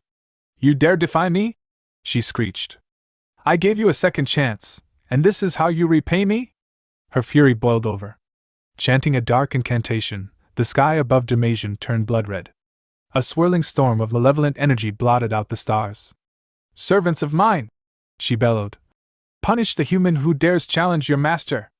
In response, hundreds of winged beasts emerged, monstrous creatures shaped like dragons. Their eyes glowed with the same malevolent power as their mistress. They shrieked and took flight, hurtling through the sky toward Aaron. The battle had only just begun. The scene shifted to Runtrav village, where Aaron stood before his gathered forces, their armor still dusty from past battles. His expression was calm but resolute as he addressed them. "All right," he said, his voice carrying across the windswept courtyard. "Is everyone here? Good. The battle ahead is unlike anything we've faced before. It's not just another skirmish, this one is critical." He turned and pointed toward the looming silhouette of a castle atop a distant cliff. "Our next target is the dragon who resides within that stronghold." A hush fell over the soldiers. Murmurs spread through the ranks, voices tinged with disbelief and anxiety. "Did he say a dragon? Dragons are the stuff of myths, we're just soldiers, how are we supposed to fight a legendary creature?" Their doubt hung in the air, until Miller scoffed and burst into laughter. "I can't believe how cowardly the Empire's troops have become," he said mockingly. "Let me handle it. I'll blow that whole damn castle sky-high with my explosives. You lot can just sweep up whatever's left." But before Miller could ramble further, Aaron raised a hand and cut him off. "No," Aaron said firmly. "We're not storming the castle." That brought silence and confusion. Even Miller raised an eyebrow. "The castle is Krumila's domain," Aaron continued. "Every stone of it is soaked in her power. Entering it would be walking straight into her trap. There's no reason to take that risk. Instead, we'll bring her out." Just then, the sky rumbled ominously. Aaron's gaze turned upward. The clouds above churned into crimson, and a deep beating sound echoed through the air, the flapping of countless wings. Out of the blood-red sky descended a swarm of small dragons, their scales gleaming like molten iron. Aaron drew his sword in one fluid motion. His voice rang out, commanding and fierce. "Raise your weapons! Do not fear them!" He narrowed his eyes, thinking, so, she's watching us. As expected. But this time, I welcome it. He dashed forward, channeling energy into his blade and releasing a powerful wind cutter. The arc of energy sliced through the air, tearing down several dragons in one strike. But his opening left him exposed, and more dragons lunged to capitalize on it. Before they could reach Aaron, a roar of flame erupted behind him. "I'm not letting you hog all the glory!" Miller yelled, tossing explosive powder at the oncoming beasts. He struck it alight with a torch, igniting a massive burst of flame. Several dragons dropped from the sky, scorched and mangled. Miller grinned and gave Aaron a thumbs up. But his celebration didn't last long. A dragon dove at him from above, until a thunderous impact shook the ground. Jacqueline had arrived, smashing the creature into the earth with the swing of his massive hammer. "Don't lose focus, Miller!" Jacqueline barked. Meanwhile, Aaron continued to cut down dragons with relentless precision. One after another, they fell to his blade. But their numbers were overwhelming. Jacqueline scanned the battlefield, grimacing. "There are too many." Suddenly, a strange bell-like chime echoed across the land. Aaron froze. "That sound. It's the summoning signal. She's calling the people of the Black Continent." From the horizon, civilians under Crumilla's influence began to appear, men, women, and children, walking like sleepwalkers toward the battlefield. Aaron's heart sank. Damn it. If those dragons attack the civilians, I won't be able to keep my promise to the Slayer. The dragons shifted their focus toward the helpless people. "No!" Aaron shouted, his aura flaring. "Attack me instead, you bastards!" He surged forward, sword blazing with energy, slashing through the dragons before they could reach the crowd. Jacqueline watched in awe. "He's gotten even stronger. That sword isn't the only gift the Slayer gave him." Rex, standing nearby, noticed something else. "His grace, he's absorbing their mana." Aaron's body surged with power as the dragon's life energy flowed into him. He raised his blade skyward, its surface glowing brighter than ever before. "Great sword technique, Wind Cutter!" The energy surged from his blade like a roaring tempest, obliterating the remaining dragons in a single, devastating sweep. Aaron exhaled sharply, the ground around him scorched and cracked. "This is the absorption technique I inherited from the Slayer," he thought, trembling slightly. "But how long will it take for my body to fully adapt to it?" The surviving civilians cautiously approached him, eyes wide with awe. One stepped forward and asked softly, "Are you the Slayer's heir?" Elsewhere, within her throne chamber in Damasian Castle, Crumilla's eyes flared with rage as she watched through her enchanted orb. Every one of her dragon forces lay dead. "Useless fools!" she screeched. "They couldn't even stop a single human?" Her voice seethed with venom. "So, you not only stole the sword, but you dared to master his power as well? Fine. If that's the case." She crushed the orb with her bare hand. Magic crackled around her. "I'll deal with you myself." She turned and barked. "Logan!" A figure emerged from the shadows and knelt before her. "Are the offerings ready?" she demanded. "Yes, my lady." "Prepare the summoning ritual. We begin at once." Some time later, Aaron, Miller, and Jacqueline arrived at a mine outside the village. Miller was already at work, loading a mining cart with gunpowder. Lighting a small flame, he gave the cart a shove, sending it rolling into the mine's depths. A moment of silence passed. Then, boom! The mine's entrance collapsed in a deafening explosion. Dust billowed outward in clouds. Miller chuckled. Nothing like the sweet sound of precise destruction. With Miller's gunpowder, it's always the perfect blast, never too little, never too much. Jacqueline turned to Aaron. "Why do you want the mine blown up, all of a sudden?" Aaron answered without hesitation. "It's just a decoy. The idea is to draw Crumilla out of her stronghold. I'm going to take away everything dragons covet, step by step." He paused, then added, "Unlike Kainu's, Crumilla is reckless. Impatient. And with the mine sealed, she can no longer force people to dig for resources." Jacqueline nodded. "Makes sense. Even after the Slayer's return, her control over the people hasn't broken. They still cling to the routines she forced on them." Just then, Rex came running, breathless. "Crumilla's left the castle." Aaron's eyes narrowed.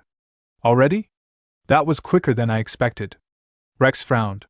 "Yes, but the villagers are all flocking to her. As if they're still under her spell." Aaron clenched his fists. "Then it's time I break it, for good." The scene shifted to the Karen continent, within the borders of Brahn territory. At the castle gates, Commander Ramos stood watch as refugees, followers of the Church of Viven, streamed inside. Their robes were tattered, their eyes heavy with fatigue and fear. Some clutched children, others carried nothing but the faith they were now persecuted for. As Ramo observed them, a grim expression crossed his face. He muttered under his breath, "Those bastards from the Holy Kingdom, absolutely shameless. Why persecute the Church of Vivian's followers now, of all times? With the world crumbling under these disasters, we should be standing together, not tearing each other apart." He clenched his fist slightly, then added to himself, "Of all times, why did this have to happen while His Grace and Lady Cheryl are away?"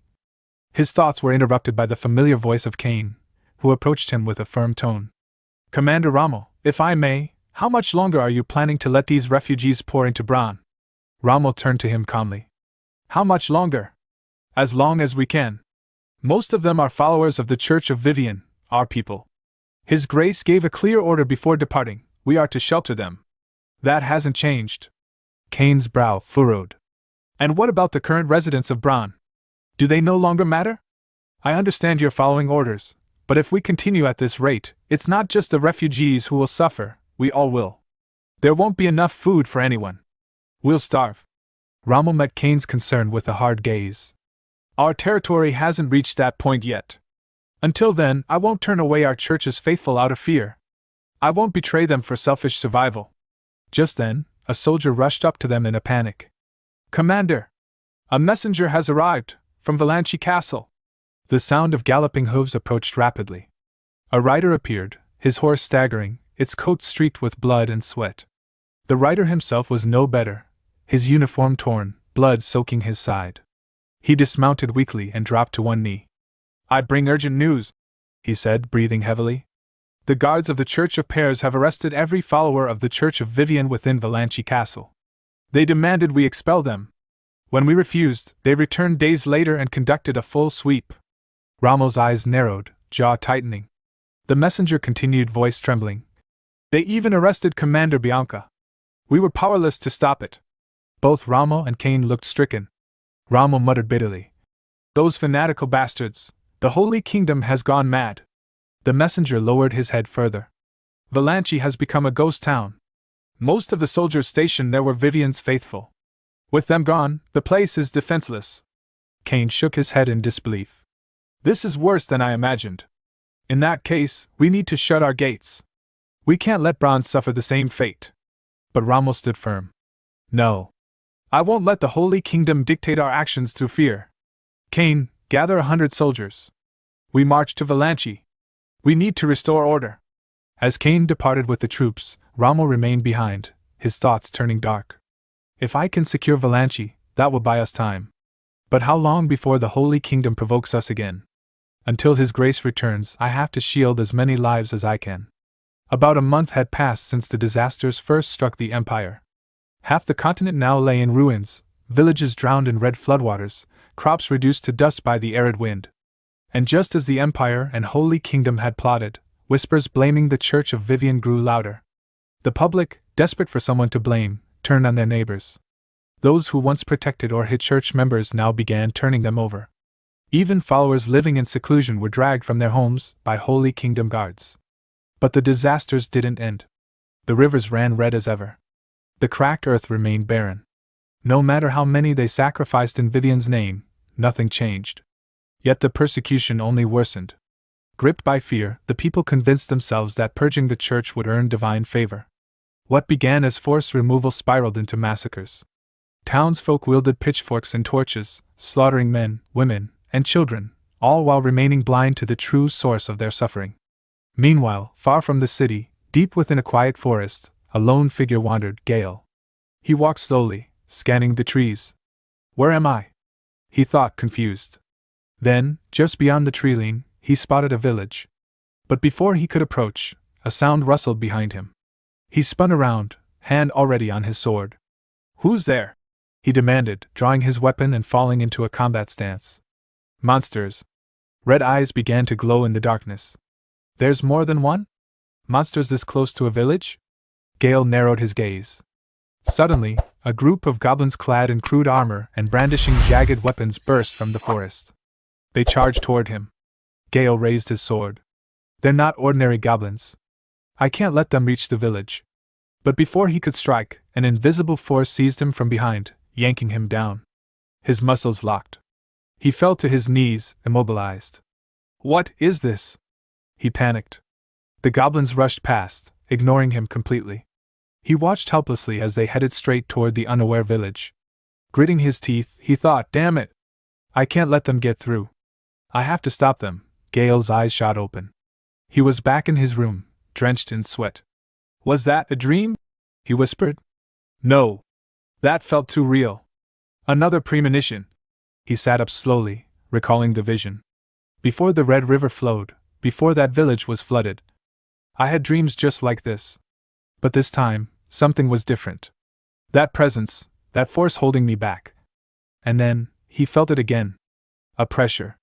A power stirring deep inside him. It's the same force I felt in the dream, he muttered. He clenched his fists, trying to resist it. I must not let it take over me. A voice echoed in the room, low and echoing, unfamiliar. Your eyes are finally open. Gayle jumped to his feet, sword in hand. Who's there? Show yourself! The voice responded calmly. I am all that is. I am everything, and I am power. What do you mean? Gayle demanded. A shadowy figure began to take shape before him, formless, ethereal, its presence both divine and monstrous. My son, my eternal servant. Find your mother, the one who bore you with me. Gayle staggered back, shocked. What are you saying? You and my mother created me? What does that even mean? But before he could ask more, the shadow began to fade. The truth will reveal itself soon. Find her, the figure whispered, and vanished. Just then, the door burst open. A guard entered, looking startled. Sir Gayle, are you all right? I heard a scream. Gayle looked around.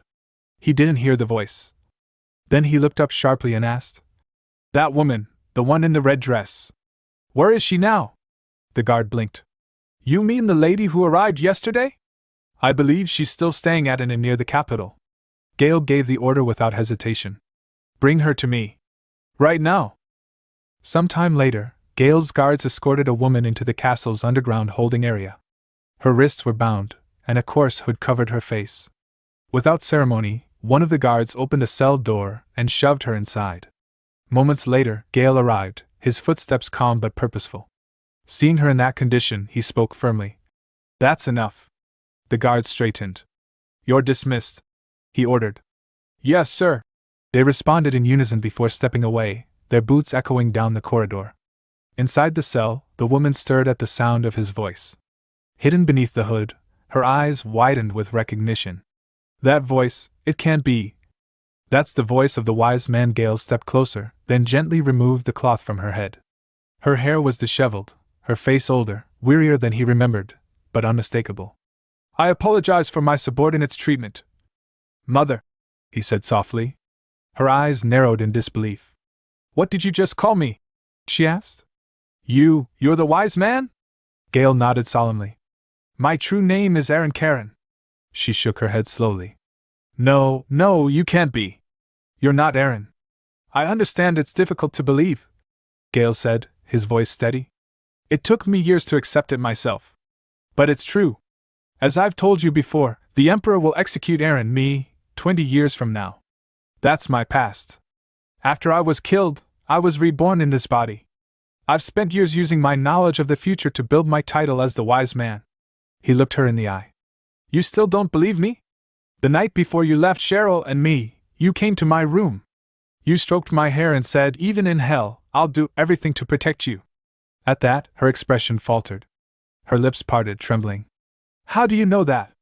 The scene shifted to years earlier, in the Imperial capital of Jabin.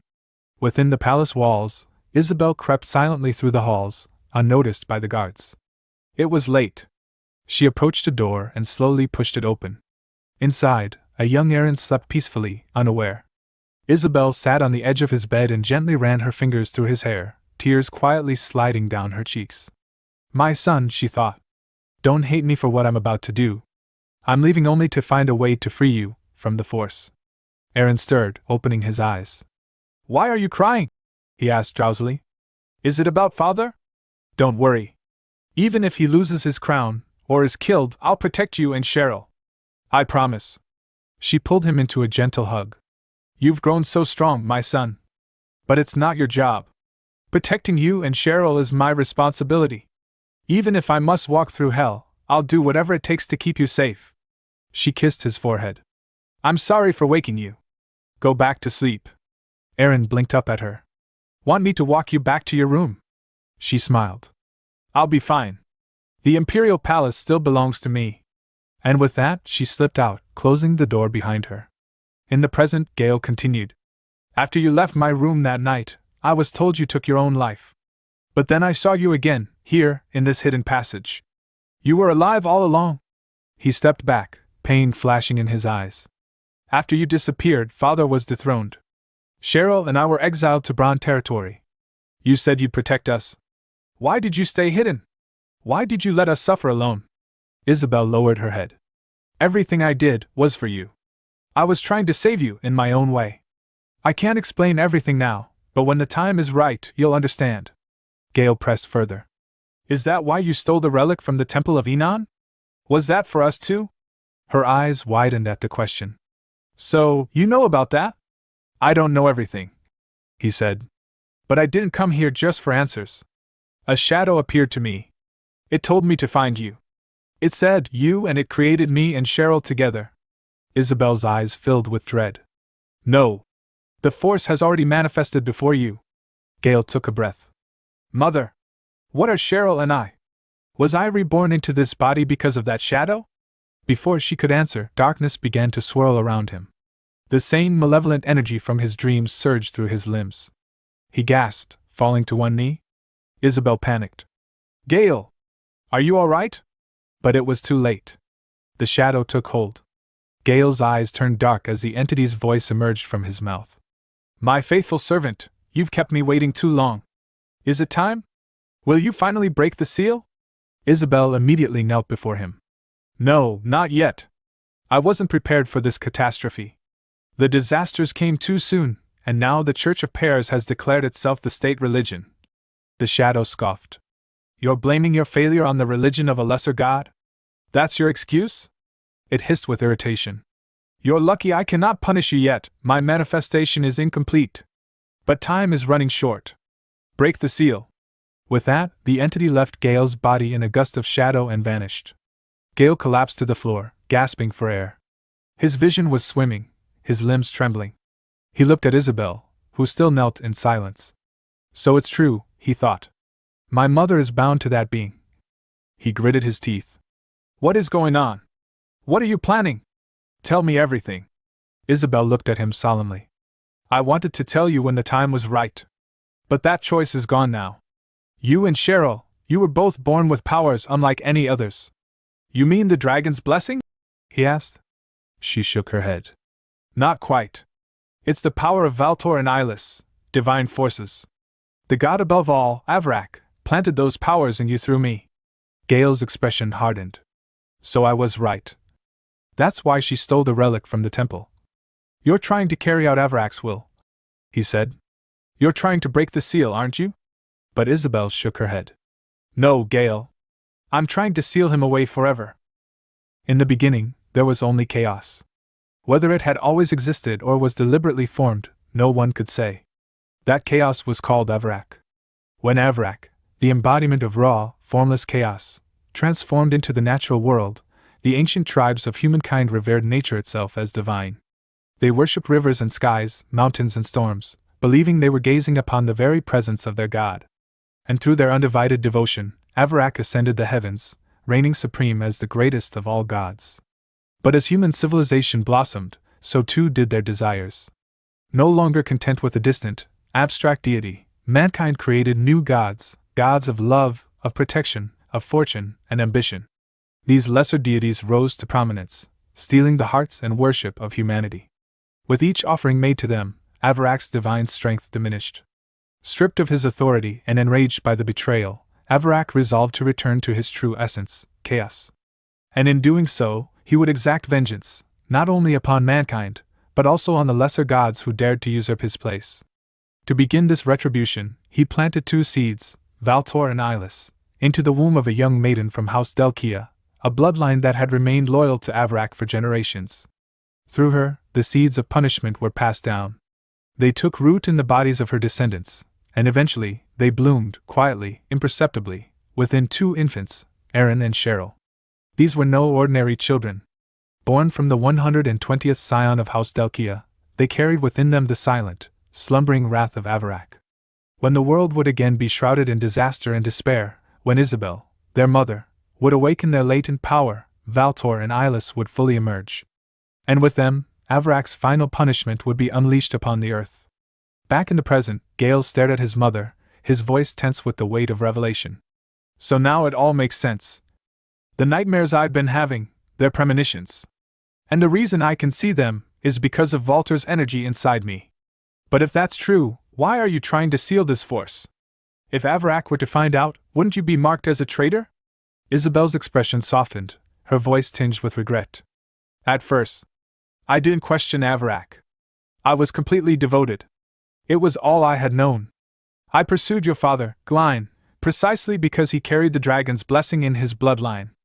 I outmaneuvered noblewomen of higher rank just to secure my position as empress. Every step, every decision, was to realize Avarak's will. She paused, her gaze distant. But once you and Cheryl were born, once I held you in my arms, I changed. I couldn't bear the thought of my own children being used as weapons of divine destruction. That's when I turned away from him. Gayle nodded slowly. The day I faked my death, I began hunting for relics. Anything that might help seal the forces that had taken root in you and Cheryl. Isabel's eyes widened. But I never knew that Valter's energy had already begun to manifest inside you. Perhaps it's because you were reborn into another man's body. His essence is stirring too soon. Gayle clenched his fists. Then what happens to me now? I can't let this evil force consume me completely. I haven't even had my revenge yet. The Emperor who ruined everything still lives. His voice shook. You must know something.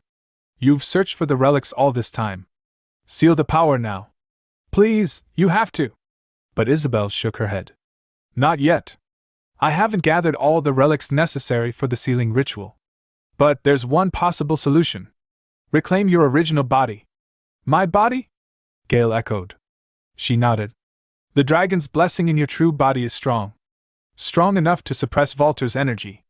If you can return to it, even temporarily, you may be able to hold the force at bay until I complete the seal. Gayle looked away, troubled. But the person in Aaron's body now isn't me. He's different.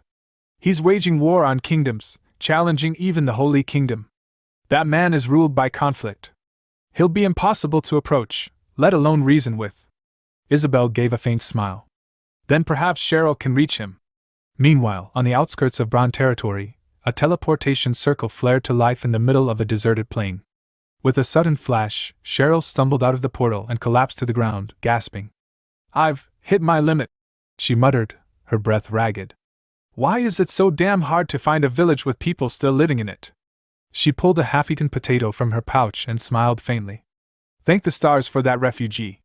If I hadn't eaten this, I wouldn't have had the strength to open the portal at all. Forcing herself to her feet, she brushed off her cloak. No time to rest, she muttered.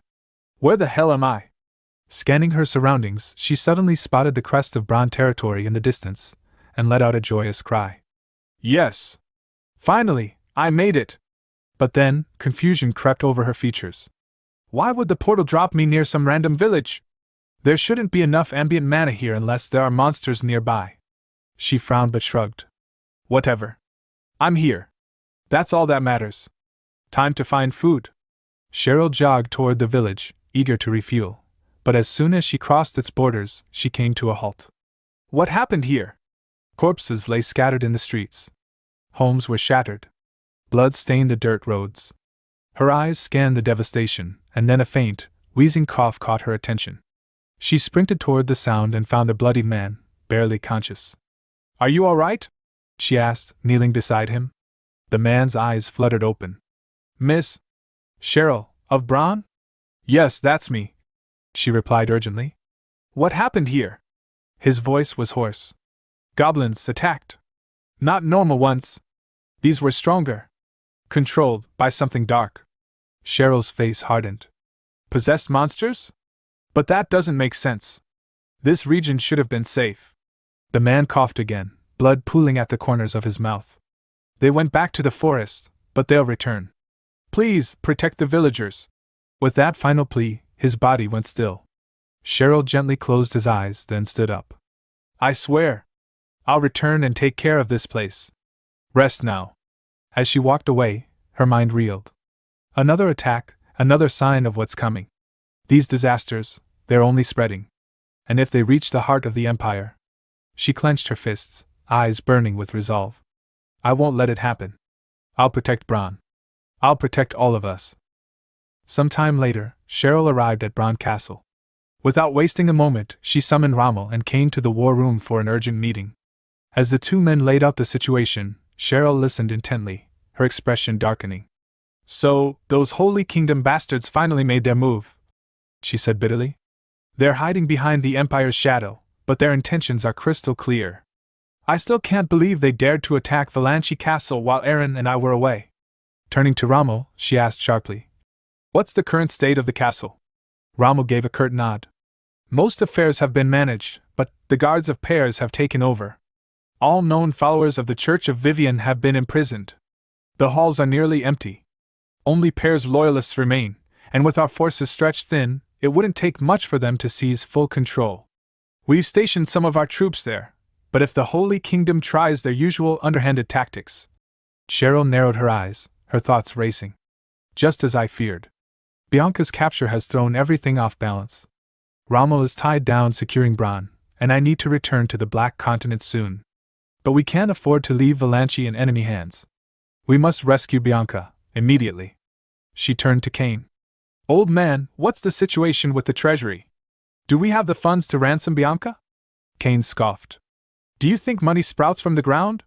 Ever since the disaster started, sales of holy water have dropped by half. Dungeon profits are at a record low. If not for emergency tax collection, we'd be on the brink of famine." "Come on," Cheryl said, crossing her arms. "We made a fortune off the holy water trade. It couldn't all have dried up overnight." "You assume running this territory is free," Cain retorted. "His Grace has been expanding indiscriminately, and we're barely covering repairs on the newly acquired lands. On top of that," he jabbed a finger toward Rommel, "this man insists we keep letting refugees in. And in case you didn't know, the sacred spring that produces the holy water ran dry long ago." Cheryl's eyes widened. "Is that true?" Rommel nodded grimly. "It is." Later, the group arrived at the Temple of Viven, a once sacred place now eerily quiet. Cheryl approached the ceremonial bowl where holy water was once drawn and stared into its empty basin. "So it's really gone," she murmured. Cain confirmed. "As I said, the well is dry. We've had to shut down the holy land of Aten entirely. No more exports. No more miracles." Cheryl snapped. "And where is Saintess Cecilia? How could she let this happen?" Rommel answered. "She said her divine powers were fading. She left claiming she needed to seek restoration, but she hasn't returned." Cheryl let out a frustrated sigh, her thoughts spiraling. "Everything is falling apart. I came back to investigate my mother, but disasters are tearing the world apart. Our only Saintess is missing, and the Holy Kingdom is tightening its grip on our land. I can't wait for Aaron to return from the Black Continent. We're running out of time." Cain's voice suddenly cut through her thoughts. "We must shut Bran's gates immediately. We can't afford to keep feeding more mouths. If we don't act, the territory won't last." "No," Cheryl said flatly. "I'm not abandoning the Church of Vivian's followers. I'm even more generous than Aaron. And if I handle this properly," she thought with a smirk, "I might even secure a financial advantage from it." Somewhere far away, Aaron, still in the Black Continent, suddenly felt a chill crawl down his spine. Rommel's eyes lit up with hope at Cheryl's words, while Cain looked utterly exasperated. Cheryl straightened her shoulders and announced, "Starting today, we rebuild. First priority, find and bring back every hidden follower of Vivian still alive." The castle gates creaked open. Rommel stepped forward, issuing rapid orders to the soldiers. "Form search parties of 3. Spread out to nearby villages, forests, and mountain ridges. The lives of the Church of Vivian's faithful depend on us." The soldiers saluted and immediately dispersed into the land. Cain groaned audibly. "We're increasing the population? In the middle of a crisis? We need to reduce the number of mouths to feed, not increase them." Cheryl turned to him, her gaze firm. "You think Bran is the only place suffering? These disasters are destroying the entire empire. And if we start turning people away, the Holy Kingdom will use it to say we've failed as a territory. We have to show our people that Bran still stands strong. But if we keep this up," Cain warned, "the territory will go bankrupt." Cheryl flared. "And if we close the gates, people will die, killed by monsters. Once that starts, no one will want to live here, and we'll really be trapped." Rommel and Cain both turned to her in shock. "What do you mean?" Cheryl smiled slyly. "Oh, did I forget to mention? We're being attacked tonight. Monsters. They're on their way." Rommel's eyes widened. And you're only telling us now? We'll be fine, Cheryl said confidently. I've got a plan. Rommel turned immediately. Then I'll ready the soldiers. No, Cheryl interrupted. I'm going to lure them myself. That's insane, Rommel exclaimed. You may be powerful, but you shouldn't face them alone. Rommel, please, she said with a wry grin. Have you forgotten who I am? I have 2 goals. 1, not a single resident of Bran gets hurt. And 2, I'm going to make the Holy Kingdom witness these monsters with their own eyes. Once they do, rescuing Bianca will be a lot easier. Rommel stared at her, confused. How are you going to pull that off? Don't worry about it, Cheryl said, brushing past him. Just keep searching for our people. I'm going to catch a quick nap. I'll need my energy.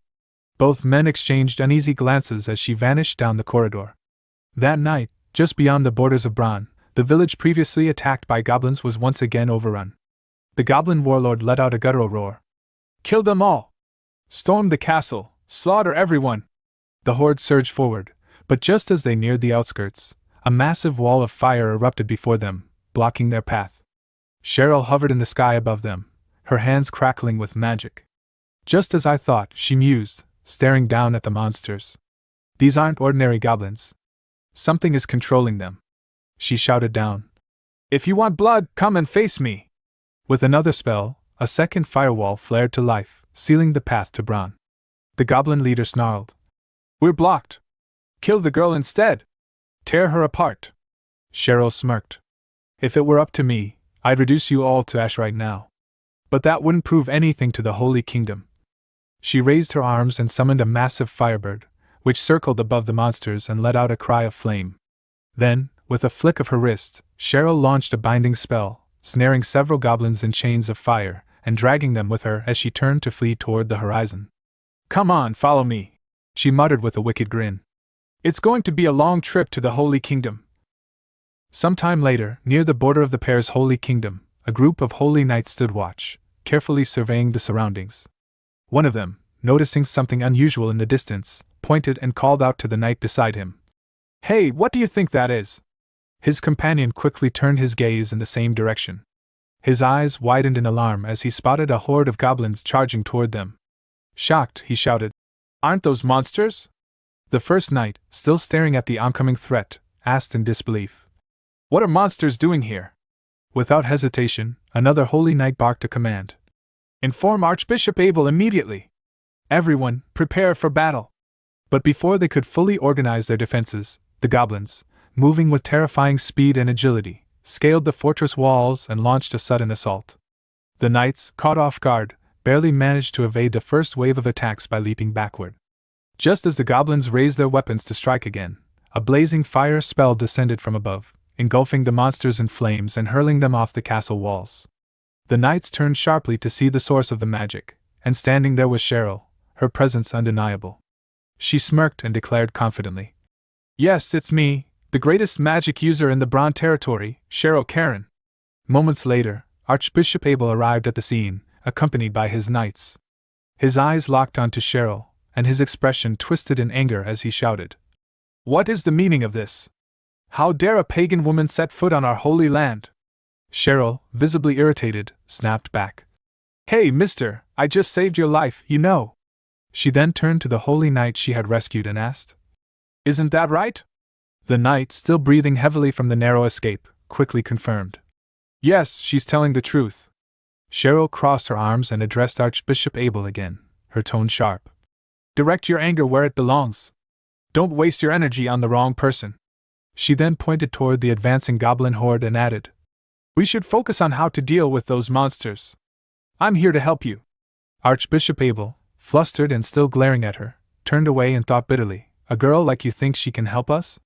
Determined, he raised his staff and began to pray. Oh, great pears, grant us your mace. But nothing happened.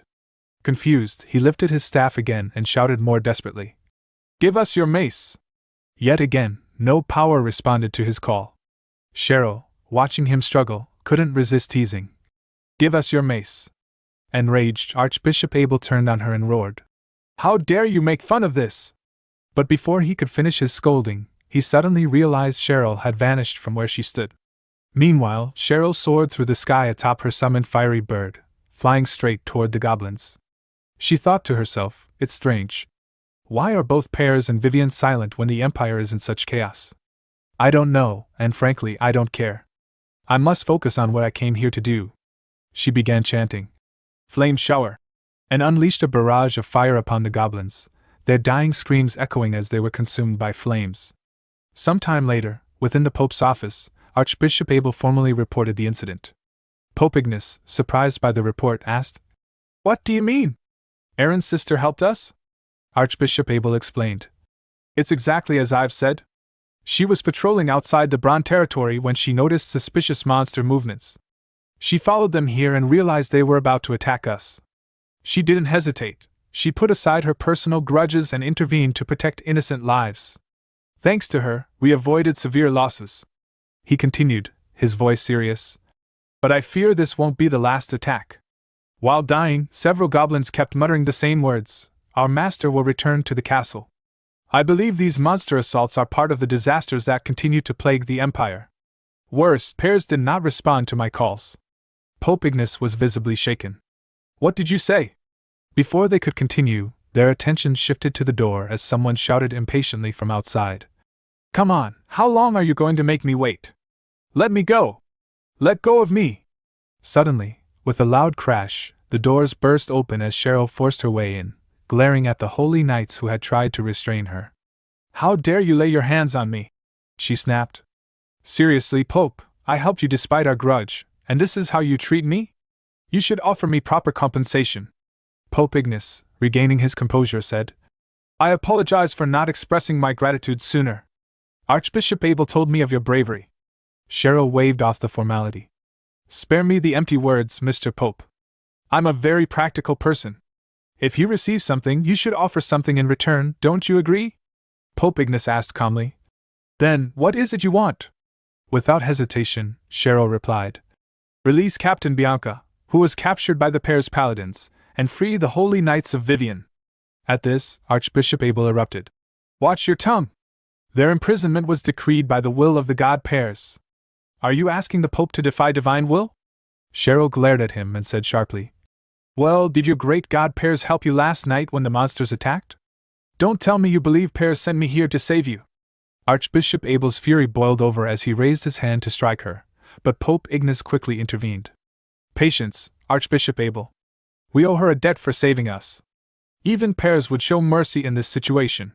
He turned to Cheryl and said firmly, Very well. I accept your request. I will release them all and return them to the Bran territory today. Cheryl smirked. Mr. Pope, you're as smooth as your bald head. All right, absolutely no backsies, okay? She turned toward the door and added with finality. It was nice meeting you, but I hope we never cross paths again. With that, she slammed the door behind her. Archbishop Abel, still flustered, turned to Pope Ignace. Your Holiness, why did you agree to her demands so quickly? Pope Ignace answered calmly. As you said, these monster attacks are clearly part of the disasters plaguing the Empire. Our castle must be ready to defend against further assaults. Besides, those we're releasing are merely Vivien's holy knights. The Bran territory will soon become a living hell with the number of monsters gathering there. Archbishop Abel's eyes widened in realization. You mean? Pope Ignace nodded. Yes. We will divert the monsters toward the Bran territory and completely isolate it. That is the true will of the god Pears. The scene then shifted to the frozen lands known as the Curtain of Ice. A portal shimmered open, and Cheryl stepped out, overlooking the village of the Giants of the North. This time, I came alone, she thought. But there's no reason to fear. As the ruler of the territory, this is my duty. As she moved among the towering giants, she kept repeating to herself, Don't be nervous, don't be nervous. I must speak confidently. Seated on his grand chair, the blind old chief of the giants turned toward her and said, Just as I dreamed, my vision was not wrong. I'm glad you're here, the other leader of the Bran territory. Hearing that, Cheryl thinks just as I thought, he knew I would come. If so, this talk will go smoothly. And Cheryl said, Monsters will soon invade the Bran territory. I need troops, the chief replied. Of course, the provision of manpower is of no matter. We have an alliance with the Bran territory. However, I think you already know this matter won't go away just by putting out urgent fires. How you overcome this disaster will determine the future of your territory, Cheryl said. I know that. That's why I came here to see you, the chief said. It certainly seems your resolve has grown since past times. I hope you don't repeat the mistake you made in the battle you had with my cousin, Haroldson. Cheryl thinks, why is this bastard bringing up an old story? The chief said. Take 100 giants with you. 1 giant will do the job of 10 human knights. With this, Cheryl returned to Bran accompanied by 100 giants. Meanwhile, the paladins of Viven were released from imprisonment by the Holy Kingdom. Quickly, they rejoined the ranks of soldiers who had been guarding the Bran territory for quite some time under the command of Rommel. Altogether, they formed a military force of hundreds. Cheryl had one goal in this battle. It was to isolate the monsters passing through the Black Forest, and to make sure they did not set foot in the Bran territory. She took her forces to the border and said to them, We will soon face monsters coming to invade the Bran territory. Although this invasion is one of the many disasters that threaten the entire empire, we can't just suffer it helplessly. We will protect our citizens and all the powerless people. Rommel's cavalry will be in front and push the enemy back along the forest road. The giants will move through the trees and support them. Paladins and infantry, you will surround the forest and eliminate the remaining monsters. Isolate the monsters in a wide open space. Our ultimate goal is to annihilate them once and for all. Everyone, let us protect the Bran territory, our home. Sometime later, monster voices were heard through the forest, as the monsters muttered, Our master will kill the humans. As the goblins came out of the bushes, a fireball attack hit them with a booming explosion. It was launched by Cheryl, who was flying above on her fiery bird summon. She shouted, Where do you think you're going? And she ordered her forces to charge at them. Rommel's cavalry charged towards them and began killing them with the support of the northern giants. Seeing that they were at a disadvantage, the goblins began running away. Seeing that, Bianca ordered, Paladins and infantry, don't let a single one escape from this forest. They immediately moved and surrounded the goblins, slaughtering them. Seeing that, Cheryl thought, This is easier than I thought. Shall I do my part now? She began preparing her fire attack to launch at the monsters, but to her surprise, a huge spider with one eye appeared behind her and bound Cheryl with its spider web. Bianca noticed it, while Cheryl, seeing the spider monster, muttered, What's this? Meanwhile, Bianca threw her sword at the spider, striking its face and shouting, Get away from her! The spider turned its attention toward Bianca and leaped down at her, launching several attacks with its legs that Bianca blocked with her shield. Cheryl, who was hanging in the spider web, watching the fight, thought, What kind of monster is that? Why is it so strong? I can't stay here like this. I have to help Bianca. She burned the web with her fire spell, landed on the ground behind the spider, and immediately launched her fire spray attack, burning the spider and causing it great pain. Seeing an opening, Bianca pierced her sword into the spider's head, killing it. Bianca asked, Miss Cheryl, are you all right? Cheryl said, More importantly, what is this strange-looking bastard? Bianca replied, It looks like a combination of 2 monsters. I've never seen it before either. Could this also be due to the disaster? Cheryl thought, I thought only goblins lived in this forest, but if it's filled with monsters like this one. But her thoughts were interrupted by Rommel, who approached them while riding a horse and shouted, Miss Cheryl, it is impossible to maintain the camp due to the appearance of a monster we've never seen before. You need to give us another order, like retreat or something. Cheryl thought, when did the tide turn like this? We can't leave like this. The territory will be in danger. I have to find a solution. I must find a solution. She grabbed her head in frustration. Then she recalled a moment in the past when she had thrown her practiced wooden sword away and said to Rommel, I'm a magician. I don't need to learn swordsmanship. Rommel chuckled and said, Still, it's a good idea to learn for your safety. Cheryl replied, My safety? Who can attack me when my specialty is long-distance attacks? If I shoot fireballs from a distance, I'll never get attacked.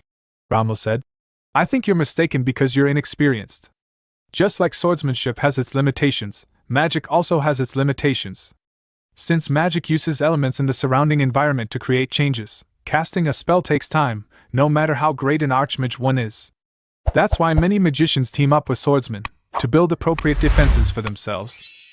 Therefore, it is important for a magician to understand swordsmanship. If you diligently study swordsmanship, you'll become a stronger magician who can protect herself. In the present, Cheryl got an idea from that memory and thought, that's it, a way to protect myself and my territory. Rather than isolating the monsters in this forest, I should let them isolate me. Cheryl thought to herself, this is the way, I can protect everyone like this. Without hesitation, she quickly cast her summoning spell, and the fiery bird appeared beneath her. Mounting it, she soared into the sky, her voice ringing out across the battlefield. Attention, commanders! Gather all troops and retreat immediately back to the territory. Her sudden command left the commanders stunned and confused. They exchanged uneasy glances, unsure of why their leader would order a retreat at such a critical moment. Meanwhile, Cheryl unleashed a barrage of fireballs at the pursuing monsters, each explosion tearing through their ranks and instantly drawing their attention. The horde, enraged, began to follow her, just as she had planned. Flying just ahead of them, Cheryl glanced back and thought, yes, just like that. Keep following me. Watching from a distance, Rommel's eyes widened in disbelief. Is she actually luring them on purpose? No way. Realizing what Cheryl was doing, Rommel quickly gathered himself and shouted to his men. Everyone, retreat! Fall back now! As the soldiers began their orderly retreat, the monsters focused solely on Cheryl, chasing after her as she flew further and further away from her own forces. Satisfied that she had put enough distance between herself and her troops, Cheryl descended to the ground. Her breathing was steady, her mind focused, and she began preparing her final spell. I will pour all my mana into this, she whispered to herself. The monsters closed in, unaware of the trap they were stepping into.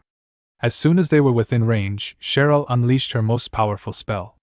The sky roared as fire rained down upon them, engulfing the horde in a sea of flame. When the dust finally settled, Cheryl stood amidst the smoldering aftermath, her chest rising and falling as she struggled to breathe. Exhaustion overtook her, and her vision blurred. She glanced around, murmuring, "It worked!" But then, to her horror, a few trembling goblins, barely alive, began to rise from the ashes, their faces twisted in desperation as they charged at her. Seeing them approach, Cheryl whispered, "I have no mana left." Her body gave out, and she collapsed to the ground, unconscious. As one goblin swung its sword to strike the defenseless Cheryl, a sudden burst of dark energy erupted around her. The shadowy force lashed out in an instant, killing the goblins before they could land their blows. From within the swirling darkness, a voice echoed, a deep, commanding presence. "Eyeless vessel, until Eyeless is resurrected, your body and soul belong to me. I, Avrak of Chaos, command." The shadow figure vanished just as quickly as it appeared, and Cheryl, momentarily regaining a sliver of consciousness, faintly muttered, "Who is Avrak?" Her head dropped as she slipped back into unconsciousness. It was then that Rommel and Bianca arrived at the scene, panic in their voices as they called out to her. "Miss Cheryl! Are you all right?" But Cheryl did not respond. The next morning, in her chambers at Brahn Castle, Cheryl slowly regained consciousness in her bed. The familiar ceiling greeted her, and as she stirred, Rommel, who had been waiting anxiously by her side, asked, "How are you feeling?" Still groggy, Cheryl softly muttered, "Eyeless." Rommel, puzzled by the strange name, leaned closer. "Pardon?" Cheryl shook her head quickly. "No, never mind." She suddenly realized her state of dress and narrowed her eyes at him. "By the way, what are you doing here? Why are you in my bedchamber when I'm wearing only my nightgown?" Startled, Rommel flushed and stammered, "I'm glad you're all right. I'll leave now." Without another word, he bolted out of the room.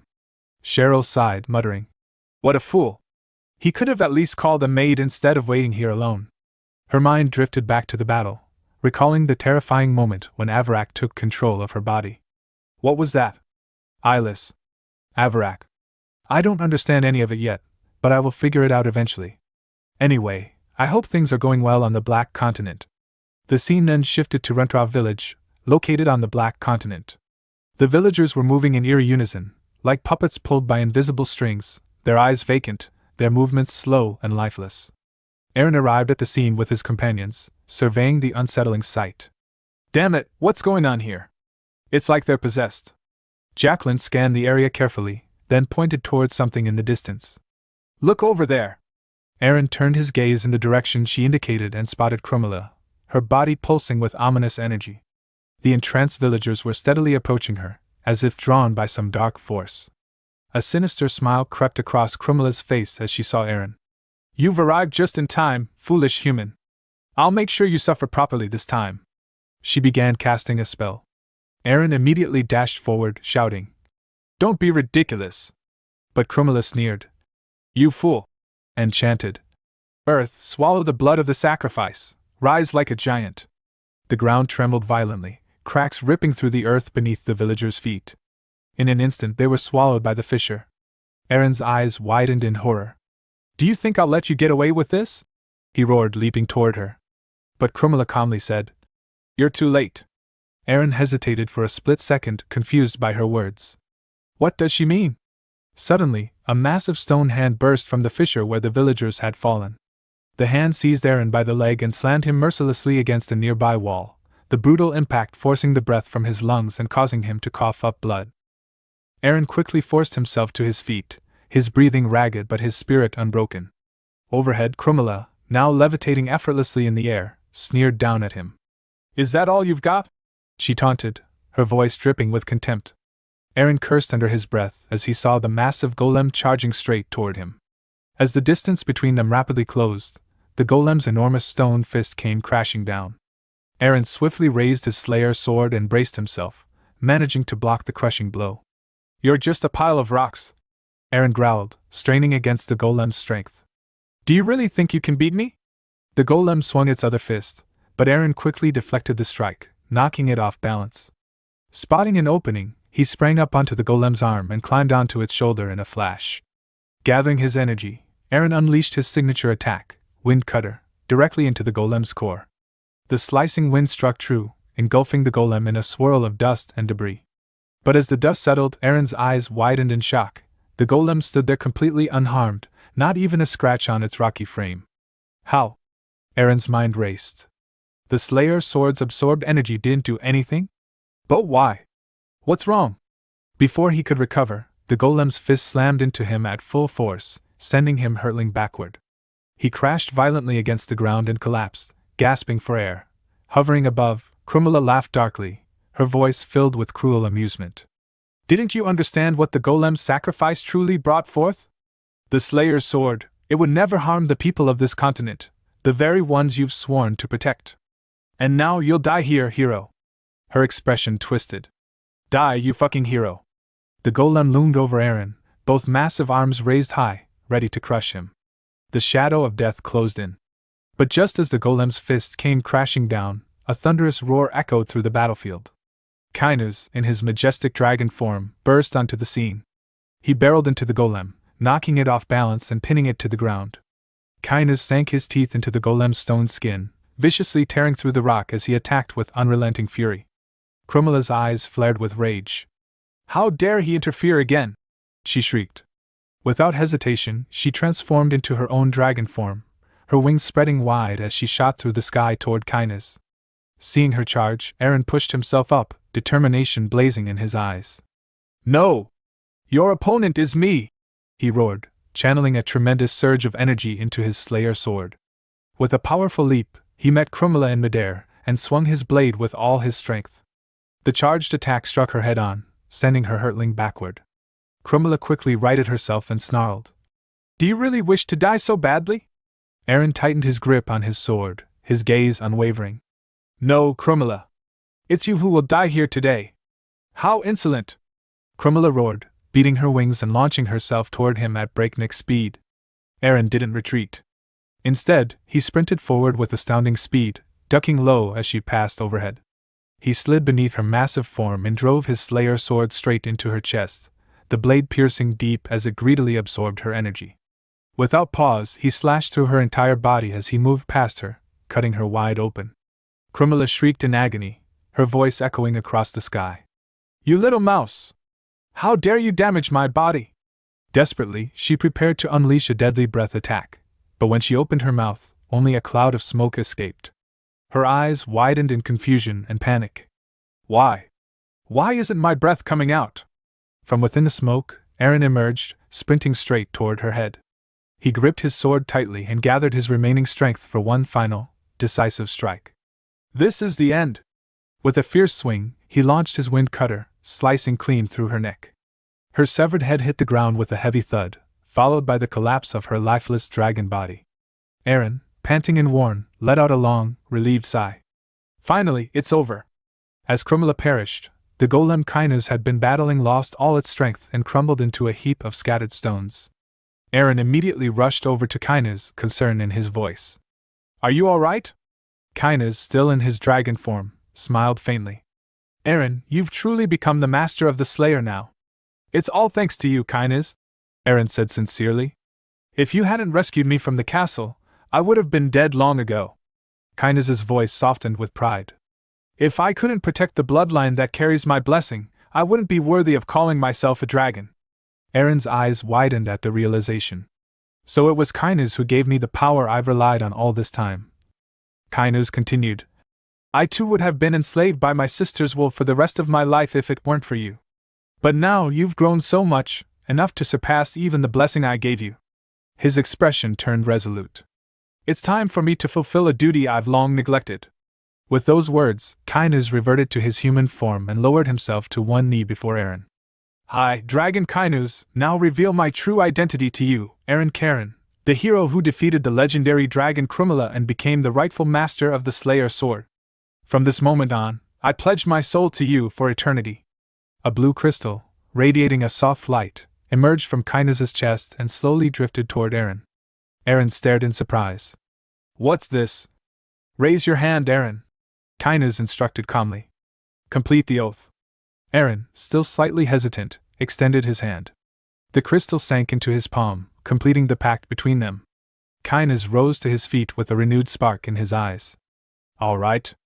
Now, shall we begin our conquest of the Black Continent, Your Grace?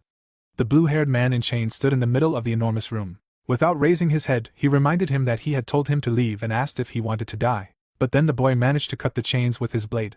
He looked at the prisoner and said that he was simply following the Duke's orders and trying to save him. But Kinus, still without raising his head, said that he was no longer the Duke's strategist, and that the Duke had no reason to save him. But then the savior stood up and said that his superior had said that it didn't matter who he was. But there was one thing. The blue-haired man was very surprised, because he had been told that the order was to ask if he could continue to serve him after he left here. And then the prisoner rose, breaking the chains, and said that he was simply having fun as a dragon. But there was one thing. The dragon opened its black eyes and asked how a mere mortal dared ask him to serve him in exchange for getting him out of this unpleasant prison. Then he raised his fist and, breaking the chains, asked how he dared to do such a thing. Rex was alarmed by this and remained silent. He then closed his eyes and said that his release was merely a reward for his services as a strategist. He approached and explained that his lordship had said that what would happen next would be a new agreement. The dragon was taken aback and immediately asked what he meant. Then Rex placed his hand on his chest, and Aaron seemed to appear in his background, saying that he would help him defeat Crumula, and that as a strategist, he would help him defeat the Emperor. The blue-haired man immediately burst into loud laughter. Then he clutched his head and seemed to have lost his mind. He immediately adjusted his shoulder and said that despite the fact that the man who had received his blessing was so arrogant, he asked how he planned to kill the dragon, and also his sister, who was also an ancient dragon. And then there was a deathly silence. The blue-haired man gave the hero a sharp look and said it was interesting, because he was arrogant, but very interesting. Rex trembled with fear, and he continued, saying that he indulged his arrogance. But there was one thing. The Ancient One immediately grinned broadly and said that he must kill his sister. The sun shone brightly over the castle. The dragon sat down at the table with the hero and said that Miss Cheryl could create portals, but transporting supplies and people here still remained a difficult task. He looked at the hero and said that they needed to build a ship as soon as possible to keep up with the planned pace. Then the red-haired man put his finger to his nose and said that everything was as he thought, and that simply killing Crumula wouldn't solve everything. Then he gathered his resolve and surprised everyone with a question about how long it would take to build the ship. The blue-haired woman worriedly stated that at least 6 months would be needed, and they could probably gather the materials and people on the Dark Continent, but that was exactly how long it would take. He was surprised to hear that it would take that long to build a ship capable of sailing for a month. Then the hero closed his eyes and said what he now understood. He immediately held up 2 fingers with a wide smile and suggested building it in 3 months. The others immediately became shocked and asked if he had lost his mind. Miller immediately shouted with wild rage that even humans require a 9-month incubation period in the womb, and then asked if he expected them to build a ship in 3 months. The blue-haired woman tried to stop him, but he continued, asking if he wanted to see the ship fall apart in the middle of the sea, while she begged him to calm down and that he was a fool who knew nothing. But then the protagonist spread his arms again and, smiling, declared that this place was full of treasure, asking if they were really in no hurry, even after seeing it. He immediately grinned broadly and said he'd immediately increase their reward, so they should work together. Then he turned to the dragon and asked how their soldier recruitment was going, to which he was told that Rex was in charge. Just then, the aforementioned figure ran into the hall and shouted to the Lord. He worriedly mentioned something strange happening outside, and that all the people on the continent were working in the mines again, as if under a spell. Aaron was immediately taken aback and asked again, and the Lord clarified that Crumula was gone, nothing had changed. Everyone turned to him, and he continued, saying that no one was paying attention to the recruitment of soldiers and ship's personnel. Then the Ancient One looked at him closely and said it was very strange, reminding him that his sister's death would break the spell that had enslaved them. Then the guest, who had quickly arrived, anxiously suggested that they simply take a look. At this moment, the city streets were completely empty. The redhead anxiously scanned the surroundings and declared that it was true, there was no one there. Then Kynes pointed to the side and asked everyone to look. The Duke immediately noticed a huge crowd. He froze in place, wondering if they really intended to continue this. His expression darkened and he thought that nothing had changed at all. Then the boy stomped his foot on the ground and ordered everyone to stop. The people looked at him in confusion and froze. Aaron looked at them with alarm and remarked on his warning about them stopping work in the mines, then asked why they were ignoring his words. The villagers froze in alarm and began making excuses. They immediately fell to their knees and begged for forgiveness. The Duke immediately looked at them with wild alarm as he apologized. He froze, filled with intense alarm and profound incomprehension, and said he didn't blame them. But then his dragon approached and said they needed to be sent to the castle for now, as it didn't seem like this problem could be resolved through dialogue. Then he leaned forward slightly and remarked that the spell still lingered within them. Suddenly, the protagonist noticed a strange aura over his subjects in the form of Crumel. He immediately closed his eyes and said he had no choice. He extended his hand in front of him and ordered the carts to be pulled back to the castle. The villagers then trudged calmly back. Then he calmly asked his advisor why the spell hadn't worn off. The redhead looked away anxiously and said that the advisor's sister was dead. The blue-haired one closed his eyes and remarked that a dragon doesn't die completely with the disappearance of its body, and that death is only complete with a new birth, continuing its former life. Aaron didn't understand and, frowning, asked again. The advisor, in turn, stepped back and said that they needed to find Crumel's egg. But then he smiled and said that fortunately, he knew where it was. Then he remembered being chained up. His sister stood before him, asking if he had any shame, and how he dared to side with humans. Then Kynes suffered enormous damage, after which he immediately lowered his head, and she continued, saying that everything had worked out well for her, and that she would finally be able to kill him with her own hands. But then she broke into a smile again and said that she wouldn't kill him quickly, but would bite, chew, and chew for as long as she could, to make him suffer. But suddenly, without raising his head, the blue-haired man said that he still felt like he saw only her death. He slowly raised his gaze and asked if she had witnessed the deaths of her brothers and sisters, who had tried to harness the power of ancient objects of the ancient gods, and then said that this power would inevitably destroy her. But she only chuckled. Then the chains began to rattle with her incredibly loud laughter. She immediately gritted her teeth in a smile and, looking at her brother, asked if he had forgotten what death was like for them. Suddenly, the man became wary, and she continued, telling him she had a sealed egg. She imagined her cocoon and said that if this egg didn't break, her magic would remain on this continent forever. The blonde immediately laughed, saying that the nest was hidden in a place unknown even to the ancient gods. Kynes himself frowned and wondered what kind of place could be hidden from the ancient gods. And then he was struck by surprise and the thought that such a thing couldn't be true. Deep within the Black Continent lay a green forest. There was a land that existed as it had been in the beginning. The sun's rays fell on mighty trees. No human foot had ever set foot on this land, which even the ancient gods had ignored. The fighter walked along a path. This place had no name. Kynes and Aaron walked through the forest. There was a huge mountain there. The Duke and his assistant looked around. He turns to Kynes and asks what exactly they'll find the Crumula egg here. The dragon nods in agreement, suggesting it's hidden in the cave. The advisor, with a serious expression, declares that even the most vicious dragons take care of their eggs. The protagonist, sighing, declares that bad guys always do stupid things anyway. The Duke steps forward, suggesting they search the cave. Suddenly, a sound is heard in front of them. The protagonist holds his sword in front of him, asking what it was, if it was a monster. The guy maintains a fighting stance and tells the advisor that, judging by the appearance, the spirit of the mountain has awakened. It usually remains dormant. Suddenly, a monster from the tree roots appears before them. Several such monsters stand in front of the heroes. Aaron, smiling, asks that, apparently, he isn't going to give up the egg so easily. The monsters, enraged, rush to attack. The protagonist also breaks into action, sword in hand. His gaze is focused. He draws his blade and tears the monster apart. Suddenly, another mutant appears behind him, but the dragon bites his head off. Kynes helps his ruler fight the monsters. Tree roots move quickly near them. The protagonist stands with the dragon, who claims they are just puppets of the spirit, as the real spirit is much larger. An earthquake erupts around the boys. The protagonist, standing with his sword, hears a command to climb onto the dragon's back. He jumps onto its back. The giant dragon soars into the sky. A huge wooden hand reaches out to reach them, but the dragon deftly dodges.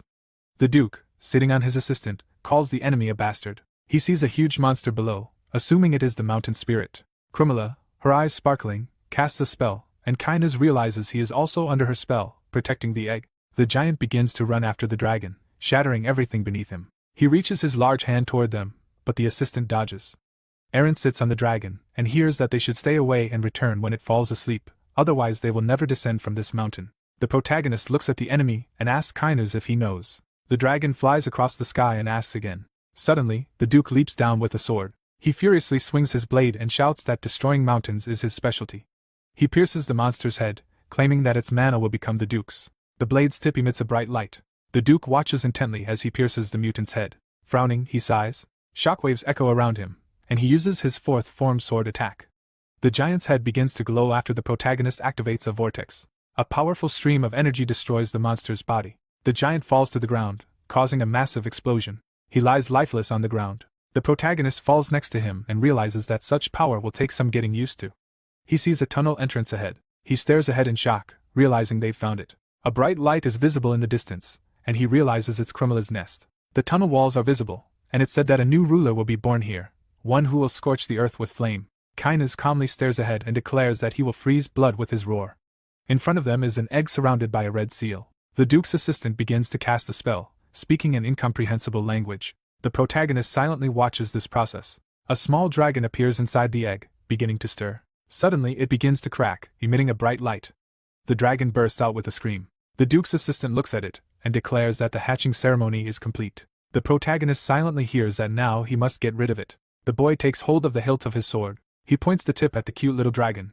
It spews a small flame from its mouth. The protagonist turns to the surprised advisor. He looks at the creature and asks if there's a way to remove Krumilla's magic without killing it. Kynus, standing behind him, asks what he means by without killing. Eren calmly asks if there's a way to get rid of the magic without killing it. The advisor frowns, pondering, and states that even if that were the case, not all magic would be erased. The little dragon plays around, saying that doing so would simply change the one it's bound to, so only those who can withstand the dragon's soul can connect with it. The Duke puts away his sword, saying, "If there is such a way." Kynus, taken aback, hears from the ruler that in that case, he won't kill it. The advisor furiously declares that this is Krumilla's child. They don't know what wickedness lurks in her child's soul. The Duke looks at the creature, clarifying that it's very strong. With a serious expression, the boy says he can't part with such a powerful creature. The little pet looks at him intently, and the protagonist asks to fuse his soul with the dragon. Eren calmly asserts that he will raise it with his own hands. The towering Dalmatian castle stands amid forests and mountains. People are standing on the balcony.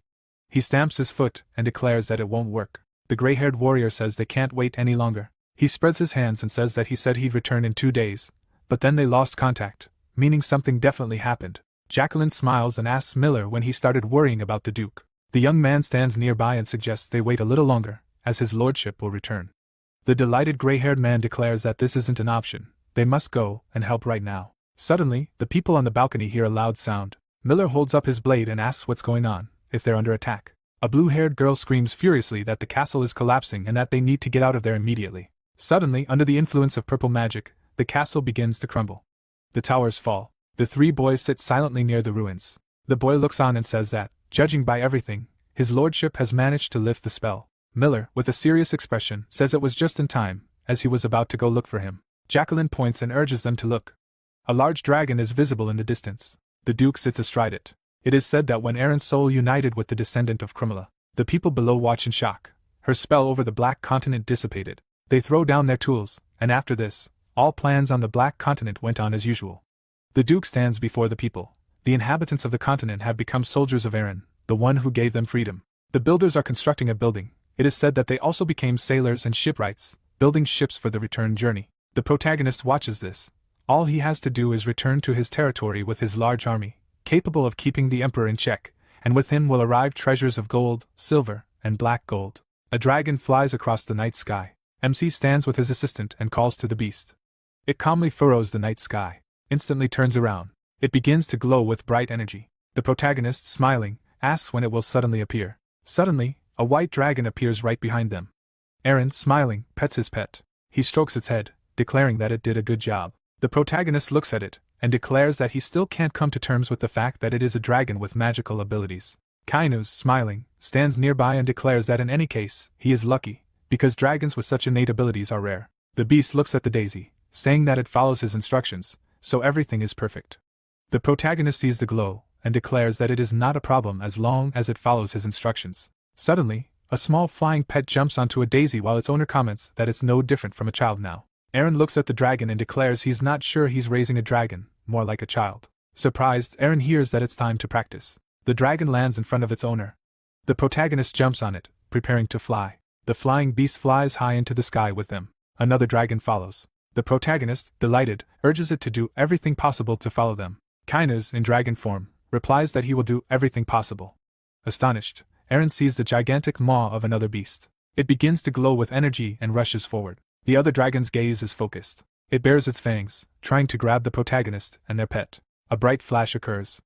Kainuz looks at them and says that he thought so, that Eren is progressing at an incredible rate. Nothing less was expected from the descendant of Crumula. The joyful white dragon carries its owner, who shouts that he shouldn't show his weaknesses. It flies past its opponent in an instant. The opponent rushes after it, trying to grab the frisky little pet. Eren looks ahead in surprise. The protagonist, sitting on it, asks what it's doing and why it's not running away. Suddenly, the white pet plunges downward, and MC screams in horror. It flies toward the ground, glowing with a bright blue light. The white dragon lands on the ground. The protagonist looks back, asking what happened. Kainuz, in his monster form, sits down next to him and asks His Highness what happened. A glow is visible nearby. Suddenly, Cheryl emerges from the portal and notices her brother. She asks in shock what kind of dragons they are. A dense forest stretches beneath the evening sky. A little girl looks on innocently, and it is said that this child is the strategist's niece. The Duke's sister, shocked, asks if Kainuz is the same dragon that saved them at sea. She, amazed, explains that the reason he used the breath weapon in the orc fortress was because he actually had to defeat the giants. The red-haired girl, standing across from the excited boys, clarifies that he stayed with the Duke to defeat the dragon of the Black Continent. She lowers her head and sighs, and the boy apologizes, saying she was too far away to tell him. The heroine, desperate, begins to speak. Suddenly, with great joy, she exclaims that this is simply amazing. The girl jumps for joy, declaring that they have soldiers from the Black Continent and 2 dragons. Smiling, she says that, given this, capturing the Holy Kingdom will be a piece of cake. Eren and his assistant, shocked, ask if something really happened. The lady with the staff raises her hand and says there's no need to force her to begin, since they blame the Viven Church for the disasters that have befallen the continent. Cheryl, with a serious expression, declares that in any case, if he doesn't return to the duchy right now, the ominous faces of the Emperor and the Holy Pope appear, and she says it's unclear what they might do. The ships are moored near the palm trees, and the bright moon is visible. A blue-haired girl, shocked, asks the Duke if they really must return immediately. Jacqueline points to the ship and shouts that they need at least 2 more weeks to complete it, and he suggests they return. A young man approaches them and declares she's right. The assistant, grimacing, says they can't cross the sea with tens of thousands of soldiers in a wooden boat. The red-haired girl standing behind them is angry. Furious, she shouts that they didn't even hear what she said, because the duchy is currently in complete chaos. Miller walks nearby and hears that they don't have time to stay here and cut down trees to build the ship. An old man approaches her, asking if she's finished, and she exclaims that she hasn't even started. Eren angrily orders them to stop. They stare at him silently. The protagonist, in a calm voice, assures them that he understands they need more time. Standing opposite, he declares that if they lose the duchy, the reason they came here will disappear. He calmly explains that his sister is right. They need to return as soon as possible. An aide stands nearby and argues that if that's the case, not everyone here should return with them. Kainuz stands nearby, and they ask him what he means. The strategist, with a serious expression, exclaims that the Duke, who has the right to inherit the throne, is a thorn in the Emperor's side, and therefore he wants to keep him in check as he tries to expand his territory. A huge hand looms over the castle, declaring that if the Emperor hears that he has amassed a large army, he will not stop at merely keeping him in check. Kainuz, frowning, says that if that happens, they will find themselves drawn into a major battle before they have time to prepare. The protagonist, with a serious expression, clarifies that in other words, they should be the ones holding the reins of the war. The aide nods in agreement. He turns to the boys and realizes the strategist is right. Returning with a huge army would be like revealing his hand to the Emperor too early. Unperturbed, he says, "Okay." The protagonist, with an air of importance, declares that for now, only he, Cheryl, Kainuz, and Eren will be returning to the duchy. The boys silently hear that the others need to be fully prepared and wait for him to contact them from the duchy. A man stands opposite the Emperor. The action takes place in the capital. Zeron, with a stern expression, says that he recently heard some unpleasant rumors about the Holy Kingdom. The Holy Pope bows, hearing that he considered it only right to confirm them directly with the person concerned. The Emperor, sitting on the throne, declares that rumors are circulating that they freed the holy knights of the Viven Church. The ruler, his eyes red, asks if he returned them to Bran territory. The priest excitedly assures him that he followed the instructions of the god Paresis. He desperately exclaims that the man said that monsters would invade Bran territory, and that if they were sent back, they would immediately perish. The Emperor smiles, wondering why he hadn't heard any news of the duchy's collapse. The Holy Pope remains silent, shocked. Zeron, lowering his head, declares that, judging by everything, the god Pares was a mistake. His terrifying appearance suggests he could simply have been a foolish man plotting something. The frightened servant insists that his only intention was to destroy Bran territory. The Emperor, enraged, asks what the Holy Pope's role is in his opinion. Sitting on his throne, he says he believes the Pope embodies divine power. If so, he should act accordingly and not act like a cunning schemer. The bald priest bows and apologizes. Zeron, waving his hand, demands that he ask the god for forgiveness, and that he give him a chance to correct his mistakes. The Emperor, looking angry, offers him an indulgence, which will cause a schism in Bran's territory. An army of goblins scales the wall of Bran Castle. Rommel loudly orders everyone to defend themselves with all their might. The commander stands with the archers, shouting at them to prevent the monsters from climbing over the wall. Furious, he demands an attack. Arrows fly at the screaming mutants. He orders them to continue firing. Goblins fall from the wall. A ferocious mutant climbs up, shouting that they need to kill the humans. He reaches the top and sees the frightened guards. Rommel deftly slashes with his sword. One of them attacks him from behind. The warlord expertly cuts him down with his blade. He sees goblins in front of him and realizes there are too many of them. At this rate, the castle wall will collapse. Rommel looks down and asks Bianca what's down there, if she could send a few more men to him. The blonde below screams that she can't, because the monsters will soon pass through the gates. The warrior covers herself with her shield and orders everyone to prepare for defense. She stands with the army, calling on the goddess Viven, asking her to grant them the strength for victory. A silhouette is visible from above. Bianca and Rommel notice it in shock. The dragon flies toward them, and the commander recognizes it as the one from before. Fire is visible in its mouth. Rommel, enraged, orders his soldiers to retreat from the wall. A pillar of fire descends upon the monsters, who scream in pain. Flames are visible around the castle. The disconcerted man wonders why this is happening. He sees a giant dragon approach the wall. The commander is shocked to see the Duke riding the flying beast. Aaron, smiling, asks why it took him a while to recognize him. He joyfully exclaims that he has returned. The man on the dragon moves on, offering to finish this. The flying monster heads toward the goblins. Moving straight down, the hero uses his third form greatsword attack. He slashes the blade sharply, generating a wave, and uses piercing wind. Bright flashes erupt all around, and the mutants scatter. A large castle stands amidst forests and mountains.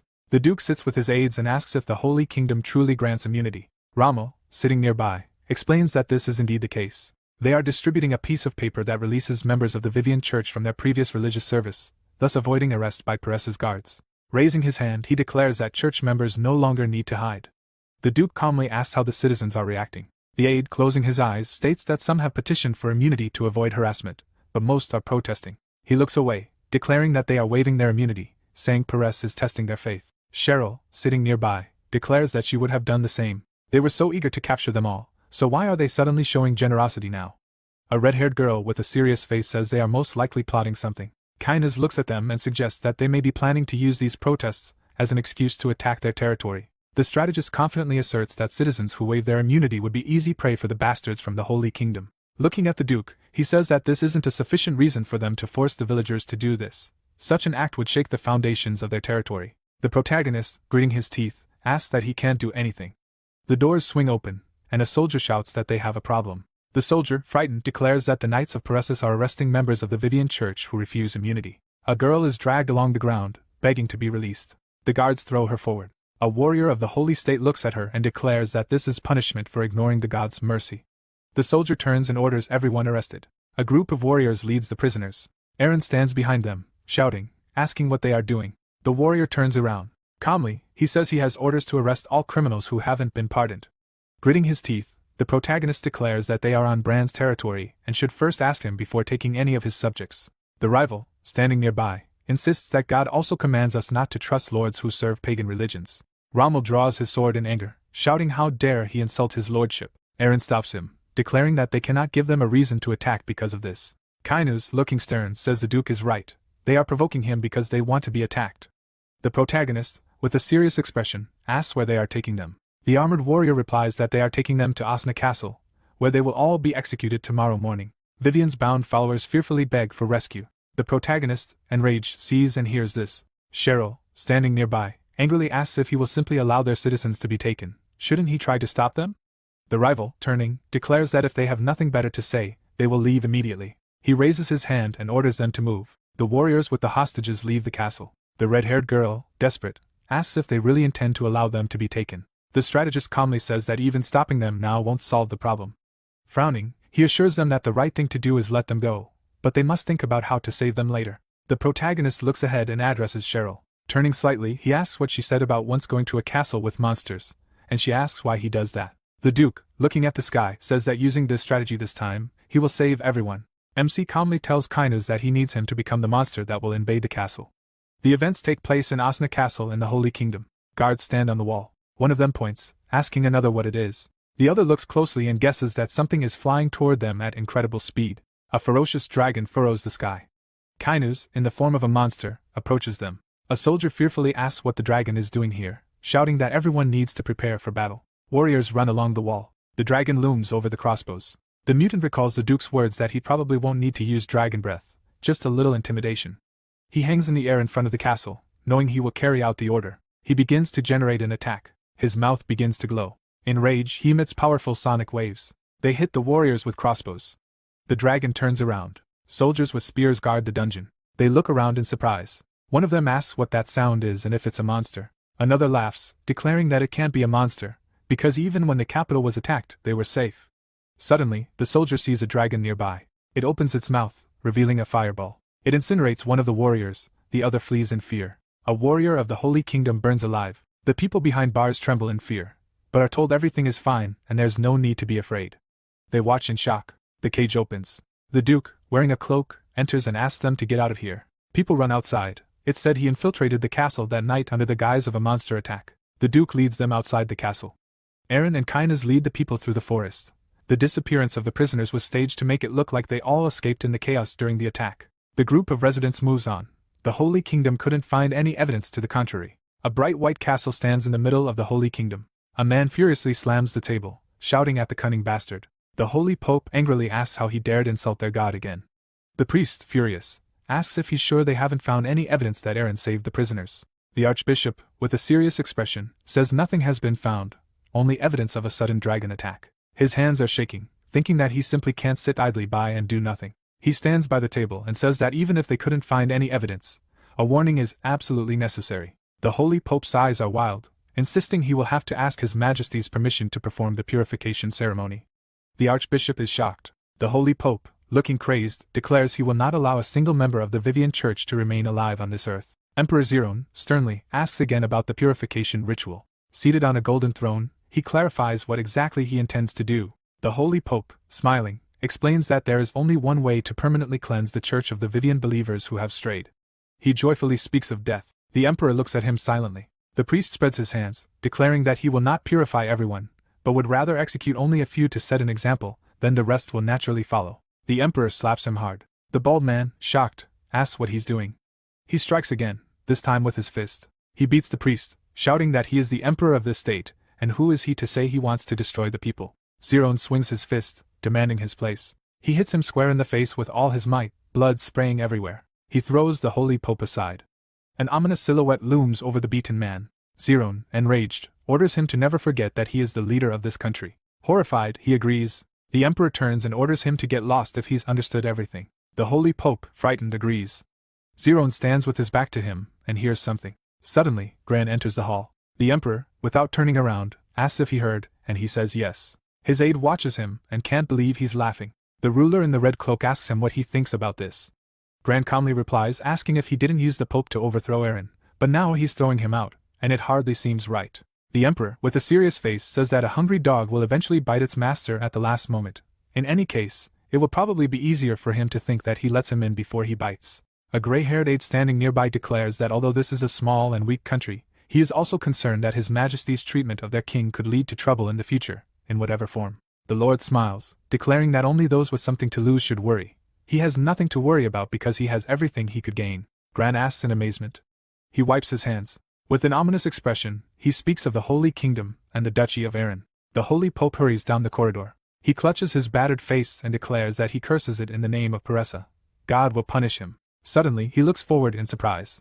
There is blood on his handkerchief. In rage, he tears the clothes off his hand. In despair, he looks ahead and says that he came to him because he wanted to crush Aaron, but now he abandons him. His gaze is devastated, realizing that more than half the powerful lords of the Empire believe in the same god. The Holy Pope, with a grimace, realizes it's for the best, and he'll show this cunning emperor what he's capable of. The Duke sits with his aides several months later. He bites his nails and says he feels a strong sense of unease, that something is brewing, but nothing is happening. Kaina sits nearby and asks what's troubling him. Aaron, surprised, asks if he thinks the Holy Kingdom is eerily quiet. The strategist looks at his grace and agrees, stating that he, too, expects the Pope to take retaliatory measures, but strangely, he hasn't taken any steps yet. MC, frowning, asks how the scattered members of the Viven Church are faring. The aide introduces Rommel and explains that they are a valuable resource for their troops. The commander has dispatched personnel to various locations to bring them back to their territory. Cheryl shrugs and says everything is going well, but he's worried about something that hasn't even happened yet, asking if he has time for that. Why not look for Cecilia? Their duchy is running out of money. The Duke, closing his eyes, says her disappearance is worrying, but he can't go looking for her without clues. Besides, his finances could be completely filled with gold mined on the Black Continent. The protagonist clutches his face, wondering when he'll be able to direct him. His sister claims she was there yesterday, and the ship will be completed in about 2 months. A comrade says both the soldiers and the gold will arrive at the port of Lumayon Castle in about 3 months. Cheryl raises a finger and asks how about looking for her mother. Unlike Cecilia, they know roughly where to look. Suddenly, the troop commander runs into the hall.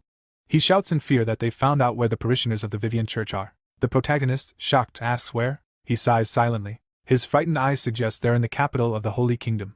Kainas and the others are shocked. The Holy Pope stands in front of the hostages and declares that the lords of the Empire faithfully follow the will of Paresis. He waves his arms and shouts to the blessed servants of God. The Archbishop stands behind him, saying the Emperor will take action if he finds out he manipulated the lords of the Empire behind his back. The Holy Pope suddenly slaps him in the face. The assistant's face is filled with surprise. The head of the saints, smiling, declares that he lacks faith. With a frightening smile, he asserts that his word is God's will. He turns and walks forward, waving his arms and ordering preparations for the purification ceremony. The Duke gallops on horseback. He thinks excitedly about the lords of the Empire seizing the Viven Church and handing it over to the Holy Kingdom. It doesn't seem like the Emperor was involved. The protagonist's gaze is focused, wondering if the Pope is doing this without the Emperor's permission. He must have gone mad. But such a thing is difficult to pull off alone without someone in the background. Kainas gallops on his horse and looks away. He looks around and realizes that this seems strange. The Duke gallops ahead, shouting for them to hurry, as the lives of their citizens depend on it. The armored soldiers understand the order. Aaron calmly shouts for them to hurry. A group of people runs toward the forest. Someone peeks out from behind a tree. A man appears in the forest. He looks around and thinks. He sees fighters nearby and realizes that this is what he expected. He begins to whistle loudly. Suddenly, a horse runs out behind him. He jumps on it. He puts his hand in his pocket. He sees a bundle and says that it will be in the hands of His Majesty. In his hand is a scroll. We're just a few steps away from hitting 15,000 subscribers. It's been an amazing journey so far, and if you've been enjoying the videos but haven't subscribed yet, now's the perfect time to join the crew. Every sub helps more than you think.